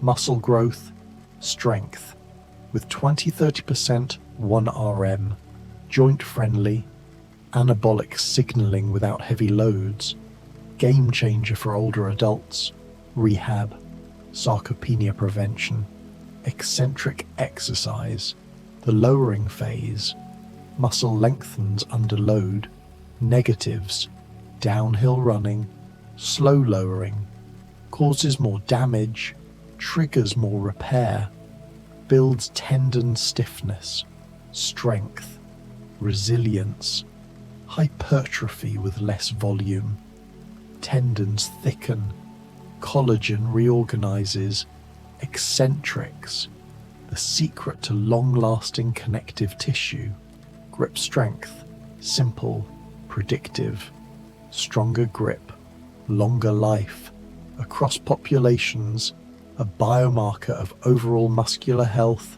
neuromuscular integrity, reflects testosterone, growth hormone, inflammation, train your grip, train your future, deadlifts, farmer carries, hanging, cheap, effective, profound, bone marrow adiposity.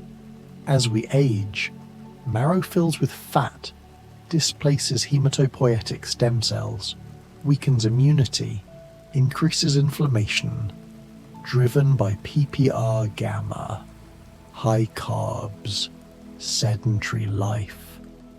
Reverse it with exercise, fasting, cold.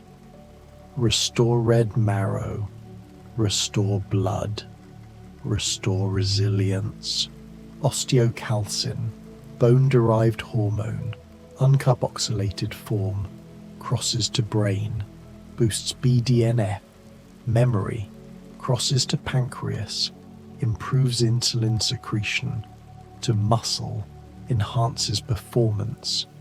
Bone isn't just structure, it's an endocrine organ, talking to brain, metabolism, testosterone, keep bones active, keep mind sharp, parathyroid hormone, PTH, not just calcium, intermittent low dose, anabolic to bone, builds density, strength, continuous high, catabolic, but pulsed PTH, like teriparatide.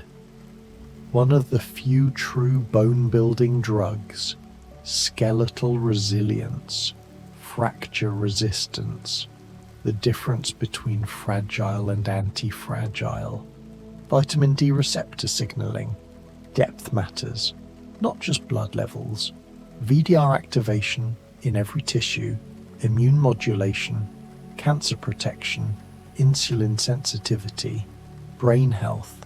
Most have enough D, but poor signaling, magnesium, K2, retinol, boron, cofactors matter.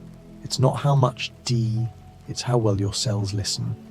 K2MK7, the artery cleaner, shuttles calcium from soft tissues or into bones, decalcifies arteries, reduces stiffness, lowers cardiovascular risk, works with D3, synergistic, natto-derived MK7, long half-life, the missing link in calcium metabolism, hard arteries, soft bones, reverse it.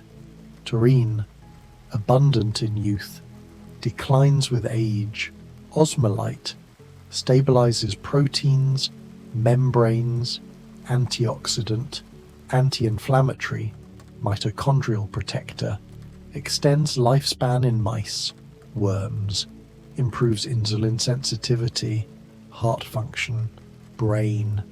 The quiet giant of longevity compounds, creatine, beyond muscle, saturates brain, reduces mental fatigue, neuroprotective, improves mood, cognition, especially in vegetarians, sleep deprivation, aging, ATP a buffer, everywhere, not just for lifters, for thinkers, survivors, ageless minds.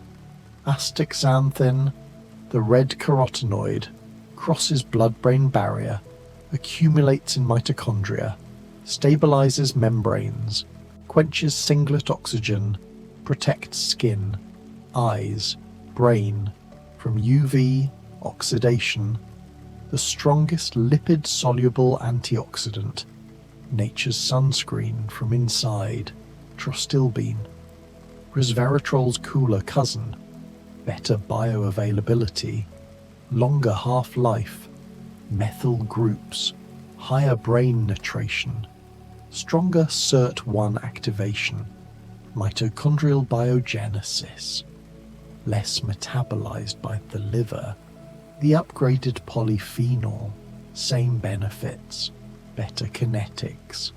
Curcumin plus piperine, turmeric's power unlocked. Curcumin, potent but poorly absorbed. Piperine, black pepper, inhibits glucuronidation, boosts bioavailability 20x, anti-inflammatory, anti-cancer, neuroprotective. Now it actually works.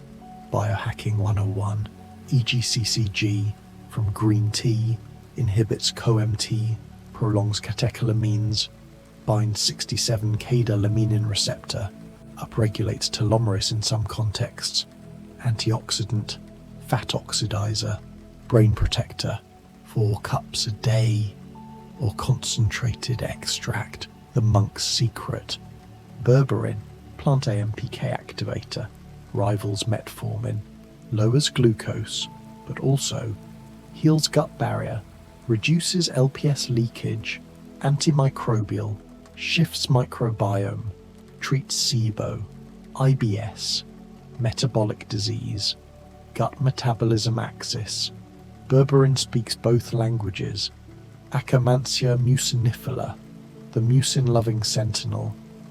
3 to 5% of healthy gut, drops in obesity, diabetes, aging, strengthens gut barrier, reduces inflammation, improves insulin sensitivity. Feed it with polyphenols, cranberry, pomegranate, fasting, the lean bug, the longevity bug, butyrate-producing bacteria, roseburia, Faecalibacterium, feed them fiber, resistant starch. They produce butyrate, the colonocyte fuel, HDAC inhibitor, epigenetic master key. Activates FOXO3, BDNF, anti-inflammatory, barrier repair, brain-gut axis. Butyrate reaches the brain, mood, cognition, longevity. Postbiotic urolithins, from elegotannins, pomegranates, walnuts. Only some people convert them via Gordonobacter. Urolithin A, mitochondrial powerhouse, triggers mitophagy, clears damaged mitochondria, improves muscle function, even in old age. Direct mitochondrial rejuvenation, the pomegranate paradox, now solved. Sinking into the quiet. 17A estradiol, a stereoisomer of estradiol, not estrogenic. It extends lifespan in male mice, but not females, suggesting sex-specific longevity pathways. The mechanism involves altered liver metabolism, reduced inflammation. This reminds us that aging is complex. Sex differences exist. What works for one might not work for another. Personalization will be crucial as we develop anti-aging interventions, and sleep needs also vary by sex. Women often need more sleep than men. Hormonal fluctuations, menstrual cycles, pregnancy, menopause, all affect sleep. Understanding your own needs, honoring them, that's the foundation. Thump, thump, fading into silence. All these mysteries, all these mechanisms, they converge on sleep, that nightly surrender, that letting go. It's when your body runs its deepest programs, clearing waste, repairing DNA, balancing hormones, resetting clocks, building immunity, processing emotions, consolidating memories, renewing mitochondria, maintaining telomeres, activating longevity genes, clearing senescent cells, supporting stem cells, reducing inflammation, stabilizing blood sugar, optimizing the microbiome, strengthening the heart, protecting the brain. Sleep isn't rest in the sense of doing nothing.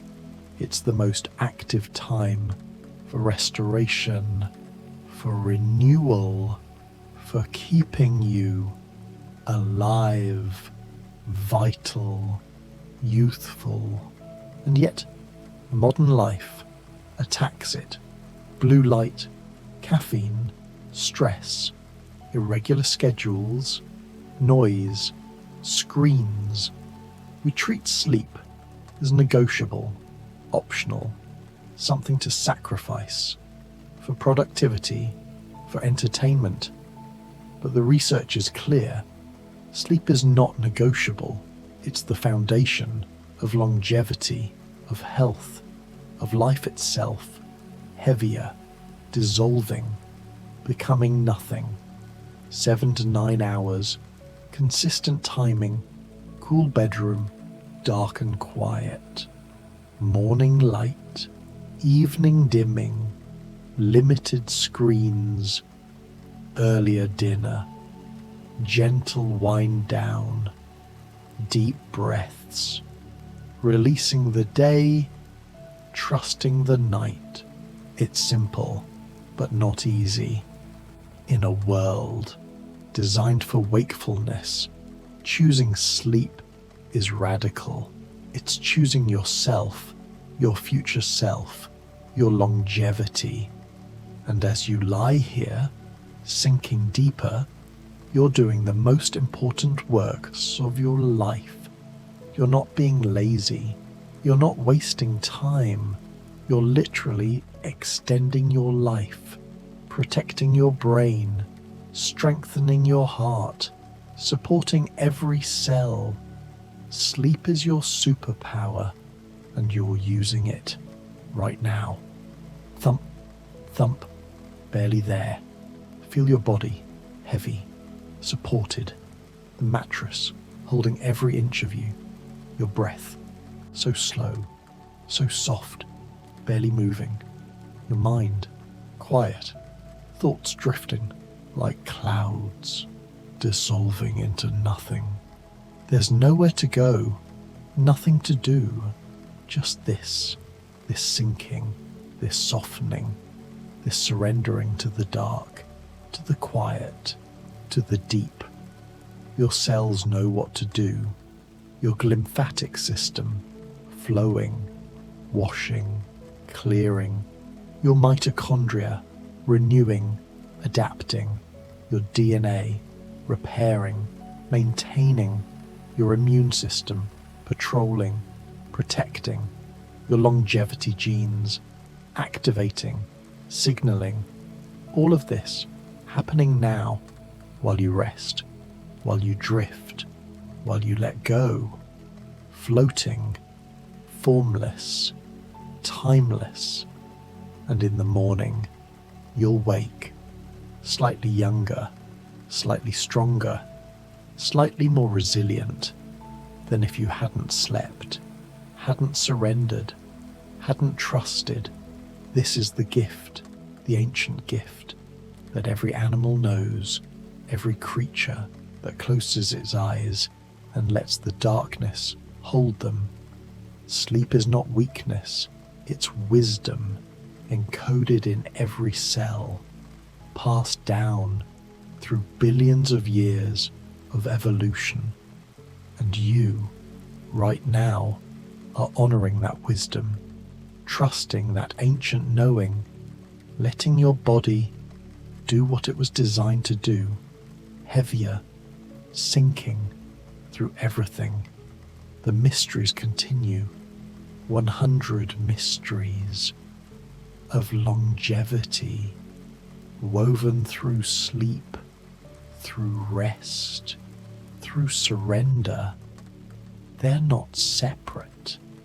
They're all connected, all pointing to the same truth, that life requires pause, requires darkness, requires letting go, not as failure, but as strategy, as survival, as the very essence of staying alive.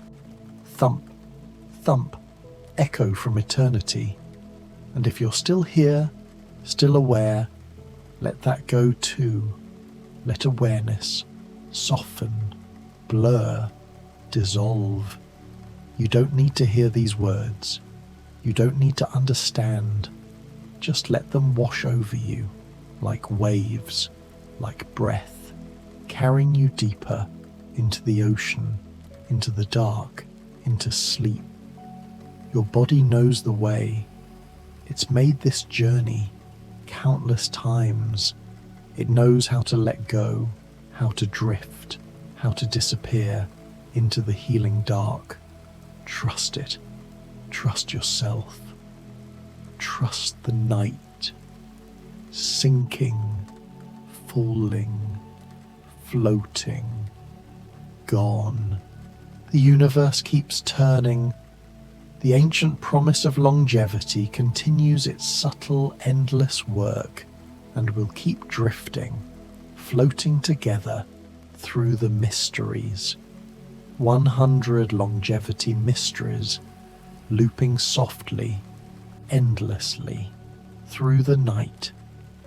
Tonight we'll drift through the nightly brain power wash that may be your strongest defense against Alzheimer's. Why too much sleep could secretly accelerate aging, and the one overlooked secret that matters far more than counting hours in bed. There's nothing you need to do now. Just let your body sink, heavier, heavier. Feel the mattress holding you, every muscle softening, your heartbeat slowing, thump, thump, matching the rhythm of space itself, shoulders melting down, jaw releasing, each breath pulling you deeper, deeper into the calm, the quiet, the dark. Now, let's drift into longevity. And we'll keep drifting, floating together through the mysteries. 100 personality mysteries, looping softly, endlessly, through the night. Tonight we'll drift through the first spark of self, flickering in total darkness. The hidden motives quietly steering every thought and action, and the secret currents of temperament swirling just beneath your calm surface. There's nothing you need to do now. Just let your body sink, heavier, heavier. Feel the mattress holding you, every muscle softening, your heartbeat slowing, thump, thump, matching the rhythm of space itself, shoulders melting down, jaw releasing, each breath pulling you deeper, deeper into the calm, the quiet, the dark. If this helps you rest, tap subscribe, comment, and hit like, so others can find this calm too, but only if your eyes are still open. Otherwise, just drift. Now, let's drift into personality. Your personality was an invisible river, flowing through every moment, every choice you make, every word you speak, coloured by currents you cannot see. Deep beneath the surface, temperament whispers, ancient patterns, written in your biology, before you ever spoke your first word, before you knew your own name. Scientists discovered that some babies, just days old, already show distinct temperaments. Some reach toward the world, eyes bright, curious. Others pull back, observing, cautious. These early patterns, these first signatures of self, they drift through your entire life, changing shape, but never fully disappearing, like a river that meanders, but always flows in the same direction. Feel your breathing now, in and out. Each breath a gentle wave. Your temperament is the tide beneath those waves. Some people are born with nervous systems that hum quietly, calm, steady. Others with nervous systems that spark and flicker, more reactive, more alive to every sensation. This biological inheritance, this quiet foundation, it shapes how you see the world, whether you wake up ready or need silence, whether crowds energize you or drain you slowly, like water through sand. These aren't choices, they're echoes of ancient patterns, written in the language of neurons and neurotransmitters, drifting softly through your cells. Thump, thump, your heart knows, even when your mind doesn't. Deep in your brain, the amygdala whispers, this is safe, this is dangerous, this feels like home. And your temperament colours those whispers. Some people's amygdalas speak softly, others shout warnings at every shadow. But temperament is only the beginning, only the first layer of something far more complex. Your personality emerges slowly, like a photograph, developing in darkness, shaped by temperament. Yes, but also by every hand that held you, every word that named you, every mirror that showed you who you were becoming. Let your jaw release completely. Feel the weight of your tongue resting heavy in your mouth. Your personality has layers like sediment, deposited slowly over years. The deepest layers you cannot remember forming. They were shaped when you were too young to have words for feelings. There was a psychologist who believed that your personality forms in stages, psychosexual stages, he called them. Each stage a challenge, a negotiation between desire and the world's rules. In infancy, you learned whether the world would meet your needs or leave you wanting. This first lesson, this first knowing, it sinks deep into who you become. Trust or mistrust, forming like crystals in the darkness of your earliest days. Then, as you grew, other stages, other lessons, control and autonomy, the world saying yes or no to your emerging will. Some children learn, their actions matter, their choices shape reality. Others learn to be passive, to wait, to doubt their own hands. These lessons as drift through decades, surfacing in moments you don't expect. Heavier, heavier, your body sinking into the mattress, every muscle releasing its hold. Your personality isn't just what you were born with and isn't just what you learned.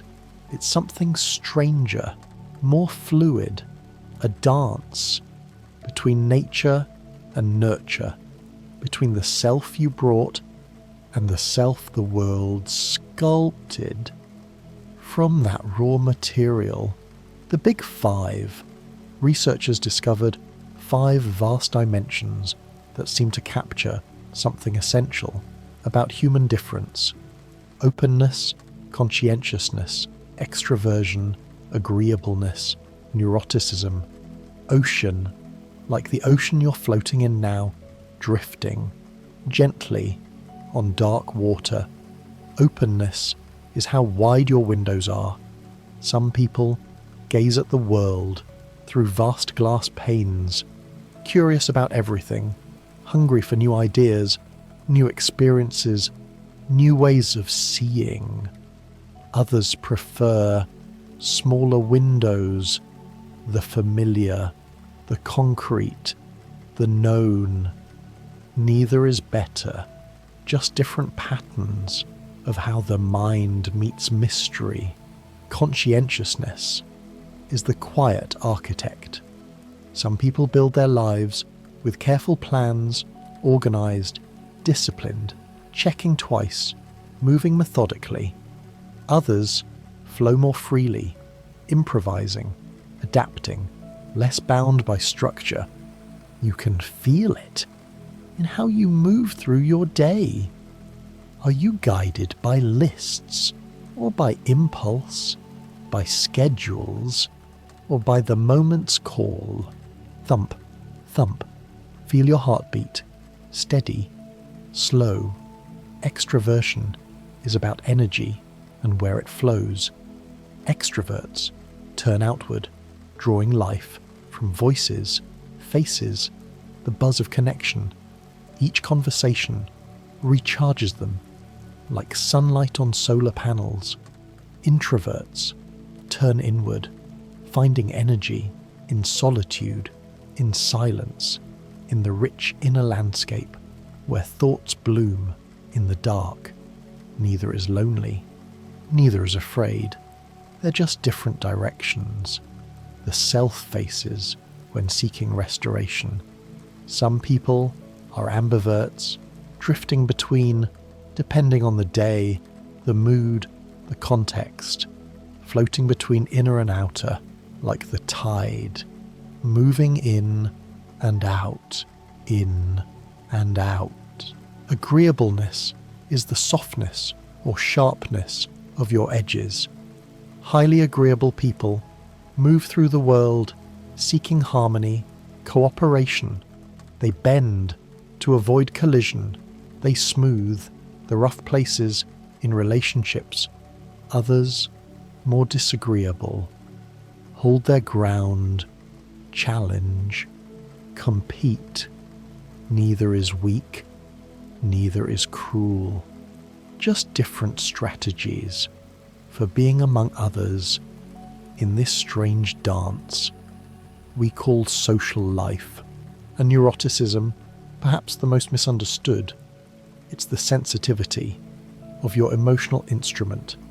Some people feel everything, amplified, anxiety, sadness, worry, like music played loud through sensitive speakers. Others, more emotionally stable, ride through storms with less turbulence, less static.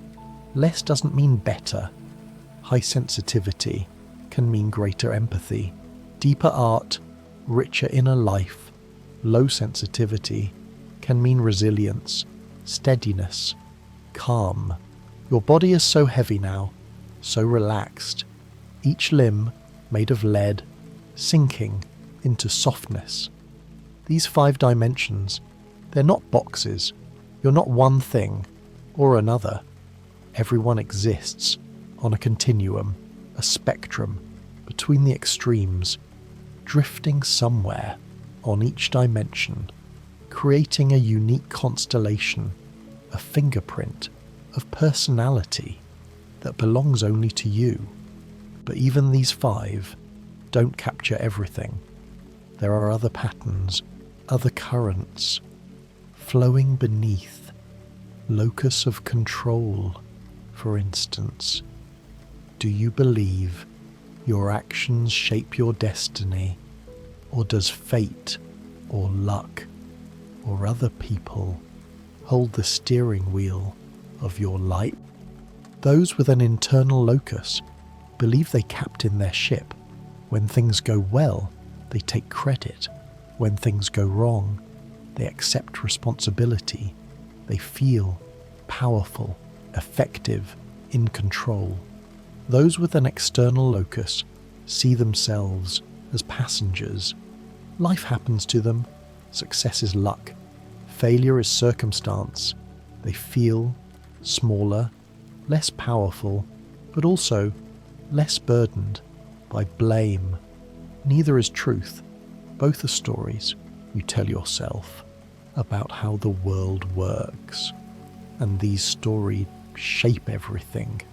How hard you try, how long you persist, whether you see obstacles as challenges to overcome or walls too high to climb. Self-efficacy is related but different. It's your belief in your own competence. Can you learn new skills, handle difficult situations, solve problems that arise? Some people radiate this quiet confidence, not arrogance, but a deep trust in their ability to figure things out. Others doubt themselves, even when evidence suggests they're capable. The inner critic, too loud, drowning out accomplishment's whisper. Breathe in, slowly. Breathe out, even slower. Your personality has rooms you've never visited. The unconscious mind, vast, dark, endless. Freud believed this hidden realm holds your true motivations, desires you can't admit, fears you've buried, impulses civilized away, like the ocean floor, stretching down, miles below, the sunlit surface, where consciousness swims. You're not fully aware of why you do what you do. The unconscious speaks in symbols, in dreams, in slips of the tongue, in inexplicable attractions and aversions.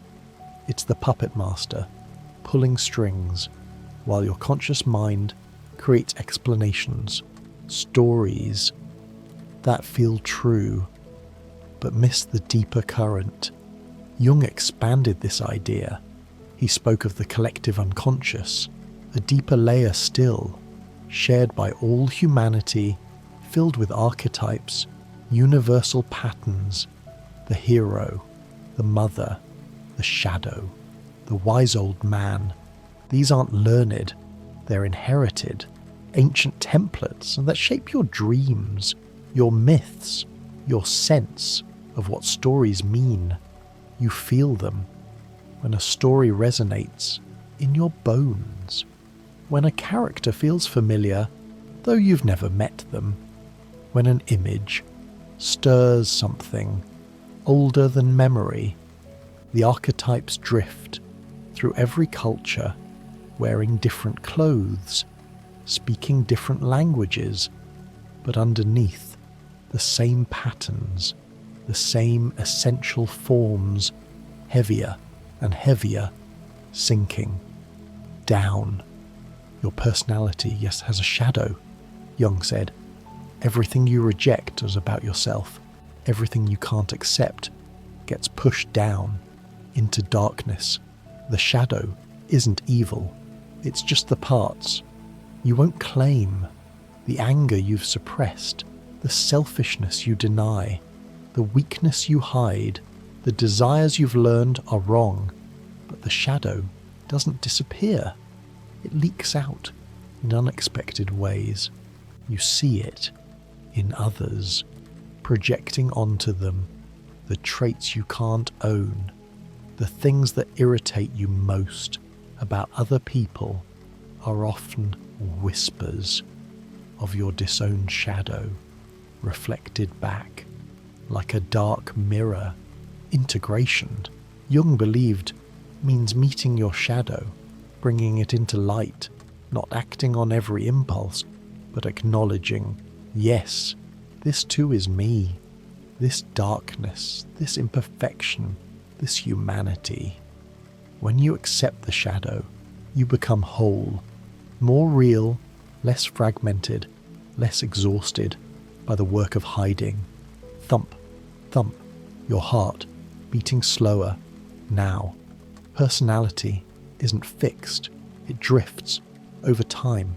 Studies show people tend to become slightly more agreeable, more conscientious, less neurotic as they age.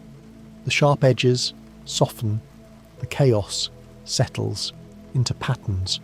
Not everyone, not always, but on average, personality matures like wine, deepening, mellowing, finding its truest form, but some traits remain remarkably stable.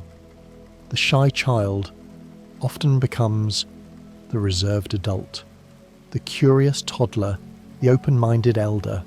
There's continuity, a through line, connecting who you were at 7 to who you are at 70. The river changes course, slightly, but it's still the same river, flowing through time. Life events can shift personality. Trauma can make you more neurotic, more vigilant. A loving relationship can increase agreeableness, soften your defenses. Career success can boost conscientiousness or reduce it if you grow complacent. Personality isn't set in stone, but more like slow-drying clay, still shapeable, but requiring force, deliberate force, to truly transform. Your eyelids, so heavy, like they're weighted with sand. Let them close if they haven't already.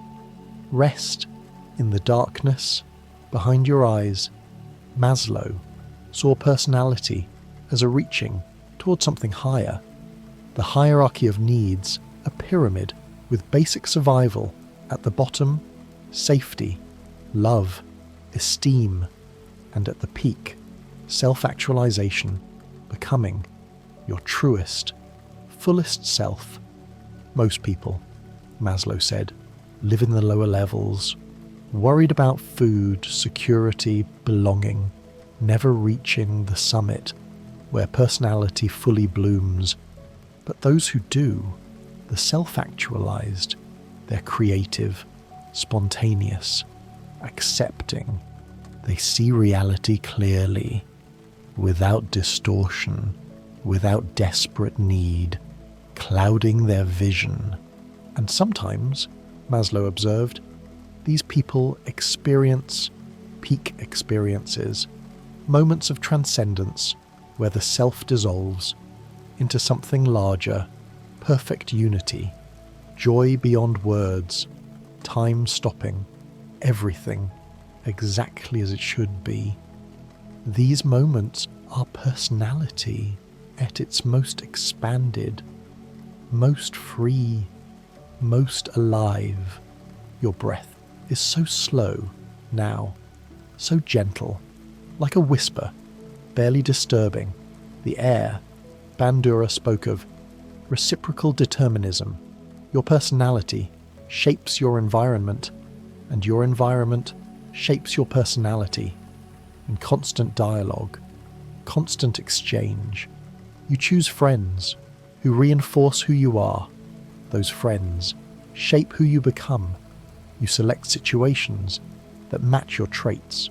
Those situations mold your traits. In return, it's not one way, not personality causing behavior or environment causing personality. It's circular, everything influencing everything, a web of mutual causation, drifting, shifting, never still, always becoming. Rogers believed in the actualizing tendency, a natural drive within every person toward growth, toward becoming more fully yourself, like a seed that knows its shape and grows toward it, given sun and soil and water. Your personality wants to unfold into its truest form, but the world sometimes teaches you to be something else. Conditional positive regard, parents, teachers, society, they love you, but only if you're good, successful, agreeable, quiet, obedient. You learn to twist yourself into acceptable shapes. The true self goes into hiding. The false self emerges, performing, pleasing, pretending. But underneath, Rogers believed the true self waits, in silence, in patience, hoping for unconditional acceptance, so it can finally emerge into light. Your most authentic personality, your real traits, not the mask, not the performance, but the self that feels like home. Let your whole body melt like ice into water, like water into air, dissolving boundaries between you and the darkness, holding you. Kelly spoke of personal constructs, the mental templates you use to understand the world and yourself. Everyone builds their own construct system, their own way of categorizing, interpreting, predicting. Some people have simple constructs, black and white, good or bad, us versus them. Others have complex constructs, nuanced, layered, comfortable with ambiguity. Your construct system is part of your personality. It determines what you notice, what you ignore, what you can imagine, and what remains forever outside your comprehension. Type A personality, always rushing, competitive, impatient, stress simmering just beneath the surface. Type B, relaxed, steady, patient, moving through life without the constant drumbeat of urgency. These types emerge from research on heart disease. Type A, pushing, striving, wearing down the heart with constant activation. But personality is rarely so simple. Most people drift between, depending on context, driven at work, relaxed at home, or vice versa. The Type A label captures something real, a cluster of traits that often appear together. Hostility, time urgency, achievement striving, but no one is purely anything. Your DNA whispers in your personality. Twin studies reveal that temperament has genetic roots. Identical twins, raised apart, still share personality similarities. more than fraternal twins, more than siblings, the helix, coiled in every cell, shapes who you become, not determining but influencing, predisposing, nudging. Some traits, like extroversion, show strong genetic influence. Others, like values, beliefs, show more environmental shaping. You're born with a genetic starting point. Then life sculpts, colours, refracts that raw material into the personality you wear like skin, thump, thump, so slow, so calm. Culture also shapes personality. What's valued in one culture may be discouraged in another. In some cultures, assertiveness is strength. In others, humility is wisdom.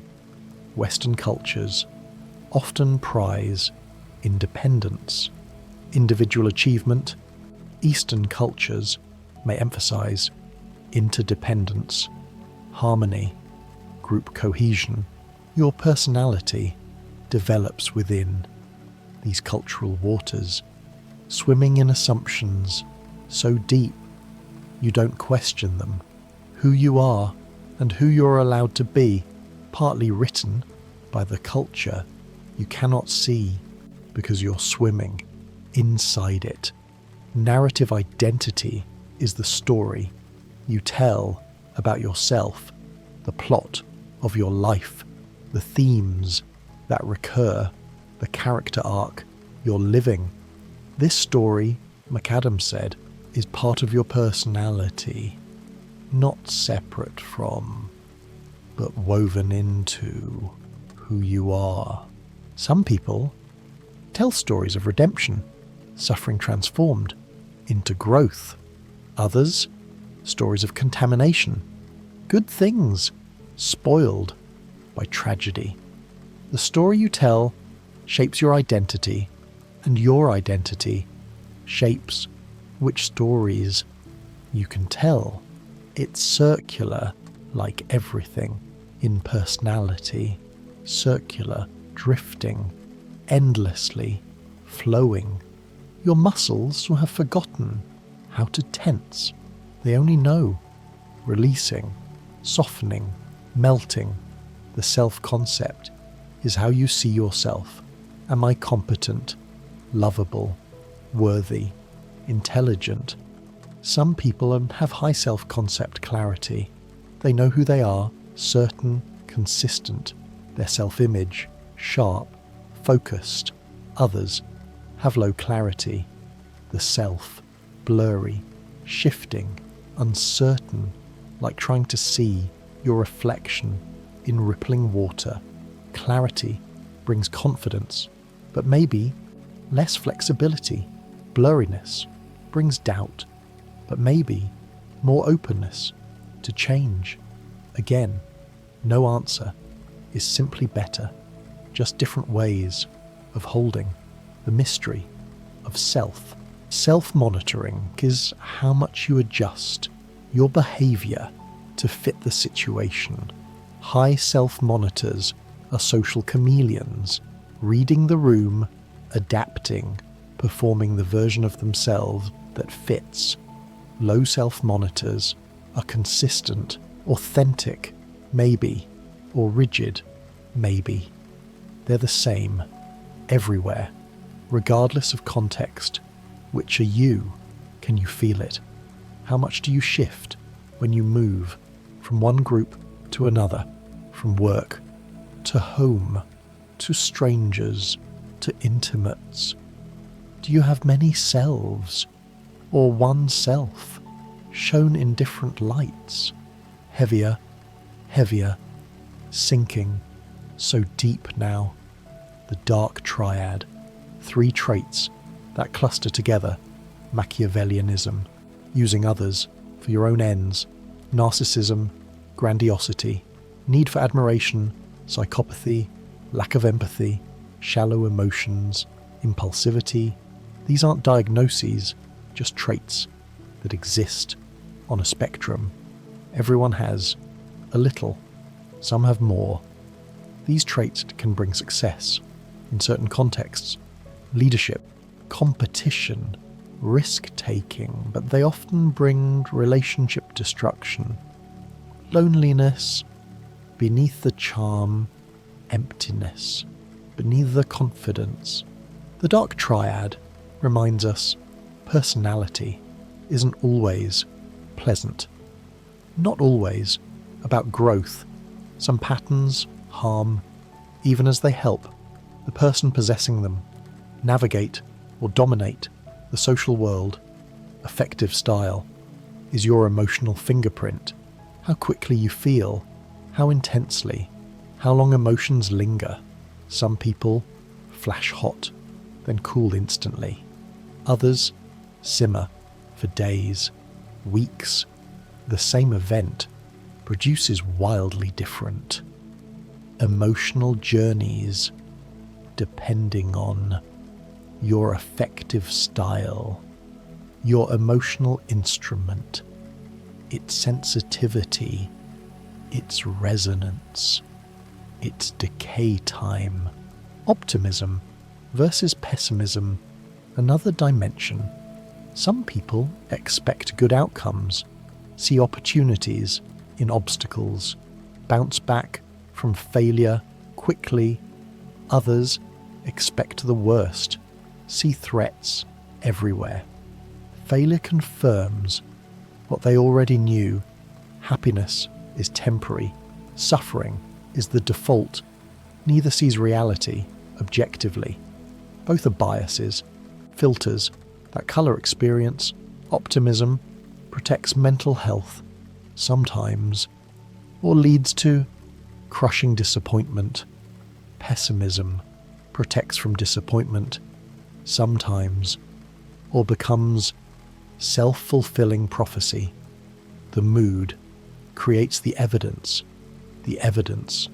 justifies the mood. Your breath barely moving, now just the faintest exchange between inside and outside. Grit, Duckworth found, matters more than talent, more than IQ. It's passion and perseverance for long-term goals, the ability to keep going when it's hard, when it's boring, when the initial excitement has faded into tedious work.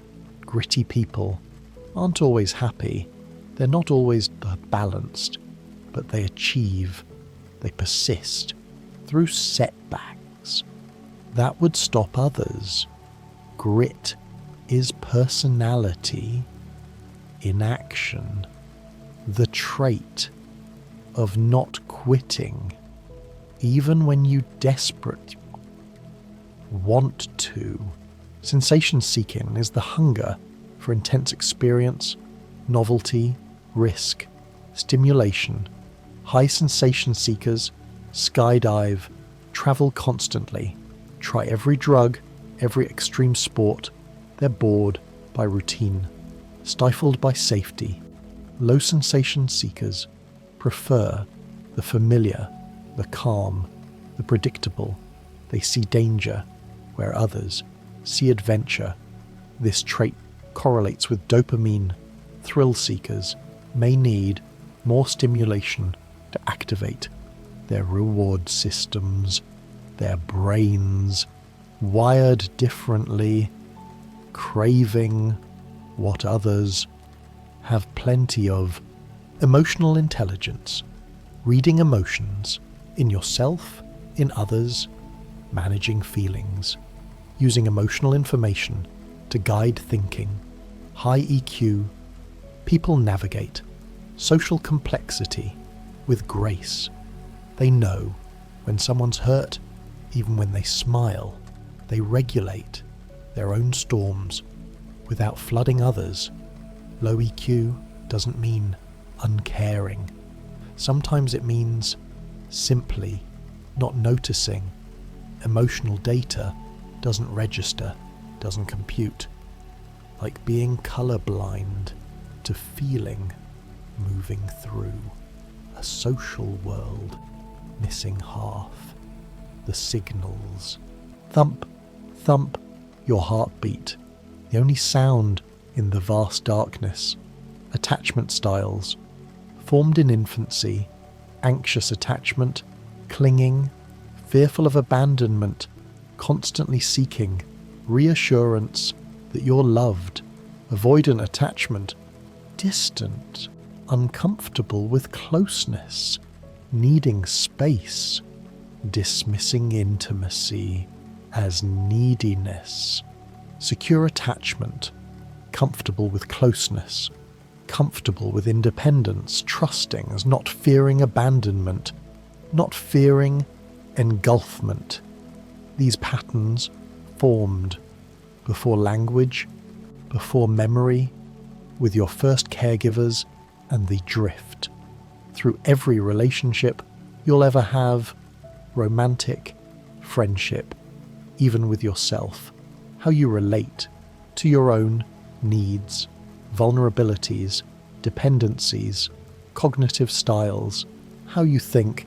Field-dependent thinkers see holes, context, gestalt. They struggle to separate figure from ground. Field-independent thinkers analyze, separate, see details, parts. They miss, sometimes, the larger pattern for the trees. Some people think in words, others in images, in sounds, in feelings, in abstract symbols.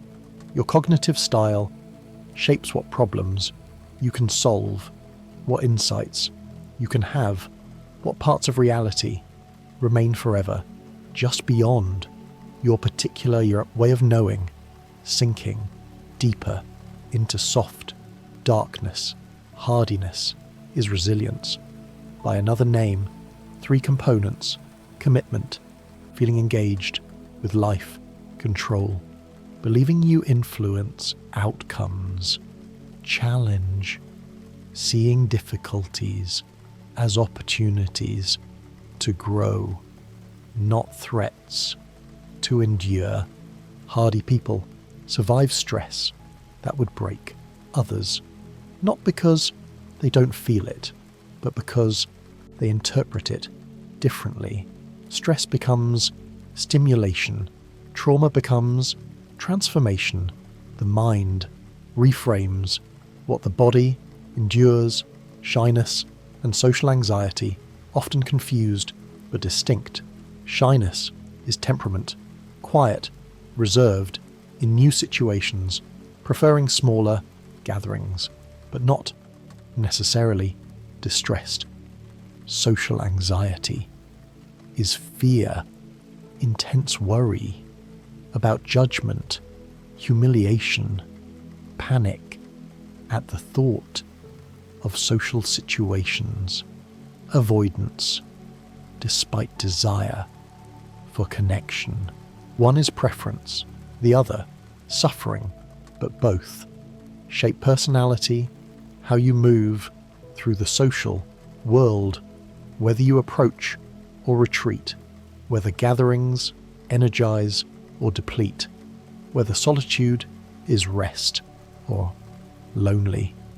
Exile, the authoritarian personality, rigid thinking, submission to authority, aggression toward outgroups, conventional values, black and white thinking. This constellation emerges from childhood, harsh discipline, conditional love, learning. The world is dangerous. Others are threats. Safety comes from hierarchy, obedience, conformity. It's a defensive structure built to manage anxiety, about chaos, about difference, about uncertainty. The rigid rules, the harsh judgments, their armor against an overwhelming world. Your body is the mattress. The mattress is your body. No boundary between them. Introspection, looking inward, can be wise or destructive.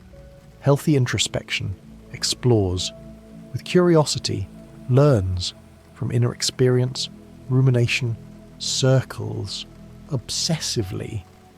These same thoughts, the same worries, digging deeper into holes that only grow darker. Personality includes your style of self-reflection. Do you examine gently, or do you criticize harshly, attack yourself with the voice you'd never use on a friend? The way you speak to yourself shapes who you become. Defense mechanisms, ego defenses, Freud catalogued, denial, repression, projection, rationalization, sublimation, reaction formation.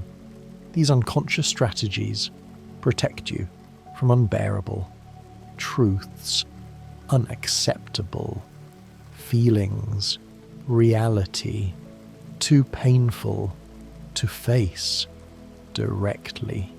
Everyone uses defenses constantly. They're not weaknesses. They're psychological immune systems protecting the vulnerable self from being overwhelmed, shattered by more than it can bear.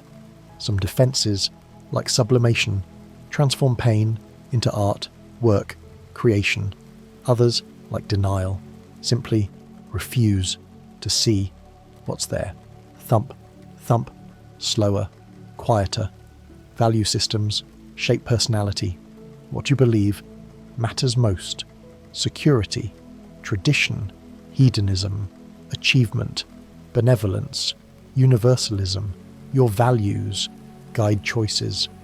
When you face difficult decisions, they're the compass, the inner north that personality follows or betrays.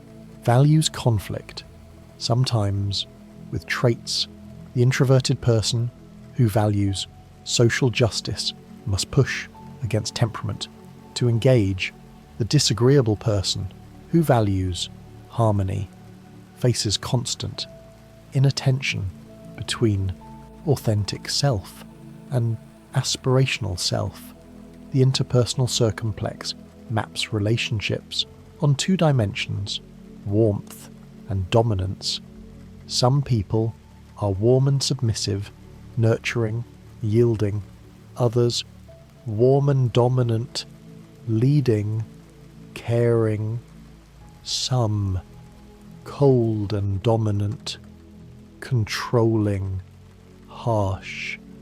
Others, cold and submissive, withdrawn, passive. Where you fall on this circle shapes every interaction, every friendship, every love, every workplace dynamic. It's personality in relation, not personality in isolation, because self only exists in the space between you and everyone else. Self-verification theory states you seek feedback that confirms your self-concept, even if that self-concept is negative, even if it hurts. You'd rather yes be seen accurately rather than positively. If positive feels false, this is why low self-esteem people sometimes reject compliments, push away love. It doesn't match the story they know about themselves. Personality includes this strange loyalty to your own self-image, even when that image was never really just true. Psychological well-being, 6 dimensions, RIF identified, self-acceptance, positive relations, autonomy, environmental mastery, purpose in life, personal growth. These aren't personality traits exactly, but outcomes that personality either supports or undermines. The neurotic struggles with self-acceptance. The conscientious finds environmental mastery easier. Personality paves paths toward well-being or away, heavier than sleep, than gravity. Core self-evaluations, 4 beliefs about yourself, self-esteem, locus of control, neuroticism, and self-efficacy. These 4 together predict life satisfaction, job performance, relationship quality. More than individual traits, they're the foundation, the bedrock of personality, the deepest assessment of self-worth and agency. Mindfulness changes personality slowly. Practice observing thoughts without judgment increases. Openness decreases. Neuroticism, the witness inside you, grows stronger, less identified with passing storms of emotion. Thought, desire, personality becomes less fixed, more spacious, more aware. Flow states, when you're so absorbed in activity that self disappears, time vanishes, effort feels effortless in flow. Personality traits express fully. Without self-consciousness, the shy person performs publicly without fear. The scattered person focuses completely. Flow is personality, undefended, pure, optimal. Perfectionism, 2 kinds. Adaptive, sets high standards, derives satisfaction from excellent work. Maladaptive, sets impossible standards, never satisfied. Harsh self-criticism, procrastination, fear of failure, paralysis. Both are conscientious, and but one drives success. The other drives suffering. Your eyelids sealed with the weight of stars. Resilience, bouncing back from adversity. Some people are naturally resilient, optimistic, socially connected, purposeful. Others crumble under stress. That wouldn't trouble the resilient, but resilience can be built, learned, practiced. Personality isn't entirely fixed. Some traits, some strengths can be cultivated over time with effort, with support. Implicit versus explicit self-esteem. Explicit, what you consciously or believe about yourself. Implicit, what you unconsciously feel about yourself, measured by response times to paired associations. Some people score high on both, secure. Others, high explicit, low implicit, defensive, fragile confidence. Others, low explicit, high implicit. Paradoxically, stable despite, conscious, self-doubt. Your conscious and unconscious minds don't always agree about who you are, and that split, that gap, is also part of your personality. Need for closure. Some people tolerate ambiguity easily, comfortable, not knowing, waiting for more information. Others need answers quickly, decisively. They rush to judgment, uncomfortable, with uncertainty, with loose ends, with questions that remain open. This need affects everything. What you believe, what careers you choose, what relationships you stay in or flee when things get complicated. Rejection sensitivity, anxiously expecting rejection, seeing it even when it's not there. A friend cancels plans and you spiral into "they hate me." A text goes unanswered and you assume abandonment.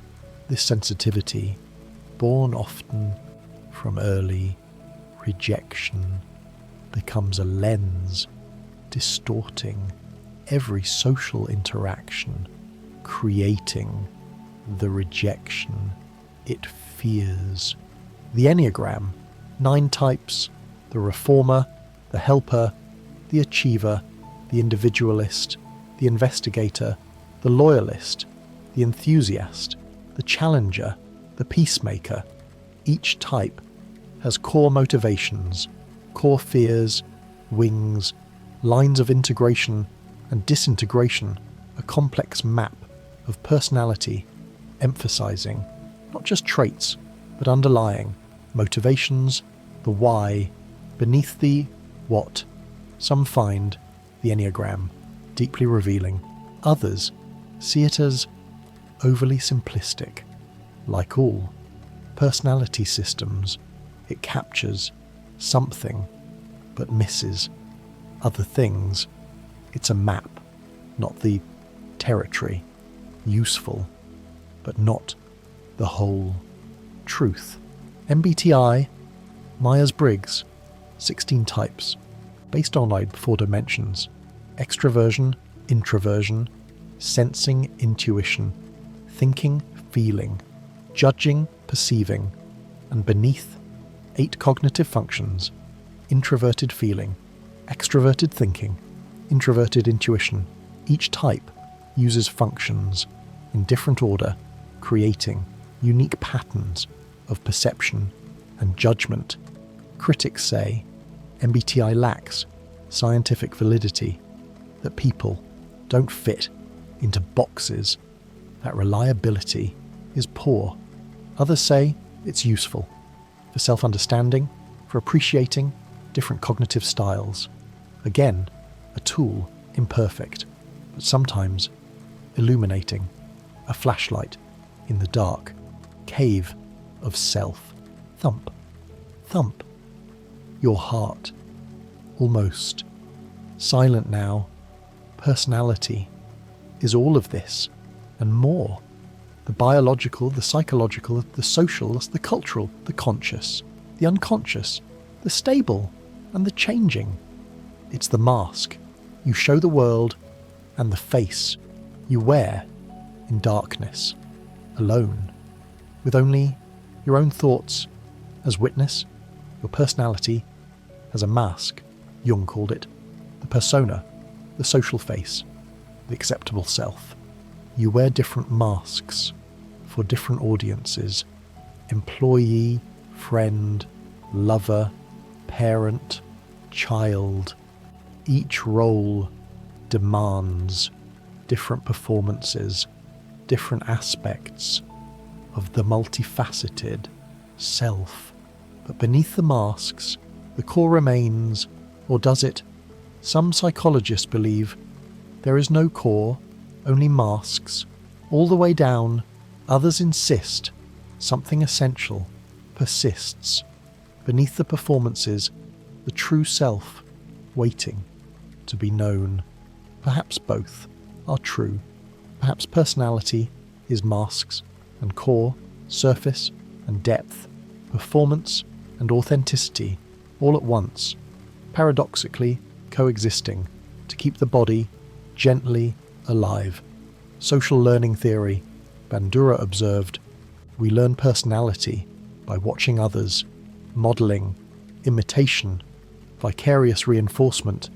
The child watches the parent and learns how to be angry, how to love, how to cope with disappointment.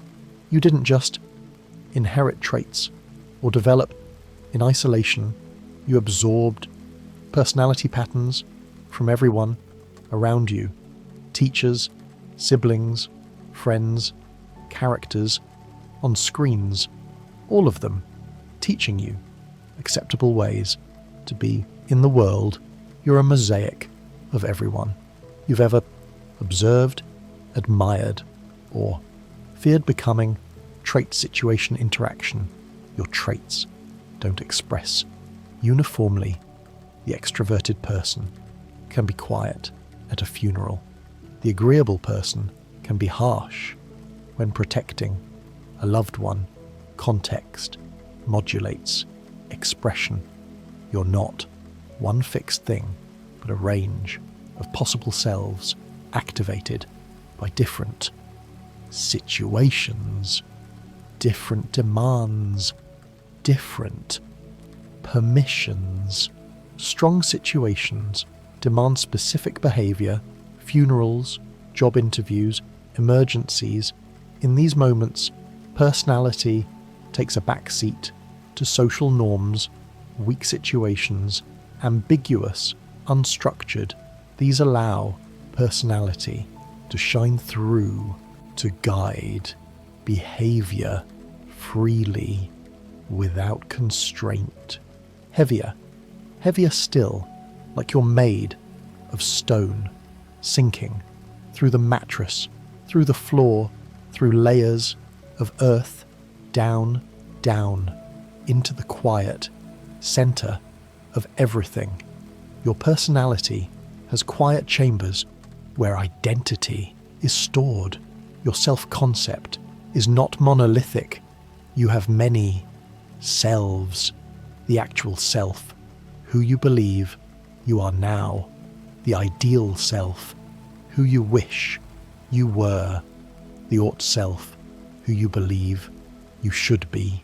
The gap between actual and ideal creates yearning, motivation, or despair. When the gap is too wide, self-discrepancy theory shows that large gaps between selves predict depression, anxiety, dissatisfaction. The person you are cannot reach the person you dream of being, and the distance between them becomes suffering. But small gaps inspire growth, gentle stretching toward becoming slightly more than you are today. Personality development requires some discrepancy, some tension between is and could be. Too much tension breaks you. Too little leaves you stagnant. Your jaw completely slack. Tongue heavy, throat open, self-verification versus self-enhancement. Two competing motives. Self-enhancement wants to feel good, seeks positive feedback, inflates accomplishments. Self-verification wants accuracy, seeks confirming feedback, even if negative, even if it hurts. Most people use both strategically. Self-enhance in public for esteem, self-verify in private for authenticity. Your personality balances these drives. Some people lean toward enhancement, protecting ego at all costs. Others toward verification, preferring painful truth to comforting lies. Thump, thump, the rhythm of existence beating in the dark. Identity is narrative. McAdams emphasized, you are the story you tell about your life, not just what happened, but what it meant. The plot you construct from random events gives coherence to the chaos of experience. Some people tell redemptive stories.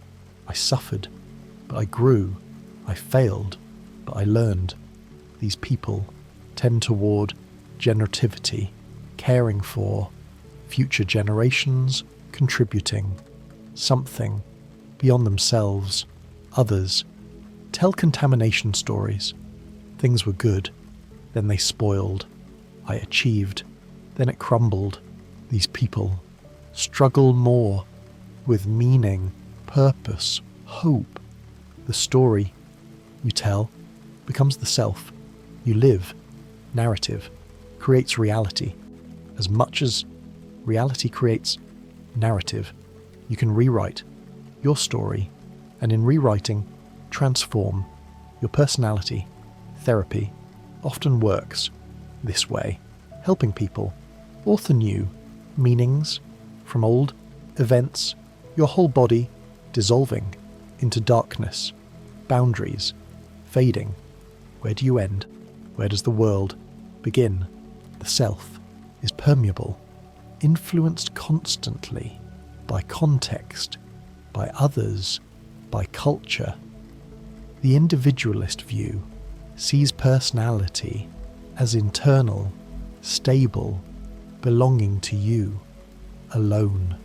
But relational perspectives see personality as emergent between people. You're different with your mother than with your lover, with your boss than with your child. Each relationship calls forth different aspects of who you are or could be. You're not one self, but many selves, relationally constructed. Implicit personality theories. Everyone has them. Assumptions about how traits cluster together. If someone is warm, you assume they're also trustworthy. If someone is intelligent, you assume they're also competent. These implicit theories, often wrong but powerful, they shape first impressions, lasting judgments. You have implicit theories about yourself. 2, if I'm introverted, I must be shy.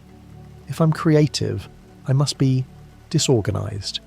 These self-theories limit you, sometimes preventing you from discovering aspects of yourself that don't fit your assumptions about how personality works.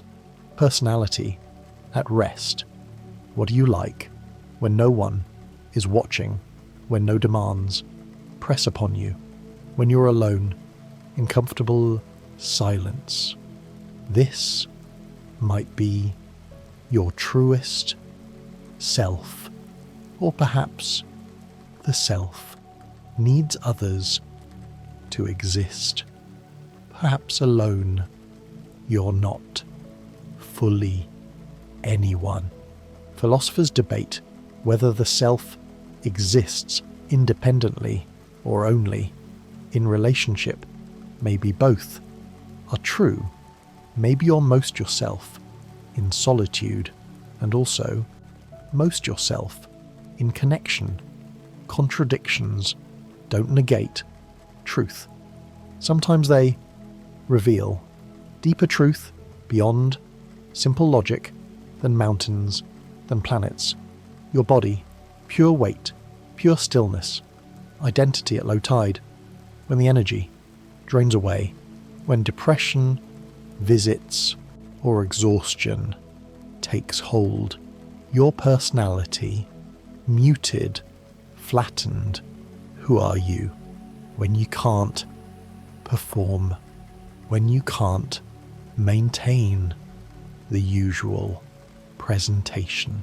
Some say this is when you see the core, when everything superficial falls away. Others say this diminished state is not you, you're only yourself.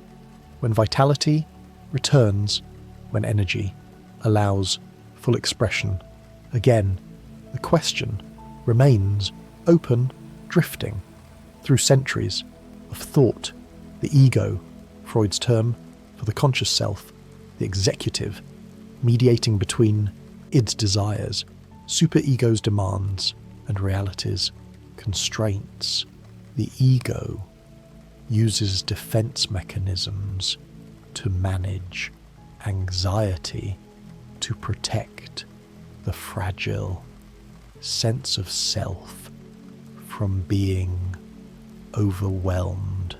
Your ego is working, even now, even in this drowsy state, deciding what to notice, what to ignore, what threatens, what soothes. The ego never sleeps, not fully. Even in dreams, it shapes, disguises, symbols to make unconscious wishes acceptable to consciousness, the fluid self. Postmodern theorists reject fixed personality. They see the self as fluid, contextual, constructed.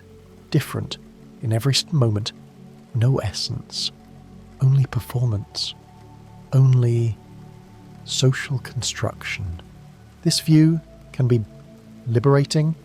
You're not trapped by who you've been. You can become something new, different, at any moment, or it can be terrifying if there's no core, what holds you together, what prevents fragmentation into countless selves with no continuity, no coherence. Perhaps the truth lives between extremes, some fluidity, some stability, some change, some constancy. The river flows but remains a river, the water never the same, but the flow continuous, recognizable itself. Your thoughts, like distant stars, is fading as dawn approaches, but dawn is far, so far, only darkness. Now, only yours rest. Temperament echoes through your life. The infant who startled easily may become the adult who's vigilant, anxious. The infant who smiled at everyone may become the adult who connects easily, warmly. These echoes aren't destiny, but they're tendencies, probabilities, the river's preferred course. You can redirect with effort, with awareness, but the land slopes in certain directions, and water naturally follows the path of least resistance. Biology isn't fate, but it's context, the starting point that shapes what's easy, what's difficult, what's possible, what's nearly impossible. Your personality develops within biological constraints and possibilities, like a plant growing in particular, soil, climate, light, the changing inner landscape over decades. Your personality shifts subtly. The priorities of youth give way to the priorities of age. Achievement becomes less urgent, relationships more cherished, risk-taking decreases, agreeableness increases, the storm calms into steady rain.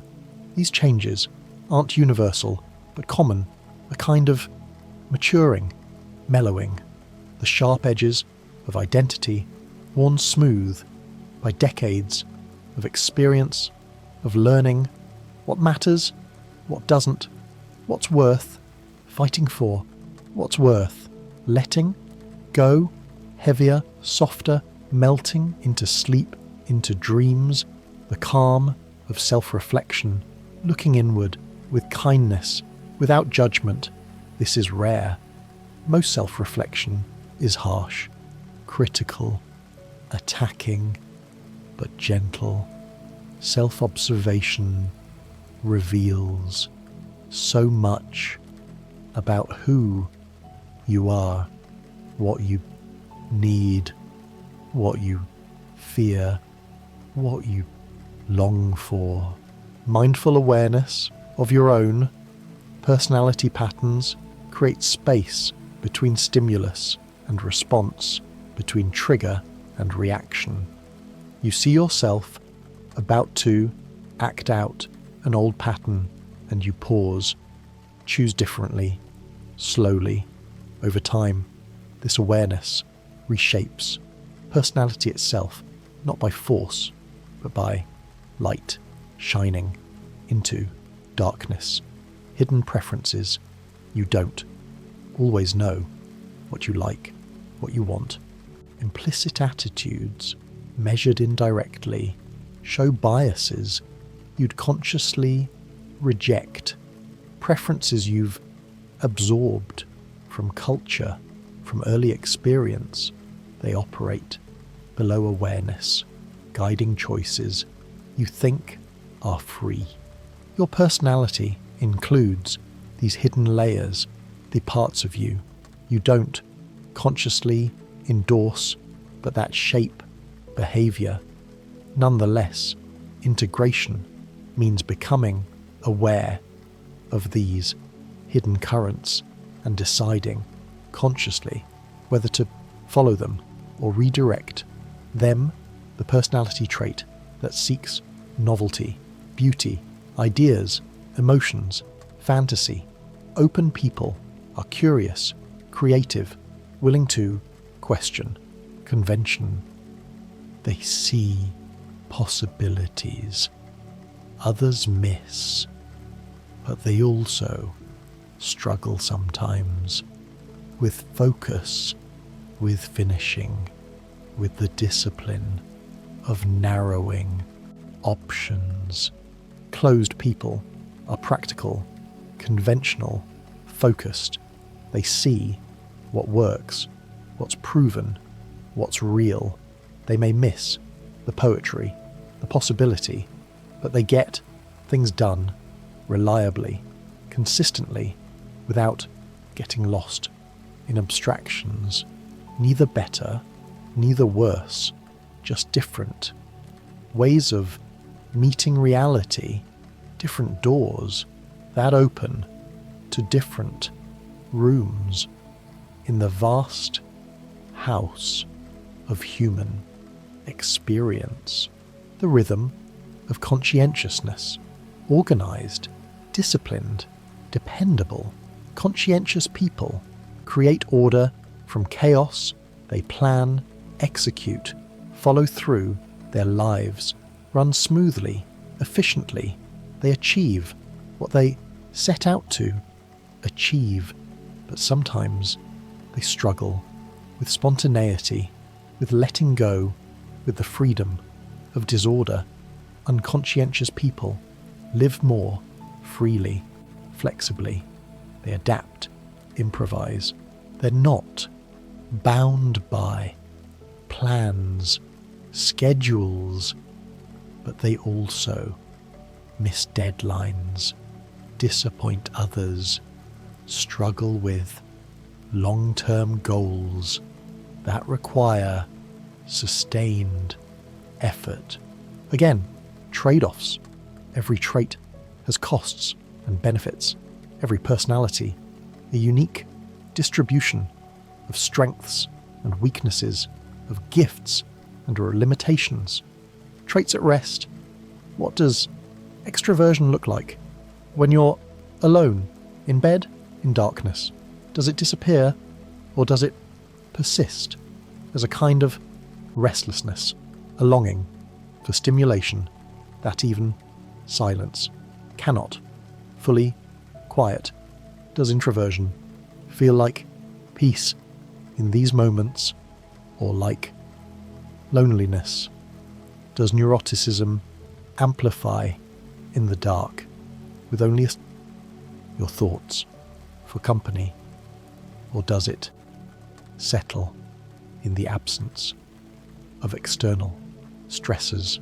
Personality doesn't vanish in stillness, but it may transform, express differently when there's no audience, no context, demanding particular performances, identity threads weaving through your life, the thread of competence or incompetence, the thread of lovability or unworthiness, the thread of agency or powerlessness.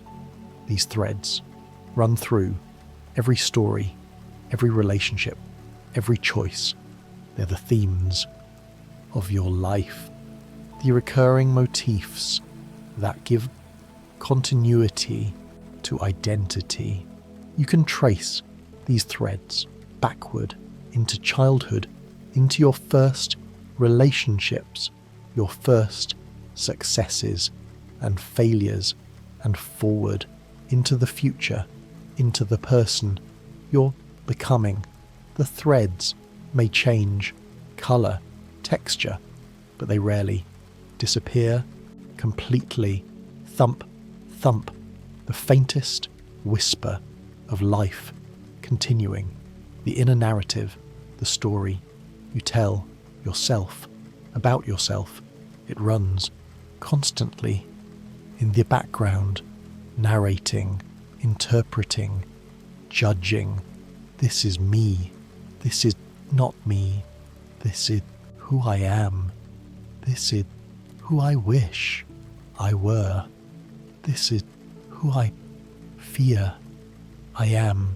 The narrative can be kind or cruel, accurate or distorted, flexible or rigid. It shapes your experience of every moment. Two people can have the same experience but narrate it completely differently and therefore live it differently. The story creates the reality as much as reality creates the story, the persona. At dusk, as the day winds down, as energy fades, the mask slips. You become less careful, less controlled, more your default self. Is this more true or just more tired? Is the mask a lie, or is the mask part of you? Two, a real expression of self, not false, just partial. Jung believed integration means accepting all aspects, mask and core, shadow and light, persona and true self, not choosing one over another, but holding all of it, all the contradictions, all the multiplicities in one embrace. Calm, self-discovery, the journey inward, without urgency, without agenda, just curiosity about who you are, what you're made of, where you came from, where you might be going. This gentle inquiry is different from harsh self-scrutiny, different from anxious self-monitoring. It's more like watching clouds, noticing patterns without grasping and without pushing away, just observing the flow of traits, moods, thoughts, preferences, aversions, watching the self unfold naturally, like a flower opening in time-lapse, petals slowly revealing the center, heavier than sleep, than death, than the weight of all the world, the silent observer within the witness who watches everything, thoughts, emotions, sensations, actions, but is not identical with any of them. This observer is the deepest layer of personality, or perhaps it's beyond personality, the awareness in which personality appears. Some traditions say this witness is your true self, unchanging, pure, eternal. Other traditions say even the witness is constructed, another layer of self that feels permanent but is also impermanent, shifting, empty of essence. Either way, contacting this observer creates space, distance from the drama of personality. You're not just your traits, your emotions, your stories, you're also the awareness that knows all of this, and that awareness has a quality of peace, of spaciousness, that personality cannot touch. Gentle confidence, not arrogance, not bravado, but a quiet trust in yourself, in your ability to handle what comes. This confidence is a personality, variable. Some have it naturally, from secure attachment, from early success, from temperamental stability. Others build it slowly through repeated experience of facing challenges and surviving, of taking risks and succeeding. sometimes, or failing, but learning that failure isn't fatal. Confidence grows like muscle through use, through stress and recovery, through discovering again and again you're more capable than you believed. Thump, almost imperceptible. Now, the quiet need for harmony. Some people are high in agreeableness. They feel friction in relationships as pain. They smooth, they soothe, they accommodate, they sacrifice their own preferences to maintain peace, connection, warmth. This isn't weakness, though it can become self-abandonment when taken too far. It's a strategy for social survival, for maintaining the bonds that humans need to thrive. Disagreeable people are willing to tolerate conflict, to prioritize their own needs, to challenge and compete. They may seem stronger, but they also may be lonelier. Inner motivations. Why do you do what you do? The reasons aren't always conscious, aren't always what you tell yourself or others. McClelland identified 3 key motives: achievement, power, affiliation. Everyone has all 3, but in different proportions. High need for achievement drives you to excel, to master, to accomplish. High need for power drives you to influence, to lead, to control. High need for affiliation drives you to connect, to belong, to be loved.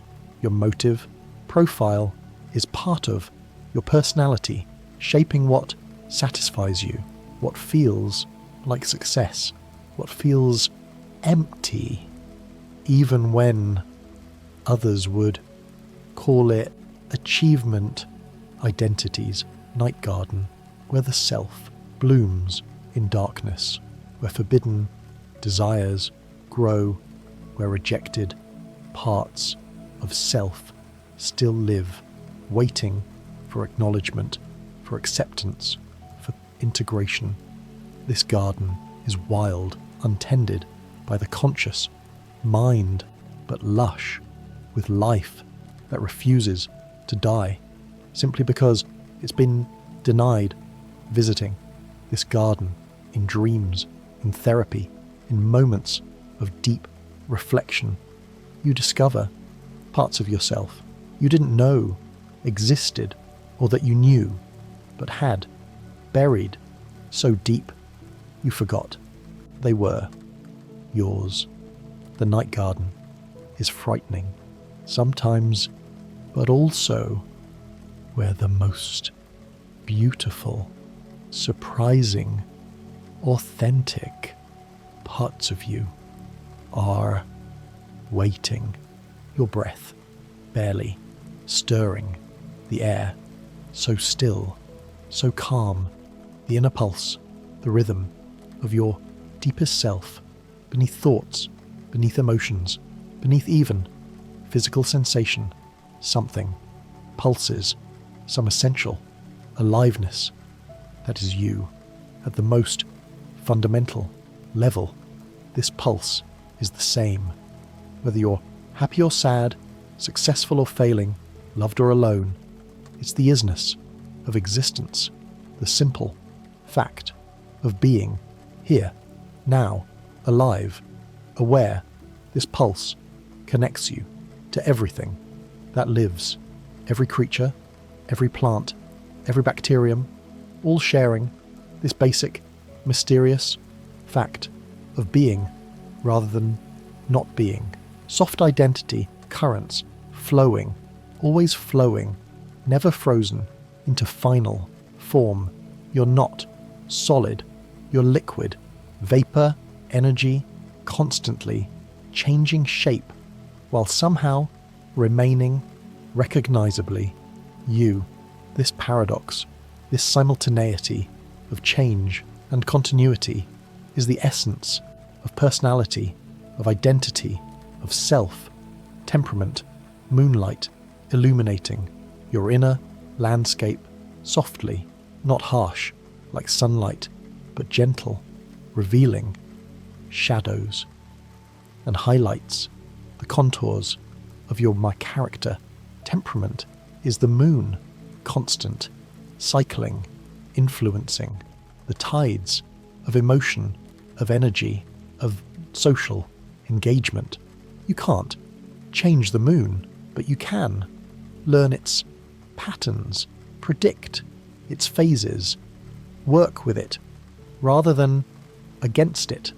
Understanding your temperament doesn't trap you, it frees you to stop fighting your nature, to start working with it skillfully, heavier, dissolving the quiet, core self, what remains when everything else falls away, when roles dissolve, when achievements mean nothing, when relationships end, when your body ages, changes, what is left? Some say nothing, the self, was always just a story, a convenient fiction. Others say something essential remains, the soul, the spirit, the witness, the pure awareness that was never reborn and never dies. You don't have to know the answer to rest in the question, to feel in this moment your own existence without needing to define it, label it, understand it completely. Just here, breathing, being aware, subtle trait drift. Over years, you change without noticing. The aggressive teenager become the mellow adult, the anxious 20-year-old becomes the calm 50-year-old, or vice versa. Sometimes life softens, sometimes it hardens. The traits drift like continents, slowly, imperceptibly, until one day you realize you're not who you were. This drift is partly biological, brain changes, hormone changes, partly psychological, learned, practiced, reinforced, partly social, different roles, different expectations, different contexts, calling forth different selves, silent motivations, below words, below thought. Something pulls you towards certain people, places, activities, ideas. You can't always articulate why.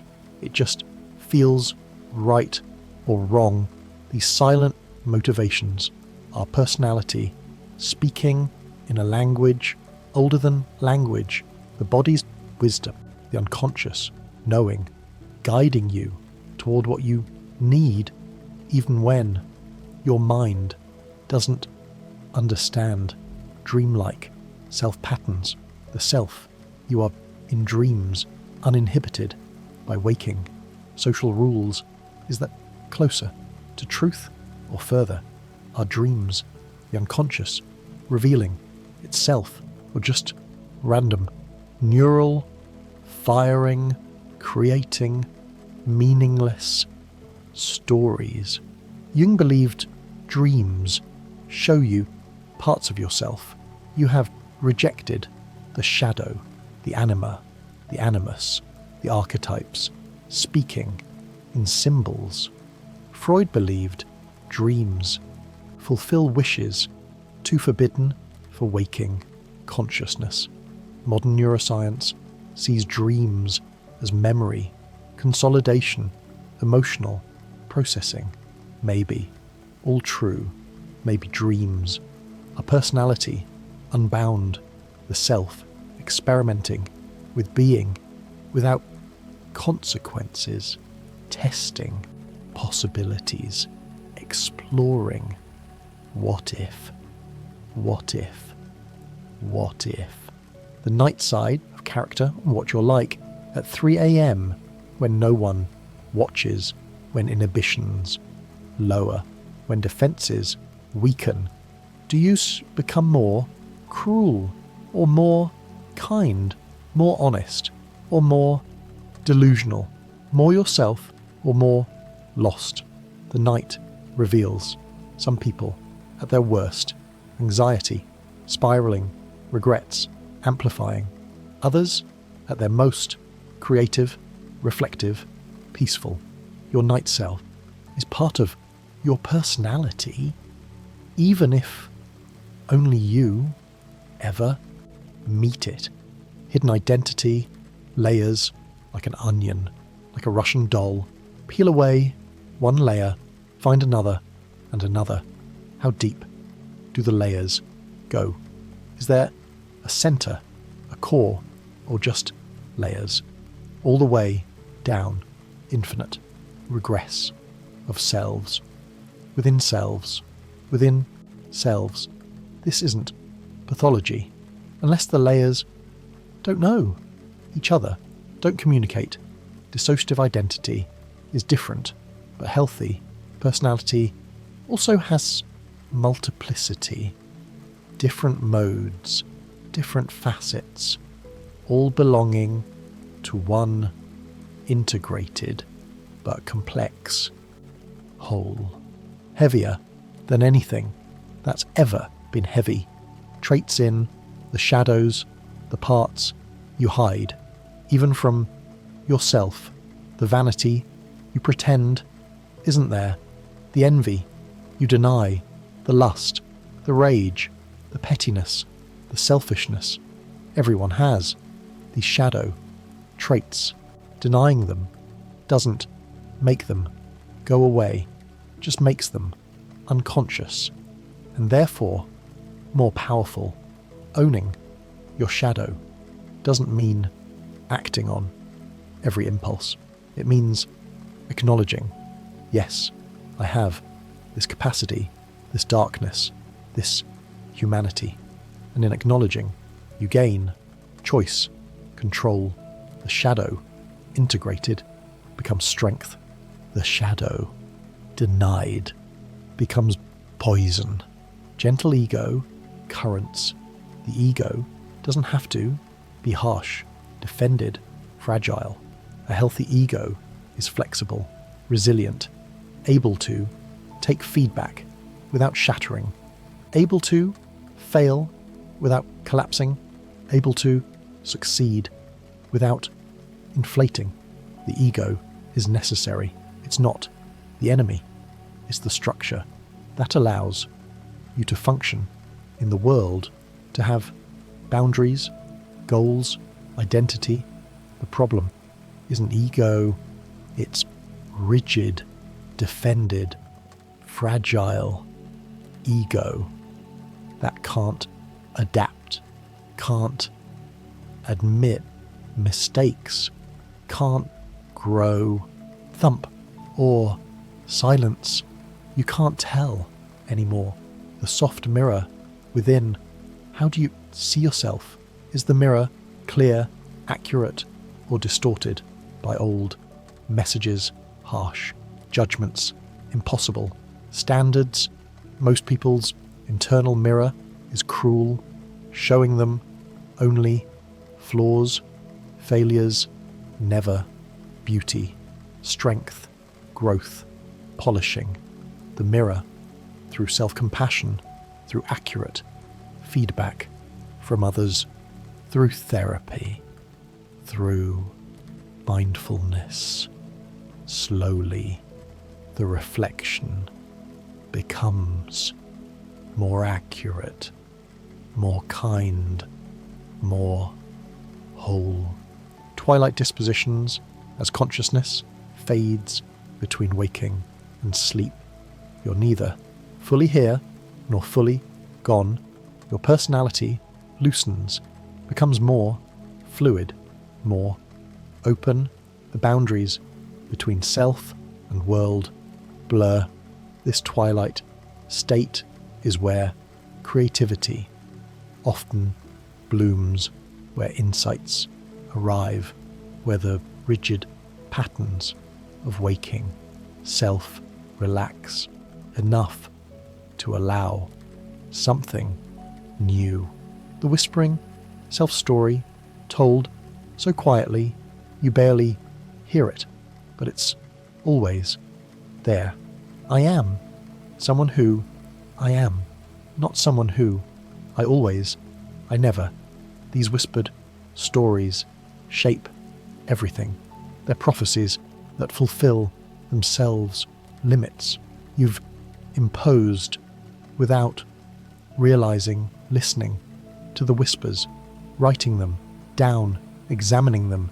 You discover how much of your personality is just a story you believed so long it became solid, real, unchangeable.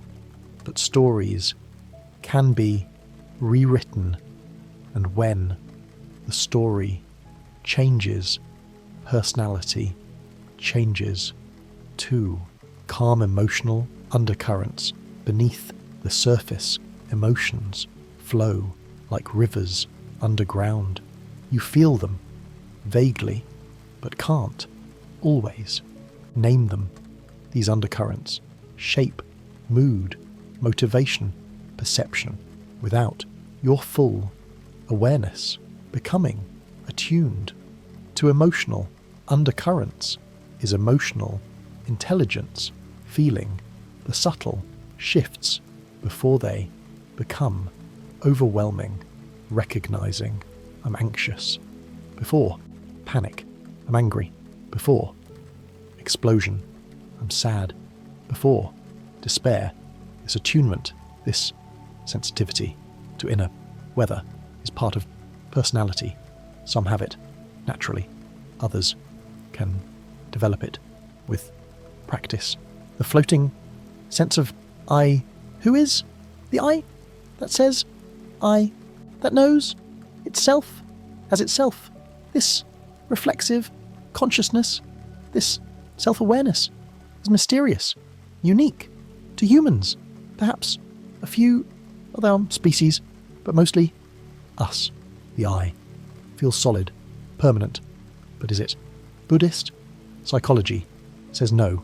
The I is empty, constructed, moment by moment, from changing conditions.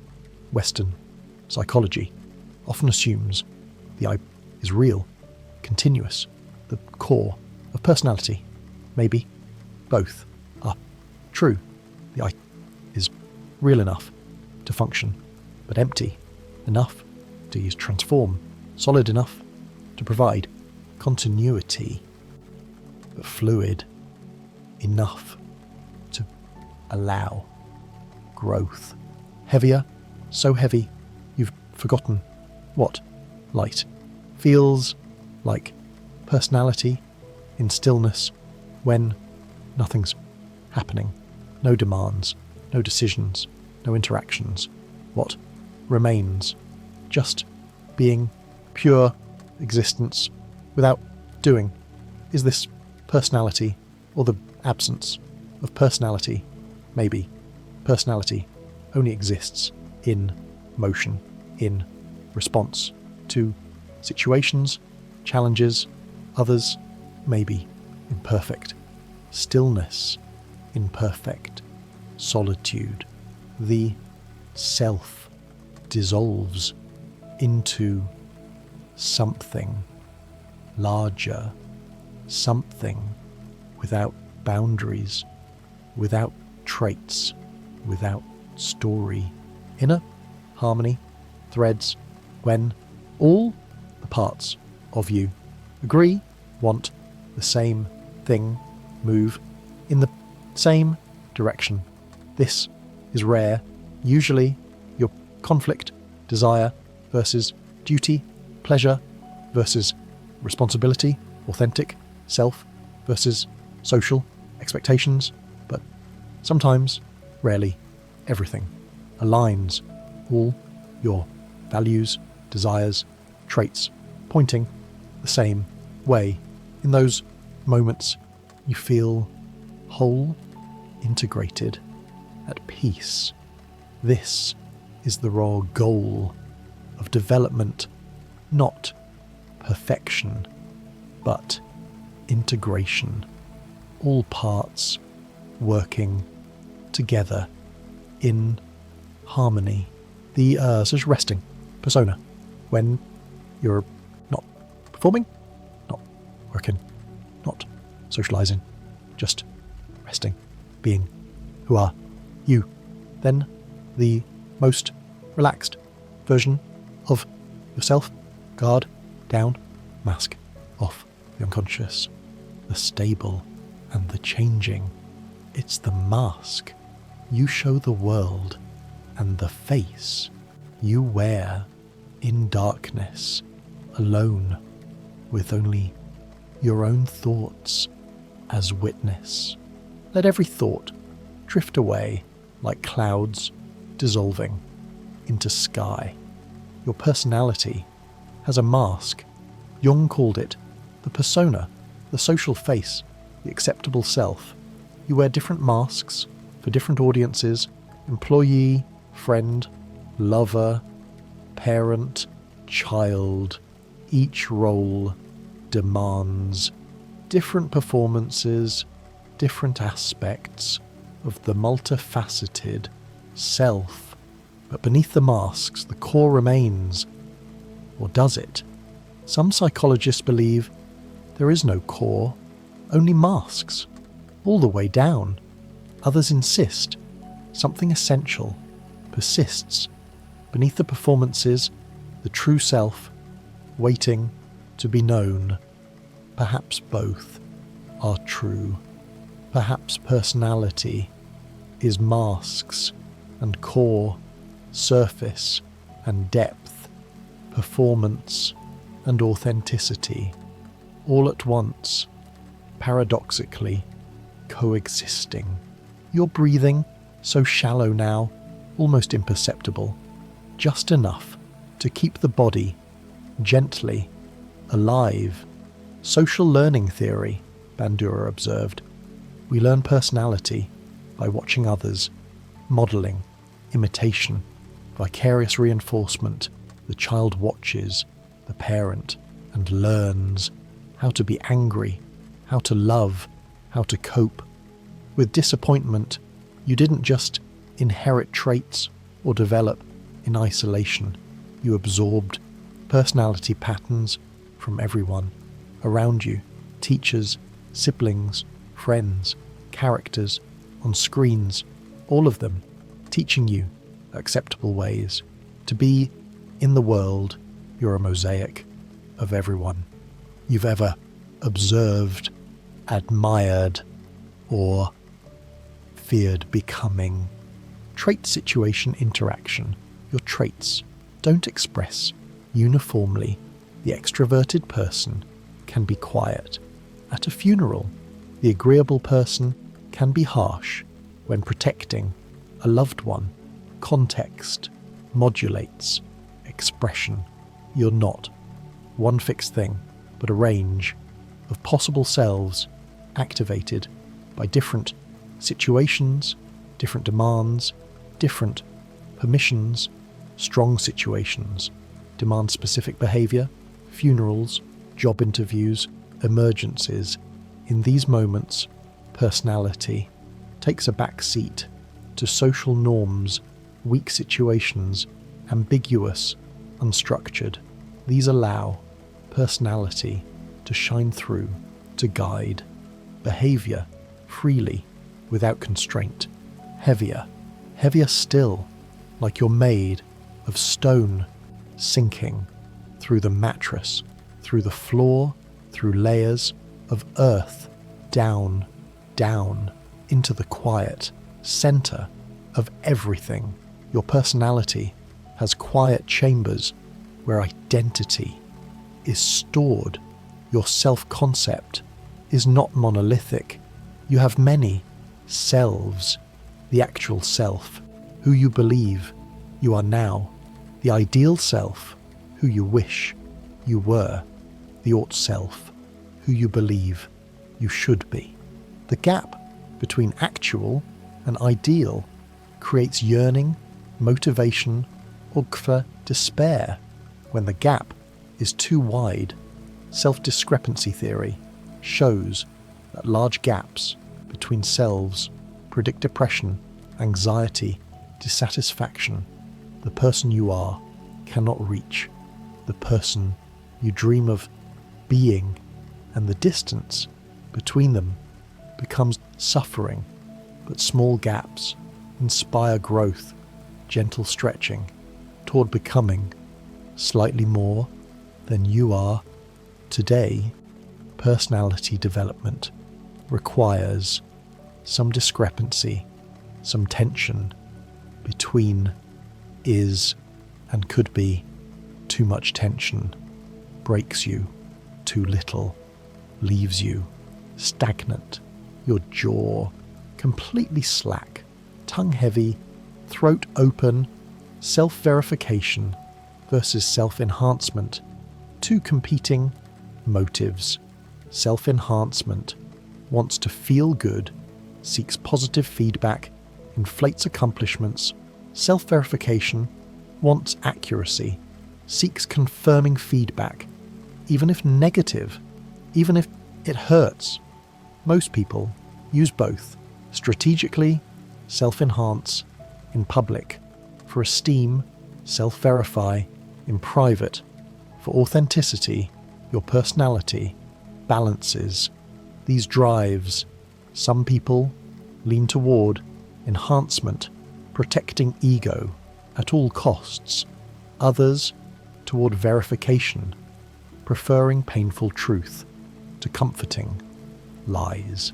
Thump, thump, the rhythm of existence beating in the dark. Identity is narrative. McAdams emphasized, you are the story. You tell about your life, not just what happened, but what it meant, the plot. You construct from random events, gives coherence to the chaos of experience. Some people tell redemptive stories. I suffered, but I grew. I failed, but I learned. These people tend toward generativity, caring for future generations, contributing something beyond themselves. Others tell contamination stories.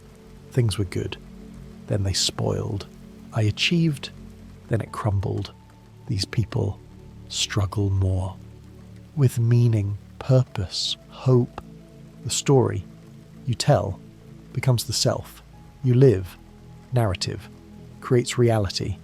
As much as reality creates narrative, you can rewrite your story, and in rewriting, transform your personality.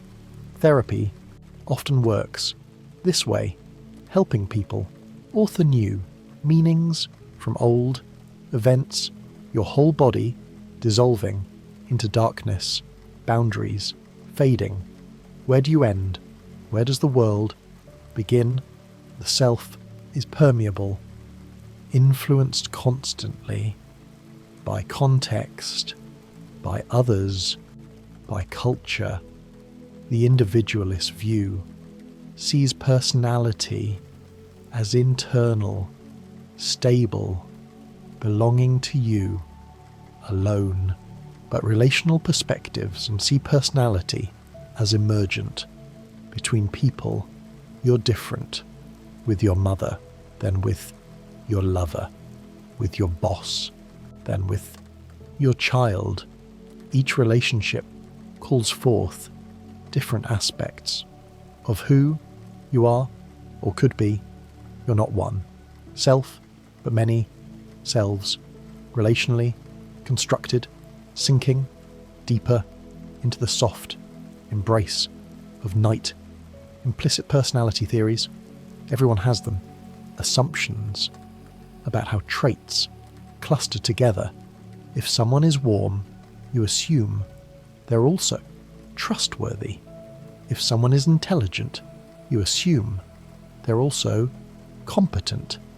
These implicit theories often wrong but powerful, they shape first impressions, lasting judgments.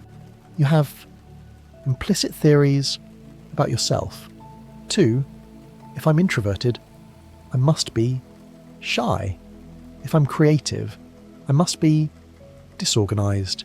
These self-theories limit you, sometimes preventing you from discovering aspects of yourself that don't fit your assumptions about how personality works, personality at rest. What are you like when no one is watching, when no demands press upon you, when you're alone and comfortable? Silence. This might be your truest self, or perhaps the self needs others to exist. Perhaps alone you're not fully anyone. Philosophers debate whether the self exists independently or only in relationship. Maybe both are true. Maybe you're most yourself in solitude, and also most yourself in connection. Contradictions don't negate truth. Sometimes they reveal deeper truth. Beyond simple logic, your body, pure weight, pure stillness, identity at low tide, when the energy drains away, when depression visits or exhaustion takes hold, your personality muted, flattened. Who are you when you can't perform, when you can't maintain the usual presentation? Some say this is when you see the core, when everything superficial falls away. Others say this diminished state is not you, you're only yourself, when vitality returns, when energy allows full expression. Again, the question remains open, drifting through centuries of thought. The ego, Freud's term for the conscious self, the executive, mediating between its desires, superego's demands and realities, constraints. The ego uses defense mechanisms to manage anxiety, to protect the fragile sense of self from being overwhelmed. Your ego is working, even now, even in this drowsy state, deciding what to notice, what to ignore, what threatens, what soothes. The ego never sleeps, not fully. Even in dreams, it shapes, disguises symbols to make unconscious wishes acceptable to consciousness. Thump, thump, fainter, now, almost, gone, the fluid self. Postmodern theorists reject fixed personality. They see the self as fluid, contextual, constructed, different in every moment. No essence, only performance, only social construction. This view can be liberating. You're not trapped by who you've been. You can become something new, different, at any moment. Or it can be terrifying if there's no core, what holds you together, what prevents fragmentation into countless selves with no continuity, no coherence. Perhaps the truth lives between extremes, some fluidity, some stability, some change, some constancy. The river flows, but remains a river.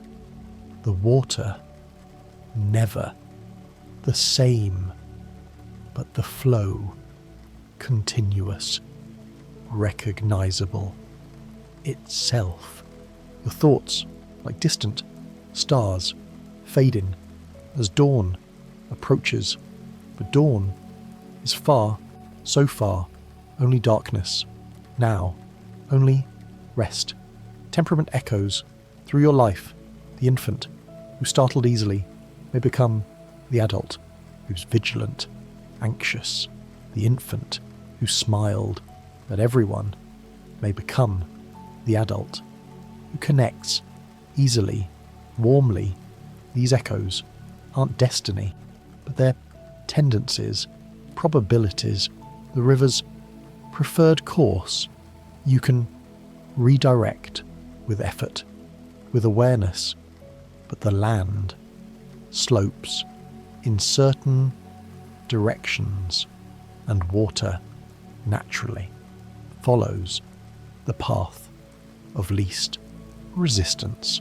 Biology isn't fate, but it's context, the starting point that shapes what's easy, what's difficult, what's possible, what's nearly impossible.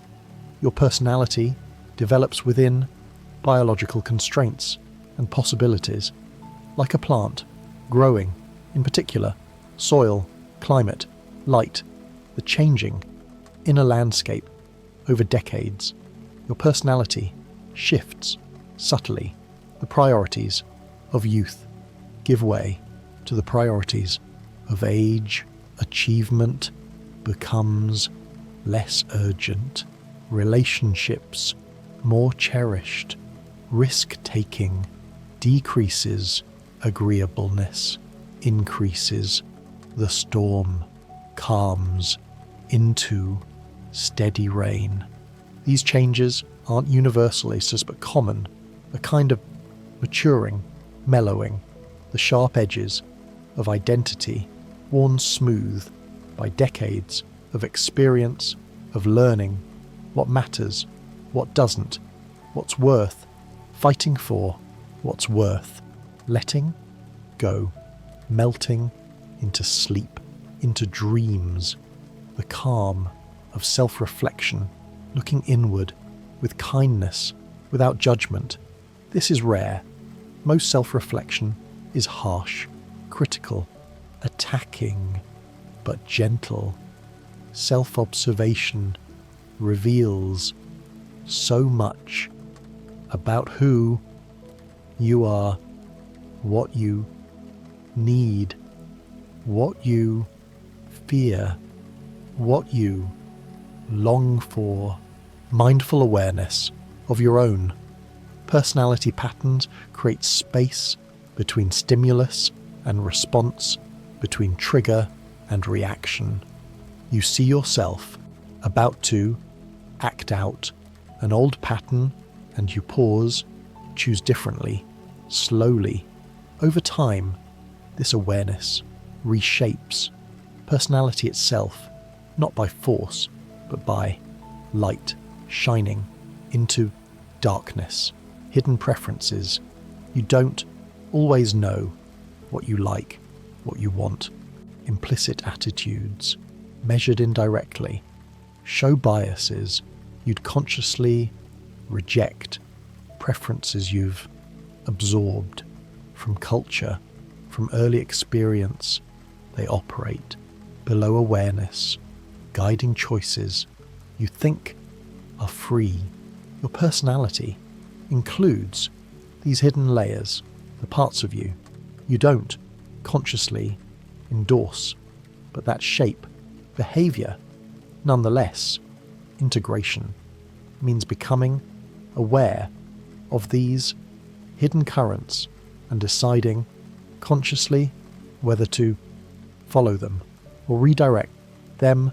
Thump, thump, almost silence, the softness of openness, a personality trait that seeks novelty, beauty, ideas, emotions, fantasy.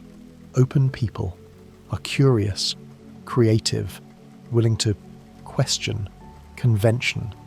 They see possibilities others miss, but they also struggle sometimes with focus, with finishing, with the discipline of narrowing options. Closed people are practical, conventional, focused, they see what works, what's proven, what's real. They may miss the poetry, the possibility, but they get things done reliably, consistently, without getting lost in abstractions, neither better, neither worse, just different ways of meeting reality, different doors that open to different rooms in the vast house of human experience. The rhythm of conscientiousness, organized, disciplined, dependable, conscientious people create order from chaos. They plan, execute, follow through. Their lives run smoothly, efficiently. They achieve what they set out to achieve, but sometimes they struggle with spontaneity, with letting go, with the freedom of disorder. Unconscientious people live more freely, flexibly.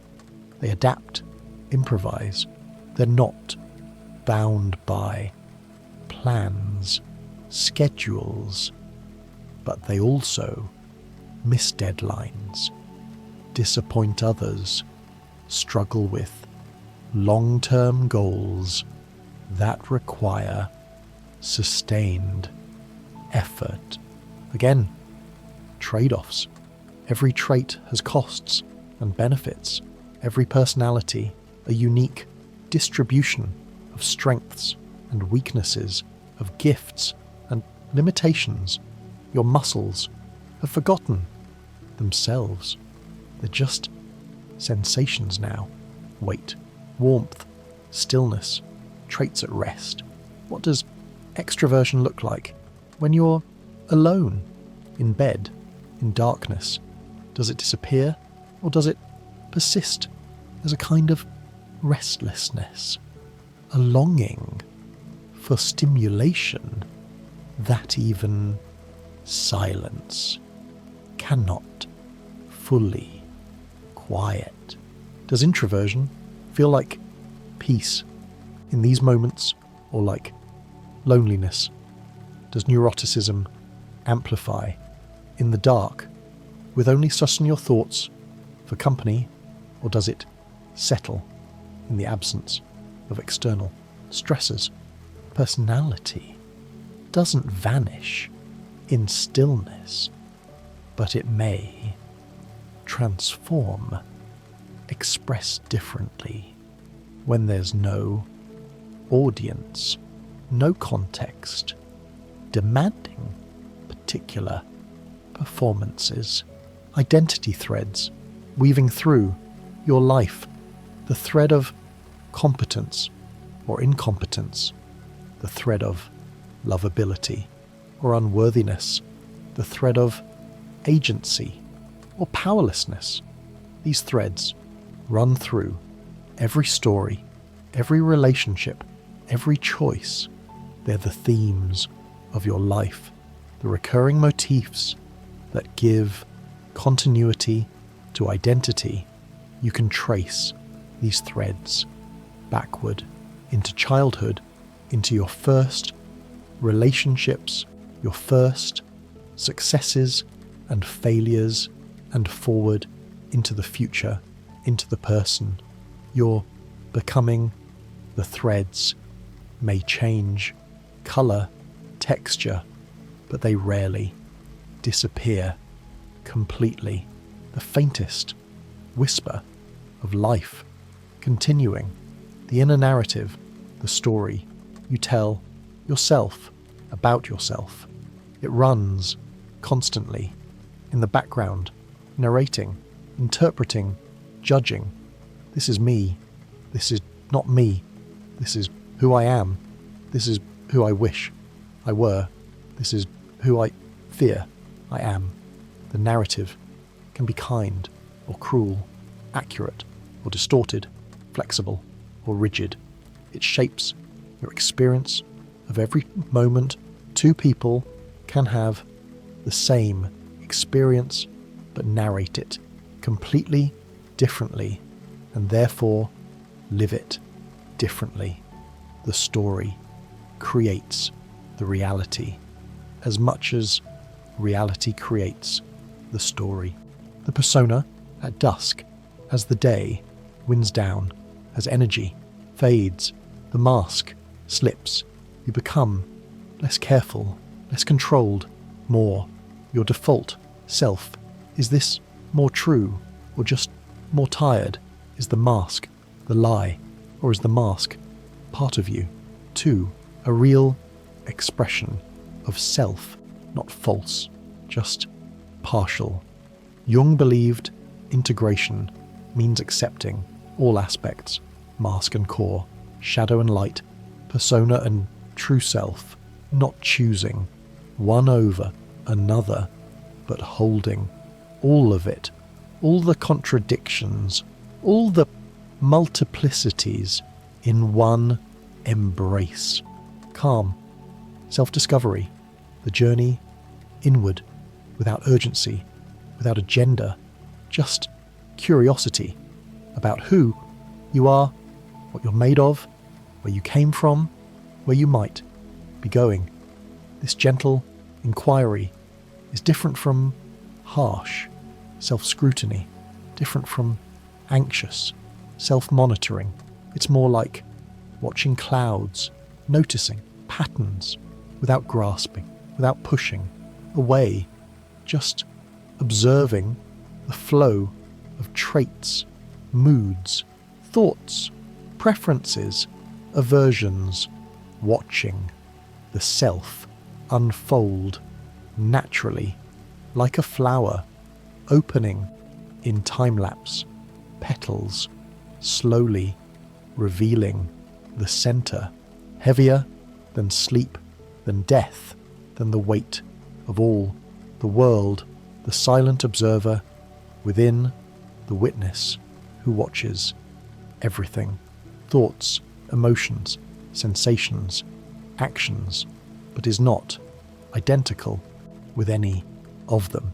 This observer is the deepest layer of personality, or perhaps it's beyond personality, the awareness in which personality appears.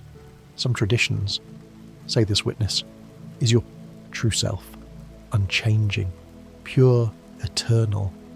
Other traditions say even the witness is constructed, another layer of self that feels permanent but is also impermanent, shifting, empty of essence.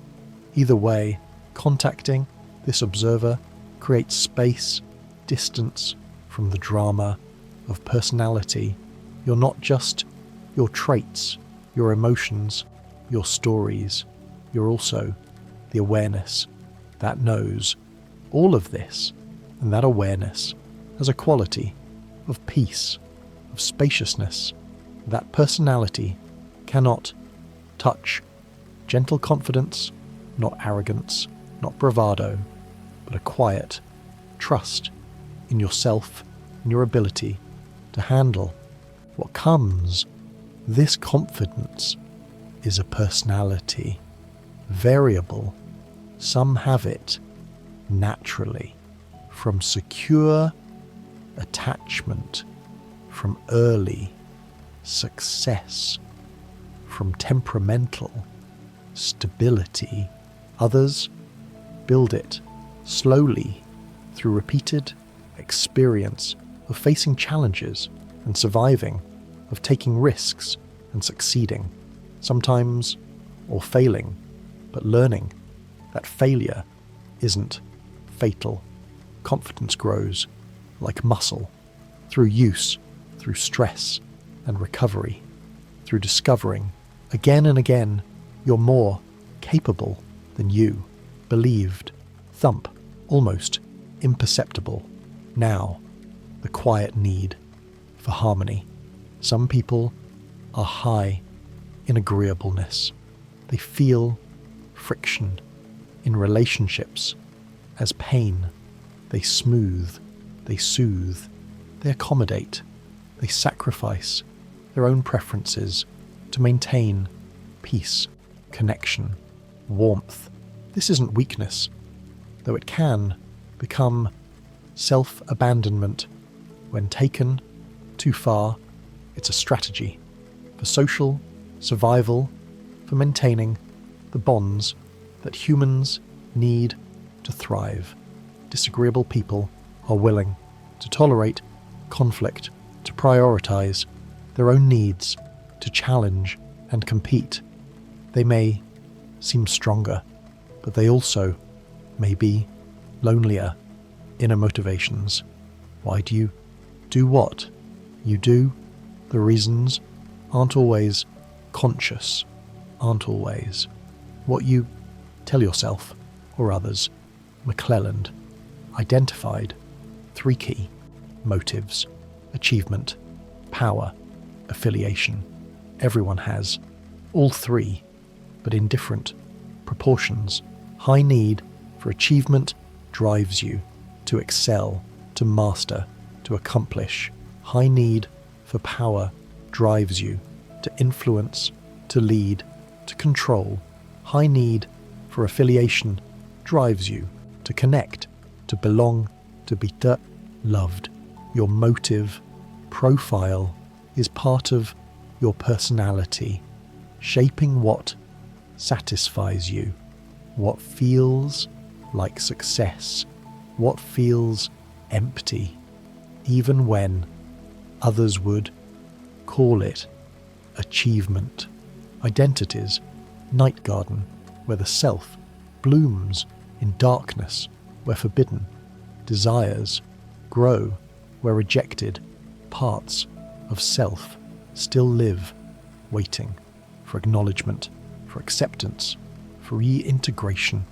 This garden is wild, untended by the conscious mind, but lush with life that refuses to die, simply because it's been denied. Visiting this garden in dreams, in therapy, in moments of deep reflection, you discover parts of yourself you didn't know existed, or that you knew but had buried so deep you forgot they were yours.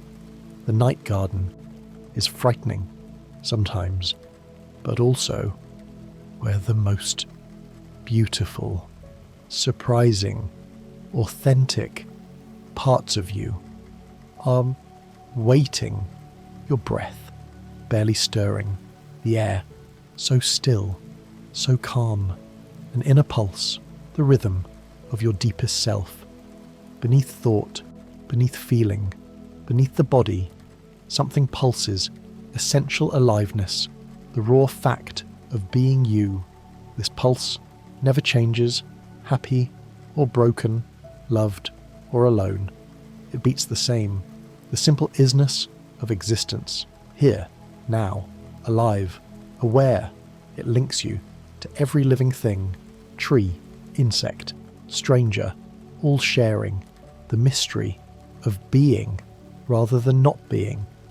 You're not solid, you're liquid, vapor, energy, constantly shifting, yet somehow still you, change and continuity, dancing together. This is identity, temperament, moonlight on your inner landscape, soft, cycling, pulling emotional tides. You cannot change the moon, but you can learn its phases and stop fighting your own weather. Heavier, heavier, dissolving. When roles, achievements, bodies, stories fall away, what remains? Nothing. A story all along, or pure awareness, never born, never dying. You don't need the answer to rest inside the question. Just breathe. Be here. Over decades, traits drift like continents. The furious teen mellows, the anxious 20-year-old calms, or the reverse. Biology, practice, context reshape you slowly until one day you meet a stranger wearing your old face. Below words, silent motivations tug you toward people, places, ideas, The body knows, before the mind can explain. In dreams, the self slips its leash. Jung, the shadow, speaks in symbols. Freud, forbidden wishes, sneak out. Neuroscience, memory, tidying the house. Perhaps all true, personality unbound, trying on new skins with no consequences. At 3 a.m, when guards sleep, some grow cruel, some tender, some brilliantly honest, some lost. Your night self is still you. Layers, like nesting dolls. Peel one, find another. Healthy multiplicity. Facets that know each other. One complex, integrated, whole. Heavier than anything, the shadow traits, vanity, envy, rage, lust, pettiness. Everyone carries them. Deny them, and they rule from the dark. Own them.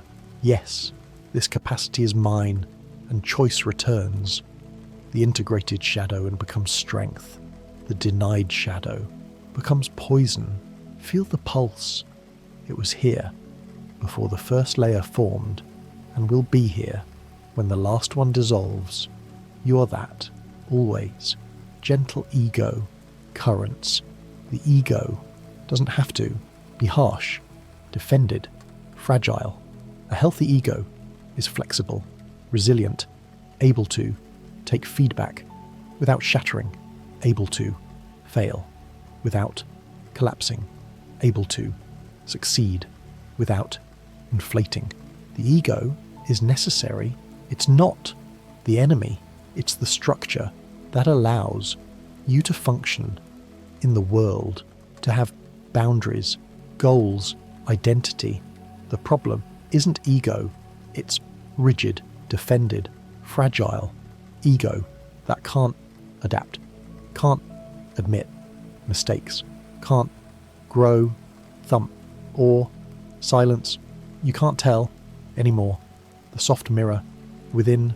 How do you see yourself? Is the mirror clear, accurate, or distorted by old messages, harsh judgments, impossible standards?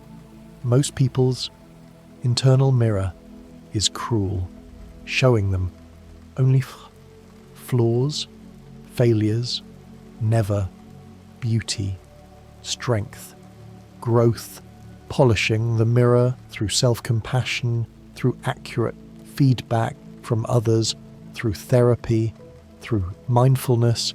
Slowly, the reflection becomes more accurate, more kind, more whole. Twilight dispositions as consciousness fades between waking and sleep. You're neither fully here nor fully gone. Your personality loosens, becomes more fluid, more open. The boundaries between self and world blur. This twilight state is where creativity often blooms, where insights arrive, where the rigid patterns of waking self relax enough to allow something new. The whispering self-story told so quietly you barely hear it, but it's always there. I am someone who I am, not someone who I always, I never. These whispered stories shape everything.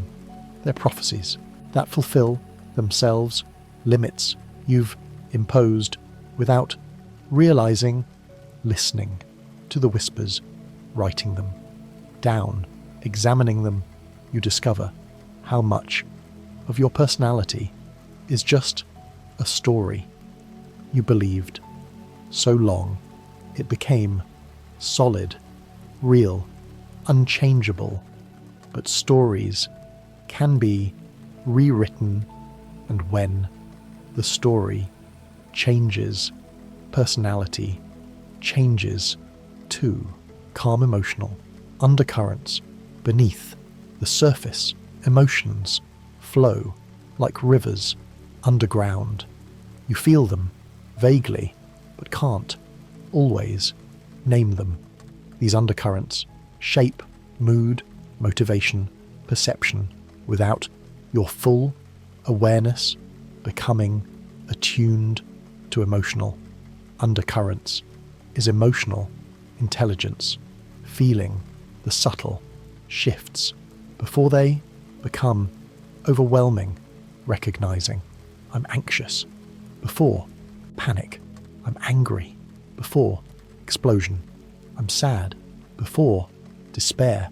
This attunement, this sensitivity to inner weather is part of personality. Some have it naturally, others can develop it with practice. The floating sense of I, who is, the I that says, I, that knows itself as itself, this reflexive consciousness, this self-awareness is mysterious, unique to humans, perhaps a few other species, but mostly us. The I feels solid, permanent, but is it Buddhist? Psychology says no, the ice is empty, constructed, moment by moment, from changing conditions. Western psychology often assumes the I is real, continuous. The core, the personality, maybe both are true. The I is real enough to function, but empty enough to transform, solid enough to provide continuity, but fluid enough to allow growth. Heavier, so heavy you've forgotten what light feels like. Personality in stillness when nothing's happening, no demands, no decisions, no interactions. What remains just being, pure existence without doing. Is this personality or the absence of personality? Maybe personality only exists in motion, in response to situations, challenges. Others, maybe, imperfect. Stillness, imperfect. Solitude, the self dissolves into something larger, something without boundaries, without traits, without story. Inner harmony threads when all the parts of you agree, want the same thing, move in the same direction. This is rare. Usually, your conflict, desire versus duty, pleasure versus responsibility, authentic self versus social expectations. But sometimes, rarely, everything aligns. All your values, desires, traits pointing the same way. In those moments, you feel whole, integrated, at peace. This is the goal of development, not perfection, but integration. All parts working together in harmony. The resting persona, when you're not performing, not working, not socializing, and just resting, being, who are you then? The most relaxed version of yourself. Guard down, mask off. This resting state, some say is your truest self, the baseline before the world makes its demands. Others say there's no true self, only different selves for different contexts. The resting self is just another version, no more real than any other. Identity at low tide, when energy retreats, when motivation ebbs. What remains? The bare minimum of self, just existing, getting through the day. This low tide reveals the rocks usually hidden, the vulnerabilities, the dependencies, the needs you can usually hide. When the tide is high, low tide isn't failure, it's part of the natural cycle. Energy flows in and out, like breath, like ocean tides. Personality at low tide is still personality, just quieter, smaller, waiting for the tide to turn again.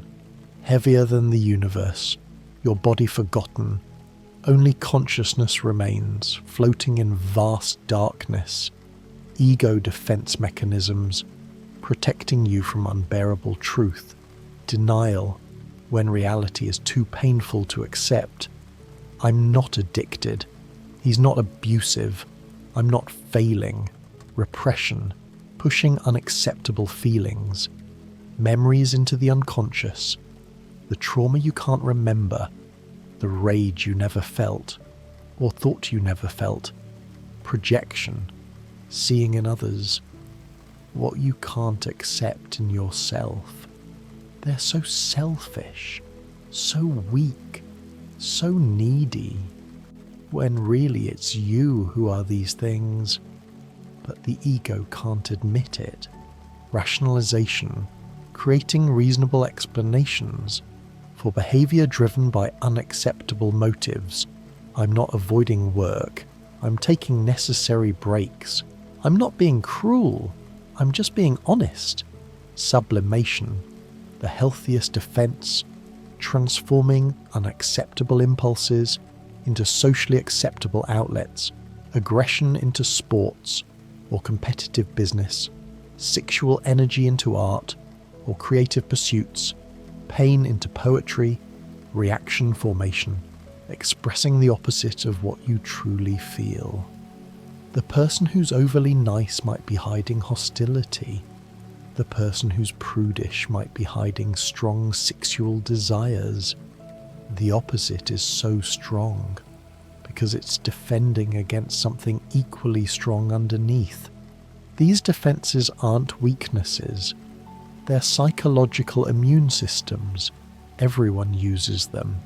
The question is whether they're working adaptively or whether they're causing more problems than they solve. You're breathing so faint, like a ghost breathing through you. Personality is all of this. Biology and psychology, nature and nurture, stability and change, the mask and the core, the light and the shadow. It's traits that shape your days, motives that drive your choices, stories that give your life meaning, defenses that protect you from overwhelm, values that guide you through difficulty. It's the conscious self you know, and the unconscious self you're only beginning to discover. It's who you were, who you are, and who you're becoming, all at once, in constant conversation, constant creation. Your personality is a river, flowing through time, changing but recognizably itself. It's a story being written, word by word, choice by choice, day by day. It's a dance between what you inherited and what you've chosen, what the world demands and what your soul requires. And now, as you drift deeper into sleep, into rest, into the soft embrace of night, your personality rests too. The defenses lower, the masks fall, the story's quiet. What remains is just this: breathing, being, awareness floating in darkness. Tomorrow the personality will return, the traits will express, the patterns will repeat, but maybe with slightly more awareness, slightly more choice, slightly more compassion for the complex, contradictory, beautiful, mysterious thing that you are. The universe keeps turning as personality drifts softly through every starlit thought, and will keep drifting, floating together through the mysteries, 100 personality mysteries, looping softly, endlessly, through the night, and we'll keep drifting, floating together through the mysteries